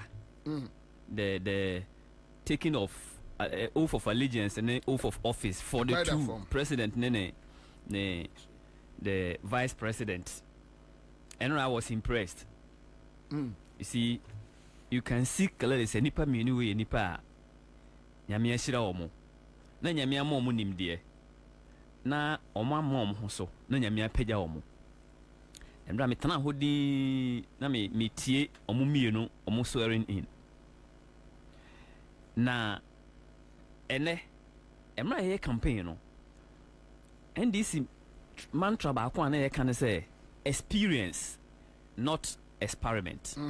If you say send the MPP amanyuku ni MPP aban abetete Ghana no so wan nye obi a all experience na koye mekwa akotra enye ene senye experience a send me no kan ye hu se power crisis ekoso na ye befa akonwa yi na ye hu ne kese a ye hu se fuel kura ye di begu plant mo no ebi ni ho the experience na actually say president mama ye bi pen enti quickly organize the industry players no machia we no what 12 member committee a odi jonjina pasi ano say you find solution to the problem experience no enti Ghana for everywhere experience no e won sunsun so ne say the power crisis a asha ye come for some time now na kufu ado ni MPP dia sie no adadi the first thing is to identify a problem and so what a solution and to identify a problem no trust president mama the experience and say obesolve. 2 we a complete departure from 2009 ye power no president Mills enam timane nyoma e woni mu ne o say yamanenka o say MPP DC for no omontena ho ema bosome miensa until so be appointee 3 months or 6 months 6 months 6 months yes I think the letter was 3 months and it was because it was delaying and now me no ka say the best letter love letter mahu we ase e ne president mama choro e no is the sweetest love letter I've ever seen. Go. Do you know why? Yes, say oh we kwakutra oh we ofonsa no wa hwe because say in 2016 local government act no NDC happen your amendment say ne be ya amamu no beto asunti government appointees are yedo mo call district assemblies no it is for 2 years and so mo time nso ya e wo say ye mo kwan na mo time no so MPP ba in 2017 and call for amendment and o kwosesa no really yes o kwosesa ne say aban no ebetima yi appointees ni nyina di eno mu yi o mu nyina di yo enunti just say omo anu omo tu omo amana de da ho dada enti this letter president mama doesn't even need to write the letter about MMD's appointees no free hako they are gone they automatically they are gone the law says so enti say president na man your official because the president must act enti I am happy he has acted. So which means Obia we appointee bia by the previous administration bia no ye to aba ewie ya na IGP office ka ho but media ne local government act the make one say me local government no bro anti affect all appointees they be affect all appointees okay government appointees are district assemblies okay enti letter ya president mama chiro ye kay no kan wodi anka me my boys no bowura ho sesia ko kukuru da par letter ya president mama chiro ye automatically omunyina ekofie quickly we are setting up a team or the assembly no as a coordinating director Ansah. Or so me sure say any money mu ya ibenya representations ebe call the assemblies MMDCs any appointees send be ya local government ebe so MPP be dey akonwa no nema empuntuo anko enkro nketwa na akesiem no say ogu this assemblies ni nyina or the common fund no eduru atopre. As I speak to you now, emra ebe transition yebe call up and down no. Now there was confusion even between the Minister of Finance and the Common Fund Administrator. Really? Or some release Sikawi and Sikano because they use the money to finance more parliamentary candidates. Yeah, the Common Fund Sikano, Ekoto, Nura, the Pompey of Fuo, the Tonyoma, and the Common Parliamentary candidates. And I go this assembly, so no, in the last 8 years, Okomeme district, there is apart from court building, yet assembly no from source. The ADC, you know, and you see from central government, by what from the common fund. Assembly Nankasa and Sydney by Compo. I see. Yes, no school, no chief's compound. So the district assemblies had collapsed completely. Grounded to a halt. And what development authorities and Northern Crofosia Coastal Development Authority, Northern Development Authority, Middle and Northern Crofosia no NSCano ehuegu ewo. Just wa shada. Inti assemblies na nkasa de. In fact, they have even gone to the sense was outsource collection of IGF ewo assemblies no. So what SML? Yes. Omunyina were involved in the collections of IGF. Direct adjuma this assemblies no ye. Inti minim say fa hundi ayenya freedom na ayenya no. A freedom for the district assemblies, a freedom for Mpuntujuma. President Mama started here. Now why ya Juma no be paying? Onim enyoma e was oye. Onim no to a was ordinance attache. And I was started attache. And ne enkosi ochana enko na deche no. Mubehu changes. Ibehu change because appointment of President Mama person odi Juma nyina he's aware of who he wants to work with. Sure. So he's going to do it. Let's say minimum NDC for. Ye nyina na yakọ. Ene Ghana for akọ apam. Apam ayasha ne say ye best sanyoma. We will reset Ghana. Ye be ma Ghana aye papa. President ntimi fa ye nyina nko. Ontimi fa ye nyina nko ye sa adwuma no. Enti wunu ye du ma wunu a boa no. Na onye eye yi a eboa ma NDC ka eye Ghana yi. Menemo ye adwen say MPP is bad news. A very bad news. Where President Kufuado. Menemo tra hani nyina na minim say oye dishonest. Minim say dishonest dey wonimu. But na minim say oye deceitful. Oye very very deceitful. Never again. We should never have this man or his kind as a president again. Media ade amehwe from President Mama na minim say obeye. And they say ye de nyoma be hye constitution we mu. Na amana ye difficult say nyana na Akufo-Addo ne so kan ne so kura bi so my president a enyomo ye no ontimi nye wagu all the institutions a ehwe o man we so wa to ne honyom ono nya adwen ene obeye osisi a even in parliament na oba na leadership a wo ho no ka no kura ho kire na otakonyom a no wo so aka ne one day mpo one day Obekono. He still thought say Ghana yenedia. Otiakunyum. Ye can ask say what fairly he's the worst president. He's an example of how not to govern a country no. Now wusun or wuso no. Ye we are. Ni yen so aya animo ho say match Ghana for aka say on chair speaker. No de bufuo abepi te say Ghana yom dia. Enti President Kufuor de e man bye bye. President Mama e man akwaba. We fra sie yie. Ye dana say enyo ma chochuro President Kufuor ba state of the nation ne last one no metena fa me hwe papa na nim no na ma hu se papa we on kan okre baako na adwen ni say senior no na adwen tie ne sa na Ghana fo nyina adwen tie me first time MP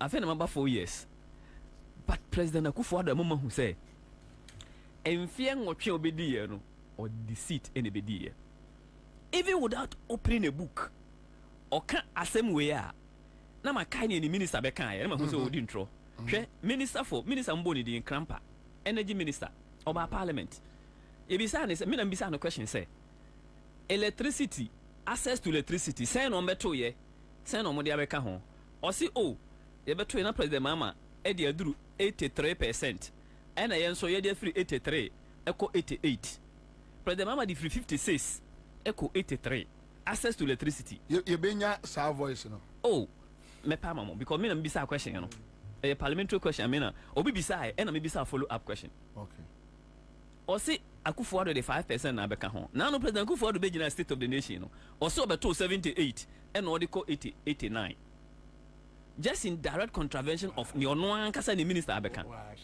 enti obegina ho a agenda 111 na omudi tu omo ho no ono ankasa be gina ho se waye miensa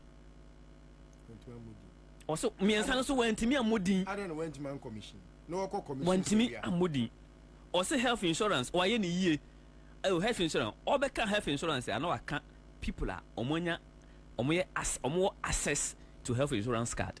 It is a very wrong attempt to measure health insurance. And the health insurance is good because omo de come in omo.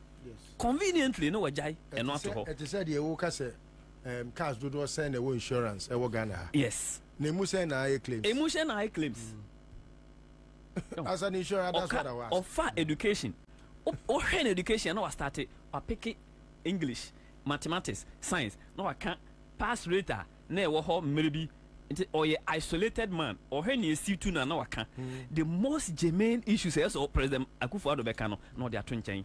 Ni refi say for the first time why I can say you America me release the results. For the first time Conference of Health Association demand say you postponing reopening of schools.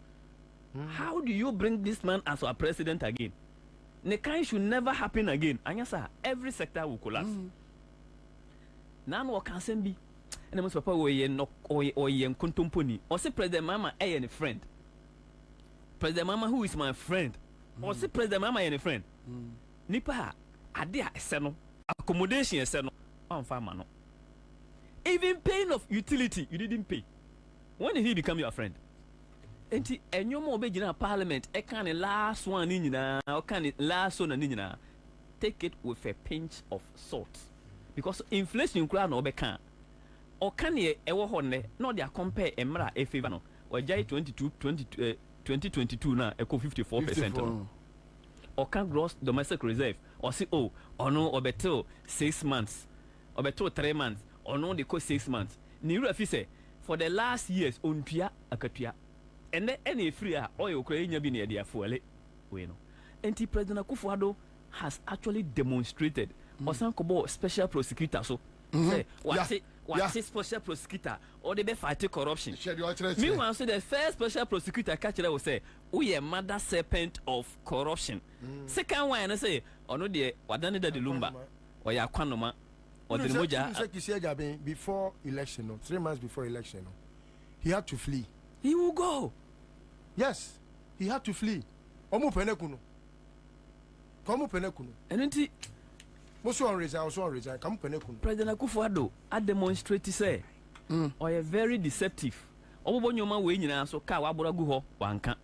But trust President Mama. In say ebro 742 billion and odi ajayen.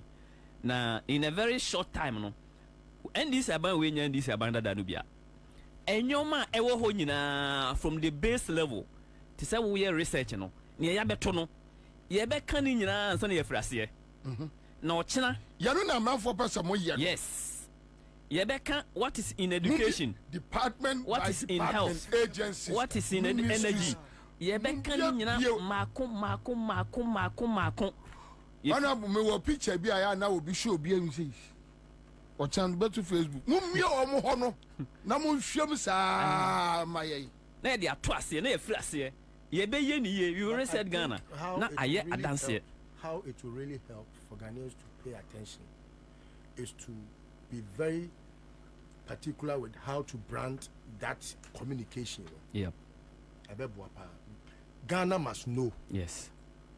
Ghanaians must know what really happened from January 2017 to January 2025. Yeah. Finito. Ghanaians must know. One quick comment. Thank you so much, Honorable. One quick comment here from Brian Dixon, and it's in a question from so is John Mama going to give him his benefits? And the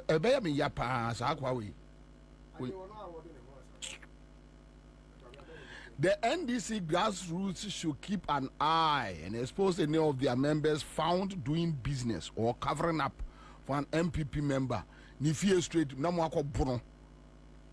Mo hunu NDC ni bia wono ena ono nam ede nkrofo pepa achewa. Mo nko nifie mo frɛ me Bobie a me kyerɛ mo nifie mo nko hwe no. NDC a oba NDC program bia se a mo no.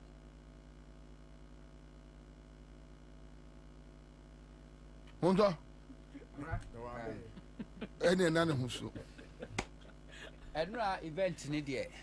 I mean say first day of the year in office. When you for aka ho asem. Pacho way in the kaka. Yeah, enko. Na adwuma ne there. Mahama she na adwuma say as president kra no. Ne anyanya swearing in. Ghana for nya confirm President Mahama 57%. Ano sha say bibi man ahodo atwa ho ahia Akufo-Addo ne nkonkonsa akokra trofo konkonsa ni bia ne ocha Akufo-Addo ede ne nkonkonsa say no montem Burkina Faso no mo maka ho Mahama sha say all bring it back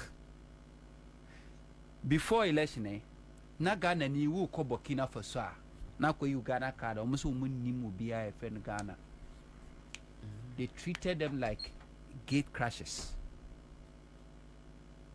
because of Akufo-Addo throw could define enti nyame na aboa ya mama Mahama be president senka baumia nyame mpangu ene ebe yo mampani a enka Cote d'Ivoire nkomo ne etu kwantanka Burkina Faso komo ne etu kwantanka pai because they say omo nyama fa omo yi edefa Cote d'Ivoire and to ono apart from Ghana has say apart from airport wa omo be yin ama fa ha kono omo yan wi fa free ho ye ni hia na ma free omo ho nantwie tomatoes jenny ni nyina ye di firo na de ba nkomo ne awie kura na enra de wi a omo ma mpanin odu Independence Square de wi a Ghana for budget ni so na matese microphobia ahase efio ena adena okochia President Mahama na etuition ho and also the bomb na too na mama ninge enya mo na mse Mahama emunya na nko mu pena kunu Mahama emu pena akunu enti semanya abontisuni na obeku na mamwa muni awurisi since when ena Mahama alive ebe so much important to UNPP tradition. Mahama ebe ka 3 months to election na all year fasting. Mosu obewu.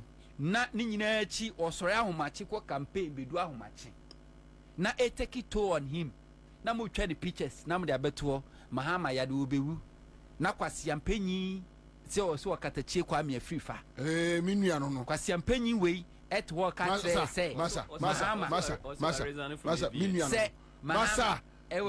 mimisro minua no ana unua nyina yan kwasiafo etimisu yan kwasia that the one wo ye kwasia unua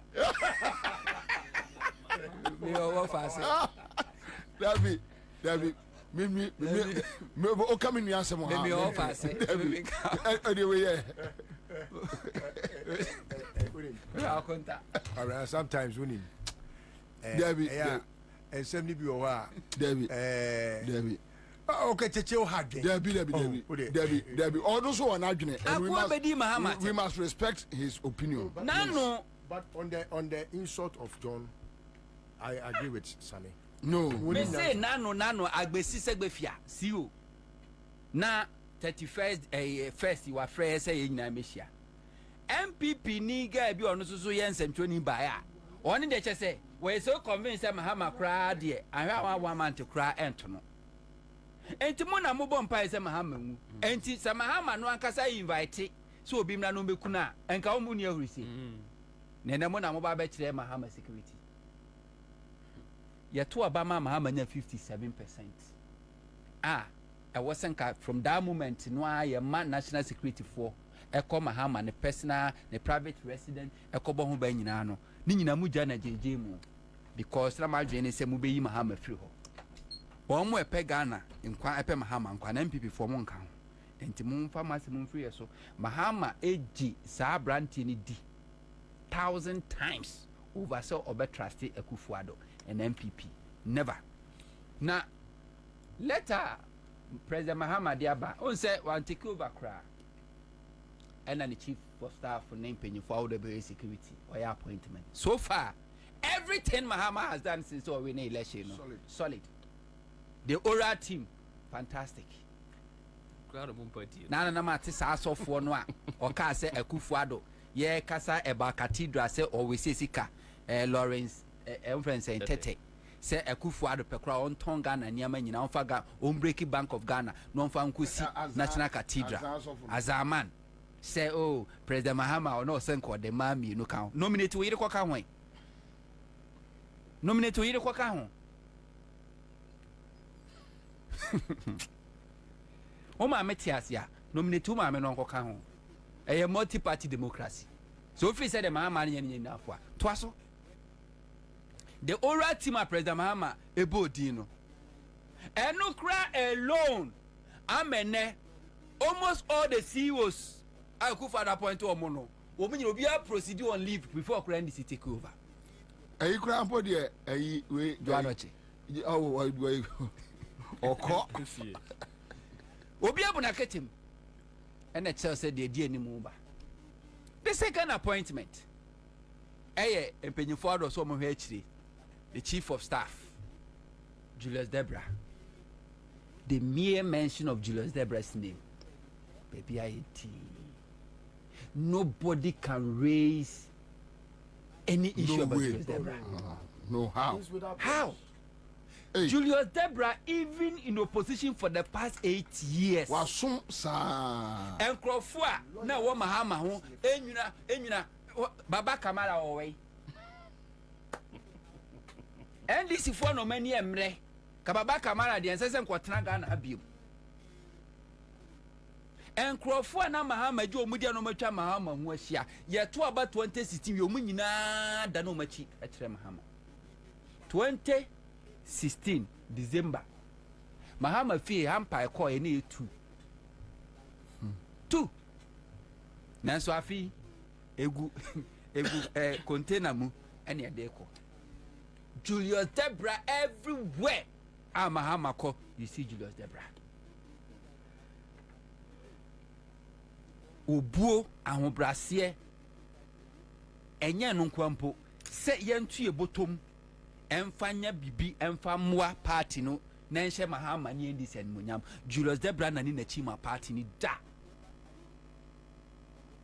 enti senka position bi okra so sene sa position no o say the Julius Debra Dr. Callistus Mahama the mere mention of Callistus Mahama Mahama or family and friends oh my me Wuni me say JM. Wuni me dey me say JM on to me family and friends ni yi.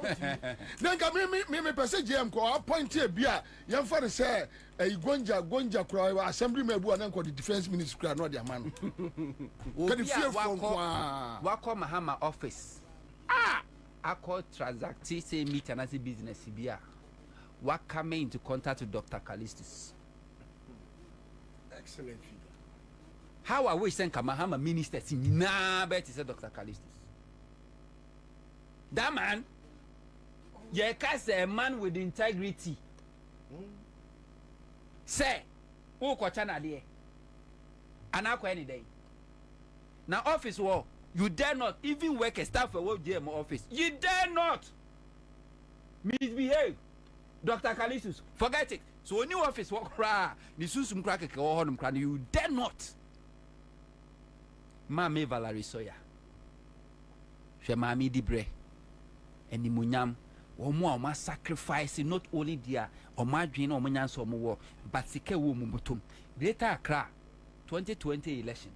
Almost all the orphan constituencies or donate cars and money. This election osaye the same thing. First me beyond greater. Yeah, Ansah other constituencies crowd here. Some beyond greater. Greater Accra. any penny for out of Bomudina. Competent people. Enna, the wasa idea babe to so, a lete. Now, I made the papa. After your marking, some few days ago, Echo Winniba. One not there, President Mahama. Said President Mahama shouldn't dare appoint NDC ni somebody MC. I will a futu. After your marking. Now, dear, at that President Mahama nominati ni MC. Near cotton so all Bema to see one after your career be you a futuno. After your marking, will nipper me a meaning one. The last term of member of parliament. Wouldn't the why hijack a futu? Last assembly election choir, NDC near Branche Bar. Your friend in Natania. What we need, after your marking say, one pet and NDC no we knew. After your marking said that all my Branton in Yajuma. What their Branton court in Yakin as 4 years, a Branton in ANC assembly what that. I'm on for Abamano. A do or my bat was or consistent for outside a futu would be free a year A plus constituency. A pinnacle free a year swedru and odom begum and tell to make sure say MPP for assembly sitting. And now for no mark my send video now producer or no there President Mahama say I heard the MPP from Kwana assembly members and presiding a member now on MPP ni MC ni MPP ni so President Mahama shouldn't dare so be appointed a year NDC ni so my MC on because they will not agree. A good people of a futu. Someone the ya. Afenoma Kimunka be bincheno. Because President Mahama. President Mahama be nominating the MC for a futu. What the neighbor Namututiano or be nominating any for the next 4 years. President Mahama be nominating and to Swabana Samusumba to Etian and the phobia. And Timputujumano Sa Maswa. Enya President Mahama na MP efutu fuasem na emom sasa bonsam afenyo marking NMP mputu afenyo marking is expecting say President Mahama ema kwan no MPPMC na entina ho anke asai na boni bi afenyo marking wadi wo eye efutu yebetu a wo seka President Mahama be boss wo obubugu ye wo se no nkrofo am ye chi omugu mu nkrofo am ye bebu nkrofo bi wo billboard ye bebu agu wo be ma de ma yenyi assembly ni nwie yenyi MC nwie fa billboard ko so ye bebu billboard boni bia wa ye be times 3 ni fie na wo e kan say abelempe a wo anya ho ekwan na ye de Ghana for taxpayers money aguso no wono anya ho di nuasi so say no parking and then nwumre me be fa ho because na no first me bedu wo me begina kwa no mu na wo she inside me ka kire wo say enya ade nya 7 January yi sa na ma free ho because ye be park ball aka ho ye be park ball aka wo fie nanim ho ene ye be service ball aka de twi toilet no ho ne ye be service no believe wo fie hwe nana ho ne ye be service no over go fitem da bi ye fa go fitem ho ne ye be service no sabe klasa say wo mechanic shop ye yakọ ho so si to me ede yes so be chance to me ede papa enti afenoma ken dey President Mahama ene President Mahama dey aba afenoma ke so obema on ka say sa MC na President Mahama letter na odi aba Dr. Kalisu Sasha ase ya fire omu nyina na ma nkrofo nya orgasm no on ka say ono ne de o ma ne nko betena so obema o ma MC ni na so ntan no nya adwuma sa MC ni ehwe ade nana makase political crime yemfa nche sa wo de cha MPP besa ye bio oh yeah because obuoni ni dia Professor Mills e de makofo amamwo be na akofo odwima MPP Professor Kwabena hoy omo ya forensic audit over 100 of Akufo's appointees with hard evidence chronopatively I was a co-prosecutor omo de ko kire Professor Mills was say Minianom ne sa ko ya echi on ye yesu ye beye nti yense sana ano wa makwan kia prosecutor omo nyina including for himself me so omo ba nko mo nya biu Yanya Nintino, MPP for even in opposition. Namosia Crom for Friday, one I'm didn't go in a court, one didn't go in a court, a born Quadu, will be a Crom for, don't visit on Crom for. And NDC is back again. Professor Mercy Mamu says good months. Emma Motina Assembly Hoji Akituya. And ma 24-hour cry and so. Me pachawa winning government institution be a MPP need to work as a CEO. I never be Jumano. Me pachawa Fre Accra FM na for information in my end. Oh yes, CEO, our government institution. Me preach unity. Unity.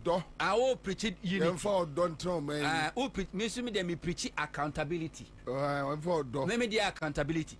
What we name MPP? Yeah, CEO be our audacity office as of today. Me part of Accra FM.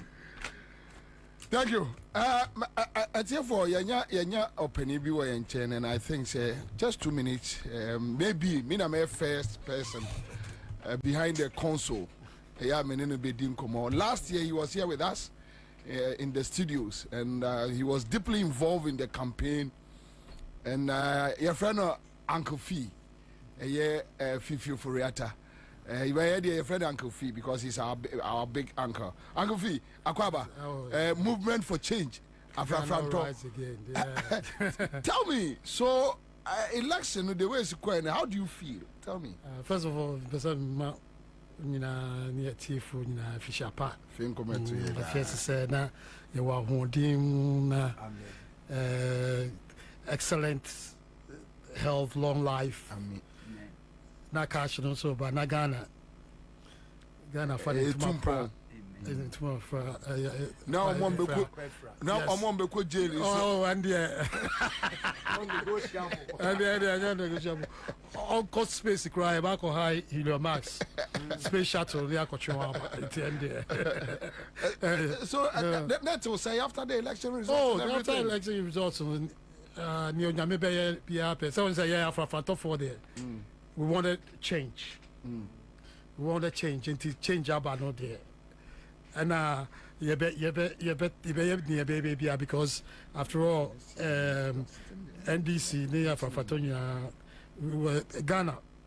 Now Ghana first. So we will together help build Ghana in any capacity that we are asked to do. In the end I was very relieved. Although after Phantom Boboye Bugabe Bre, well, and the NPP for the year, you know, on the only bet 2 Alan. Because they saw the Ashanti region. A pain in the ass. Oh, sorry. A fishbone in the Queen Mother's throat. They concentrated all their efforts. Somebody destroy Alan, Ashanti region. And in so doing, you know, and when you're on Pebble. Pam no tram on say on Kotwaba because on say Alan did President Kufuor attempt because that's where they were. On say on Kotwaba no because Alan also on new baby they didn't vote and also I don't pay change and kasa also near about Kotu the bet 20 am and we were very happy so I say some police stations only polling officials here where they say your friend said yabo abi honum say and then the police station the family 6 don't go to Abano police station for the can one and so many places me walk around me polling station we say yeah na your friend sample me repair and ato but we have agents near others yes. There are a lot of it happened so many places.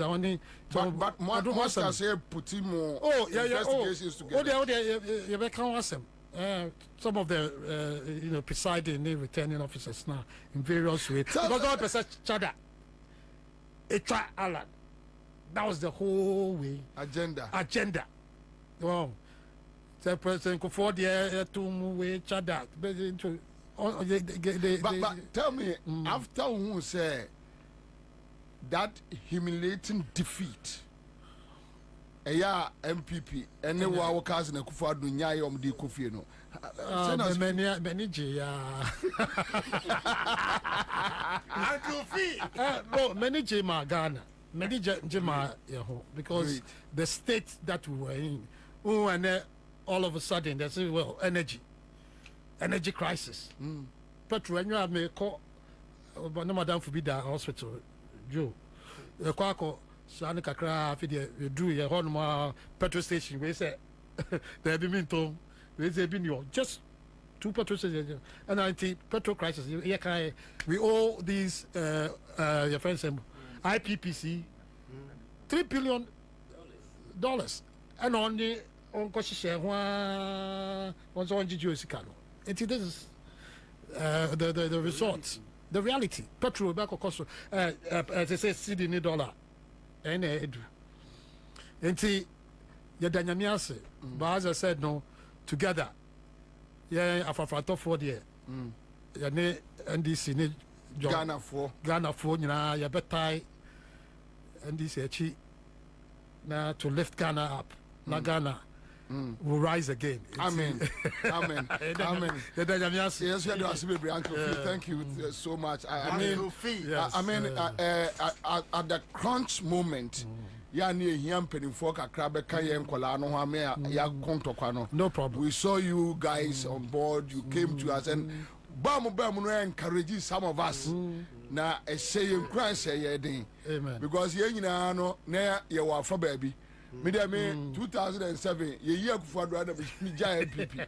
I made omo inwa flag bearer Uncle Fee ni. Me Kwabena jai. Wo the MPP na me say akwa we. Said Alan iti. And I don't like to you see what we should stick in there. Me jai.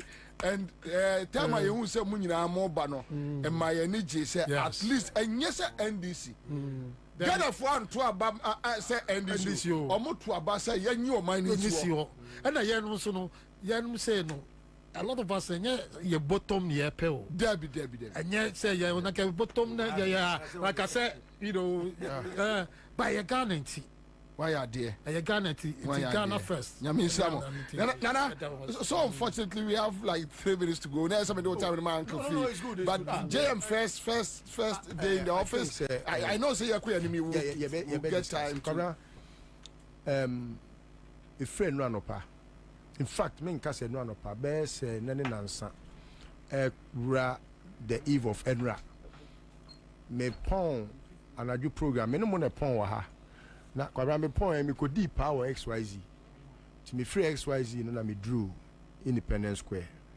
I just wanted to see what is happening and a boy ni akoma me ni na Kwabena you drew hono at the Independence Square no very unusual of how him say be swear in presidents are etiano na popular stand why am they go there at na afi mani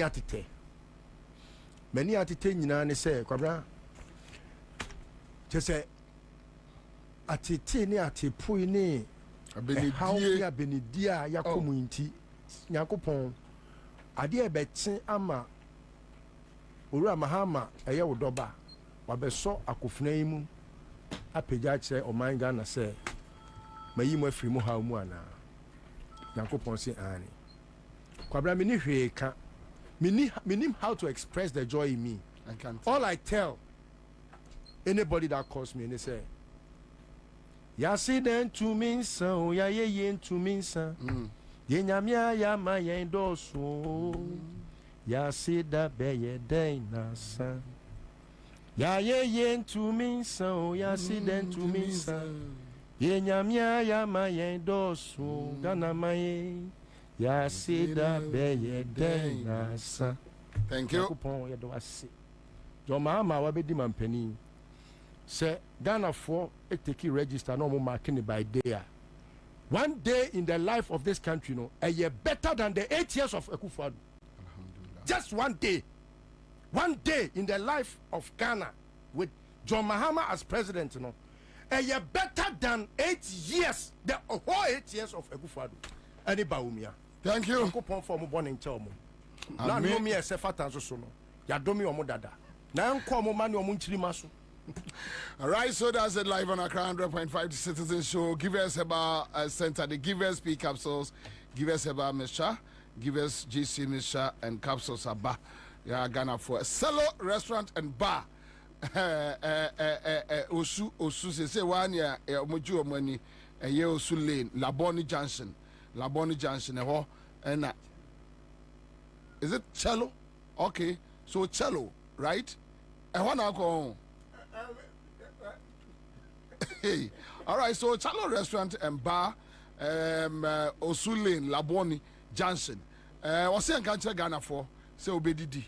Na baby bia ehone so do ni tabia Bar Center. We are very grateful. Indomie instant noodles. Or sim kwadape and peninso epe. All right. So and now Wednesday, and as usual, we have a few things to do. Thank you so much for joining us on this show. Tomorrow is Thursday, and we'll meet you once again. Enjoy your evening. What is it? Sometimes you need spiritual backing, you need help, you need spiritual support. Listen to me carefully. You need spiritual support. Eje Abraham, Father Abraham, Heba in Spiritual Hospital, Ewahasi, and Yebedi and Komo. Odi, Pacho, Akwaba.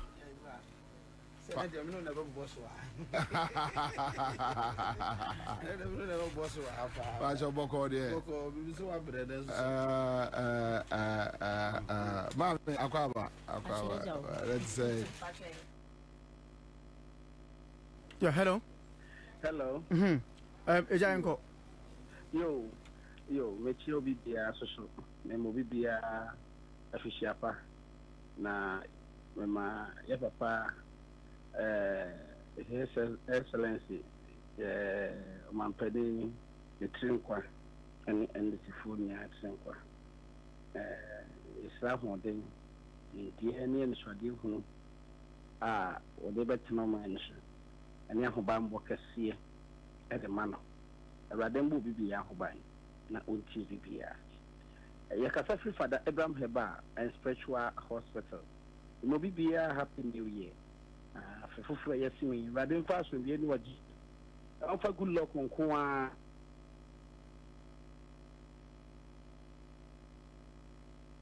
Why be brave? Yakasafi Father Abraham Heba and Spiritual Hospital. A Juma, a Joda. Ekosi kwasieda eye juma ejuoda ekosi kwasieda uyo mankani uyo batai uyo bushiani bi odofo bi na de bia o FM ye be se ndi hubiti yipa na yare bi a me beka ho asem a nipa ndodo na ne mu se empanifo ene yewo diabetes yare yare bi a what once and they'll do 1 year, 2 years, 3 years, 4 years, 9 years, 8 years, and you may mechanic what the shame. There be out of for that brand, be a share and not the shame of the bro. Near who me as what to me, and got a man who Maché near the back, and a man who said, Ghana, ye yare, and two da. For say you should my yen time yen qua you upon Tanabia, near Boston. And a gun will be a nebaco school, not drink in the back, and a gun be a bekusqua, not drink as in the back. I come here and says about school, no one for drink and send a bag more. There's a Obano on Kagana for him. Now, and no one, the customer no drink. Now, drink the Guahudo, near Fonson near to him. One talk will land be true. Sana wolf on the cat. One pa a land be true. Now, you may break Kahubina and then, and more fun be pre 20 years. Remember, why you be pre to me over? When be pre low time carton, or be pre I was for, and then branch Yanapa. Sit to me the near Marseille, Juma. What did the mobile?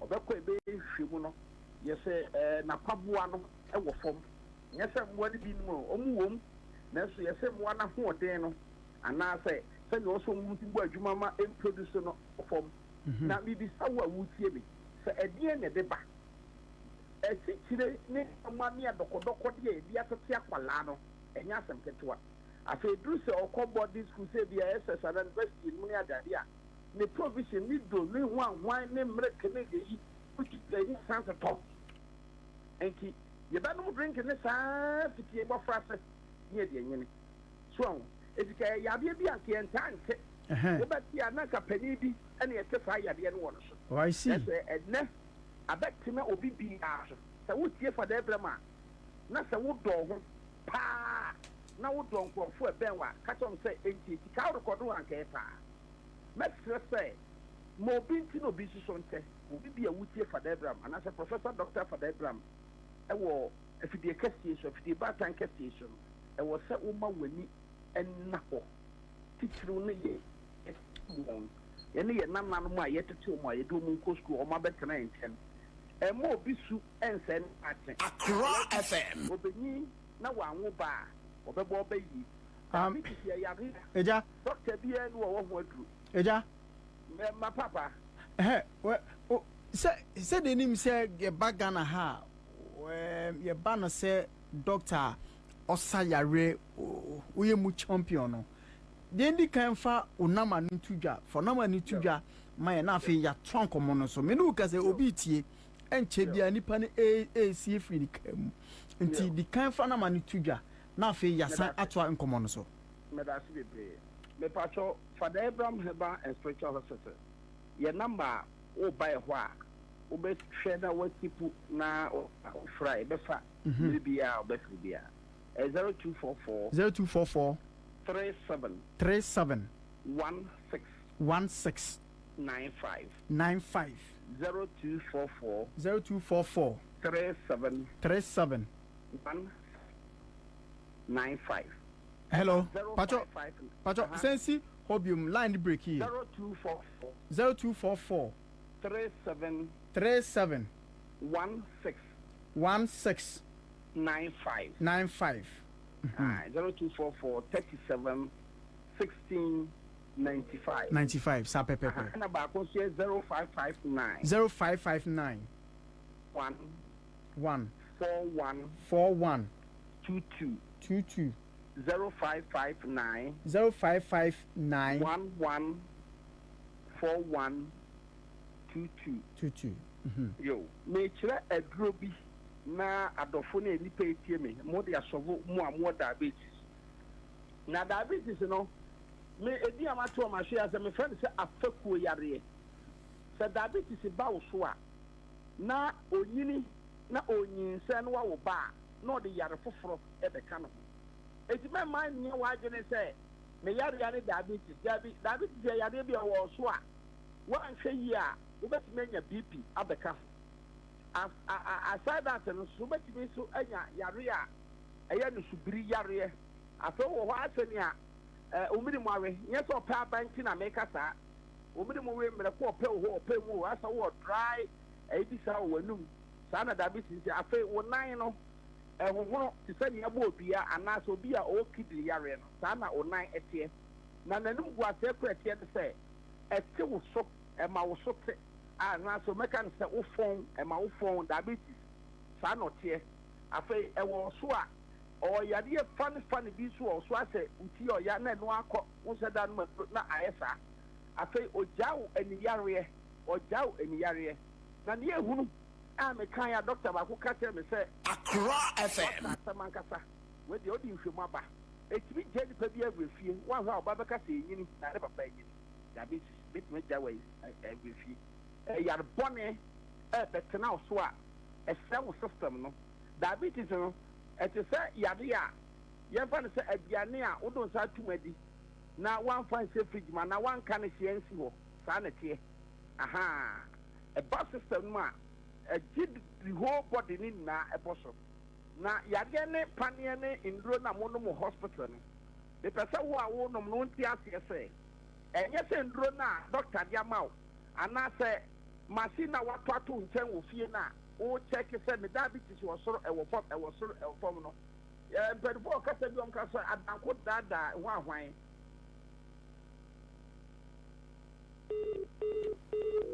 Oh, doc, with the fache, and Chibia, Yevesane, Doctor, Father Abraham, assign Ednaso 80, Misa AC, Naman Subium, Naman 0244 3716 Inti Doctor Samba Humanaso, Yanene Trinko. Doc. Yes, sir. Kafra, amane tikwe. Aye, oh my say. Eti diabetes no send na migusu e ka no. Na I say ya ko ka asem ni tutu aboa ho abekere wo. Indro na wo no no. Ana say fidie na da wo nchen wo fie no. So wonya doctor bi opa wa asem po beka akere wo. Wa wo say ma menka cho say. So wo tu na mo na ba doctor ni mo ana so ko apogode tina bia. Asama how no doctor for no ya gene ne said ni how na wo ka ho asem sia akuape ni semprempre ni ate wo na wo ka ho asem e di say yare bi mpo wo ho na ye ma waduro na be ha yare no kra ye nsa dan hwe ne sa papa wo nsa da fe ye de ma wo e di diabetes no e kreti yare bebre na wo ya be ma kura e ku be ma e sel be ma e ma be ma so sign phone na e ma wo nyini yie na afa e ma wo de ni nya wo de wo ho a aso bi a yare beto se dan hunu ba bi potin a wo yare aso wo ho a asa wo nyare saa na e wo so a indro na mo no no enye ne hwe nya eboa ne se wonum diabetes edura e ti se ne a wo de aduane akose fridge mu se mensei eduro na wo no no yes num na do no wo ja no mu a na yamde ne ba no eji se wo ka se who machine what you check in a conform into it makes sense. What you going to say? Yansa be any because a year asset. And I say, or to Yariana Kuma, a year draw one more. And I'm the Dika cat is out that Accra FM. We are the Podini free feed in Mupia. Let's say, Piano, one fine any other by the Sansa, Sana David in it here. One pro. It is not one no a sustaining system no we need to be any no a bow buying say ma onya what them can say to be at the free and we are the sense when the say sabe one ATM you have to be doing akose free mama dia che e bia benya nsusanso it is a wonu mundro no ko ni pedua mu a na say indro no moment e ko ni pedua mu uni pedua kwa bebre so so ni ndi indro na wo no no boss m1 no e boss energy a ebia wakoma ehia ukidi no ehia wahrawan ehia wo system no ehia wani kwasiam ehia no onya sa unum se dro na onya sa kind of energy ne fanye ana wa anum so a ebeku wa anum sina suka ni ready a ebeku why see na ye kwasi consult na kwantia ina se kwa bia so wo se wutimi no ne sa ejimi sa wo diabetes wo so a so we did the hospital agura ube and also just ko tibi bidro bia ne no because the bidro for no aya ye ni na nimdie mo no ye wo bibi se enipa ne ye hwe no obu ho a ejuma o ye no eye ni bottom ti no ye ejuma to di agura no me na na ma medro ma na ma do me father me nka ba bia sam na na ma medro bia na di medro ba bia ejimi slow pass you very careful and not just a video be answer no problem and this make me agrega ya ne kire say e bia no this system no so enge and our force na no so ono eti wo tie me amemra so eti wo tie me a doc bo fre bema okay flower bi bo fre bema e so flower obi tie me a bo fre bema e so flower bi wo ho sa o pesa flower na bo fre bema no e so na no what tin be bring na afei wape edua ye friend say abrofon katie dua na haban abrofon katie dua na haban na wape be medua na kata be medua ebinum ka say susu from na susu temi na mesa doc wape eno susu aka ho doc wait there fache account me some 30 seconds bi ti born the tough now the number na to dwana ye call na onua na onomu a na aboa wo ye beto aso next week na mo me number nso me adwuma fi dwo da kosi kwasi da de bia ye adwuma ye ha ne mo mbrantem ye ma ha nwia ne adwumere betraw ye sa se no pa no nsia ekopem awia donko me number 0244 0244 1695 0244 371695 Ema Accra FM and I say afufufura yesim say onyame nhyira nka obia me da se doc nyame nhyira pa nyame nhyira onye okese ti doc yabe tonka nyame nhyira doc sure yo yeda se